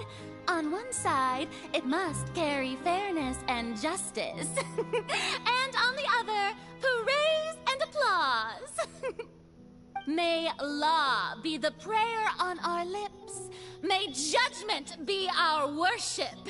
Let us light the fires and drink to the future of Fontaine. There is no trouble in this world that justice cannot solve. All that is needed is for you, my people, to believe in it, heart and soul. So long as I, the Archon Focalor, stand within the Opera Epiclese, so long as I stand before the Oratrice, I shall even judge the gods of this world!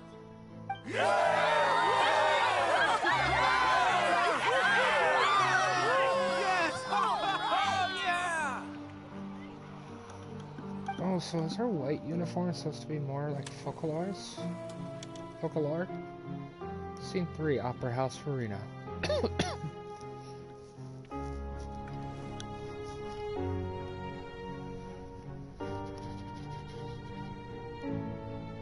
Well, that's weird. Just a bed out in public. Lady Farina, here are today's case reports, as well as a summary of the follow-up for your perusal. Come now. Was I not just at the Opera House in person? Leave these kinds of things to Neuvillette. Besides, none of these trials were the one that I'm looking forward to the most. If I may be so impertinent, what kind of trial are you truly looking forward to? A magnificent, dramatic, and wondrous trial. A trial to end all things. How could you hope to understand? That's true. I fear I lack the ability to grasp your divine thought, Lady Archon. No need for fright, and do not take what I said before too seriously. Go now, do your duties. The trial I await. It will come one day.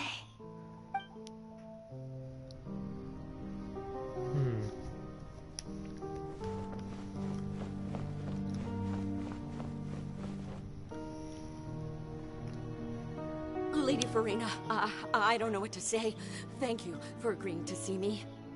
No need to thank me. Or rather, thank your own sense of perseverance instead. Long have you stood in line to meet me, have you not? Oh, I'm afraid that's just an inevitable consequence of my divine charm. All right, Deoteria, is it? How is your son's illness? You remembered me, and you knew of my family, too. He is doing much better now. In fact, he is far more of an ardent believer than I. He was the one who forced me to seek an audience with you, and to bring your words back to him. Oh, good. Very good. If this should happen again in the future, please do not hesitate to come and tell me. Going down to citizens' homes every so often, while not usual practice, should serve as a fine change of pace. You're such a gentle and wise god. Thank you once again, on behalf of my son.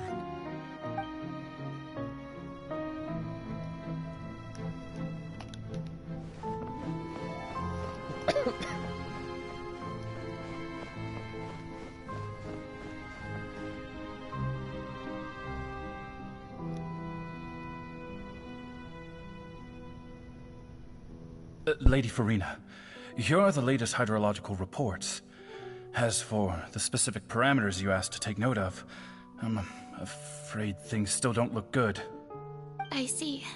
It's as I thought, then. As your god, I did already expect this, but I wanted to see how far your human wisdom would allow you to analyze it. All manner of signs indicate that the prophecy will still come to pass. Forget it. That's not something you need to worry about right now.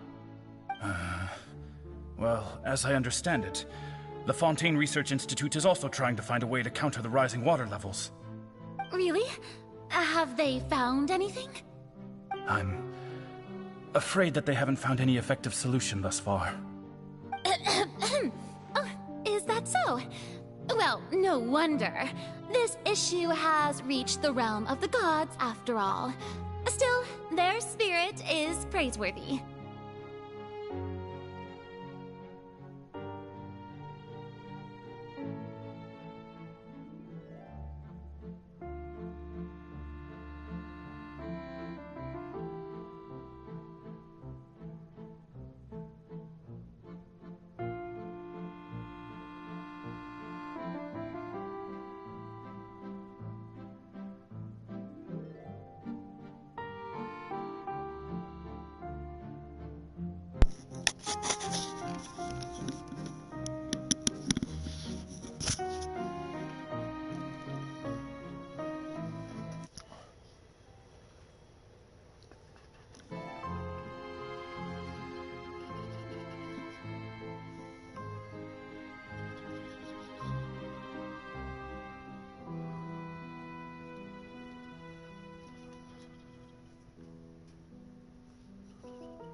Apologies for the pause, my headphones died.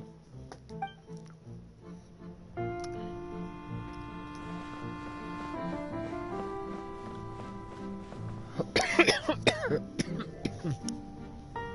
day is finally over. I haven't had a moment to breathe this whole time. But it's good to see that everything's getting on track. There are no longer any voices of suspicion. Maybe this is fine. I just need to keep going, and everyone will be saved.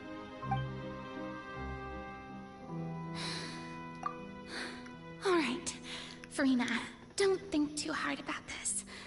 You need rest. Tomorrow's a new day.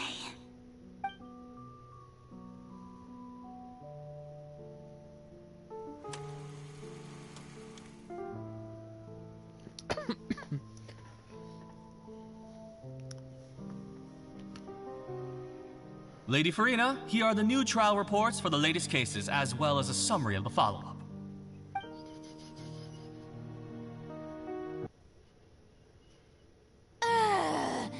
There'll be no need for that. I've seen them already. There's no need to go back over scenes I've witnessed in person before.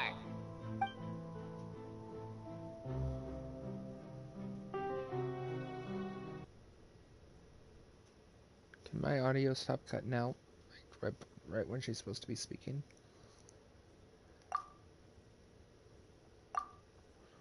Lady Farina, I've waited so long for this chance to see you in this manner. Indeed, My dear, loyal citizen, this joyous moment is an honor for us both.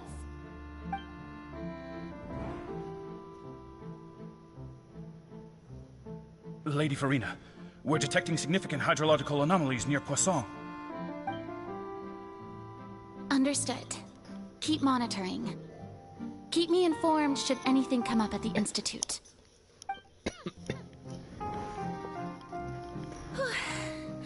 I don't think I let anything slip today. I must show the people that there is nothing to worry about.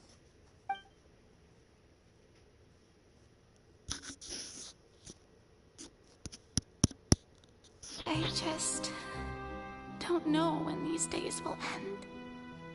I feel utterly exhausted. Best to rest early today, too.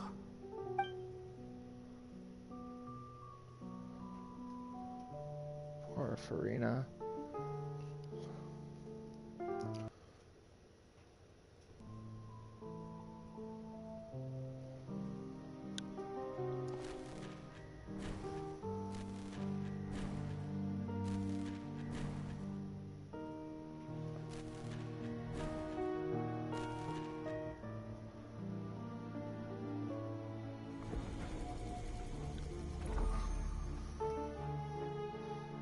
Holy crap, that's a lot of scenes.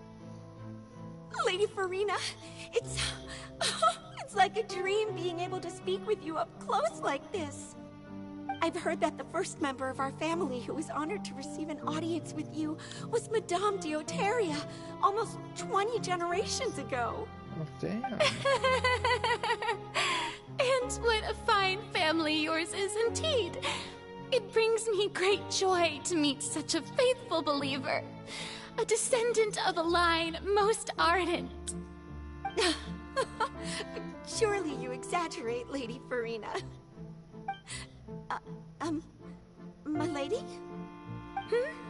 What is it, good citizen? Oh, are you crying?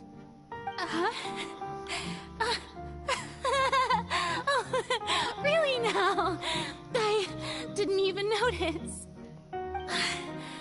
This must be the overflow of hydro from my person. Well, can't quite help being the god whose dominion is the waters, can I? No wonder. No wonder. A manifestation of your power, then. Oh, Archon, I am honored to have witnessed it. Honored indeed. Poor Farina. I feel even worse for her. So interminable.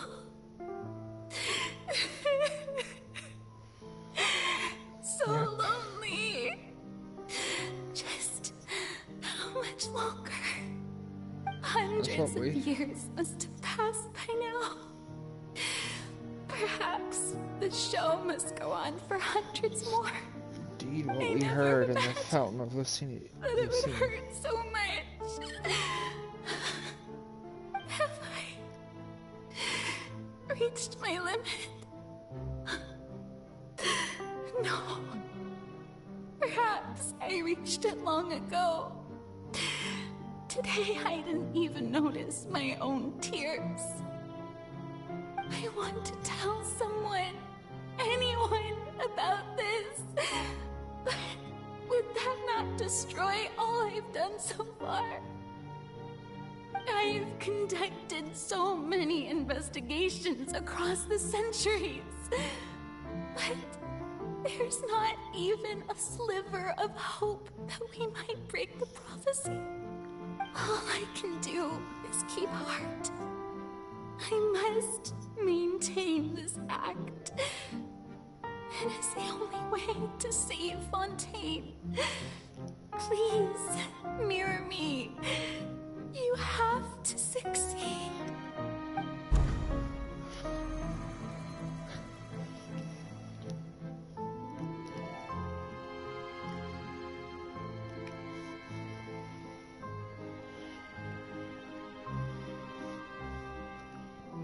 Farina, you don't have to shoulder this burden alone. Although I don't know what you might be keeping from everyone. your people are more than willing to share your burden with you.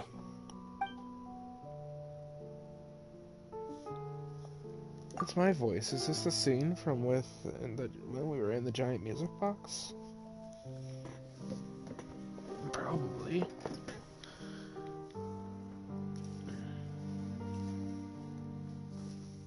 I'm actually starting to feel really bad for Farina.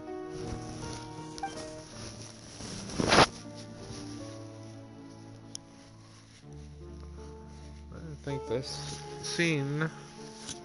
This is great. I didn't think this scene would replay in her inner world, surely. I'll find out what she wanted to tell me this time. Share my burden. That's impossible. It was fated right from the start that this would be my duty alone. But even if your burden doesn't need to be shared, you can still choose to confide in someone. Just share it with me. I'm what you'd call a witness. A witness? Yes. I've heard that you came to Tevat from beyond the stars, yes. In other words, you never belonged here. And if Tevat is, in its entirety, a show on a stage, then you're just a spectator, aren't you? If that's the case... It's interesting that they bring it back to the whole witness. He's right. I could confide in him, couldn't I? But if things don't play out as expected, the people of Fontaine will be the ones to pay the price. No, Farina. You shouldn't be selfish.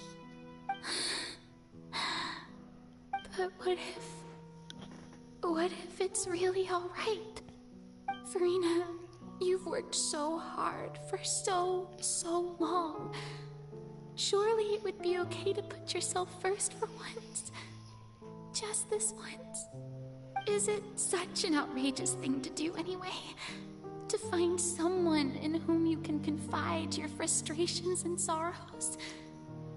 Surely it could not hurt. If you let this opportunity slip through your fingers, it might never come by again. Think about it long and hard.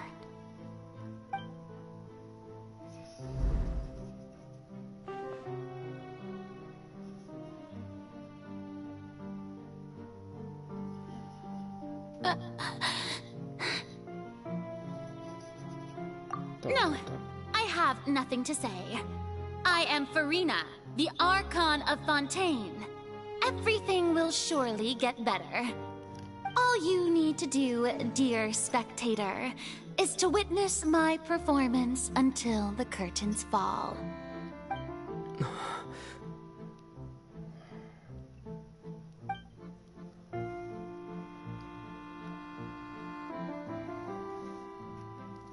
Fine. Fine. I can understand your frustrations, Ether.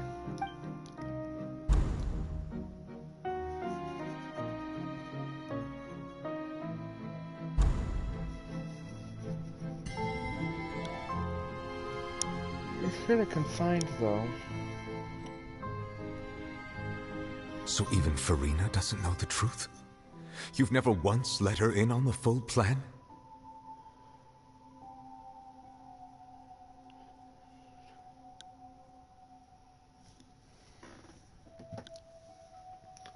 Yes, it had to be done. To deceive the heavenly principles, you must first deceive yourself. She did very well. If she had let her resolve falter even once in these 5 centuries, Fontaine would have been doomed to the most tragic fate. It seems that trusting humanity was the right decision after all. I believe that I understand how your deception works, but that is only half the truth, is it not? How would you build on this foundation to save the people of Fontaine? That is the most important thing. Ah, good, good. Of course, the Iudex of Fontaine has pinpointed the crux of the issue. I'm sure you've long sensed that the Oratrice is no simple machine, yes? I've always suspected that it had its own consciousness. And Lenny did mention that he heard a human voice within the core chamber. It now seems that that person was you, hidden within the machine all along. Am I right? And then I became one with the Oratrice, taking Fontaine's gnosis with me. Yes, it would seem so, wouldn't it? Alas, your understanding of this device still lacks sufficient depth. In truth, it is no enactor of justice.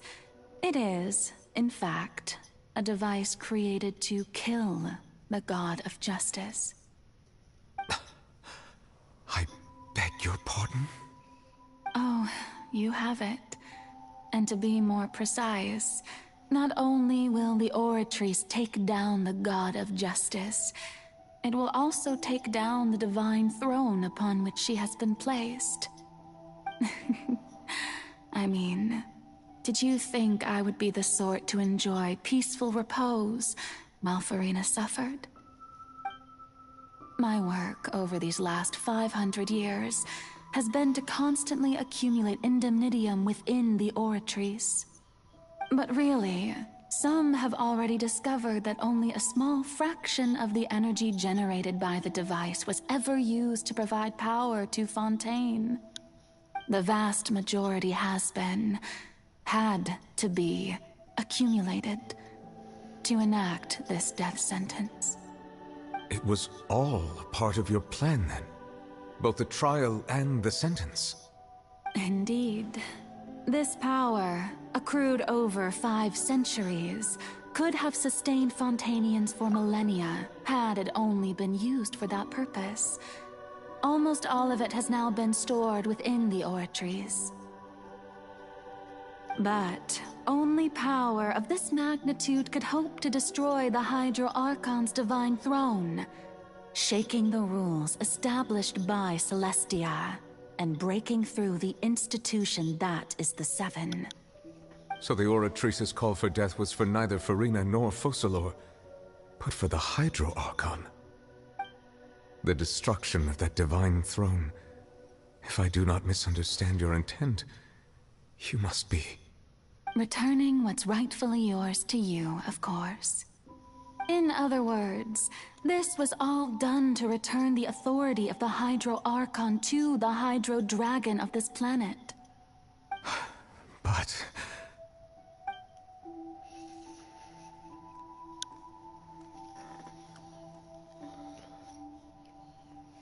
Oh, what? Getting sad again, are we? The authority of the ancient dragons shall soon be yours once more, O Hydro Dragon Sovereign. And this is the face you make. All you've done throughout the years is just so you can sacrifice yourself at the very end. I've never quite seen it that way, you know. Even now, I'm quite pleased at how well my deception worked.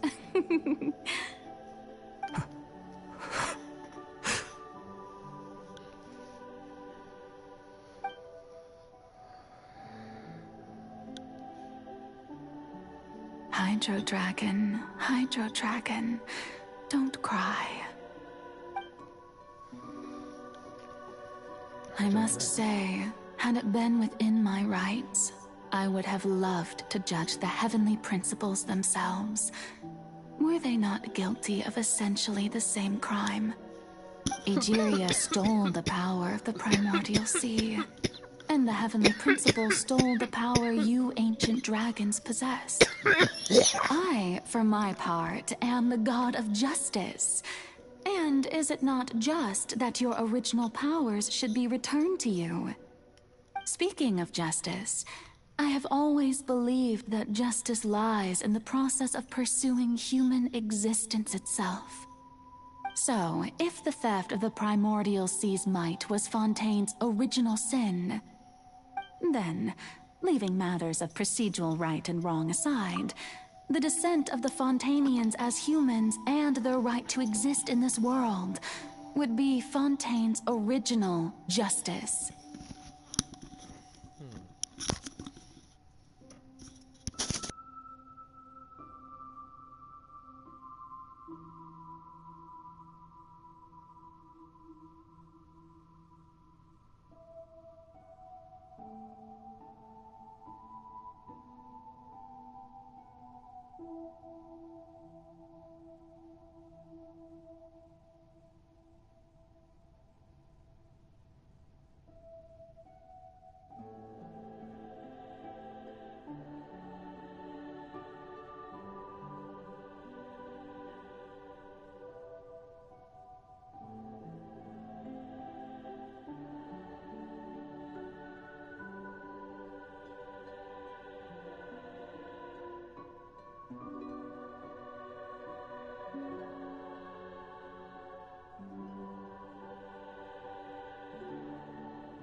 In other words, existence was Egeria's justice, and to me, justice is the continuation of that existence. Defying the prophecy and ensuring that Fontaine's people shall live on, that should be the justice enthroned over all others. At this point, we, whether it be myself or all other Fontainians, have shouldered the burden of this sin for far too long. Iudex Nervillet, the highest judge in our land, when you regain your full power as an elemental sovereign, what verdict shall you pass upon us? So when I was invited to the court of Fontaine to serve as Iudex, I see now that that was your idea too. At last, I now understand the true purpose behind this position. In the beginning, I was uninterested in human existence. But these 5 centuries of living alongside them have gradually brought about mutual understanding between us. And I have even attempted to feel as they feel. You are a devious one, Focalors. Things being as they are, surely you know that I could never declare them to be guilty.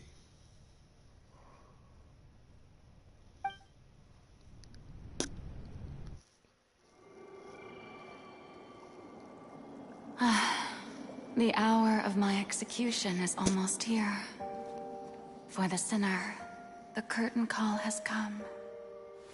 I know I may not sound it, but faced with death, I find myself a little afraid.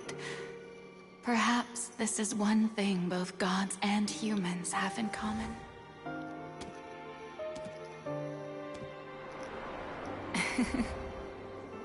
Farewell, Nervalette. I hope you've enjoyed the part you played these 500 years.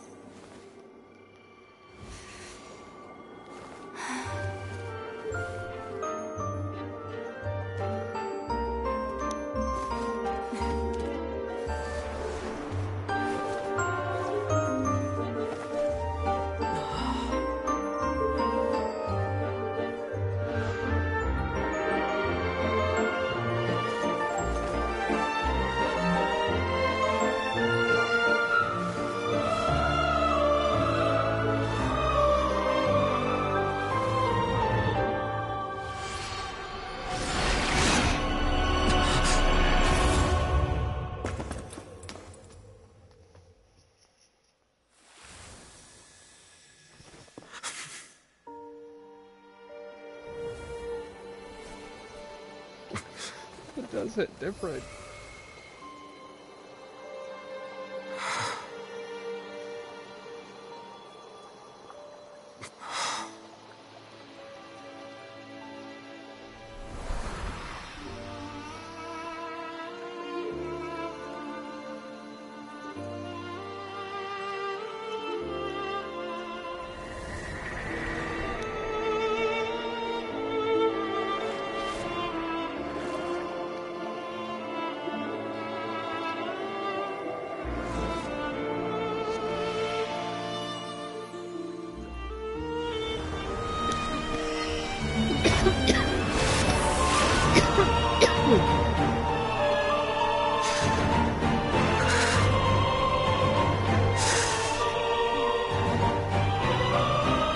I, Eudex Nervalette, hereby declare, people of Fontaine, your sins are forgiven.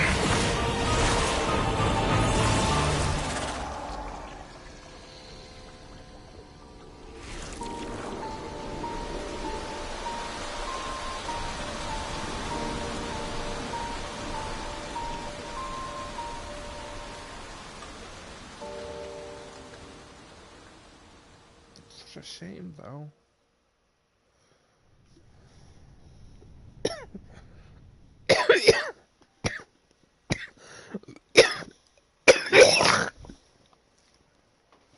Apologies.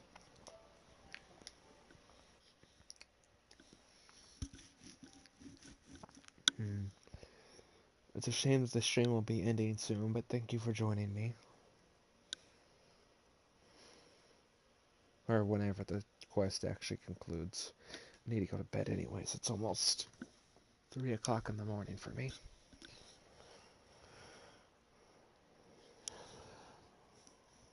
This stream took way longer than I was expecting it to. But I spent like an hour on the very, very first part. Just my emotions got in the way. But that is what makes us human.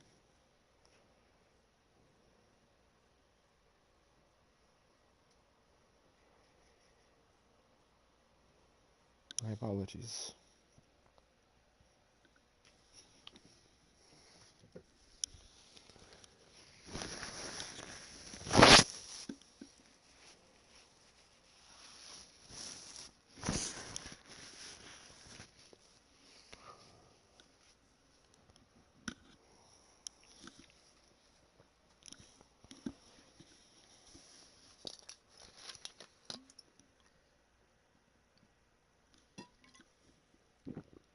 Man, you are taking your sweet time loading.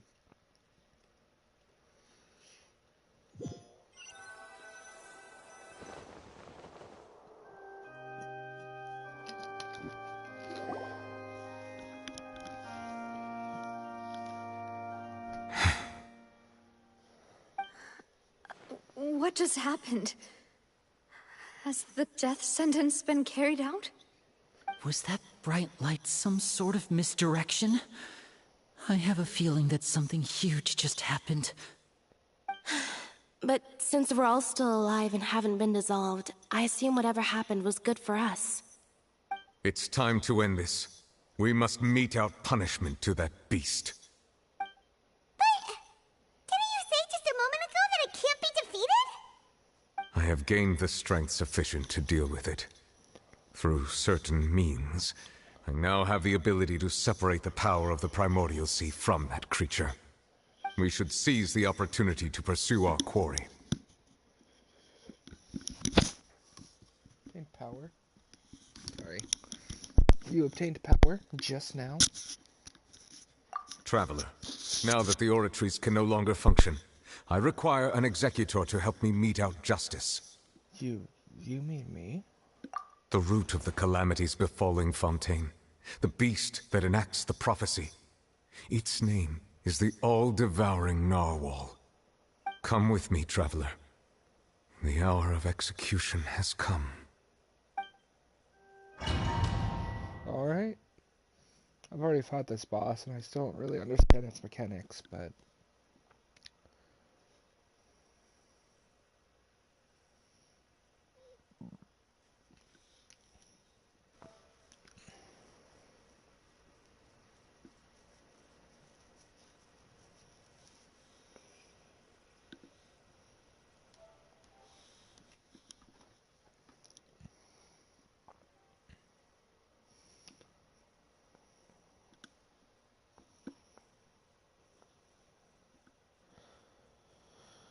The Hydra Dragon has regained his authority. Which, I mean, Neuvillette deserves his power. Unlike a Dendro Dragon that we know, because if she were to reobtain her power, she would probably, you know, destroy Sumeru. Or Sumeru. I'm not sure how it's pronounced. I've always said Sumeru.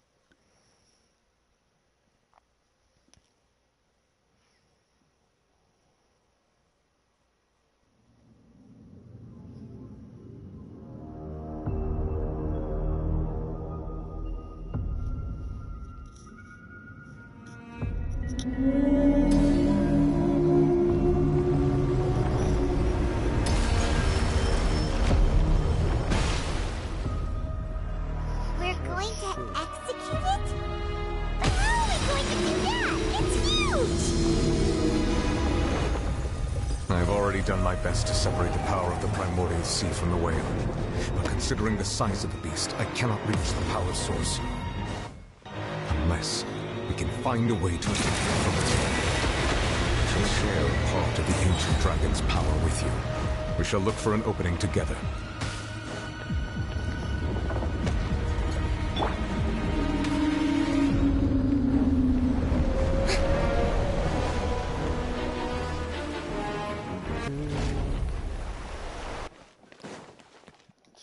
I don't appreciate the offer. I can feel it so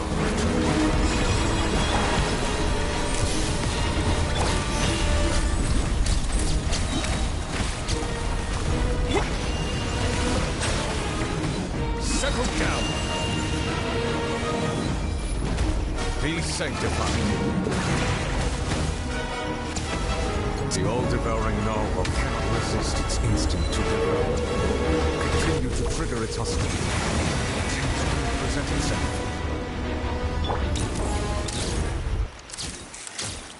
I don't think this team's gonna do very well, if I'm being honest. Hold that pose!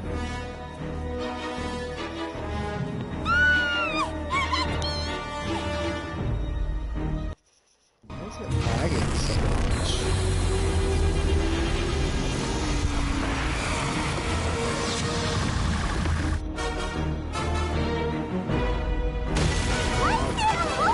Thingy over there. It looks really scary.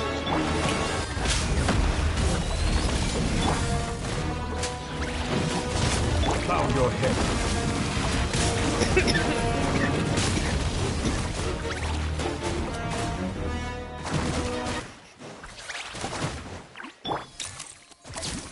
I have granted you my protection. Do not fear. Seize the moment and use my power to suppress its root from within.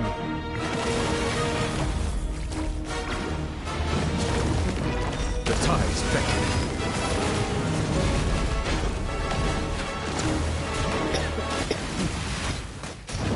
Bow your head.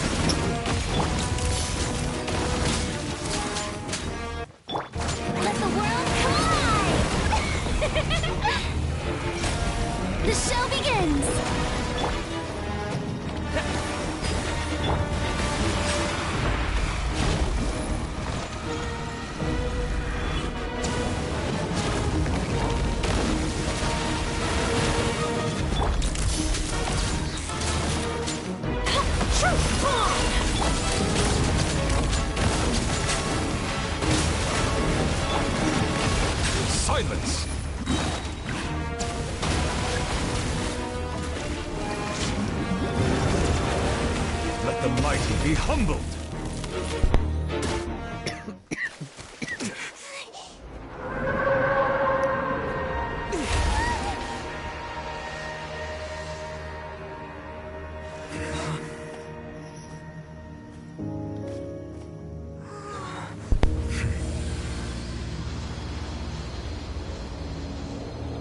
Honestly, I was just spamming buttons.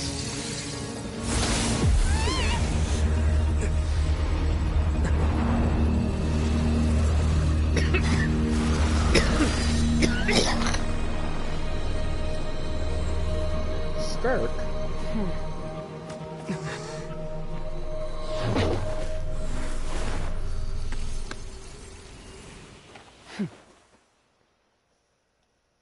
We finally get to see Skirk. Guys, we finally get to see Child's master when he was in the abyss. Thanks for helping with the cleanup. It should have been my job, but... oh well.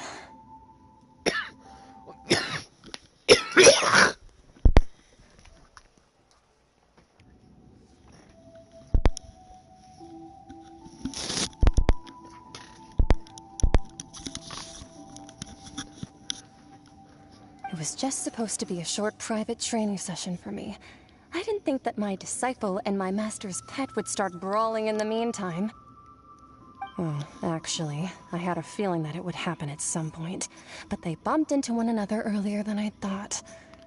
What a blunder. I suppose I'll have to swing my sword 3 million times as penance. Disciple. That power. Who are you exactly? Skirk. Paimon has an idea. From what she said earlier, she must be Child's master. Skirk, right? It's just that he gave us the impression that she was the less talkative person.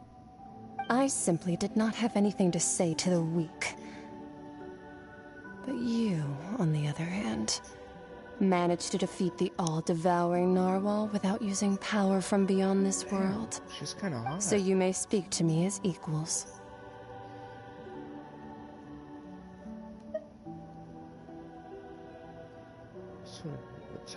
Take the all-devouring narwhals apart. I have to agree. It's a strange use of a planet's primordial waters just to raise an all-devouring narwhal. That kind of power is wasted on it. It's not cooperative. It eats too much. And I have more important things to do with my time than pet sitting. The only thing that creature has going for it is its looks. All in all, it fails as a pet. Miss Skirk? I think you might have missed the point. The point being? Well, being that this pet almost destroyed an entire nation. So what sort of person is your master? Well, Child's master's master. Wait, is that right? Oh, right. So you don't know him. Sorry, I assumed you did. His name is Sertologi. Sertologi?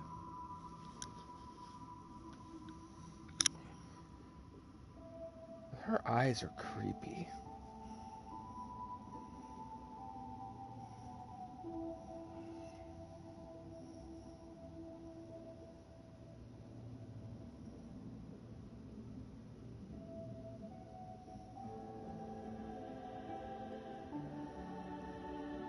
Sertologi? That might be Dainsleif.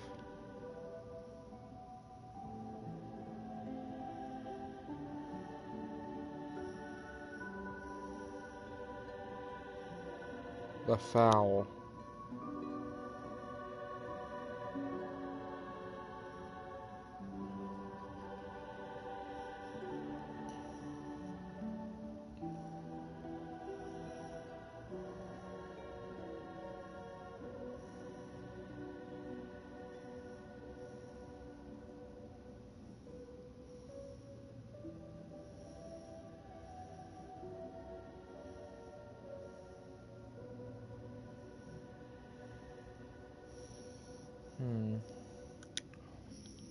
Interesting.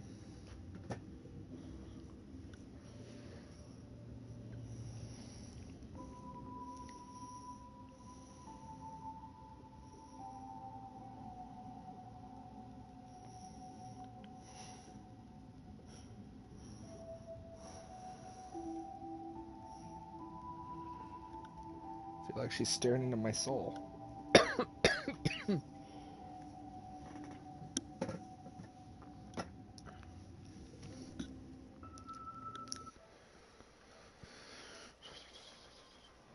Oops.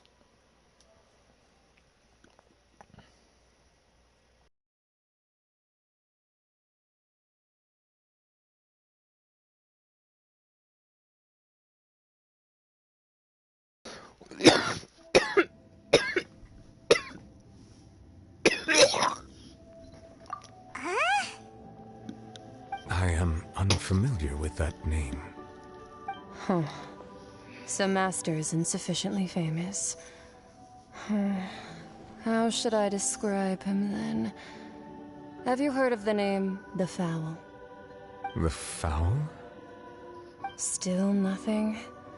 Well, how about the Visionary? Vetterfalnir then? Or Gold Rhine-daughter? I know of Gold. That one we've heard. Rhine-daughter's part of the Hexen Circle. She's Albedo's mom, right? Oh, so you do know that name. To be honest, I also heard all of those names and titles from my master. I don't actually know them either.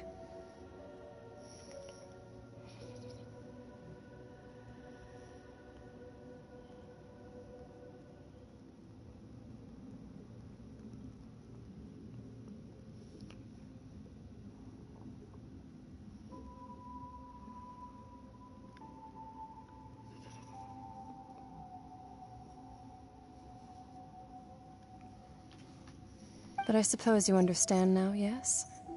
My master is likely a similar sort to Rhine-daughter. They are both pursuing some form of perfection.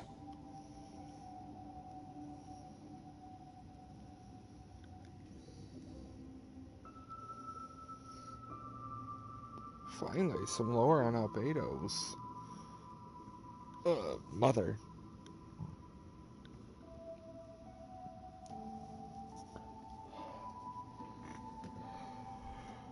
Wait! Didn't you also mention a visionary person? Paimon didn't quite catch their name. Actually, never mind that. I believe it expedient to inform you that the all-devouring narwhal used up nearly all its strength fighting you. Such roiling hydro energies will prove difficult for the planet's deep seas to digest. As such, the Fontaine back on the surface has most likely been thrown into chaos. In other words, the prophecy that you've been fretting over should now be in full swing. What? No. There's little to be surprised about, Paimon. After all, the prophecy will surely come true. We knew this, and accepted it. However... Not to worry. Focalor has already managed to deceive the heavenly principles. In the end, the people will all be dissolved into the waters, and only Farina will remain, weeping on her throne. Oh, they actually animated that.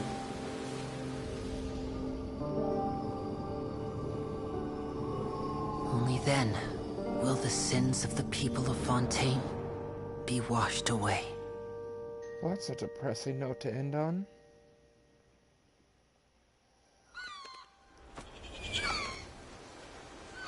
Wait, so it actually happened?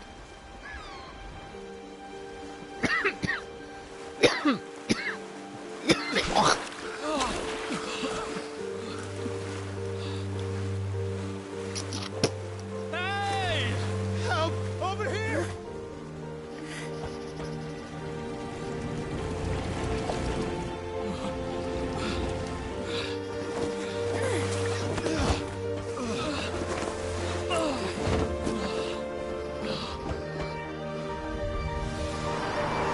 Where's Rise's ship?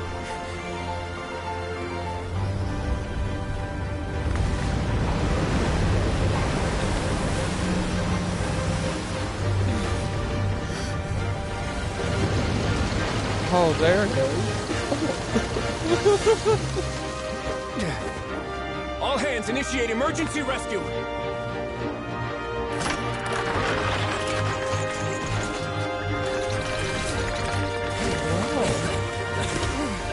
Hurry!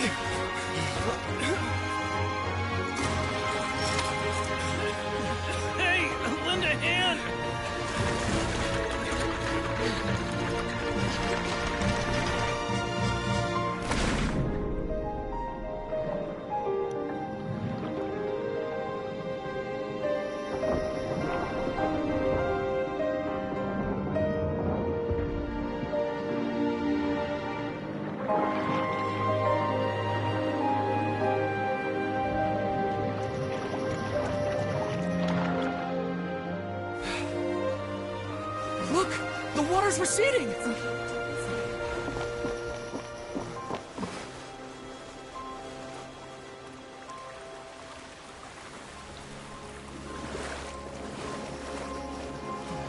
It's a miracle! Water's receding. We didn't dissolve.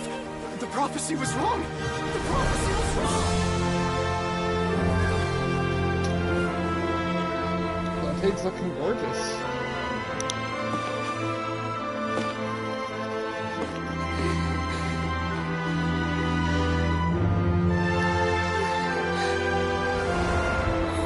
Are you right? Oh no, the light fell over. The prophecy was wrong.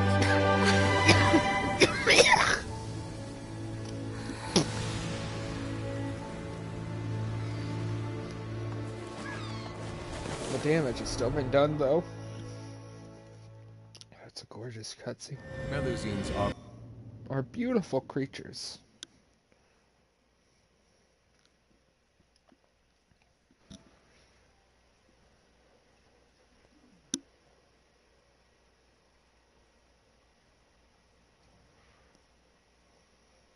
Come on, let me record that.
Oh, now everything's loading back in.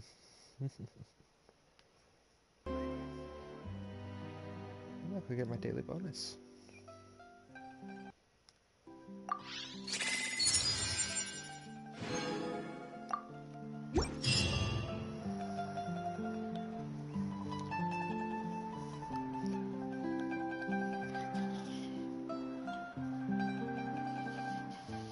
The Soil renewed. The Spirit Divasula attacks post-disaster rebuilding. I recently visited Poisson to meet with Miss Navia, spokesperson of the Spirit Divasula, and we spoke about Poisson's present and future. Old soil can still give birth to new bloom, Miss Navia stated. Hope is like seeing a small cookie when you're starving late at night. You just need a little of it. Skyship Winglet, lunar brain of the Fontaine Research Institute. The various disputes that have arisen on account of Mr. Edwin have suddenly become a shield over the Institute, with Jurier turning out to be a once-overlooked hidden gem. People always call the first researcher mad, but few know what to call the second. And should that latter person achieve a miracle, they would find it all the harder to find a word with which to classify him and his team. Wow! Paimon barely recognizes the people in the reports. Are those really Juria and Navia? They sound like real big shots. Might have been real big shots on the start. We just didn't meet them in that capacity. What do you think? Pretty enthralling, huh? The Steambird's idea was pretty simple. With the disaster just having passed, we would print a free edition packed to the margins with good news to calm people down.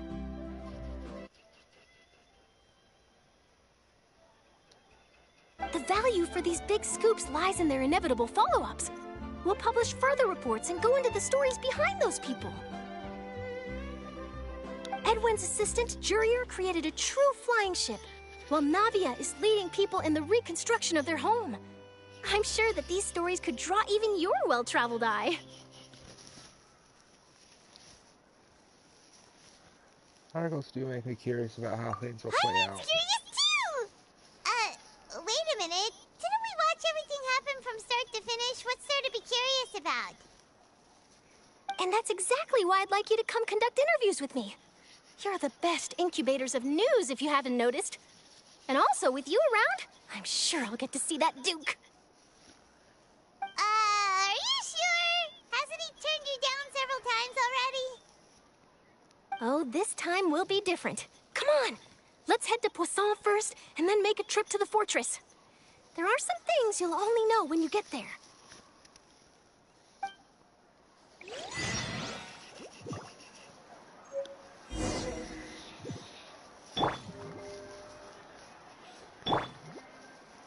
Wait, so when does she get? Do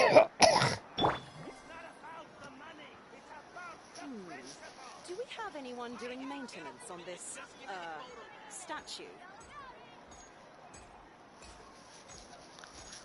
Please give me one moment here.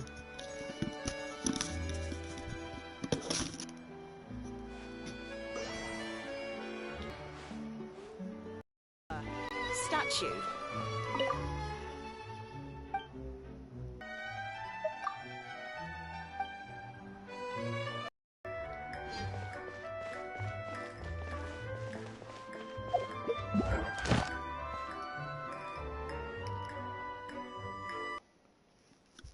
God, everything is freezing up.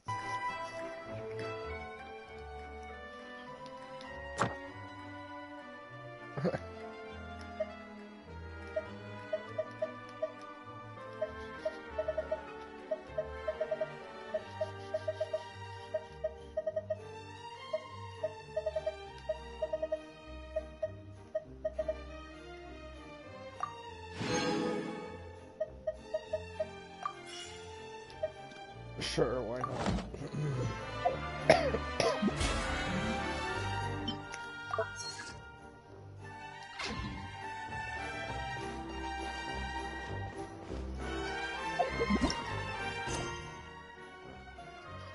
I can still do these. Probably will for fun.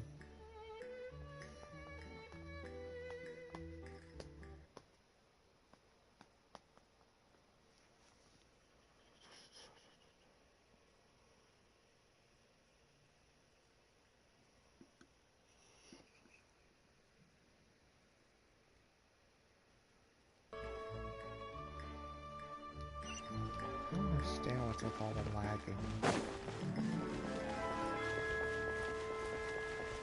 I've never had that much lag when playing Genshin Impact, so I'm a little concerned. Pardon me while I split off on the Archon quest real quick, though.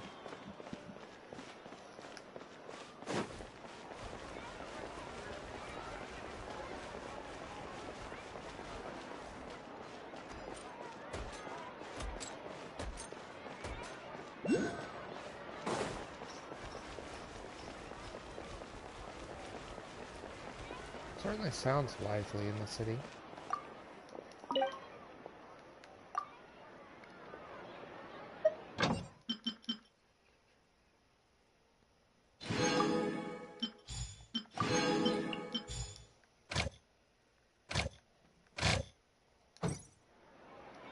Ad Astra Abbot. Thank you for completing.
Hey, Farina, you can share your burden with us now. You should.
My game finally loaded.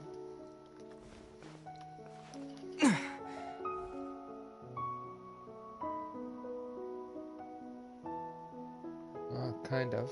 My wings are in low detail.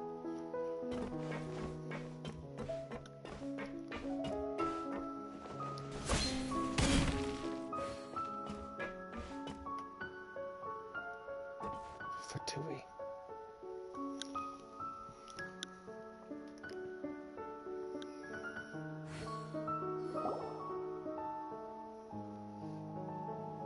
Navia! Oh, it's you. What brings you all here? Hey, we're just having a look around. I'm here to update myself on how things are going here. Oh, the Fatui are here too! Let me introduce you. This is Mr. Garunt Snežević. He represented the Knave in sending us a large amount of supplies, and is helping with our work. Our residents are hard at work as well. Thanks to everyone, work is progressing nicely. We've lost a lot of people, but we're moving forward. That will have to be enough. Hello, Miss Charlotte. I'm a big fan of yours. I especially like that article you wrote last year about Fontaine's stray cats. As possible. Or would you be willing to feature as friendly neighbors? That would be fine. Thanks. Oh, you're back too. How are things? We finished laying down the construction materials. It'll be another hour before the workers are able to go over there. Huh? You're here too, Clarant? Well, her reputation's greatly risen after that whole duel business with Miss Farina. So she's here in Poisson to wait out the heat. All right. She... Considering the reconstruction of Poisson. The Spina has need of more decision-makers. And, well, I do already happen to be connected to Mr. Callis.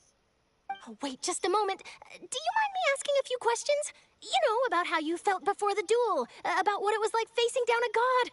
There's lots of exciting material there, I bet. Forget it. I'm sure you can find a better theme than that, Miss Charlotte. I see you're the same as always. Couldn't you do me a favor, for Navia's sake? Well, if we're talking about doing things for my sake, you might as well just take a few more photos of me. Or of the Traveler. It's better than wasting time persuading Chlorand, at any rate. Of course I will. I'm not gonna let him off that easy. All right, then everyone who wants to be in the photo, gather up. And smile.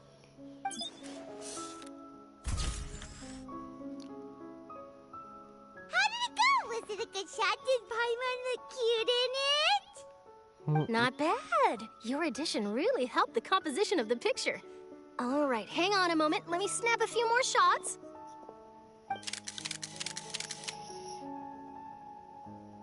All right, that should do it.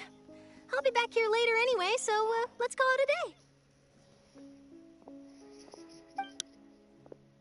day. You're very quick. Speed is of the essence when it comes to the news, and freshness is the key. Also, not to brag, but I'm pretty good at building connections. Who knows? I might eventually get that interview with you after all, Miss Chlorand. Wow, you really do have that never say die spirit. I'm impressed. Soon. There's no guarantee that Ridsley will make a personal appearance. You're right. I've got to treasure every moment I have with them. In which case, I'll be making a move first.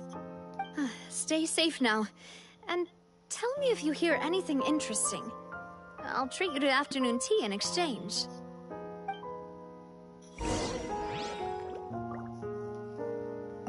You seem curious about the fortress.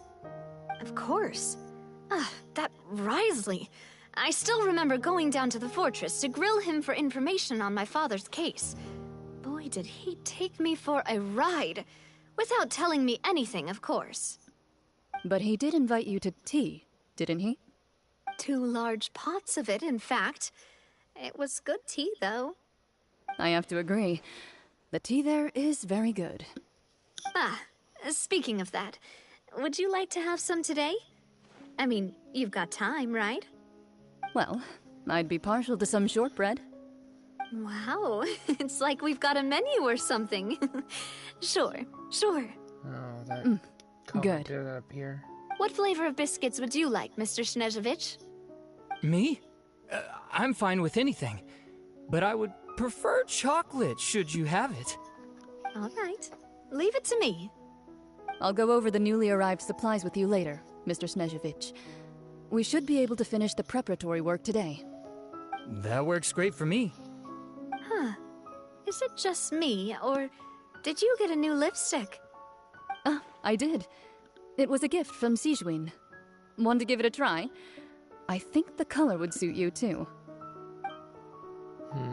Interesting.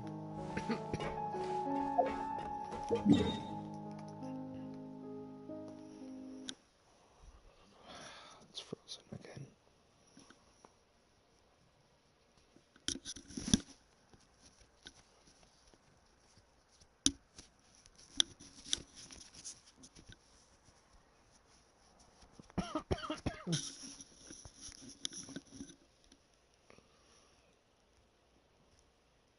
I am sorry for this, guys.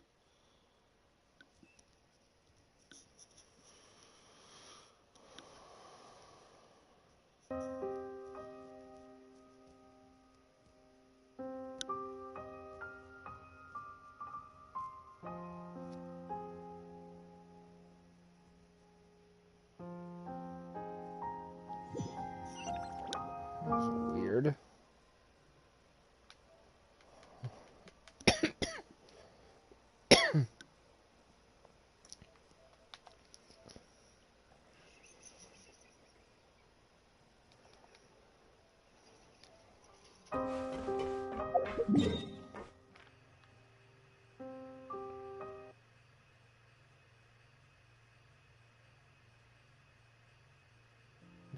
%. What could I be missing in here?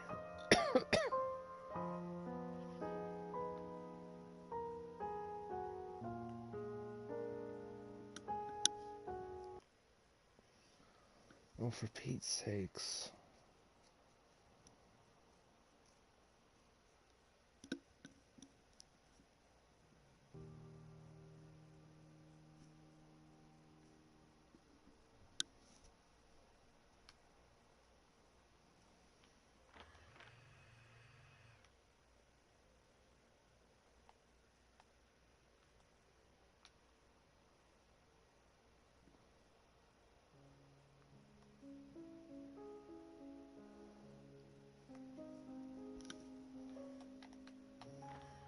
Sadly, I haven't maxed out all my exploration.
Wow, guess we're here again, huh? There's a real nostalgic feeling to this place. Looks like you've been missing us. Duke!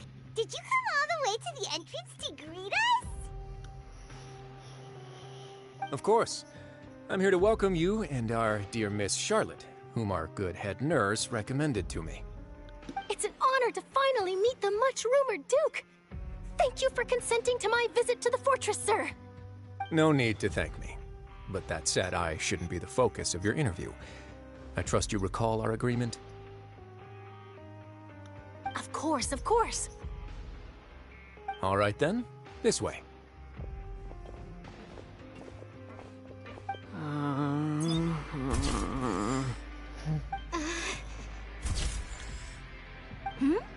Hey, no need to be so nervous. I've already taken all the photos we need.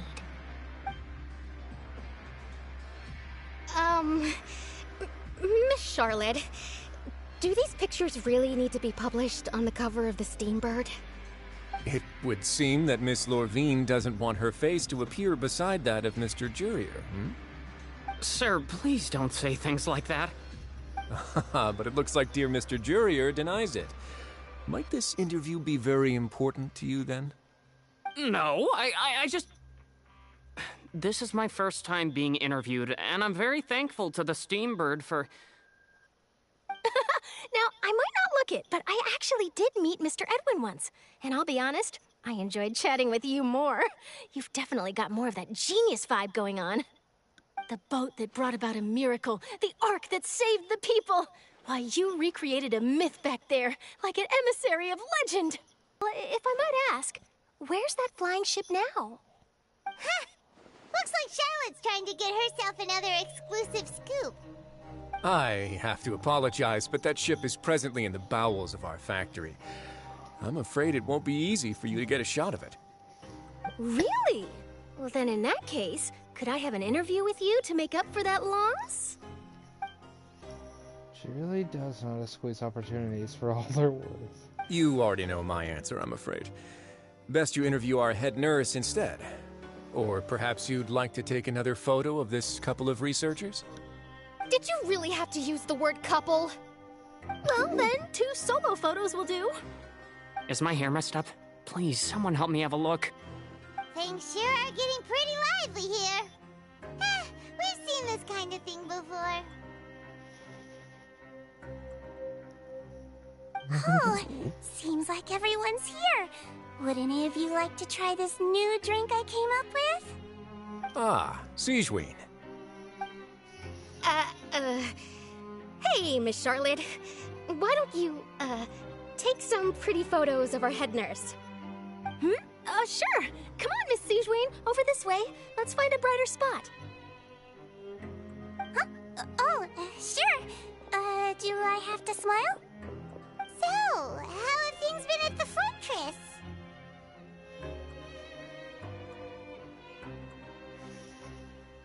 That really... Same old, as you can see.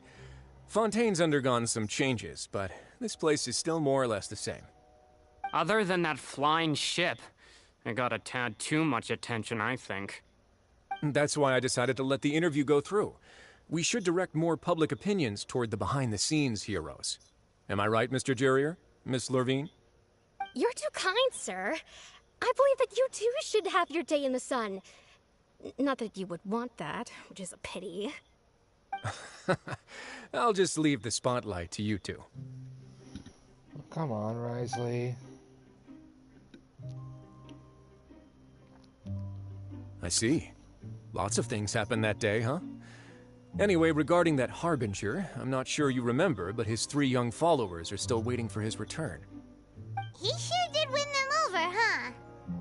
I'll tell them that there's good news and bad news. The good being that their boss seems fine, and the bad being that they must face extended sentences for abetting his escape. Oh, actually, what about you? Are things gonna change for you too? What change can there be? The fortress will keep chugging along, and so will my duties. As to what Miss Furina's departure will mean for the nation, and if our laws and governance will be transformed, we'll leave those to the folks in the overworld. Hey everyone, the photo shoot's done. Good. In that case, let's call it a day here. Thanks for your cooperation. Come on, Traveler, let's go. Till next time, everyone. There'll be a next time? Maybe. Who knows? I might write a story about the underwater factory next time. Until then. All right. Last stop, the docks.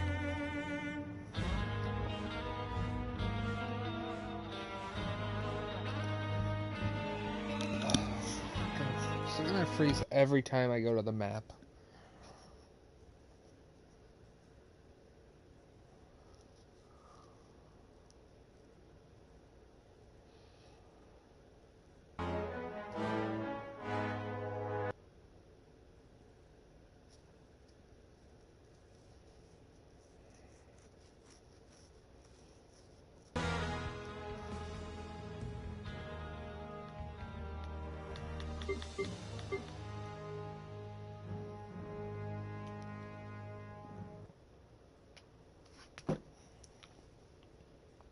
Really annoying.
machinery.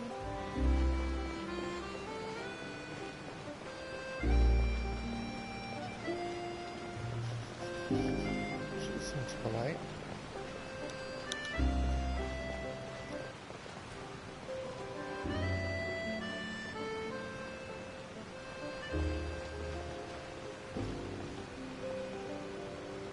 How long will it take if I set out? If I'd known that, I wouldn't have updated the freight machinery.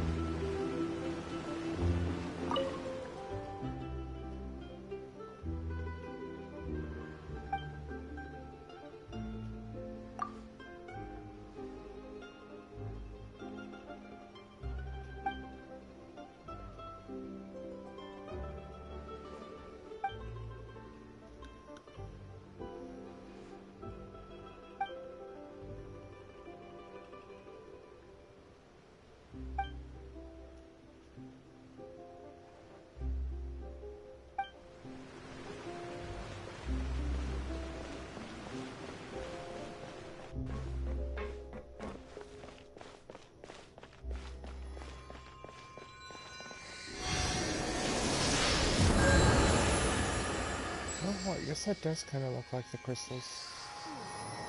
I see. That makes sense. Freaking, celestial needles.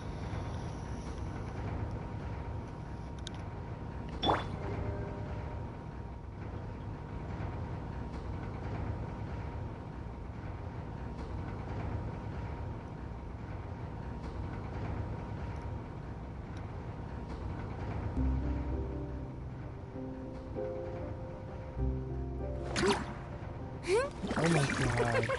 So more detail. So thing.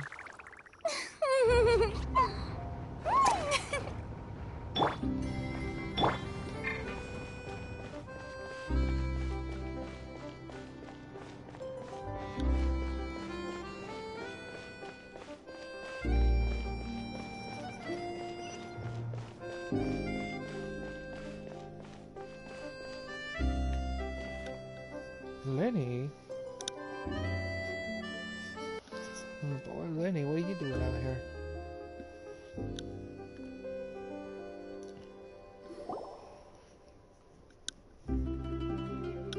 What's from it, eh? Oh, and Lenny. They really are here! How did you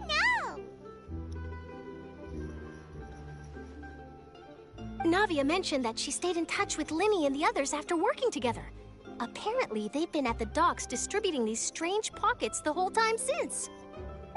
Traveler, Paimon. Ah, and Miss Charlotte, too.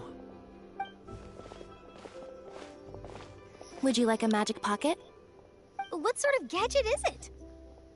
It's a wondrous bag that can be used to carry many things. The water level has returned to normal, but if you see any of your things floating around, you can use this to carry them. Or you could trick a friend into doing it for you. Trick a friend? I wonder which of my friends would fall for that.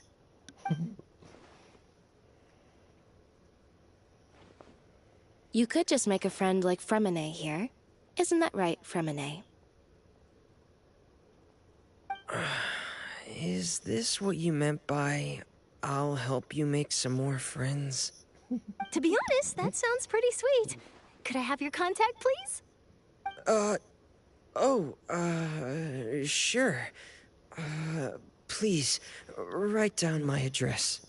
You sure are working hard to help Fremine socialize. Yeah. He was the one who proposed doing this. He even wants to assist in our magic shows. Sounds like that would suit him. Yes, I was planning to first introduce Pear as an assistant, and later Fremine himself.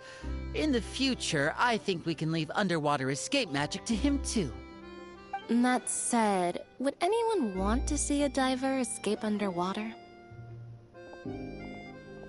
Oh, it'll work out. Every journey begins with the first step. He'll become a part of our show eventually. Lynette, could you come over? Miss Charlotte says she wants to take a picture of us. Got it. Got it. My, that Charlotte is rather perceptive. She got rid of everyone the moment she realized I had something to say to you. So, how have things been, Traveler? I'm doing alright. Father says that you did a great deal during the latest events. She's very grateful for your contributions to Fontaine. That's alright. We were more than happy to help. So, what's she doing now? Oh, I guess you haven't heard. Well, after Lady Farina left, Father and Monsieur Neuvillette opened negotiations, during which he gave Fontaine's gnosis to her as a diplomatic gift. A diplomatic gift? A gnosis? Yes, I was quite surprised at first myself. But when I thought it over, there were actually a number of things going for it. It could have been done as an apology for the incident with Lord Child, or as thanks for his help in tying the all-devouring narwhal down. Furthermore, Father did also lend significant aid to Fontaine and Poisson. Well, that's true, but this is a gnosis we're talking about. Doesn't this seem a bit irresponsible? I would agree, but I've also heard that it seems that Monsieur Neuvillette has had a significant change of heart regarding the matter. So there's some reason for this that only Neuvillette knows about? I suspect you'll have to ask him about that yourself. Ah, yes, speaking of which, I did see him strolling around the entrance to the Fortress of Meripede a while back. Isn't he real busy and stuff? Paimon didn't think he'd have the time for that. But back to the topic. Keep giving the the gnosis was given to the knave, right? What about Child? They say that he's returned to Snezhnaya to recover from his wounds. I hear that the recent disaster really did a number on his health. Well, I guess I can now call him one of my war buddies. That's true. When you think about it, we've had loads of run-ins with the Fatui. To think we'd be allied with them this time. So shocked by such a simple switching of sides? Farina? Or not Farina, what the hell? Arlecchino? Father! Well, what do you know? Come to the docks to see how my children are doing and meet the Traveler by chance. Please do not pay my accomplishments in Fontaine too much mind. I would have done them regardless. Are you going to take the gnosis back to Snezhnaya? That is our duty as harbingers, yes. Don't be too preoccupied with sides. The goal of the Fatui concerns not a single place or person, but the entire world. With such a grand goal in mind, it is inevitable that we must wear many masks. Switching my masks is something I've always done. Will you keep to your position? Well, that depends on many things. No one truly knows what the future holds. What good is honesty if you can't rely on it forever? As for you, I very much look forward to our next collaboration. Good things cannot be achieved alone, and you've proved yourselves to be great partners. Actually, I just remembered something. Please help us deliver this. A vision? All right. I'll remember to return it. Thank you for keeping it safe for him this entire time. And that's a wrap for me. Huh? You're... Greetings, Miss Journalist. Hello. If I'm not mistaken, there are diplomatic channels I'll need to report to take a photo of you. That is correct. So forgive me, but I will not be able to serve as a subject in your article. However, feel free to write as much as you'd like about our dear magicians and our upcoming rookie talent. I will. The sea breeze is quite pleasant. I shall continue my walk while the weather remains so agreeable. Farewell. Farewell, Father. Oh, she has such an intimidating presence. I didn't even dare to take a picture. Thankfully, I've already wrapped up all my pre-scheduled interviews. Thank you all. This'll be more than enough for me to write about, I'm sure. Don't be so nervous.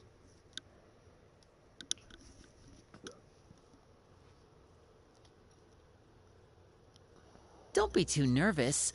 Why don't you take a magic pocket before you go? Here, Traveler, Paimon, you take one too.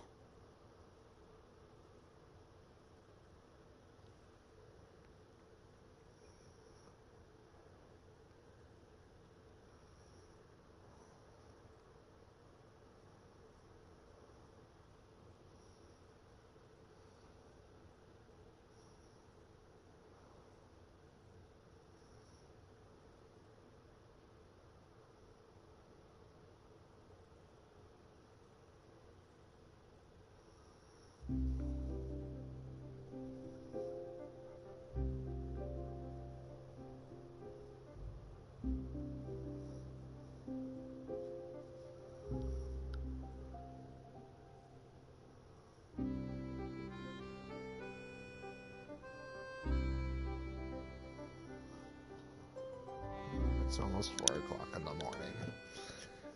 To move things about? That's right. Funny. I was giving out magic pockets when we first met too. And what do you know? I'm doing the exact same thing right now. So many things have happened, but the pockets are still the pockets. I guess this must be life. We will all follow our own paths, and serendipity will lead you to your fated friends. All right then. We'll be handing out pockets in some other districts later, so we'll get going now. Have a good day, you two. You as well, Lenny. Well, guess we sent Charlotte off. Shall we go see how Neverlette's doing? As long as he's not so busy that he doesn't have time to chat anyway. Alright, here we go with lag. Oh. No, there it is.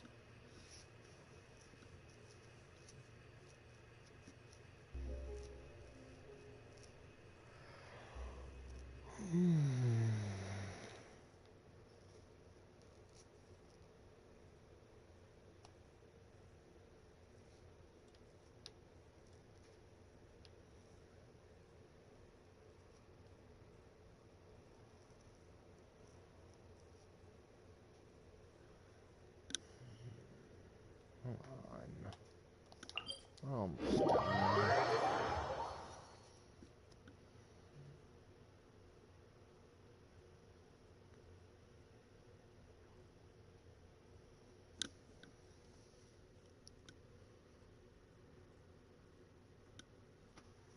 I'm surprised by that, actually.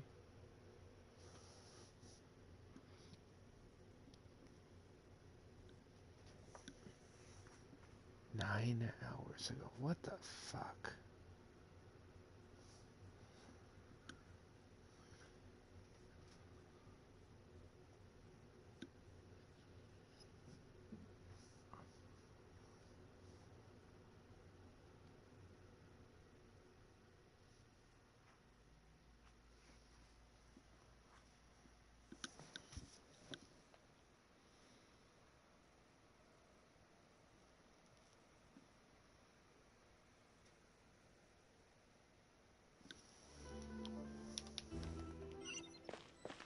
Took me 9 hours to get through this quest. Really.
A lot of braziers. The entrance to the fortress! Ooh, he really is there!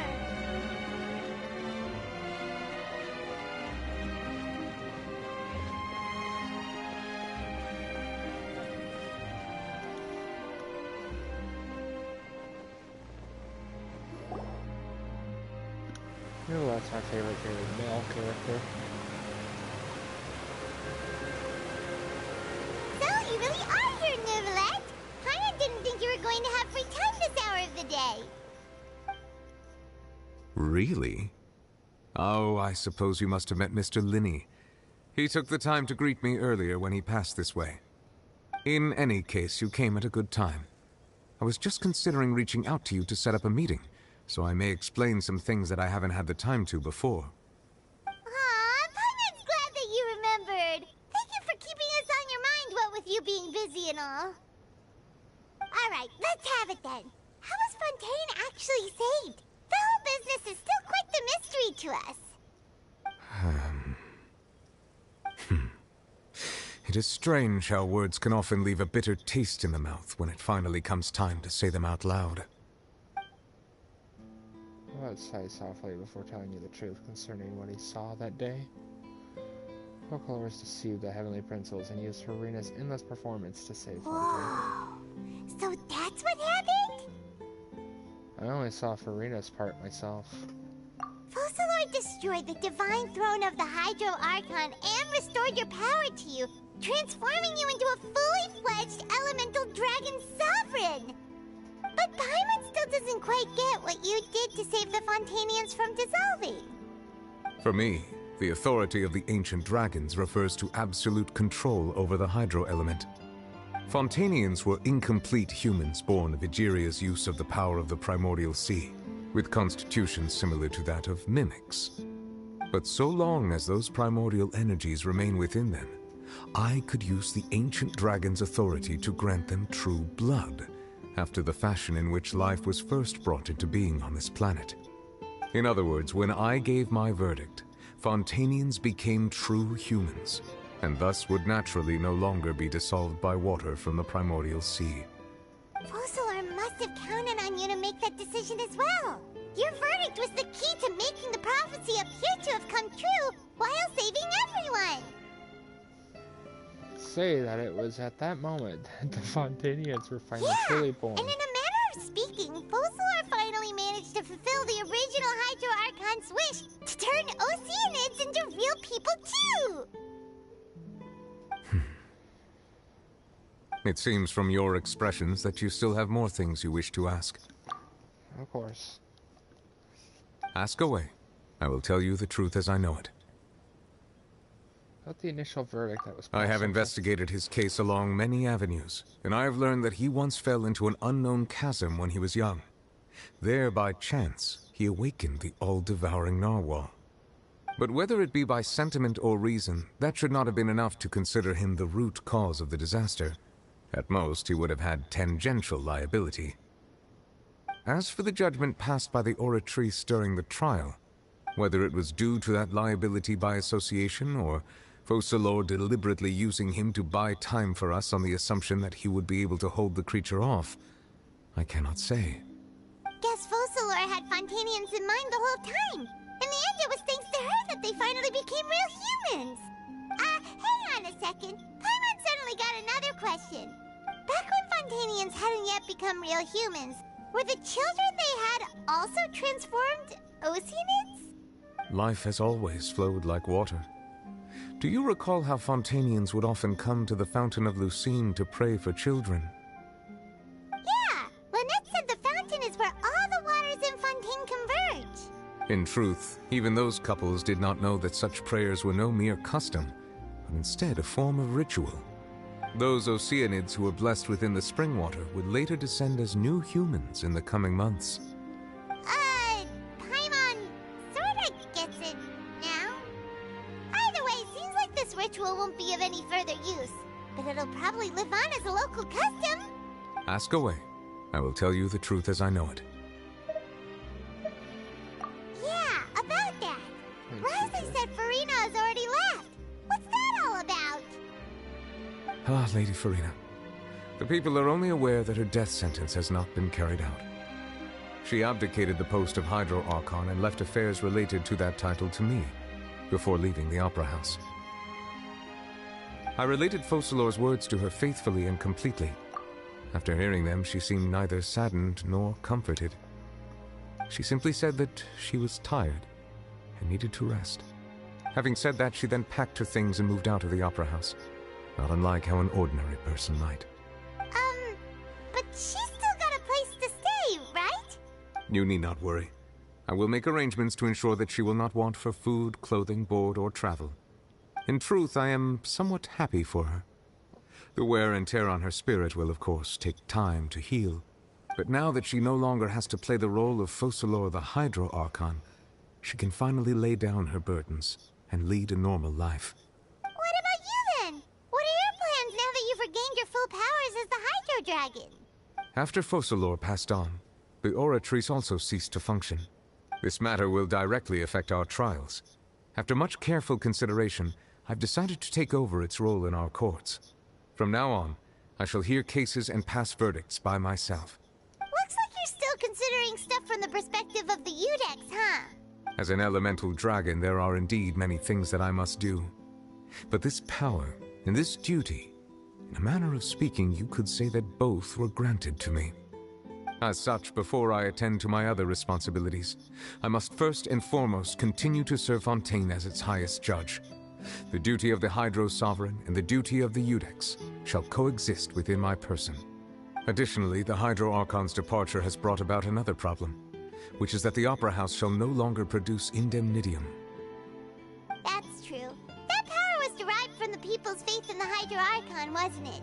Wait, but the various mechs and machines in the city are all still okay. Where are they getting their energy from? As I am now, I have full command over New Musia, and it can serve as a complete substitute. Another reason why I cannot quite leave Fontaine immediately. Wow. This ancient dragon's authority stuff is really quite useful, huh? Ask away. I will tell you the truth as I know it. Oh, that's right! They say you've given it to the knave as a diplomatic gift or something! Leaving aside their intentionality, the two Fatui Harbingers have indeed done much for us during this crisis. Their sole remaining goal in Fontaine, at least at this point, would seem to be the Gnosis. The Oratrice has ceased to function. The Hydro Archon's divine throne is now no more, and I do not need the Gnosis's power. As such, it has lost all meaning for Fontaine. If the Fatui have impure designs, then we might as well accede to their request now, and avoid unnecessary conflict. What complicated considerations! Paimon thought you were just giving it to them out of gratitude to the knave and as an apology to Child. Ask away. I will tell you the truth as I know it. You will soon be heading to Natlan, I presume. I'm afraid that I have little talent as a travel guide, so all I can do is tell you what I know about that land. As far as I'm aware, Natlan can be said to be a nation of dragons. Ooh. A nation of dragons? You mean like you? No, I suspect that I would not find myself welcome there. Unlike ancient dragons such as myself, the dragons of Natlan have undergone long years of development and evolution. Large numbers of them have entered a form of coexistence with humanity. Natlan is also the nation of war. War ravages those lands like an undying flame. There is one other piece of information I got incidentally from my negotiations with the knave that I believe may be useful to you. The Harbinger known as the Captain has thrown his hat into the endless ring of war. Captains in Natlan.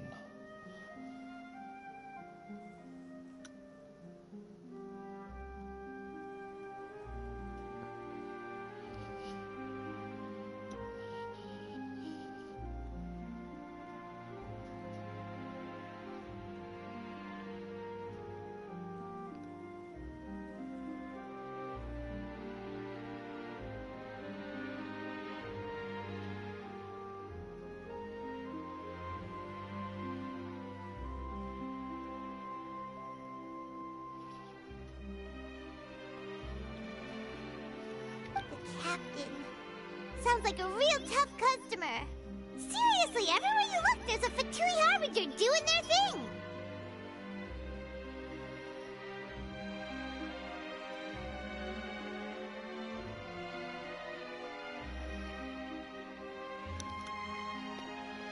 I suggest that you fully prepare yourself before going to Nathlon. In the meantime, Fontaine's doors will always be open to you. Ask away. I will tell you the truth as I know it. Hang on a sec. Paimon's still got a question about Gnosis. When we spoke to Linny earlier, he mentioned that your attitude towards giving away the Gnosis had clearly changed. We guessed that there might be some reason for it that only you were aware of. No wonder the House of the Hearth is the Fatui's intelligence division. They are certainly sharp. So regarding this specific issue, I was just getting ready to share something with you. What is it? In truth, I exchanged some further words with that lady named Skirk after sending you two back to the surface. It went something like this.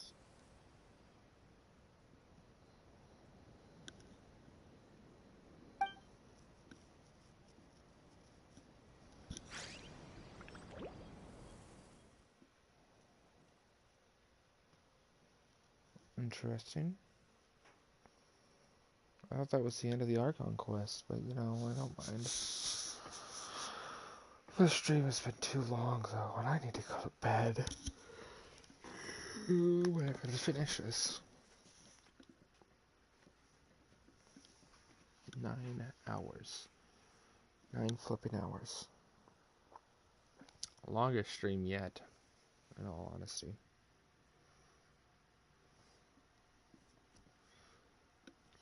4:03 a.m.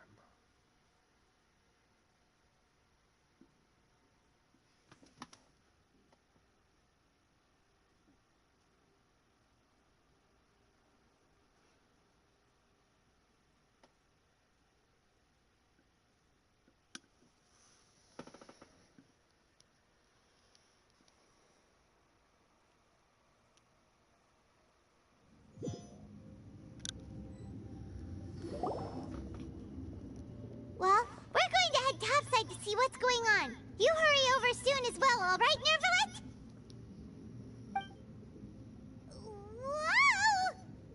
Whoa! What next? The all-devouring narwhal isn't here, so I'm no longer getting any interference. I can finally catch the scent of your power, what it's made of. It is the authority of the planet's primordial dragons, but with something very similar to a god's curse mixed in. It's quite a novel blend. I'm sure I've encountered something like this before. What was it again? I do not know what you speak of. Of course. How could I forget? You should have the remains of the third descender on your person, yes?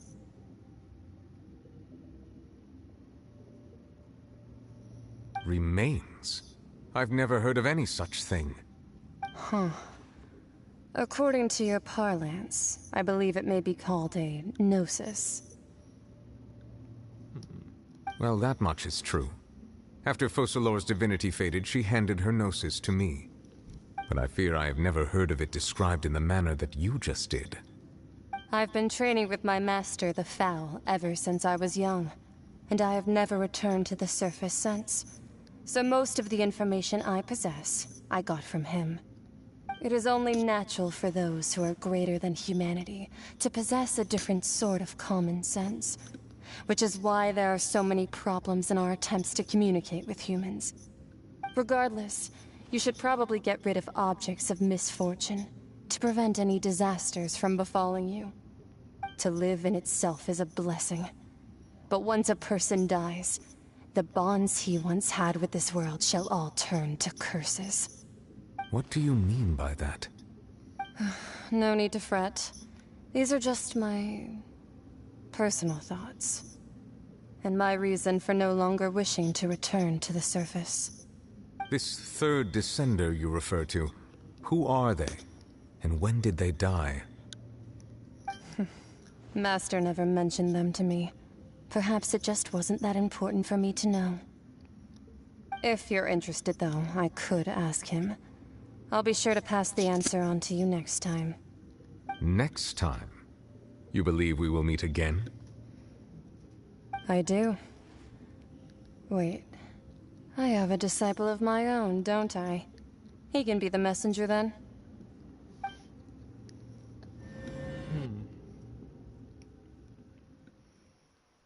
Also, part of her outfit looks a lot like the meme.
Come on.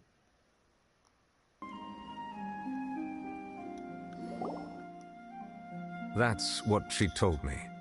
Whether it would prove useful or not, I wanted to pass that information on to you. The remains of the third descender? So that's what the no-sees actually are. Paimon just thought they looked like chess pieces. How could they be a person's remains? All the same, assuming that there was no misunderstanding or special metaphor at play, that is what she meant to say. And she said that it would bring misfortune and that you should check it, which is why you gave it to the Fatui. If she speaks the truth, then I would simply be putting Fontaine at unnecessary risk by keeping it here. Ascender, she mentioned one of them. For me, this information means two things. I'm the fourth Descender. One, that the Gnosis are related to the Descenders, and two, that the ones who came before me have already died. I guessed that you might already be familiar with this concept, but I did not expect you to be one of them.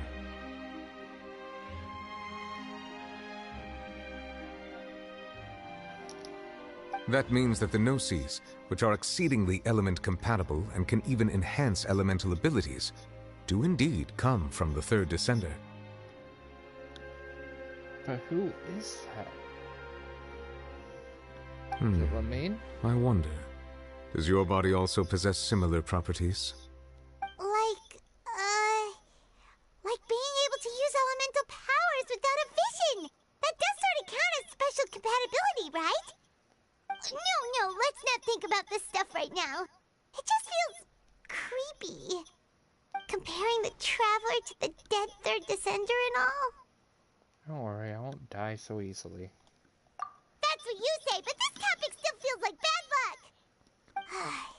Once Child recovers, let's get some more answers out of him. Or go look for his master and get the answers that way.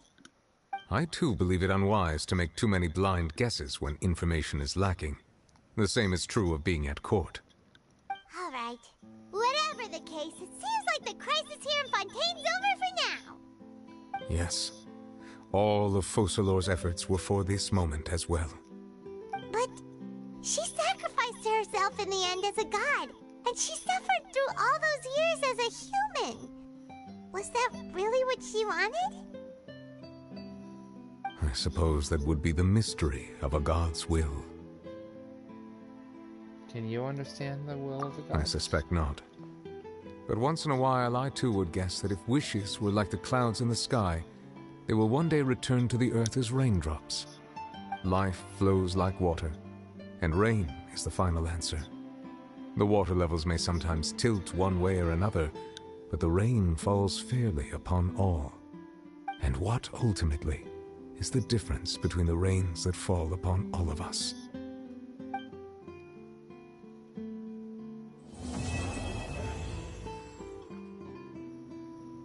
It's done.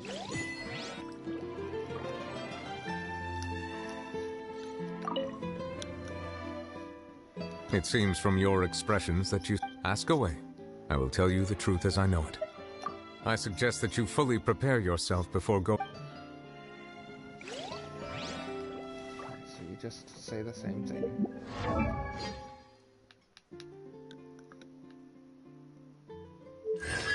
Once again, only the 5th constellation. All my travelers only have 5 of them.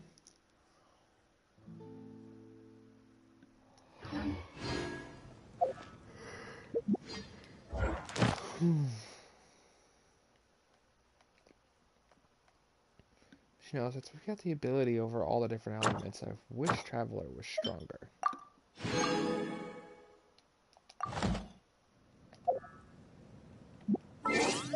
Alright, well, that concludes this stream finally. I did not expect it to be this long.